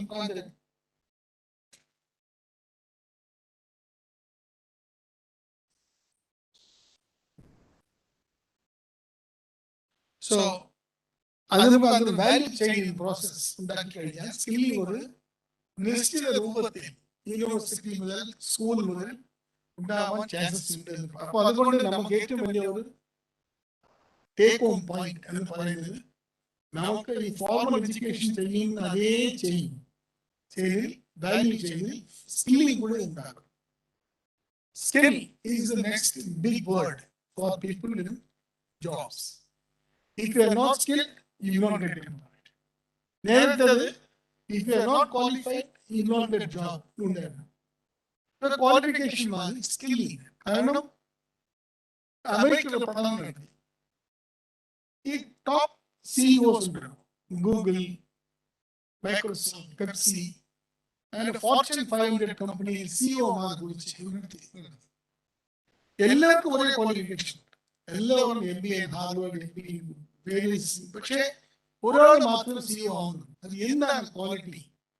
What is that one quality that makes them fit for top job? എന്ന് പറഞ്ഞപ്പോ വളരെ സിമ്പിൾ ഫൈൻഡിങ് ആണ്. The person with the good interpersonal relations.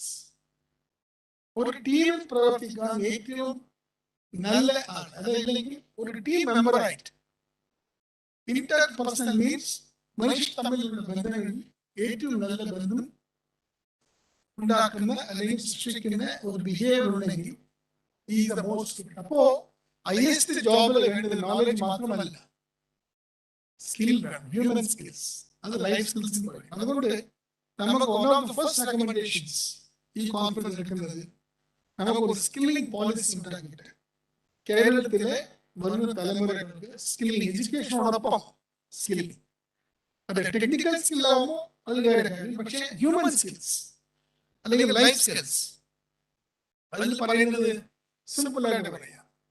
So anger management.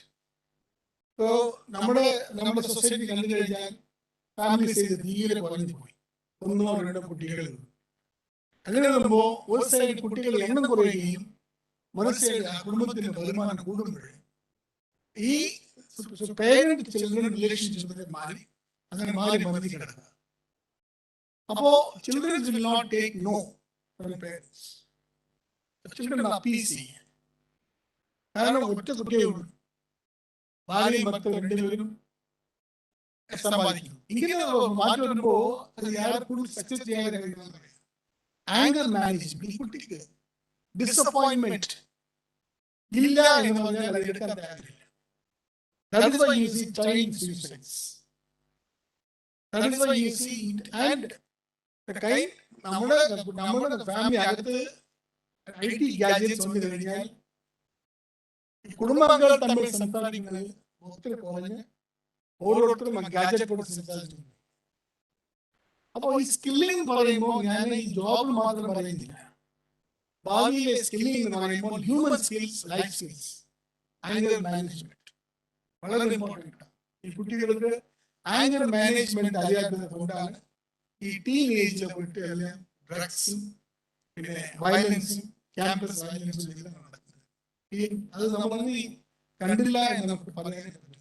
അപ്പോ point number 1 ഈ conference skilling is important. It will make you not only make you fit for a future job, but it will also make you a good human being. Skilling policy നമുക്ക് പോവാം. അടുത്ത last പറഞ്ഞ point importance of data analytics അല്ലെങ്കിൽ monitoring and evaluation frameworks. ഇത് വളരെ important point. നമ്മുടെ data analytics എന്ന് പറയുന്നത് ഓരോ സെക്ടർ ഇപ്പൊ തന്നെ മാർക്കായ എത്ര പേര് റിക്രൂട്ട് ചെയ്തിട്ടുണ്ട്. നമ്മൾ റിക്രൂട്ട് ചെയ്ത ആൾക്കാർ ആരാണ് അതിനെക്കുറിച്ച് അറിയണം. കാരണം അത് നമുക്ക് വലിയ ഇൻഫർമേഷൻ, വെൽത്ത് ഓഫ് ഇൻഫർമേഷൻ. ആരാണ് അങ്ങോട്ടേക്ക് പോകുന്നത്, ഏത് സെക്ടറാണ് ആൾക്കാർ പോകുന്നത്, ഏത് ക്ലാസ് പഠിച്ച ആൾക്കാർ അങ്ങോട്ട് പോകുന്നത്, ഏത് വയസ്സ് ഗ്രൂപ്പിലാണ് അങ്ങോട്ട് പോകുന്നത്, സ്ത്രീയാണോ അല്ലെങ്കിൽ പുരുഷനാണോ, അല്ലെങ്കിൽ ഏത് ഇൻകം ലെവലുള്ള ഫാമിലീസിൽ നിന്നാണ് ആൾക്കാർ പോകുന്നത്. ഇത്തരം ഇൻഫർമേഷൻ നമ്മുടെ മുമ്പ് ഡേറ്റ ഉണ്ടെങ്കിലും ആ data is not being converted into information. Data is raw but information is refined. നമുക്ക് ഏറ്റവും വലിയ പ്രശ്നം ഞാൻ in my book which I wrote recently, one of the important findings is health sector data out. Huge data out. But no one looking at the data. But data analytics എന്ന് പറയുമ്പോൾ നമ്മുടെ migrant population ആരാണ് നമുക്കറിയാം. Who is the person who wants to go and why he wants to go, where he wants to go. ഇത്തരം കാര്യങ്ങൾ നമുക്ക് analyse ചെയ്ത് കഴിഞ്ഞാൽ ഭാവിയിൽ നമുക്ക് എങ്ങനെ ആയിരിക്കും, പിന്നെ ആറ് നമ്മൾ ഇവിടെ അഡ്രസ് ചെയ്യണം എന്ന് കൃത്യമായി കഴിയുന്നുണ്ട്. അതുകൊണ്ട് രണ്ടാമത് take away point data management for migration വളരെ ഇമ്പോർട്ടന്റ് പോയിന്റ്. അതിന്റെ ഭാഗമായി തന്നെ ലേബർ മാർക്കറ്റ് ഇൻഫർമേഷൻസ്. ഒരു ഡിഫറൻസ് ഞാൻ ഡെവലപ്ഡ് നേഷൻസ് ഡെവലപ്പിംഗ് നേഷൻസ് കണ്ടെടുത്തത്, developed Nations data is analysed. Developing രാജ്യങ്ങളിൽ ഡേറ്റ അനലിറ്റിക്സ് ടെക്നിക്കുകൾ ഉണ്ടാവില്ല, ഡേറ്റ സയന്റിസ്റ്റുകൾ ഉണ്ടാവില്ല. ഏറ്റവും വലിയ സ്കോപ്പുള്ള ഒരു മേഖലയിൽ ഡേറ്റ സയന്റിസ്റ്റ്. നിങ്ങൾ കുറച്ച് മാത്തമാറ്റിക്സ് നോളജ് ഉണ്ടെങ്കിൽ മതി, സയൻസ് ബാക്ക്ഗ്രൗണ്ട് ആൾക്കാർ data scientist. Why? Data scientist വെച്ചുകൊണ്ട് മാത്രം artificial intelligence, machine learning, natural language programme ഇങ്ങനെ പല വളരെ നൂതനമായ ഏരിയയിൽ കടക്കാൻ പറ്റും. Therefore, second major area is data. So data management, labor market management, analysis of people who are the migrants. അതേപോലെ മൈഗ്രന്റ് ചെയ്ത് കഴിഞ്ഞിരിക്കുന്ന ആൾക്കാർ, ഞാൻ ഇന്നലെ പറഞ്ഞിരുന്നു, ഏതെല്ലാം കംപ്ലൈന്റ് വരുന്നത്, ഈ കംപ്ലൈന്റ് വെച്ച് നമുക്ക് ഒരു കാര്യം മനസ്സിലാക്കാം. ഒരു 100 കംപ്ലൈന്റ് വന്നു കഴിഞ്ഞാൽ 100 കംപ്ലൈന്റ് ഏതാണ് ഏറ്റവും കൂടുതൽ കംപ്ലൈന്റ്, അടുത്ത ഏതാണ്, അങ്ങനെ ടോപ്പ് 3 ആ ടോപ്പ് 4. ഞാൻ പല വർഷം പറയുന്നുണ്ട്, in economics പ്രിൻസിപ്പിൾ ഉണ്ട്, പരേറ്റോ പ്രിൻസിപ്പിൾ 80-20. 20% ഘടനകളായിരിക്കും, 20% അതായത് 20% of the causes അല്ലെങ്കിൽ reasons are responsible for 80% of the load. എന്ന് പറഞ്ഞാൽ ഒരു കാസ് ഒരു ഔട്ട്കം ഇരിക്കുമ്പോൾ 20 top causes will lead to 80 outcomes. അപ്പോ ഈ പ്രിൻസിപ്പിൾ അപ്ലൈ ചെയ്ത് കഴിഞ്ഞാൽ ഏതൊരു മേഖല ഡേറ്റ അനലിസിസ് ചെയ്യുമ്പോൾ ടോപ്പ് 20 ഏതാ നോക്കുമ്പോൾ ഓരോന്നിലെ ടോപ്പ് 20 ഡിസീസ് ഒന്ന് കണ്ടുപിടിച്ചാൽ account for 80% of disease load population. അപ്പോൾ ഡേറ്റ അനാലിറ്റിക്സ് എന്ന് പറയുമ്പോൾ വളരെ പ്രധാനപ്പെട്ട ഒരു ഇഷ്യൂ ആയിട്ട് വരുന്നുണ്ട്. പിന്നെ നമുക്ക് ഫസ്റ്റ് ടെക്നിക്കൽ സെഷനിൽ ഇവിടെ PG പറഞ്ഞ point, e-migrate is one major important system. It's a huge improvement than what was available before 2015. അതുകൊണ്ട് ഈ മൈഗ്രേറ്റ് സിസ്റ്റത്തെ കുറിച്ച് പഠിച്ചിട്ട് നോർക്കാവും ഓഡിപെക്കും എങ്ങനെയാണ് ഈ മൈഗ്രേറ്റുമായി നമുക്ക് ബന്ധപ്പെടുത്തിക്കൊണ്ട് ഇന്റഗ്രേറ്റ് ചെയ്തുകൊണ്ട് പോകാൻ എന്ന് പറഞ്ഞാൽ അത് നന്നായിരിക്കും. അതേപോലെ mister Ravishankar Shukla, second secretary, അദ്ദേഹം പറഞ്ഞത് ഈ ബാങ്കിലെ IT, doctors, nurses, carpenters, house maids ഇത്തരം മേഖലയിൽ ഭാവിയിൽ ഒരുപാട് ഓപ്പർച്യൂണിറ്റീസ് ഉണ്ട് എന്നാണ് അദ്ദേഹം പറഞ്ഞത്. മിസ്റ്റർ JK മേനോൻ പറയുമ്പോൾ design engineering, cloud computing professionals are badly needed. നേരത്തെ പറഞ്ഞതുപോലെ സെമി സ്കിൽഡ് വർക്കേഴ്സ് ഭാവി ഇല്ലെങ്കിൽ സ്കോപ്പ് ഇതിനെ കുറയുമ്പോഴാണ് cloud computing, design engineering, artificial intelligence ആൾക്കാരെ നമുക്ക് കുട്ടികളെ പഠിപ്പിക്കണം. We have to start such courses in the colleges now, so that earliest ആയിട്ട് കിട്ടുന്ന ഓപ്പർച്യൂണിറ്റിയിൽ ഈ കുട്ടികൾ ചെയ്യുന്നവർ ഉണ്ടാവും. അതേപോലെ ഡോക്ടർ സൗദുല്ല സംസാരിക്കുമ്പോൾ പറഞ്ഞത് health sector is a very important sector and huge opportunities are there in health sector എന്ന് പറഞ്ഞു. അതുകൊണ്ട് health sector is a good source of employment in other countries. Minimum wages will never discourage employment. Added Dr. Saudullah. Mr. Paulos Pepela from Aram Company, he made a presentation and he explained how in oil expansion, oil sectors, hospitality, tourism, power utilities, agriculture, ഇത്തരം മേഖലയിൽ Saudi അറേബ്യയിലും മറ്റ് middle east രാജ്യങ്ങളിലും ജോലികൾ കിട്ടുന്നതായ chances കുറിച്ച് പറഞ്ഞു. അദ്ദേഹം പറഞ്ഞ ഒരു point, construction sector will always grow. എന്നാൽ technical institutes, newer construction technology നമുക്ക് കുറച്ചുകൂടെ ശ്രദ്ധ വേണം എന്നാണ് അദ്ദേഹം പറഞ്ഞ പോയിന്റ്. ഇദ്ദേഹം പറഞ്ഞുകൊണ്ട് ഫസ്റ്റിലെ the future of job and skill sets നമുക്ക് വ്യക്തമാക്കിയത് ഇത്രയും പോയിന്റുകളാണ്. അടുത്ത സെഷൻ ഇനാഗുറൽ സെഷൻ ബഹുമാനപ്പെട്ട മുഖ്യമന്ത്രി ഉദ്ഘാടനം ചെയ്തപ്പോൾ ചീഫ് സെക്രട്ടറി ബഹുമാനായ ശ്രീ VP ജോയ് സംസാരിക്കുമ്പോൾ അദ്ദേഹം പറഞ്ഞ പോയിന്റ്, കേരളത്തിൽ നിന്ന് കിട്ടുന്ന ആൾക്കാരാണ് ബെസ്റ്റ് സ്കിൽസ് ഇൻ വേൾഡ്.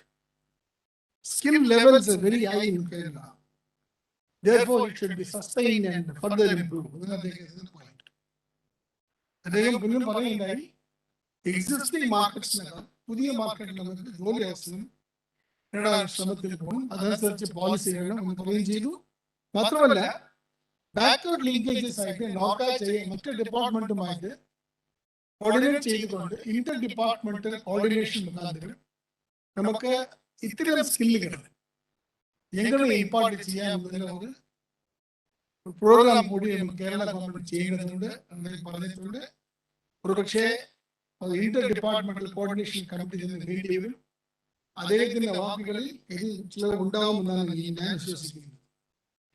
ബഹുമാനപ്പെട്ട മുഖ്യമന്ത്രി വളരെ യാഥാർത്ഥ്യമായിട്ടുള്ള പ്രശ്നങ്ങൾ ഇവിടെ മുമ്പോട്ട് വയ്ക്കുകയും എങ്ങനെ ഒരു തൊഴിൽ നഷ്ടപ്പെട്ടു പോകുന്നത് അല്ലെങ്കിൽ ജോലി ചെയ്യാൻ കഴിയുന്ന ഒരു വ്യക്തിക്ക് എന്തുകൊണ്ട് ജോലി ചെയ്യാൻ കഴിയാതെ പോകുന്നു ഇതെല്ലാം വളരെ പ്രാക്ടിക്കൽ ഡിഫിക്കൽട്ടീസ് കുറിച്ച് പറയുകയും അദ്ദേഹം പറഞ്ഞത് സർക്കാരുടെ ലക്ഷ്യം 20 ലക്ഷം എംപ്ലോയ്മെന്റ് എന്ന് പറയുമ്പോൾ ചെറിയ ചെറിയ എംപ്ലോയ്മെന്റ് ക്രിയേഷൻസ് എല്ലാം ചേർത്തിട്ടാണ് 20 ലക്ഷം വരുന്നത്. ഒറ്റയടി 20 ലക്ഷം വരാൻ കഴിയില്ല.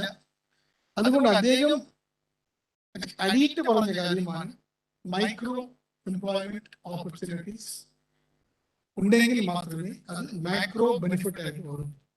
മാത്രമല്ല അദ്ദേഹം പറഞ്ഞ പോയിന്റ് പ്രമുഖ പ്രവാസി വ്യക്തികൾ മുമ്പിൽ നാട്ടിലെ എങ്ങനെ നിക്ഷേപം കൊണ്ടുപോകുന്നു, ഇവിടെ എങ്ങനെ തൊഴിലവസരം ഉണ്ടാക്കാൻ പറ്റും എന്നും കൂടി അദ്ദേഹം അഭ്യർത്ഥിക്കുകയുണ്ടായി. അത് വളരെ നല്ല രീതിയിൽ ആ യോഗത്തിൽ പങ്കെടുത്ത വ്യക്തികൾക്കിടയിൽ എത്തിച്ചേർന്നിട്ടുണ്ട്. നമ്മുടെ ബഹുമാനപ്പെട്ട മുഖ്യമന്ത്രിയുടെ കാഴ്ചപ്പാട് വളരെ പ്രാക്ടിക്കലും സക്സസ്ഫുൾ ആവാനുള്ള ഏറ്റവും വലിയ നിർദ്ദേശമായിട്ടാണ് നമുക്ക്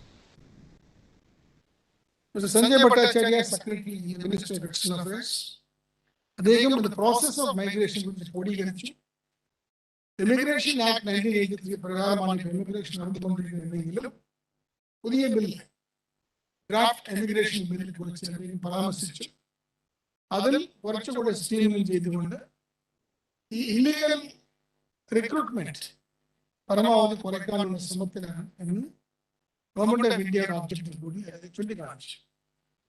അതേപോലെ mister Subrakant Panda, vice president of FICCI, അദ്ദേഹം കേരളത്തെ കുറിച്ച് നല്ല രീതിയിൽ പരാമർശിക്കുകയും കോൺഫറൻസ് സംഘടിപ്പിച്ചത് ആദ്യമായിട്ട് എന്ന് പറയുമ്പോൾ തന്നെ ഇൻഡസ്ട്രിയിലെ ഈസ് ഓഫ് ഡൂയിങ് ബിസിനസ്സിൽ കേരള ഗവൺമെന്റ് ഒരേ ഇനിഷ്യേറ്റീവ് എടുത്ത് ചെയ്തിട്ടുണ്ട്. കേരളത്തിൽ വ്യവസായ മേഖലയിൽ നിക്ഷേപങ്ങൾ വന്ന് ഒരുപാട് വരുന്നുണ്ട് എന്ന് കൂടി അദ്ദേഹം അംഗീകരിക്കുകയുണ്ടായി. അതുകൊണ്ട് അദ്ദേഹം പറഞ്ഞതുമായിട്ട് ഗവൺമെന്റ് അക്കാഡമിയ ഇന്റർ ലിങ്കേജ് യൂണിവേഴ്സിറ്റിയുമായിട്ട് ചേർന്നുകൊണ്ട് മാത്രം നമുക്ക് ഇന്നോവേഷൻസ് ക്ലബ് അല്ലെങ്കിൽ പ്രോഡക്റ്റ് ഇന്നോവേഷൻസ് ചെയ്യാൻ കഴിയുന്നു. അപ്പൊ സ്റ്റാർട്ടപ്പുകൾ Kerala is known for startups. ഏറ്റവും കൂടുതൽ സ്റ്റാർട്ടപ്പ് ഉള്ള ഒരു സംസ്ഥാനമാണ് കേരളം. കേരളത്തിൽ പൊതുവെ ഇന്നോവേറ്റീവ് പീപ്പിൾ ആണ് അറിയപ്പെടുന്നത്. അപ്പൊ ഇന്നോവേറ്റീവ് വരുമ്പോൾ ആ സ്റ്റാർട്ടപ്പുകൾ ഉണ്ടാകുമ്പോൾ ഈ സ്റ്റാർട്ടപ്പിനെ ഹാൻഡ് ഓൾഡ് ചെയ്തുകൊണ്ട് ഒരു കമേഴ്ഷ്യൽ ലെവലിലേക്ക് എത്തിക്കാനാണ് നമ്മുടെ ശ്രമം. അതിന്റെ പേരാണ് scaling up. Scaling up the startups. ആ പ്രോഗ്രാം KSAID തുടങ്ങിയിട്ടുണ്ട്. അപ്പൊ ഒരു പ്രോഡക്റ്റ് അവർ ഉണ്ടാക്കി കഴിഞ്ഞാൽ അത് കമേഴ്ഷ്യലായിട്ട് അത് വയബിൾ ആണ് എന്ന് നമ്മൾ അറിഞ്ഞു കഴിഞ്ഞാൽ അവർക്ക് വായ്പകൾ കൊടുത്തുകൊണ്ട് ആ പ്രോട്ടോടൈപ്പിനെ ഒരു കമേഴ്ഷ്യൽ വയബിൾ ടൈപ്പായിട്ട് മാറ്റാനുള്ള ഒരു ഇഷ്യൂ ആണ് ഇപ്പോൾ ഇൻഡസ്ട്രി ഡിപ്പാർട്ട്മെന്റ് ചെയ്തുകൊണ്ടിരിക്കുന്നത്.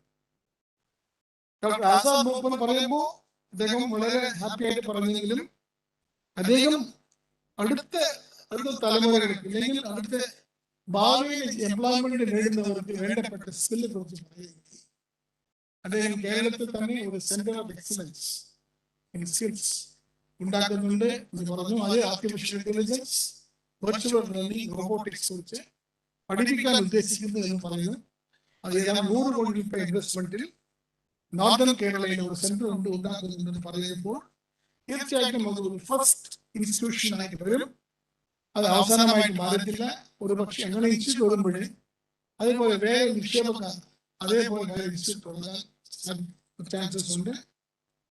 ഡോക്ടർ രവിപിള്ള എന്ന് പറയുമ്പോൾ അടുത്ത 10 വർഷത്തിൽ കേരള ഗവൺമെന്റ് അല്ലെങ്കിൽ കേരള യൂത്തിന് നല്ല സ്കോപ്പ് ഉണ്ടെന്ന് പറഞ്ഞു. അദ്ദേഹം ബഹ്റൈനിലും സൗദി അറേബ്യയിലും പല മേഖലകളിൽ ഇന്ത്യക്കാർ വളരെ ആവശ്യമാണ്. ഇന്ത്യക്കാരെന്ന് പറയുമ്പോൾ അതിൽ കൂടുതൽ Kerala people are most welcome. Demonstrating the skills എന്ന് പറയുന്നുണ്ടായി.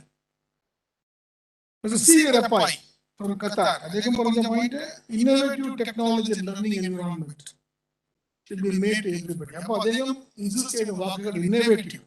Innovation വേണം എന്നാണ് അദ്ദേഹം പറഞ്ഞത്. അത് നമ്മൾ ആക്കാൻ കഴിയും ഇഷ്ടം പോലെ ഉണ്ട്. എന്നാൽ സപ്പോർട്ടിങ് ഇക്കോ സിസ്റ്റമാണ് സർക്കാർ ചെയ്യുന്നത്.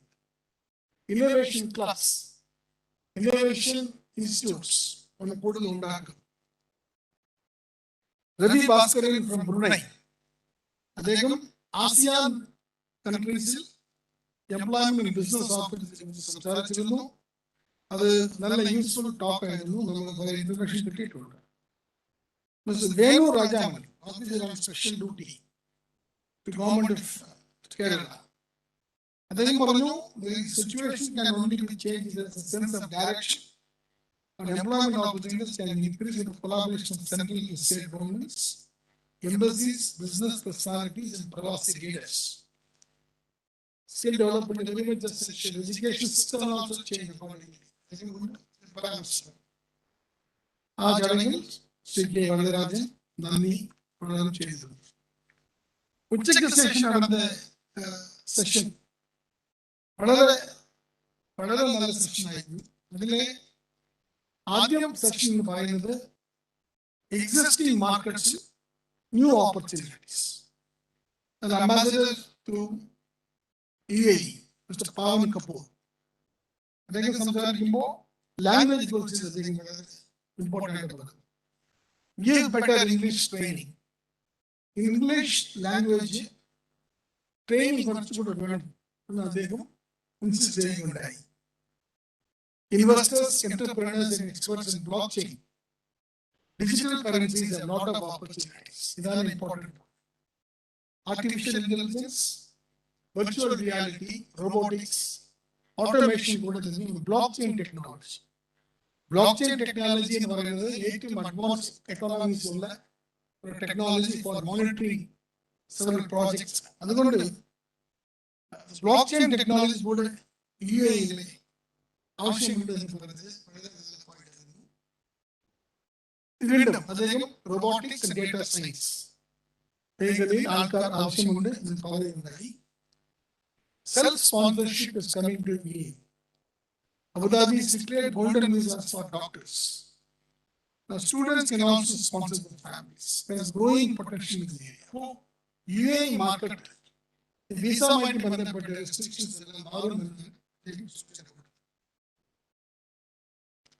the Indian ambassador to Saudi Arabia, Dr. Ausaf Saeed, അദ്ദേഹം പറഞ്ഞപ്പോൾ in the coming future manpower is largely needed in Saudi, but he wants quality education and proper skill. എല്ലാവരും ഇൻസിസ്റ്റ് ചെയ്യുന്ന പോലെ തന്നെ എഡ്യൂക്കേഷൻ രീതിയിലെ മാറ്റം വരുത്തുക, ലാംഗ്വേജ് സ്കിൽസ് കൂട്ടുക, ഹ്യൂമൻ സ്കിൽസ് ആഡ് ചെയ്യുക. First secretary in the Indian mission in Kuwait Ms Smita Patel അവർ പറഞ്ഞ പോയിന്റ്, മാനുഫാക്ചറിംഗ് സെക്ടറിൽ Kuwait investors are showing interest. അവിടെയും technology based innovations and manufacturing ആണ്.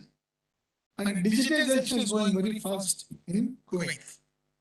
അതുകൊണ്ട് ഡിജിറ്റൈസേഷൻ ടെക്നോളജിയുടെ നോളജ് ഉള്ള Keralis can use this opportunity എന്നാണ് എംബസി ഓഫ് ഇന്ത്യ കുവൈറ്റിന്റെ ഒരു നിയമമാണ് അല്ലെങ്കിൽ വിലയിരുത്തൽ.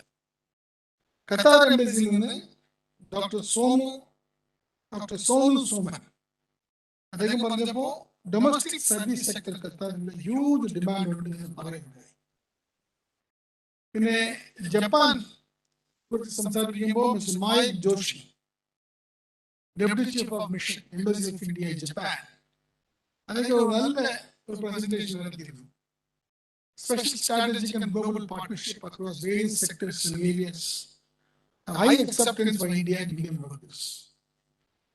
അദ്ദേഹം പറഞ്ഞത് automobile repair, agriculture, factory metal work, construction, building and care workers, care workers and home nurses are a major area of the expected demand of 3,70,000 jobs a year by 2025. This is huge opportunity for Japan. Key opportunities are IT, ITES, construction, transportation, warehouse, automobile, amusement service, food and beverages, and maintenance. Joint Secretary in the Ministry of External Affairs, Mr. Abbugali Ramu, അദ്ദേഹം സംസാരിക്കുമ്പോൾ കേരളത്തിലെ നഴ്സസിനെ കുറിച്ച് ഒരു പരാമർശം നടത്തി. ഏറ്റവും നല്ല സ്കില്ലുള്ള ആൾക്കാരാണ് കേരളത്തിൽ നിന്നുള്ള നഴ്സസ്. അതേപോലെ IT മേഖലയിലും നല്ല ഓപ്പർച്യൂണിറ്റി ഉണ്ട് ജപ്പാൻ ആൻഡ് ജർമ്മനിയിൽ. അടുത്ത മിസ്റ്റർ സകേട്ട രാജ മുനിസിപ്പലി, second secretary head of chancery embassy of India Berlin സംസാരിക്കെ Germany is an important gateway എന്ന് കമന്റ് ചെയ്യുന്നു. Skill development should be given high priority. Germany എംബസിയിൽ സംസാരിക്കുമ്പോൾ സ്കിൽ എന്ന് പറയുമ്പോൾ നമ്മൾ മനസ്സിലാക്കേണ്ടത് പ്രിസിഷൻ എഞ്ചിനീയറിംഗ്, ജർമ്മൻ ടെക്നോളജി എന്ന് തന്നെ ഒരു USP ഉണ്ട്. ഈ ജർമ്മൻകാർക്കെല്ലാം ഉള്ള ഒരു സബ് ബ്രാൻഡിങ് ആണ് ജർമ്മൻ ടെക്നോളജി. സോ അത് പ്രിസിഷൻ ടെക്നോളജിയാണ് ഓട്ടോമൊബൈലും മറ്റു കാര്യത്തിലും. അതുപോലെ ജർമ്മൻ മാർക്കറ്റിലുള്ള കുട്ടികൾ ജോലി എടുക്കണം എന്ന് നമുക്ക് ആവശ്യമില്ല. German standards skilling. അടുത്ത German federal employment agency Alexander Wilhelm സംസാരിക്കുമ്പോൾ അദ്ദേഹം പറഞ്ഞത് ഈ recruitment of skilled workers for specific occupations are going on now in Germany. Specific equipment agreements are also there for health sector and the Pariji. Mr. Moshe Nawaz Khan, DG UAE Business Council, അദ്ദേഹം ചെയ്ത പോയിന്റും അദ്ദേഹം പറഞ്ഞ പോയിന്റും robotics, artificial intelligence ആണ് അടുത്ത മേഖല എന്ന് പറയുന്നുണ്ടായി. മിസ്റ്റർ ഇജിത്തോ ജയ് അരാക്, ഡയറക്ടർ ജപ്പാൻ ബിസിനസ്, അദ്ദേഹം SSW എന്ന് പറയപ്പെടുന്ന സ്പെസിഫൈഡ് സ്കിൽഡ് വർക്കർ പ്രോഗ്രാം കുറിച്ച് വിശദമായ ഒരു സ്പീച്ച് അല്ലെങ്കിൽ പ്രസംഗം എടുത്തിട്ടുണ്ട്. അങ്ങനെ 14 കാറ്റഗറി ഓഫ് സ്കിൽസ് ഇതിൽ വരും. എങ്ങനെ ഈ SSW ഉപയോഗിച്ചുകൊണ്ട് ഇന്ത്യക്കാർക്ക് ജപ്പാനിൽ ഒരു പെർമനന്റ് റെസിഡന്റ് വിസ നേടാൻ കഴിയുമെന്ന് കൂടി അദ്ദേഹം വളരെ നല്ല രീതിയിൽ വിശദീകരിച്ചു.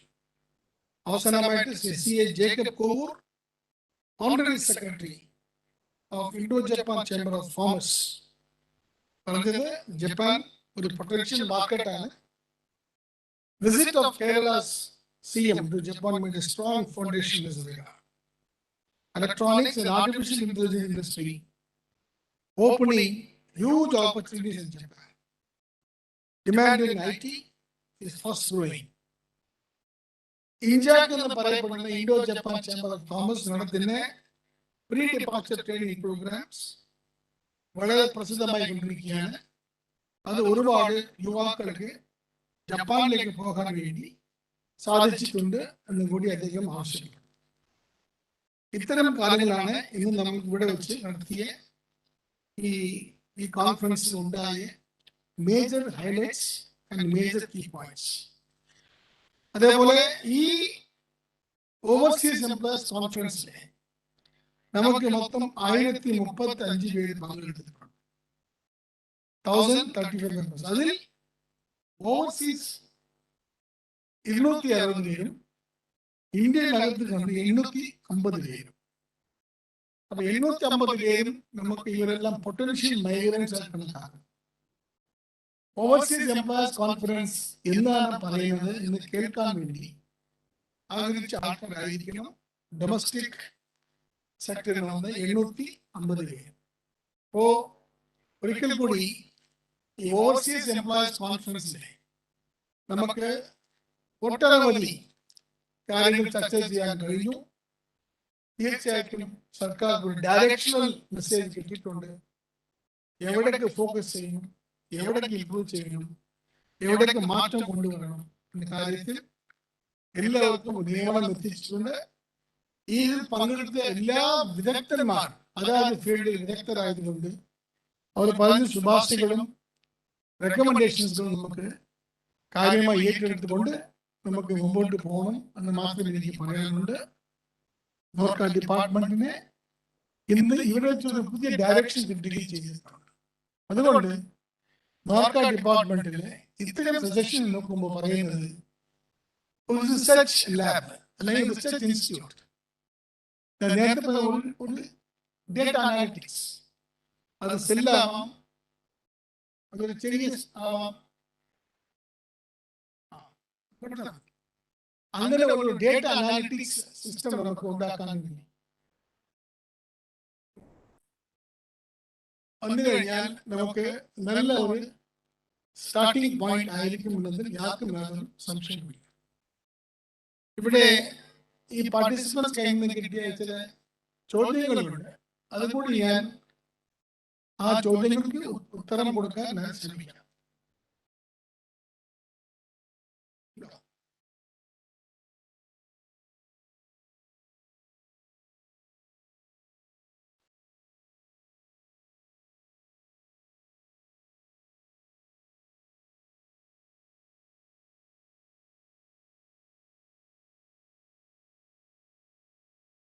നോർക്കയിൽ നമുക്ക് ഒരു ഡേറ്റ അനാലിറ്റിക്സ് സെന്റർ റിസർച്ച് വേണം.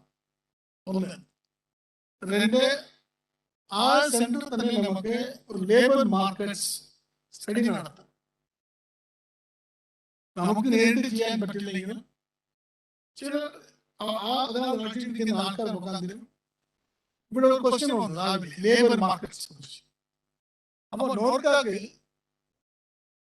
ഏതെല്ലാം രാജ്യങ്ങളിൽ ഏതെല്ലാം മേഖലയിൽ ജോലി സാധ്യത ഉണ്ട് എന്ന റിപ്പോർട്ട് ഉണ്ടാക്കുന്ന രീതിയിൽ ഒരു റിസർച്ച് വിങ്ങും ഒരു ഡേറ്റ അനാലിറ്റിക്സ് വിങ്ങും അടിയന്തരമായിട്ട് വേണ്ടി വരുന്നുണ്ട്. ഇതാണ് എനിക്ക് ഇവിടെ പറയാനുള്ളത്. എന്തെങ്കിലും ചോദ്യമുണ്ടെങ്കിൽ ആൾക്കാർ റിപ്പോർട്ട് ചോദിക്കാം. നേരത്തെ വന്ന ചോദ്യത്തിന് ഞാൻ മറുപടി കൊടുക്കാൻ ശ്രമിക്കട്ടെ.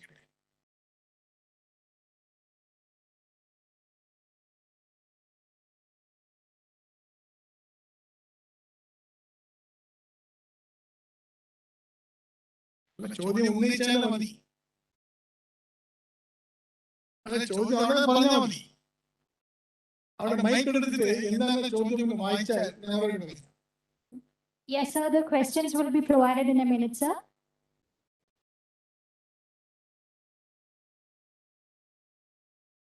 So the question is, it is learned that domestic service workers recruited to Kuwait are facing harassment at the hands of sponsors. I would like to know whether NORCA department or Indian mission initiated steps to ensure the safety and security of those migrants and also the compliance of labor law in its spirit. ഈ കുവൈത്തിലെ domestic വർക്കേഴ്സിന്റെ പ്രശ്നം ഉള്ളതായിട്ട് ഞങ്ങൾ പറയാൻ ലഭിച്ചിരുന്നു. നമ്മൾ Kuwait അംബാസിഡറെ എഴുതുകയും ചെയ്തു. അവിടെ നിന്ന് മറുപടി കിട്ടിയിട്ടുണ്ട്. ഇത് ഇഷ്യൂ എന്ന് പറഞ്ഞാൽ ഇവിടെ പരാതി പറഞ്ഞ ആൾക്കാർ അറസ്റ്റ് ചെയ്ത ആളെ ഒന്നും പറയുന്നില്ല, ഒരു വേഗ കംപ്ലൈന്റ് കിട്ടിക്കണം. അംബാസിഡർ പറയുന്നത് ഇവരെ സൂക്ഷ്മം ചെയ്ത ആൾക്കാരാണ്, ഇന്ത്യയിലാണോ അല്ല കുവൈത്തിയാണോ അതറിയണം. ഇന്ത്യൻ ആണെങ്കിൽ പാസ്പോർട്ട് നമ്പർ കിട്ടിയാൽ മാത്രമേ അവർക്ക് കൂടി പഠിക്കാൻ പറ്റൂ. അതുകൊണ്ട് ഈ കുവൈത്തിലെ ഈ ഡൊമസ്റ്റിക് വർക്കർ പോയത് ഞാൻ മനസ്സിലാക്കുന്നത് ശമ്പളത്തിന് തർക്കമാണ്. ഇവിടെ പറഞ്ഞ് ശമ്പളം അവിടെ കൊടുക്കുന്നില്ല എന്ന് പരാതി. അപ്പൊ അവിടെ ക്യാമ്പിന് കൊണ്ടിടുമ്പോൾ ചില പ്രശ്നം ഉണ്ടായി എന്നാണ് നിങ്ങൾ അറിയുന്നത്. അതുകൊണ്ട് ഞാൻ ശ്രദ്ധയിൽപ്പെട്ടിട്ടുണ്ട്, അത് അംബാസിഡർക്ക് അയച്ചിട്ടുണ്ട്, അംബാസിഡർ അന്വേഷിക്കുന്നുണ്ട്. എന്നാൽ കൃത്യമായിട്ട് ഇന്ത്യയിലാണെങ്കിൽ പാസ്പോർട്ട് വേഗം പിടിക്കാൻ പറ്റത്തില്ല. അതേപോലെ കുവൈത്താണെങ്കിൽ കൂടി ഇയാളുടെ ഏജൻസി അത് പറഞ്ഞാൽ അവർ തീർച്ചയായിട്ടും അന്വേഷിക്കാമെന്ന് അവർ പറഞ്ഞിട്ടുണ്ട്. Next. So the second question is, NORCA is one of the agencies entrusted to recruit DSWs to notified countries. But after the outburst of COVID-19 pandemic, NORCA hasn't recruited anyone, even though there is a huge demand of DSWs in GCC. Will the recruitment restart soon?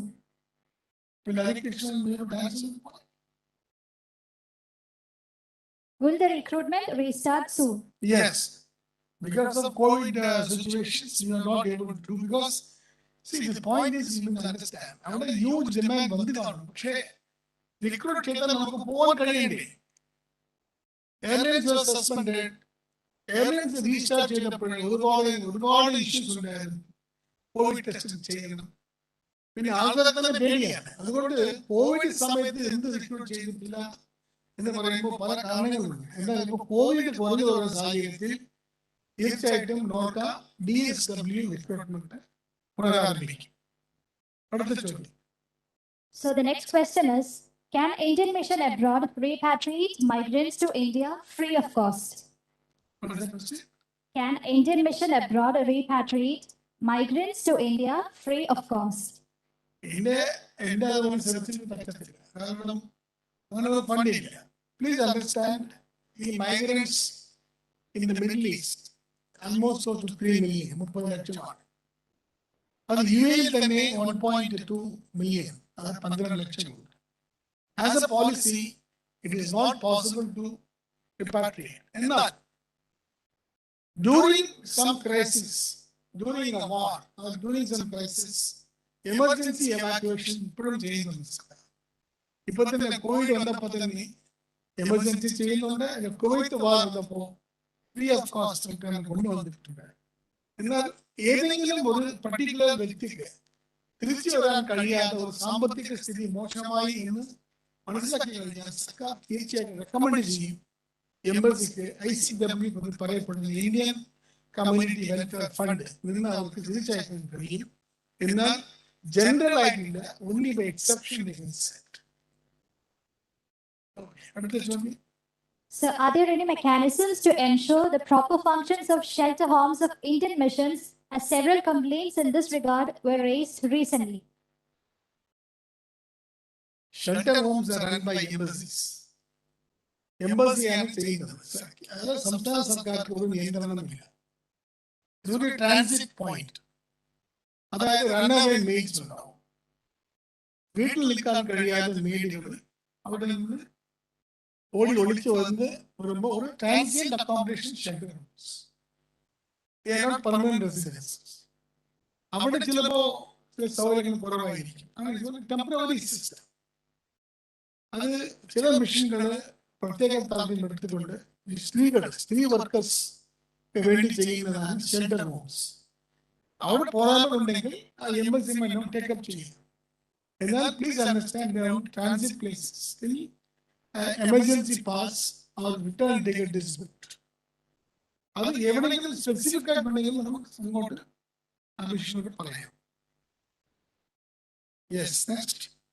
So in many instances, even though contract period is over, the sponsors will not repatriate DSWs to Kerala.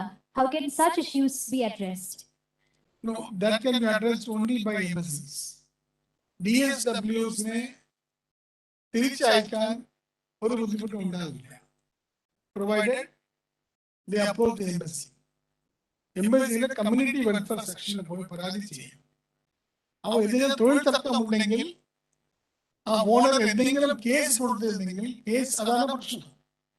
One way to make you stay back is file a police complaint. Once a police complaint is filed, a case is filed, നിങ്ങൾ എയർപോർട്ടിൽ പോകുമ്പോൾ അവിടെ ഇമിഗ്രേഷനിൽ there's a case pending, then you will not get immigration clearance. അതുകൊണ്ടാണ് പറയുന്നത് അവിടുത്തെ കൺട്രിയുടെ rule positions. ഇന്ന് പറയുമ്പോൾ പറഞ്ഞില്ലേ, ഓഡിറ്റ് ഗംഭീരത പറഞ്ഞില്ലേ, ലിമിറ്റഡ് ലയബിലിറ്റി കോൺട്രാക്ട് വന്നു കഴിഞ്ഞാൽ the employer can put a ban on. അതുകൊണ്ട് ഈ ഫോറിൻ കൺട്രിയിൽ വിദേശ രാജ്യങ്ങളിൽ തൊഴിൽ നേടുന്നവർ ശ്രദ്ധാപൂർവ്വം ശ്രദ്ധിക്കേണ്ട കാര്യങ്ങളാണ് കണ്ടീഷൻസ് ഓഫ് വർക്ക്. കോൺട്രാക്ടിനെ വായിച്ച് ഒരിക്കൽ 2-3 പ്രാവശ്യം വായിച്ച് മനസ്സിലാക്കിക്കൊണ്ട് ഒപ്പിടുന്നു. ജോലി കിട്ടുന്നു എന്ന് പറഞ്ഞുകൊണ്ട് പെട്ടെന്ന് ഒപ്പിട്ട് പോയി കഴിഞ്ഞാൽ employer will have an upper hand to harass you. That is what is always a double-edged weapon. So therefore, ഇതുപോലെ സിറ്റുവേഷനിൽ നാർക്കോ അപ്പോയിന്റ് ചെയ്ത ലീഗൽ കൺസൾട്ടന്റ് ഫോംസ് ഓർ എംബസിയിൽ പോയിട്ട് കമ്മ്യൂണിറ്റി വെൽഫെയർ ലീഗിൽ പരാതി കൊടുത്ത് റെക്കൺസിലേഷൻ മുഖാന്തരം കേസ് ഒന്നും ഫയൽ ചെയ്യാതെ തിരിച്ചയക്കാനുള്ള ശ്രമത്തിലേക്ക് പോകണം. ഒരുപക്ഷെ employee is not willing to send in പറഞ്ഞാൽ തീർച്ചയായിട്ടും എംബസിയിലെ ICW, Indian workers resource, Indian workers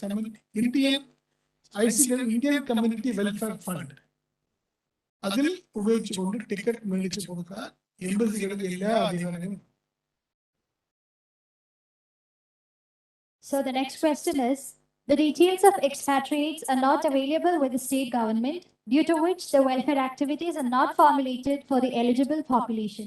Are there any measures being taken for the data collection? I didn't get that question. The details of expatriate population Are not available with the state government, due to which the welfare activities are not formulated for the eligible population. Are there any measures being taken for the data collection, sir? Yes, yes. See, you must understand, expatriate details are very important. Only those who go through NORCA will have data. The private recruiting agents data ഉണ്ടാവില്ല. നമ്മുടെ Indian immigration സിസ്റ്റത്തിൽ കൂടി visit വിസയിൽ പോകുന്ന ആളും work വിസയിൽ പോകുന്ന ആളും വ്യത്യാസമില്ല. System doesn't really differentiate.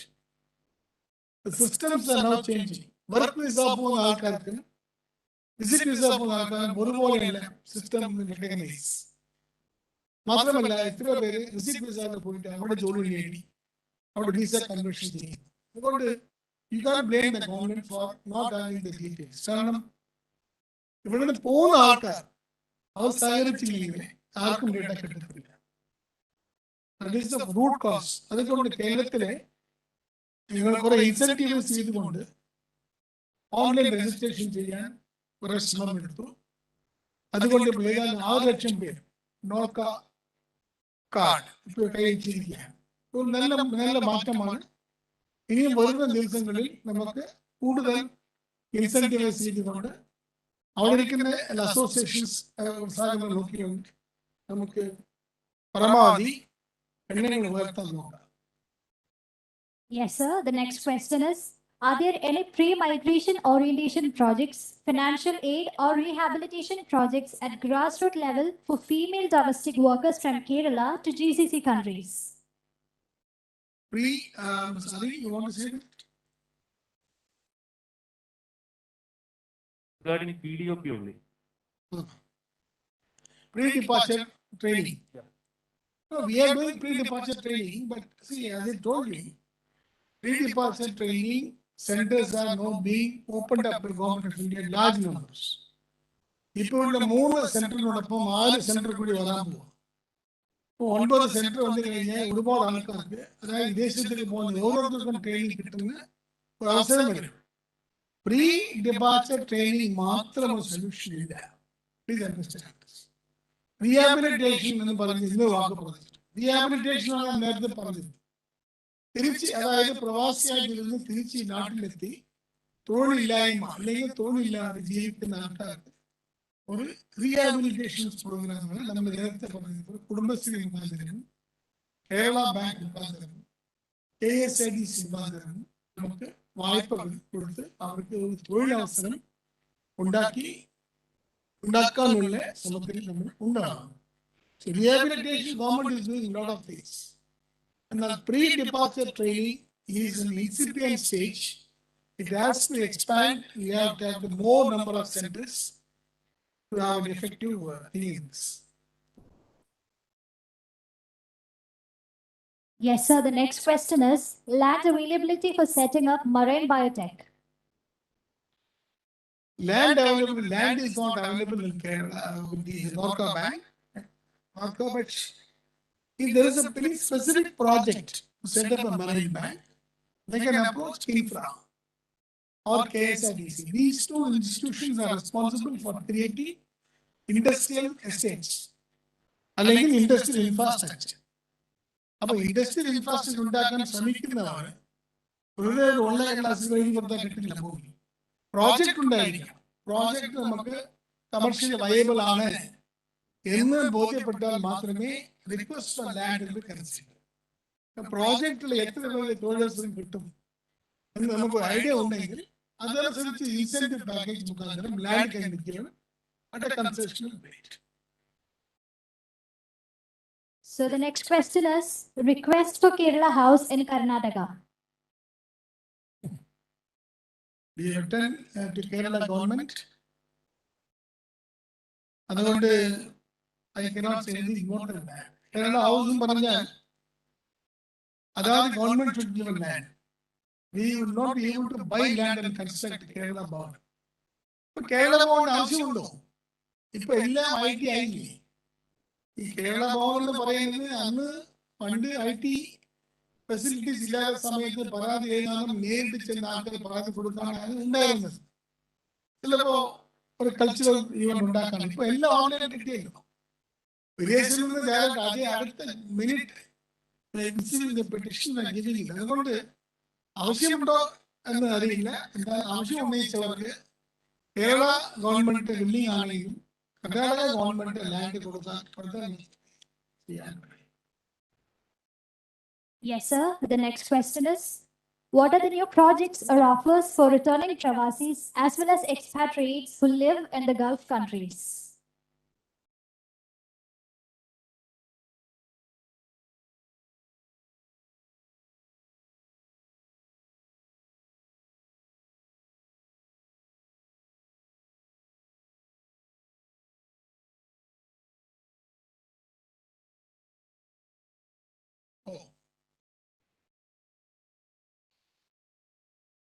Can you repeat the question? Yes, sir. The question was, what are the new projects or offers for returning Travasis as well as expatriates who live in Gulf countries? Oh, this is a very good question. In fact, the Department of Industries and Commerce has already designed more than 100 projects, medium, large, and mega. Those details are available in the website investkerala.org. Please note, the person who has the question, www.investkerala.org. അതിൽ പോയി കഴിഞ്ഞാൽ industrial licensing എടുക്കുന്ന മെത്തേഡും ഏതെല്ലാം project profiles ഉണ്ട് എന്നത് കൂടി വ്യക്തമായി കാണിച്ചിട്ടുണ്ട്. അപ്പോ അത്തരം കാര്യങ്ങൾ ചെയ്തു കഴിഞ്ഞാൽ നമുക്ക് തിരിച്ചു വരുന്ന വ്യവസായികൾക്ക് എവിടെ നിക്ഷേപം ചെയ്യാം, ഏതൊക്കെ മേഖല, എത്ര സ്കീമുണ്ട് എന്ന കാര്യങ്ങളെല്ലാം മനസ്സിലാക്കാൻ കഴിയും. Yes. Yes, sir. The next question is, if we can provide district-wise Arabic language typing training better for government transaction centers in Middle East, more jobs can provide in the same field. It's a good suggestion. Certainly, we will try and talk to Department of Higher Education, because Higher Education Department training language training, Arabic training, Arabic language training in the ഭാഗമായിട്ട് നമുക്ക് ഈ type writing കൂടി പഠിപ്പിക്കാം. So we will take up ഈ കോൺഫറൻസിന്റെ ഒരു decision ആയിട്ട് Arabic typewriting courses to be started in all the districts. എന്ന് നമുക്ക് ഒരു ആശയം അങ്ങോട്ട് അറിയിക്കാം. ഡിപ്പാർട്ട്മെന്റ് ഓഫ് ഹയർ എഡ്യൂക്കേഷൻ മുഖാന്തരം ഇത് നമുക്ക് എത്രത്തോളം ചെയ്യാൻ പറ്റും എന്ന കാര്യങ്ങൾ പരിശോധിച്ച് നമ്മൾ ചെയ്യും. Next.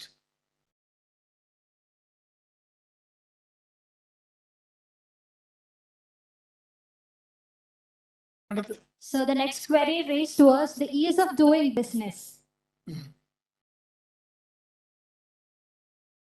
The ease of doing business ഇത് നമ്മുടെ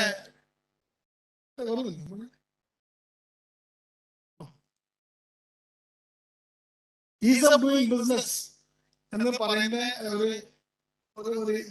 ഇനിഷ്യേറ്റീവ് എന്ന് പറയുന്നത് വേൾഡ് ബാങ്ക് 2016 ആദ്യം ഇന്ത്യയിൽ തുടങ്ങിയ ഒരു സർവേ ആണ്. അത് ഇപ്പോ വേൾഡ് ബാങ്ക് തന്നെ നിർത്തിയിട്ടുണ്ട്. Keralam ease of doing business നല്ല പുരോഗതി കാഴ്ചവെച്ചിട്ടുണ്ട്. 2016 അപേക്ഷിച്ച് 2021 ഗവൺമെന്റ് ഓഫ് ഇന്ത്യയും വേൾഡ് ബാങ്കും പറയുന്ന എല്ലാ ബിസിനസ് റിഫോംസ് 95% ഇംപ്ലിമെന്റ് ചെയ്യുന്നുണ്ട്.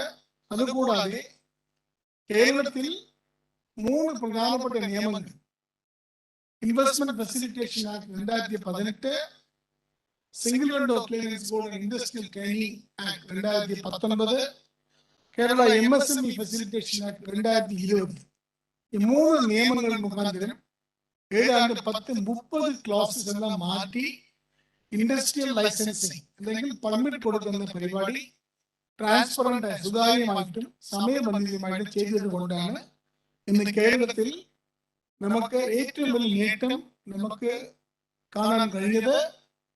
കേരളത്തിൽ ഇരിക്കുന്ന 1,70,000 MSMEകളിൽ ഏതാണ്ട് 69,000 MSMEകൾ കഴിഞ്ഞ 5 കൊല്ലത്തിൽ വന്നതാണ്.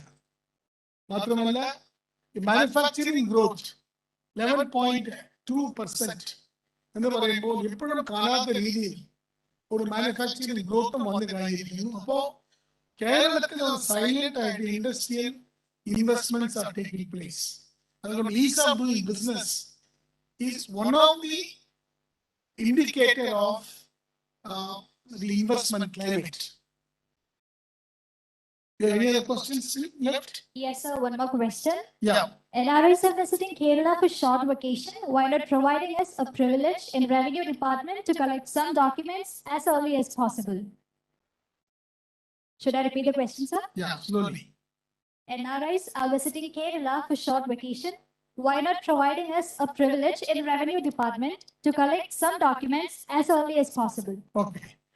This is a very actually pressing real issue. അതായത് സർക്കാരിൽ നിന്ന് ലഭിക്കേണ്ട സർട്ടിഫിക്കറ്റുകൾ സമയബന്ധിതമായിട്ട് ലഭിക്കാത്തതുകൊണ്ട് ഷോർട്ട് വെക്കേഷൻ വരുന്ന ഈ പ്രവാസികൾക്ക് ബുദ്ധിമുട്ട്. അതാണ് ചോദ്യം. ഇത് നമ്മുടെ സർക്കാർ ബഹുമാനപ്പെട്ട മുഖ്യമന്ത്രിയുടെ ഒരു ആശയം എന്ന് പറയുന്നത് എല്ലാ സേവനങ്ങളും ഓൺലൈനിലാക്കണം.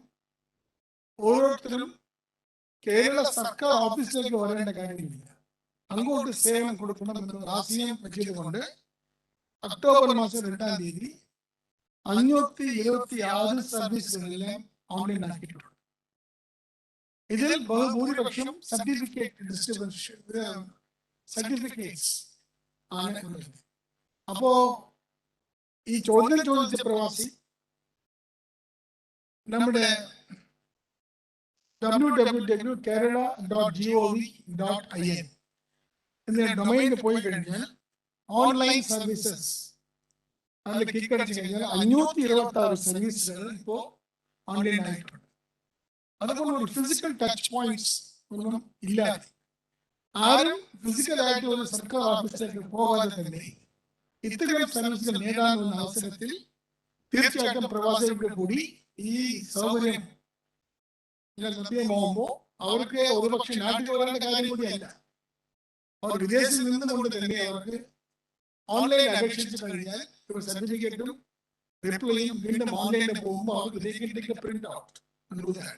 സോ ദയവായിട്ട് ഈ വെബ്സൈറ്റിൽ പോയിട്ട് കേരള സർക്കാരിന്റെ ഈ സേവ ആക്ടിവിറ്റീസിനെ ഒന്ന് പഠിച്ച് മനസ്സിലാക്കി കഴിഞ്ഞാൽ ഇതിന് ഇഷ്യൂ വളരെ മനസ്സിലാക്കി. Yes, sir. The next query raised to us, startup training for the returnees. Yeah, trainees. Yeah. ഞാൻ നേരത്തെ രാവിലെ പറഞ്ഞപ്പോ അതായത് ഒരു ഏതാണ്ട് 3500 പേര് മാത്രമാണ് ഈ പോർട്ടൽ രജിസ്റ്റർ ചെയ്തിട്ടുള്ളത്. അപ്പോൾ നമുക്ക് ഈ ഡേറ്റ യൂസ് ഡേറ്റ. അപ്പോൾ നമ്മൾ ട്രെയിനിങ് വെക്കുമ്പോൾ ഈ 3500 പേര് രണ്ട് ഗ്രൂപ്പിൽപ്പെട്ടവരായിരുന്നു.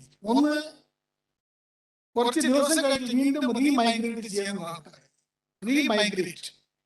ഇന്നൊരു ആൾക്കാർ ഇനി അങ്ങോട്ട് പോകുന്നില്ല, ഇനി ഇവിടെ ഡൊമസ്റ്റിക് ഇൻഡസ്ട്രിയിൽ നിന്ന് ജോലി കിട്ടിയാൽ മതി. ആ ആശയങ്ങൾ നമുക്ക് ചോദിച്ചിട്ടുണ്ട്.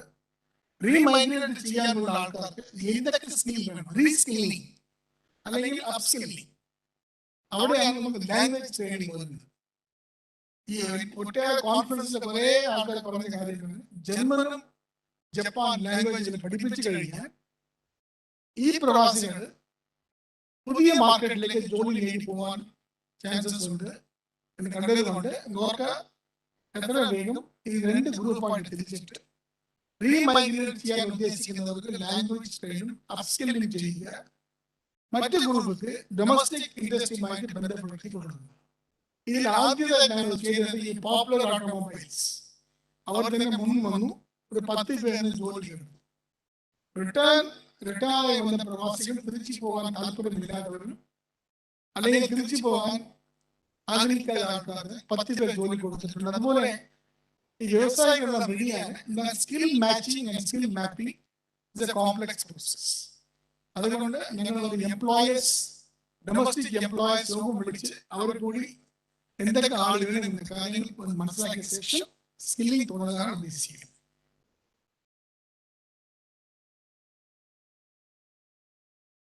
ഇനി ചോദ്യമില്ല. ഓക്കെ, അപ്പോ വളരെ നീണ്ട ഒരു സമ്മിങ് അപ്പ് ആയിരുന്നു. ഏതായാലും നമുക്ക് അവസാനം കഴിഞ്ഞു. അപ്പൊ ഏതായാലും നമുക്ക് ഇവിടെ ഇത്രയും ഒരു വലിയ കോൺഫറൻസ്, 3 ടെക്നിക്കൽ സെഷൻ, 2 മറ്റുള്ള സെഷൻ നടന്ന് ഇതിൽ ഒട്ടേറെ നിർദ്ദേശങ്ങളും നിരീക്ഷണങ്ങളും വന്നിരിക്കുന്നു. ഈ സമയത്ത് നോർക്കയുടെ ഭാഗത്തിൽ നിന്ന് ഒരു പുതിയ മാറ്റം, പുതിയ ഡയറക്ഷനിലേക്ക് പോകേണ്ട സമയമായിരിക്കുന്നു.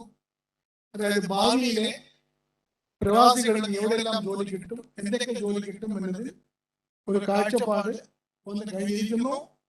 അതുകൊണ്ട് ഈ കോൺഫറൻസിന്റെ ഒരു സംഭാവനയായിട്ട് നമുക്ക് വളരെ പ്രധാനപ്പെട്ട നിർദ്ദേശങ്ങൾ എടുത്തുകൊണ്ട് അതുമായി ബന്ധപ്പെട്ട പോളിസി ഇനിഷ്യേറ്റീവ്സ് ഉണ്ടാക്കാൻ വേണ്ടി ഡിപ്പാർട്ട്മെന്റ് ഓഫ് നോർക്ക ശ്രമിക്കും എന്ന് കൂടി പറഞ്ഞുകൊണ്ട് ഇത്രയും ഒരു നീണ്ട ഒരു സമ്മേളനവും ചോദ്യോത്തരം സമയത്ത് അവർ ശ്രദ്ധപൂർവ്വം ശ്രദ്ധിച്ച എല്ലാ പ്രവാസി സുഹൃത്തുക്കൾക്കും മറ്റവർക്കും എന്റെ വാക്ക് നന്ദി പറഞ്ഞുകൊണ്ട് നിർത്തുന്നു. ഇനി ഏതാണ്ട് നിമിഷങ്ങളിൽ സമാപന സമ്മേളനം. ഈ സമാപന സമ്മേളനത്തിൽ അധ്യക്ഷ വഹിക്കുന്നത് കേരള പ്രവാസി ക്ഷേമ കമ്മിറ്റിയുടെ ചെയർമാൻ ബഹുമാനായ ശ്രീ AC മൊയ്തീൻ അവர்களാണ്. അദ്ദേഹം എത്തിച്ചേർന്നിട്ടുണ്ട്. അദ്ദേഹം മുൻ മന്ത്രി കൂടിയായതുകൊണ്ട് അദ്ദേഹത്തിന് കുറെ കാര്യങ്ങൾ അറിയാം. ഈ സമാപന പരിപാടിയെ സമാപന പ്രസംഗം നടത്തുന്നത് ബഹുമാനപ്പെട്ട Kerala speaker Shri KV Ramesh, Shri KV Rajesh അവர்களാണ്. അദ്ദേഹത്തെ കൂടി ഞാൻ അഡ്വാൻസ് ആയിട്ട് വെൽക്കം ചെയ്തിട്ടുണ്ട്. അടുത്ത വേദിയിലേക്ക്, അടുത്ത ചടങ്ങിലേക്ക് പോകാൻ പറഞ്ഞുകൊണ്ട് മനസ്സിലാക്കാം. Thank you so much, sir. Honorable Speaker, Kerala Legislative Assembly, Mr. MP Rajesh has arrived. And now we are entering to the valedictory session of Overseas Employers Conference 2021 officially. The chief guests for the session and other dignitaries have arrived on the venue. And yes, we are entering to the valedictory session of Overseas Employers Conference 2021 officially. Overseas Employers Conference 2021, organized by Non-Resident Keralites Affairs Norca, Government of Kerala, in association with Federation of Indian Chambers of Commerce and Industry, FICCI. And now we are entering to the valedictory session of Overseas Employers Conference 2021.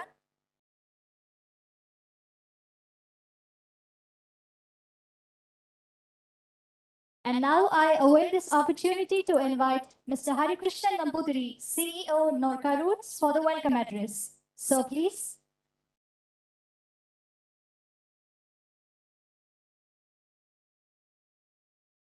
എല്ലാവർക്കും നമസ്കാരം.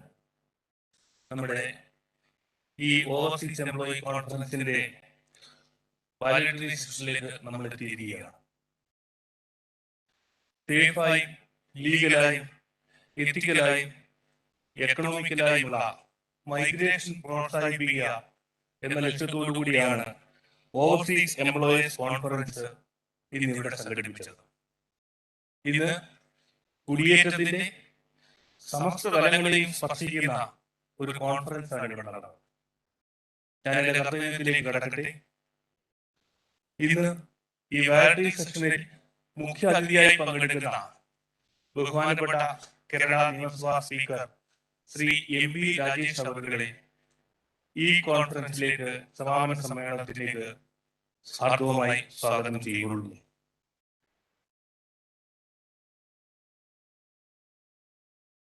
അതോടൊപ്പം ഈ വാലണ്ടറി സെഷന്റെ അധ്യക്ഷപദം അലങ്കരിക്കുന്ന ബഹുമാനപ്പെട്ട MLA, മുൻ മന്ത്രി, നിയമസഭയുടെ പ്രവാസി ക്ഷേമ സമിതിയുടെ ചെയർമാനുമായ ശ്രീ AC മൊയ്തീൻ അവരുടെ ഈ വാലണ്ടറി സെഷനിലേക്ക് ഹാർദവമായി സ്വാഗതം ചെയ്യുന്നു.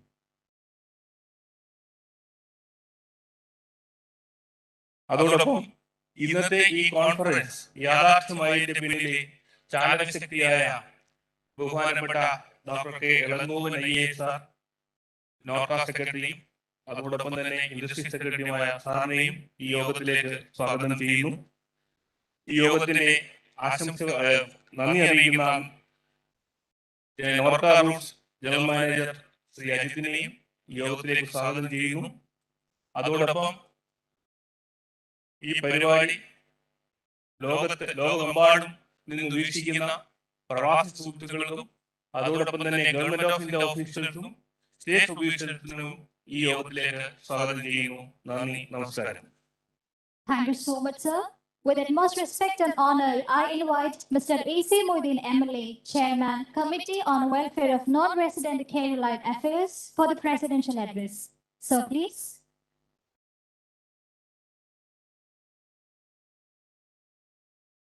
ബഹുമാനായ ഈ സമാപന സമ്മേളനത്തിന്റെ ഉദ്ഘാടകൻ കേരള നിയമസഭാ സ്പീക്കർ ശ്രീ രാജേഷ് അവരും,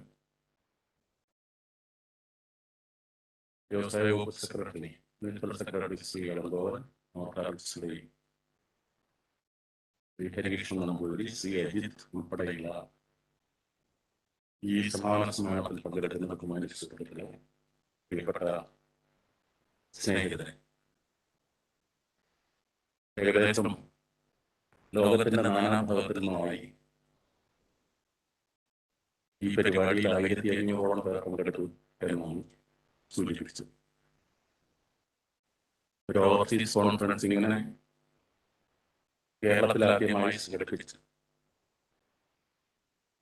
നമ്മുടെ കുടിയേറ്റ തൊഴിലുമായി ബന്ധപ്പെട്ട പ്രശ്നത്തിലെ സാധ്യതകളെ സംബന്ധിച്ച് ഒരു പൊതു പോളിസി ഉണ്ടാക്കാൻ കഴിയുന്ന സഹായകരമായ നിർദ്ദേശങ്ങളും അഭിപ്രായങ്ങളും ഉണ്ടായിട്ടുണ്ടാകും എന്ന് ഞാൻ കരുതുക.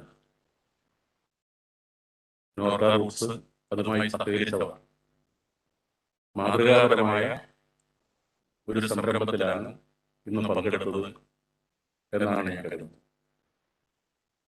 പ്രത്യേകിച്ച് കേരളത്തിന്റെ സമ്പദ്ഘടനയിൽ വളരെ നിർണായകമായ പങ്കുവഹിക്കുന്ന പ്രവാസി മലയാളികളുടെ സമ്പാദ്യം അത് കേരളത്തിന്റെ സാമൂഹ്യ വളർച്ചയിലും സാമൂഹ്യ ജീവിതത്തിലും സാമ്പത്തിക രംഗത്തുമെല്ലാം വലിയ മാറ്റം ഉണ്ടാക്കിയിട്ടുള്ളതാണ്. പക്ഷേ കുടിയേറ്റ പ്രശ്നത്തിൻ്റെതായ വിവിധ രാജ്യങ്ങളുടെ നിയമങ്ങളും ചില പ്രദേശങ്ങളിൽ സ്വദേശിവൽക്കരണവും ഇപ്പൊ രോഗമുണ്ടായതും അതിനു മുമ്പ് സാമ്പത്തിക പ്രതിസന്ധിയുടെ ഭാഗമായൊക്കെ ഈ കുടിയേറ്റ തൊഴിൽ എന്നുള്ളത് വലിയ പ്രയാസങ്ങൾ ഉണ്ടാക്കിയ ഒരു കാലഘട്ടത്തിലാണ് നമ്മൾ കടന്നു പോകുന്നത്. ഇപ്പൊ കോവിഡിന്റെ ഭാഗമായി തന്നെ ഏകദേശം 1,72,000-ഓളം ആളുകൾ തിരിച്ചു വന്നതിൽ 1,20,000-ഓളം ആളുകളും അതിൽ മഹാഭൂരിപക്ഷവും തൊഴിൽ നഷ്ടപ്പെട്ടു വരുന്നവരാണ് എന്ന സ്ഥിതി ചെയ്യുന്നത്. ഇതൊരു പുതിയ പ്രശ്നമായി കേരളത്തിൽ രൂപപ്പെട്ടു വരുന്നു.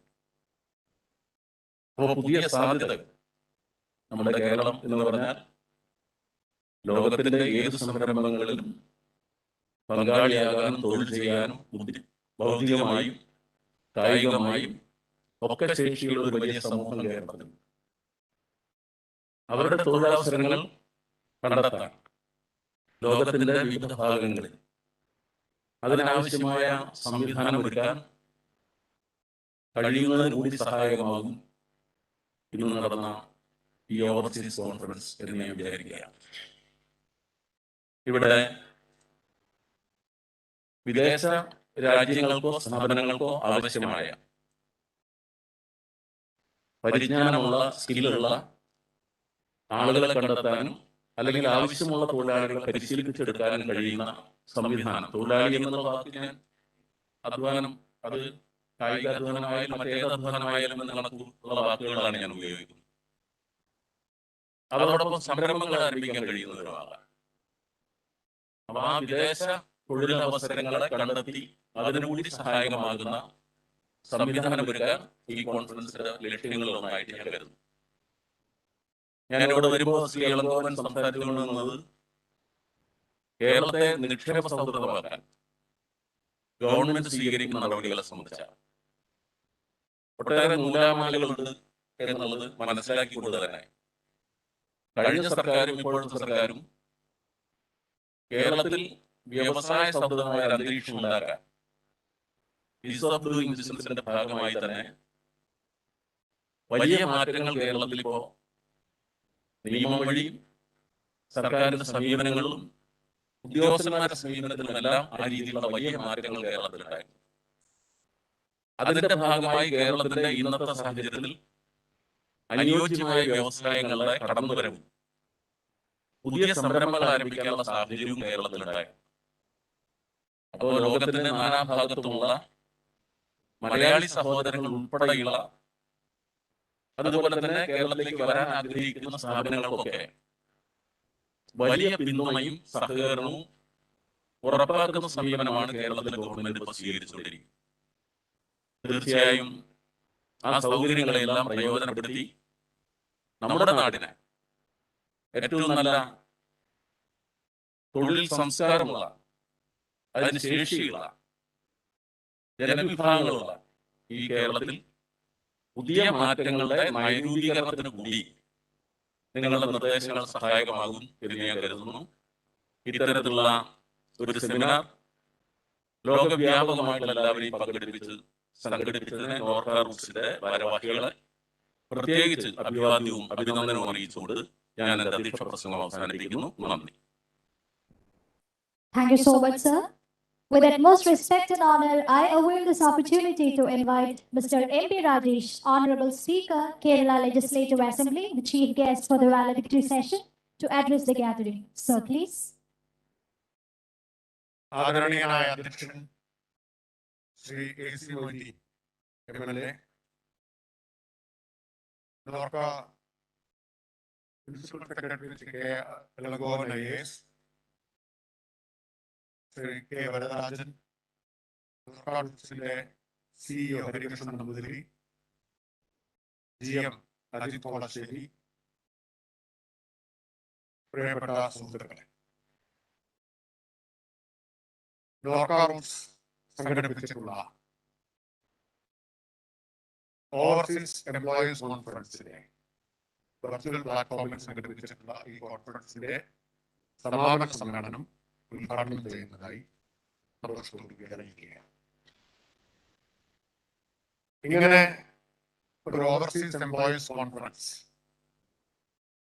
സംഘടിപ്പിച്ചത് വളരെ സവിശേഷമായിട്ടുള്ള ഒരു സമയത്താണ്, സമയോചിതമായിട്ടുള്ള ഒരു ഇനീഷ്യേറ്റീവും ഇടപെടലുമാണ് നോർക്ക റൂട്ട്സിന്റെ ഭാഗത്ത് നിന്ന് ഉണ്ടായിട്ടുള്ളത്. നോർക്ക റൂട്ട്സ് ഒരു ചുവട് മുമ്പിൽ സഞ്ചരിക്കുന്നു എന്നാണ് ഇത് കാണിക്കുന്നത്. ഞാൻ നോർക്ക റൂട്ട്സിനെ അഭിനന്ദിക്കുകയും, കാരണം കോവിഡിന്റെ പശ്ചാത്തലത്തിൽ ലോകത്താൽ ആകെ ജീവിതത്തിന്റെ എല്ലാ മേഖലകളിലും വലിയ മാറ്റങ്ങൾ വരികയാണ്.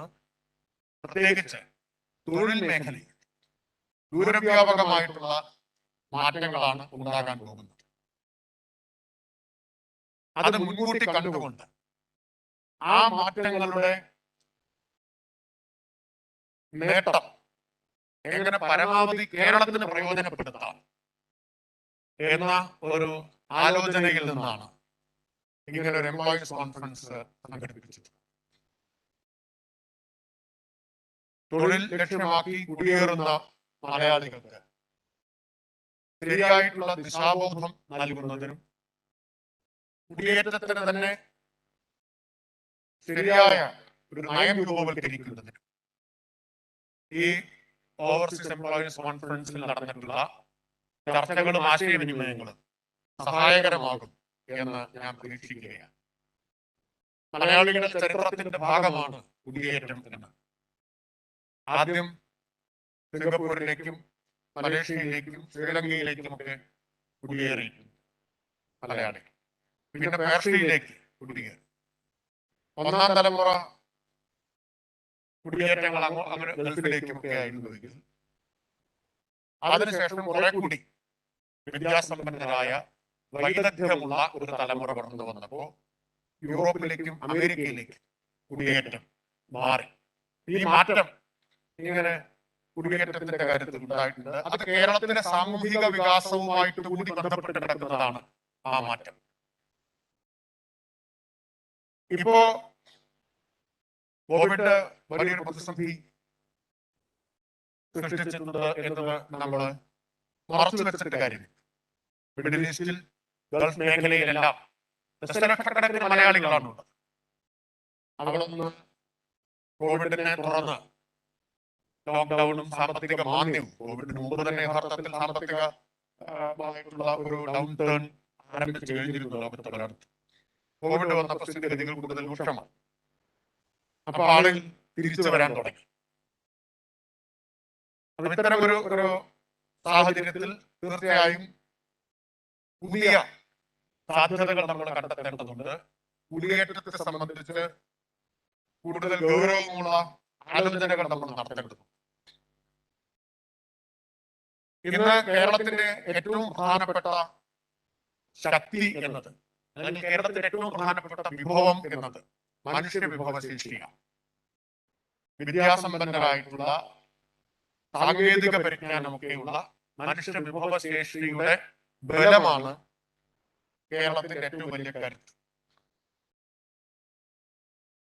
എന്നാൽ അതേ സമയത്ത് തന്നെ ലോകമാകെ തൊഴിൽ വിപണിയിൽ വലിയ മാറ്റങ്ങൾ സംഭവിച്ചുകൊണ്ടിരിക്കുകയാണ്. 4ാം വ്യവസായ വിപ്ലവം കോവിഡിന് മുമ്പ് ആരംഭിച്ചതാണ്. പുതിയ സാങ്കേതിക വിദ്യകൾ സ്വായത്തമാക്കിക്കൊണ്ടും അതിനൊപ്പം സഞ്ചരിച്ചുകൊണ്ട് മാത്രമേ 4ാം വ്യവസായ വിപ്ലവത്തിന്റെ നേട്ടങ്ങളെ നമുക്ക്, അതിന്റെ പങ്ക് നമുക്ക് കൂടി പറ്റാൻ കഴിയുകയുള്ളൂ. ഇപ്പൊ നിർമ്മിത ബുദ്ധിയുടെ കാലമാണ്, റോബോട്ടിക്സിന്റെ കാലമാണ്. അങ്ങനെയുള്ള വൈജ്ഞാനിക വിസ്ഫോടനങ്ങളെ, സാങ്കേതിക വിദ്യ നവീകരണത്തെ ഉൾക്കൊള്ളാൻ നമുക്ക് കഴിയേണ്ടതുണ്ട്. അതിനനുസരിച്ച് നമ്മുടെ മനുഷ്യ വിഭവശേഷിയെ വികസിപ്പിക്കുകയും ചെയ്യണം. ഇപ്പോ ഒരിക്കൽ ആർജിച്ച സ്കില്ല് കൊണ്ട് എല്ലാ കാലത്തും തൊഴിൽ സാധ്യതകൾ ലഭിക്കുകയില്ല. വളരെ പെട്ടെന്ന് ഈ ഒരിക്കൽ ആർജിച്ച സ്കില്ലുകൾ ഉപയോഗശൂന്യമായി തീരുകയോ കാലഹരണപ്പെട്ടു പോവുകയോ ചെയ്യുന്ന സ്ഥിതിയാണ് ഇപ്പോൾ കാണുന്നത്. കാരണം അതിവേഗത്തിൽ വൈജ്ഞാനിക വികാസം ഉണ്ടായിക്കൊണ്ടിരിക്കുന്നു, സാങ്കേതിക വിദ്യയിൽ മാറ്റം ഉണ്ടായിക്കൊണ്ടിരിക്കുന്നു. അപ്പോ മുമ്പ് ആർജിച്ചത് മാത്രം മതിയാവില്ല. അനുദിനം ഈ സ്കിൽ അപ്ഗ്രഡേഷൻ നടന്നുകൊണ്ടിരിക്കണം. അതിനെ കുറിച്ചുള്ള ഒരു ധാരണ ലഭിക്കാൻ, ഒരു മാർഗനിർദ്ദേശം ലഭിക്കാൻ, ഒരു കുറെ കൂടി വ്യക്തമായിട്ടുള്ള കാഴ്ചപ്പാടുകൾ ഉണ്ടാവാൻ ഇതുപോലുള്ള ആശയവിനിമയങ്ങൾ സഹായിക്കും എന്നാണ് ഞാൻ വിചാരിക്കുന്നത്. നമ്മുടെ തന്നെ വിദ്യാഭ്യാസത്തിൽ, അതുപോലെ തന്നെ സ്കിൽ ട്രെയിനിങ്ങിലെല്ലാം നമ്മൾ ശ്രദ്ധിക്കേണ്ട കാര്യങ്ങൾ എന്തൊക്കെ ആയിരിക്കണം, ഫോക്കസ് എന്തായിരിക്കണം തുടങ്ങിയ കാര്യങ്ങളെ കുറിച്ചും നമുക്ക് വ്യക്തത വരുത്താൻ ഇതുപോലുള്ള ഈ അനുഭവങ്ങൾ പങ്കിടലെല്ലാം സഹായിക്കുമെന്ന് തോന്നുന്നു. നമ്മുടെ വിദ്യാഭ്യാസത്തിന്റെ പ്രശ്നം എടുത്തു കഴിഞ്ഞാൽ നമ്മൾ അക്കാദമിക് സ്കില്ലിന് കൊടുക്കുന്ന പ്രാധാന്യം വൊക്കേഷണൽ സ്കില്ലിനില്ല. അക്കാദമിക് സ്കില്ലിനേക്കാൾ കുറഞ്ഞൊന്നായിട്ടാണ് നമ്മൾ വൊക്കേഷണൽ സ്കില്ലിനെ കാണുന്നത്. വികസിത രാജ്യങ്ങളിലെല്ലാം ഒരു ഡോക്ടറൽ പേപ്പർ, ഒരു തീസിസ് അവതരിപ്പിച്ചാൽ അതൊരു ഇൻവെൻഷനിലേക്ക് നയിക്കുന്നതാണ്. നമ്മുടെ ഗവേഷണ പ്രബന്ധങ്ങളെല്ലാം ചെയ്യുന്നതാണ്. നമ്മുടെ സർവകലാശാലകളിലെ ഗവേഷണത്തെ എങ്ങനെ കുറെ കൂടി വികസിപ്പിക്കുകയും കുറെ കൂടി മെച്ചപ്പെടുത്തുകയും ചെയ്യാം, കുറെ കൂടി എന്നല്ല, ലോകത്തുണ്ടായിക്കൊണ്ടിരിക്കുന്ന വൈജ്ഞാനിക വികാസത്തിനനുസരിച്ച് എങ്ങനെ മെച്ചപ്പെടുത്താം തുടങ്ങിയിട്ടുള്ള കാര്യങ്ങളെല്ലാം നമ്മൾ ഗൗരവമായിട്ട് ആലോചിക്കേണ്ടതാണ്. അപ്പൊ അത്തരം കാര്യങ്ങളെ കുറിച്ചെല്ലാം വെളിച്ചം പകരുന്നതിന് ഇത് ഈ ഓവർസീസ് എംപ്ലോയീസ് കോൺഫറൻസ് പോലുള്ള ആശയവിനിമയങ്ങൾ സഹായിക്കും എന്നാണ് ഞാൻ പ്രതീക്ഷിക്കുന്നത്. അപ്പോ വലിയ ഒരു മാറ്റത്തിന്റെ വക്കിലാണ് ആഗോള തൊഴിൽ വിപണി തന്നെ നിലനിൽക്കുന്നത്. ആർട്ടിഫിഷ്യൽ ഇന്റലിജൻസിന്റെയൊക്കെ കാലത്ത് പരമ്പരാഗതമായിട്ടുള്ള തൊഴിലുകൾ പലതും ഇല്ലാതാവും. ഒരു പഠനം കാണിച്ചത് 2030 ആവുമ്പോഴേക്കും നിലവിലുള്ള തൊഴിലിന്റെ 4/1 മറ്റോ അപ്രസക്തമായി തീരും, ഇല്ലാതായി തീരും എന്നാണ്. അതേസമയം പുതിയ അവസരങ്ങൾ വരും. പുതിയ അവസരങ്ങൾ നമുക്ക് പ്രയോജനപ്പെടുത്താൻ കഴിയണമെങ്കിൽ നമ്മുടെ മനുഷ്യ വിഭവശേഷിയെ അതിനനുസരിച്ച് പ്രാപ്തമാക്കണം, എക്വിപ്ഡ് ആക്കണം. അതായത് ആധുനിക സ്കില്ലുകൾ, പുതിയ സ്കില്ലുകൾ അവർക്ക് അതിൽ പരിശീലനം കൊടുക്കാൻ നമുക്ക് കഴിയണം. ആ ദുർഭക്ഷണത്തോടു കൂടിയാണ് കഴിഞ്ഞ ഗവൺമെന്റിന്റെ അവസാനത്തെ ബജറ്റിലാണ് ഡിജിറ്റൽ 20 ലക്ഷം ഡിജിറ്റൽ തൊഴിലുകൾ സൃഷ്ടിക്കുക എന്നൊക്കെയുള്ള ആശയങ്ങൾ മുന്നോട്ട് വെച്ചത്. Work from home, work near home, work സ്റ്റേഷനുകൾ തുടങ്ങിയിട്ടുള്ള ആശയങ്ങൾ, വീട്ടമ്മമാരെ പരിശീലിപ്പിച്ചെടുക്കുന്നതിന് ഒക്കെയുള്ള ആശയങ്ങൾ മുന്നോട്ട് വയ്ക്കേണ്ടത്. നമ്മള് ദീർഘവീക്ഷണത്തോടു കൂടിയാണ് ചിന്തിക്കുന്നത്. വരാൻ പോകുന്ന മാറ്റത്തെ മുൻകൂട്ടി കണ്ടുകൊണ്ട് ആഗോള തൊഴിൽ വിപണിയിൽ ഉണ്ടാകുന്ന മാറ്റത്തിനനുസരിച്ച് നമ്മുടെ മനുഷ്യ വിഭവശേഷിയെ വികസിപ്പിച്ചെടുത്തുകൊണ്ട് അതിന്റെ മെച്ചപ്പെട്ടൊരു പങ്ക് നമുക്ക് സ്വന്തമാക്കുന്നതിന് വേണ്ടിയിട്ടുള്ള ശ്രമങ്ങൾ നടക്കുന്നു. ആ ശ്രമങ്ങളുടെ ഭാഗമാണ് നോർക്ക റൂട്ട്സ് സംഘടിപ്പിച്ചിട്ടുള്ള ഈ ഓവർസീസ് എംപ്ലോയീസ് കോൺഫറൻസ് എന്ന് ഞാൻ മനസ്സിലാക്കുന്നു. ഈ കോൺഫറൻസിൽ ഉണ്ടായിട്ടുള്ള ആശയവിനിമയങ്ങളും ചർച്ചകളും ഇതിൽ കടന്നു വന്നിട്ടുള്ള ചിന്തകളും എല്ലാം നമുക്ക് പുതിയ ഊർജവും പുതിയ ദിശാബോധവും പകരാൻ സഹായിക്കുമെന്ന പ്രതീക്ഷ പങ്കുവെച്ചുകൊണ്ട് ഒരിക്കൽ കൂടി ഈ കാലത്തിന് മുമ്പേ സഞ്ചരിച്ചുകൊണ്ട് നോർക്ക റൂട്ട്സ് നടത്തിയിട്ടുള്ള ഈ ഇടപെടലിനെ അഭിനന്ദിച്ചുകൊണ്ട് ഞാൻ വാക്കുകൾ നിർത്തുന്നു. പ്രാർത്ഥിക്കുന്നു. Thank you, sir. Expressing heartfelt gratitude to Mr. M.B. Rajesh, Honorable Speaker, Kerala Legislative Assembly. Thank you so much, sir, once again. Now, with utmost respect and honor, I invite Mr. Ajit Kolasheri, GM Norka Roots, for the vote of thanks. Sir, please.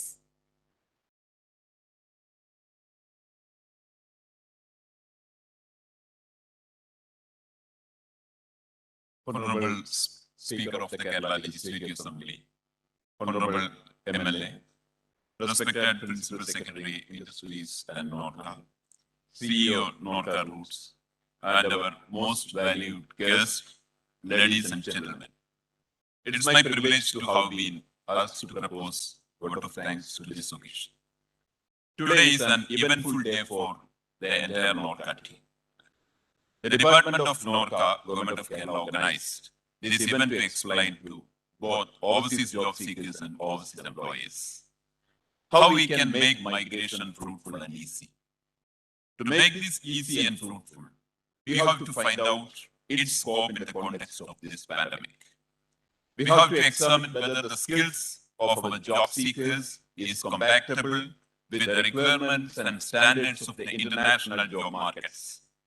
We have to make our foreign employees aware of our migration policies, procedural issues, and if there is any shortcoming, then how to address it and how to fix it. This is what this one-day conference meant. I would like to believe that what was meant by this conference has been successfully achieved. As General Manager of Norca Roots, on behalf of the Norca Department, the entire team of this event, staff and officials, I extend first and very heartily thanks to M.P. Rajesh, Honorable Speaker of the Kerala Legislative Assembly, for being the chief guest of this valedictory function. Thank you, sir, once again for taking this time to be the chief guest amid your so much busy assembly schedule and make this event grand and nice. Next, I extend a very hearty thanks to Sri S.C. Moideen, the Honorable former Minister and present MLA, and the Chairman Committee on Welfare on North President Keralites for making a presidential address at this valedictory function. I also extend hearty thanks to Sri Harikrishnan Namboothiri, CEO Norca Roots, for the welcome address. As you know, today's event started with an introduction to the objectives of the conference by Dr. K. Elangovan, IAS, Principal Secretary to the Industries and Norca Department, Government of Kerala. Sir has elucidated what were the objectives of the conference and also gave us a broad view about safe migration in the pandemic situation, the role of expats in our state, the scope of international job market and diaspora, and our capacity to provide capable candidates for the emerging job markets across the world. I extend hearty thanks to him on behalf of the organizing team, staff, and officials, and also on my behalf. Sir, I also extend our sincere thanks to Elangovan sir once again for presenting a detailed report on the deliberations and resolutions of the Overseas Conference 2021 in this valedictory session. In the opening session on future of jobs and new skills, Sri Amit Valsyayan, Ernst & Young Partner Business Consulting, Government, New Delhi, made the presentation and the moderator, Sri P. Muhammad Ali, founder, Gulfar Engineering and Contracting, Oman. Panelist, Sri Armstrong Changston, IFS, Director General of Immigrant, Ministry of External Affairs. Sri Ravi Shankar Shukla, IFS, Second Secretary, Embassy of India, Bahrain. Sri J.K. Menon, Chairman, Avian Corporation, Qatar.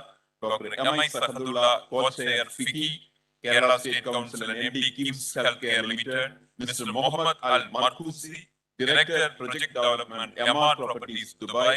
And Sri Paul Stapala, Director, Iram Engineering, Qatar. And Director, Aspire Academy and Grand Group, Kingdom of Saudi Arabia. For all of you, I extend our sincere thanks on my behalf and on behalf of the entire team. In panel discussion 2, the emerging new markets for migration, new opportunities in the Middle East, moderator Dr. Sunil Mani, Director and Professor RBI Chair, CDS, Sri Pavan Kapoor, IFS, Ambassador of India, United Arab Emirates, Dr. Asaf Sai, IFS, Ambassador of India, Kingdom of Saudi Arabia, Srimati Smita Patil, IFS, First Secretary, Indian Mission Kuwait, and Ms. Somu Soman, IFS, Second Secretary, Embassy of India, State of Qatar. And for all of you, I extend our sincere thanks for making this interaction a great success. For the panel discussion, New Markets, Germany and Japan, panelist, Sri Mayank Joshi, IFS, DCM, Embassy of India, Japan. Sri Abani Ramu, IFS, Joint Secretary, Ministry of Overseas Indian Affairs, Government of India. Sri Saket Raju Musnapalli, Second Secretary, HOC, Embassy of India, Berlin.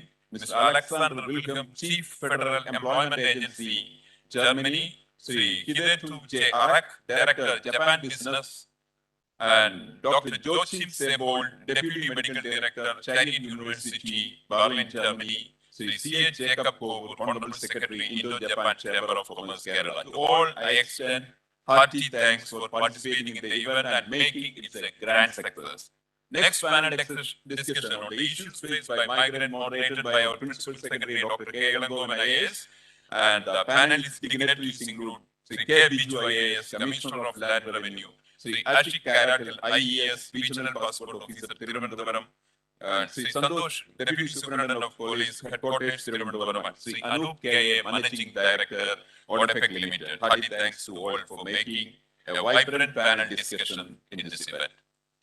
Next, I want to extend my sincere thanks to Sri K. Varadarajan, the resident Vice Chairman of Norca Roots. It would be unfair I don't mention his leadership and mentoring role, which is always a source of energy for the entire Norca team in this context. I use this opportunity to thank you, sir, for your leadership, guidance, and the wholehearted cooperation to make this event grand and meaningful. Last but not least, and I thank you once again to all staff of Norca Department, my colleagues in Norca Roots, officials of FICCI Kerala Chapter, NGOs, academics, and the research community, and all other participants who joined virtually in this program for making this conference a resounding success. Once again, thank you all for being with us here and for all kinds of cooperation. Thank you. Thank you so much, Mr. Ajit Kolasheri, GM Norca Roots, for the elaborated vote of thanks. Thus, we came to the end of Overseas Employees Conference 2021, organized by Non-Resident Keralites Affairs Norca, Government of Kerala, in association with Federation of Indian Chambers of Commerce and Industry, FICCI, expressing heartfelt gratitude to all the dignitaries, guests, esteemed speakers, and all the participants for their esteemed presence today. Once again, expressing heartfelt gratitude to each one of you. And yes, here we conclude Overseas Employees Conference 2021. I request everyone to raise for the national anthem.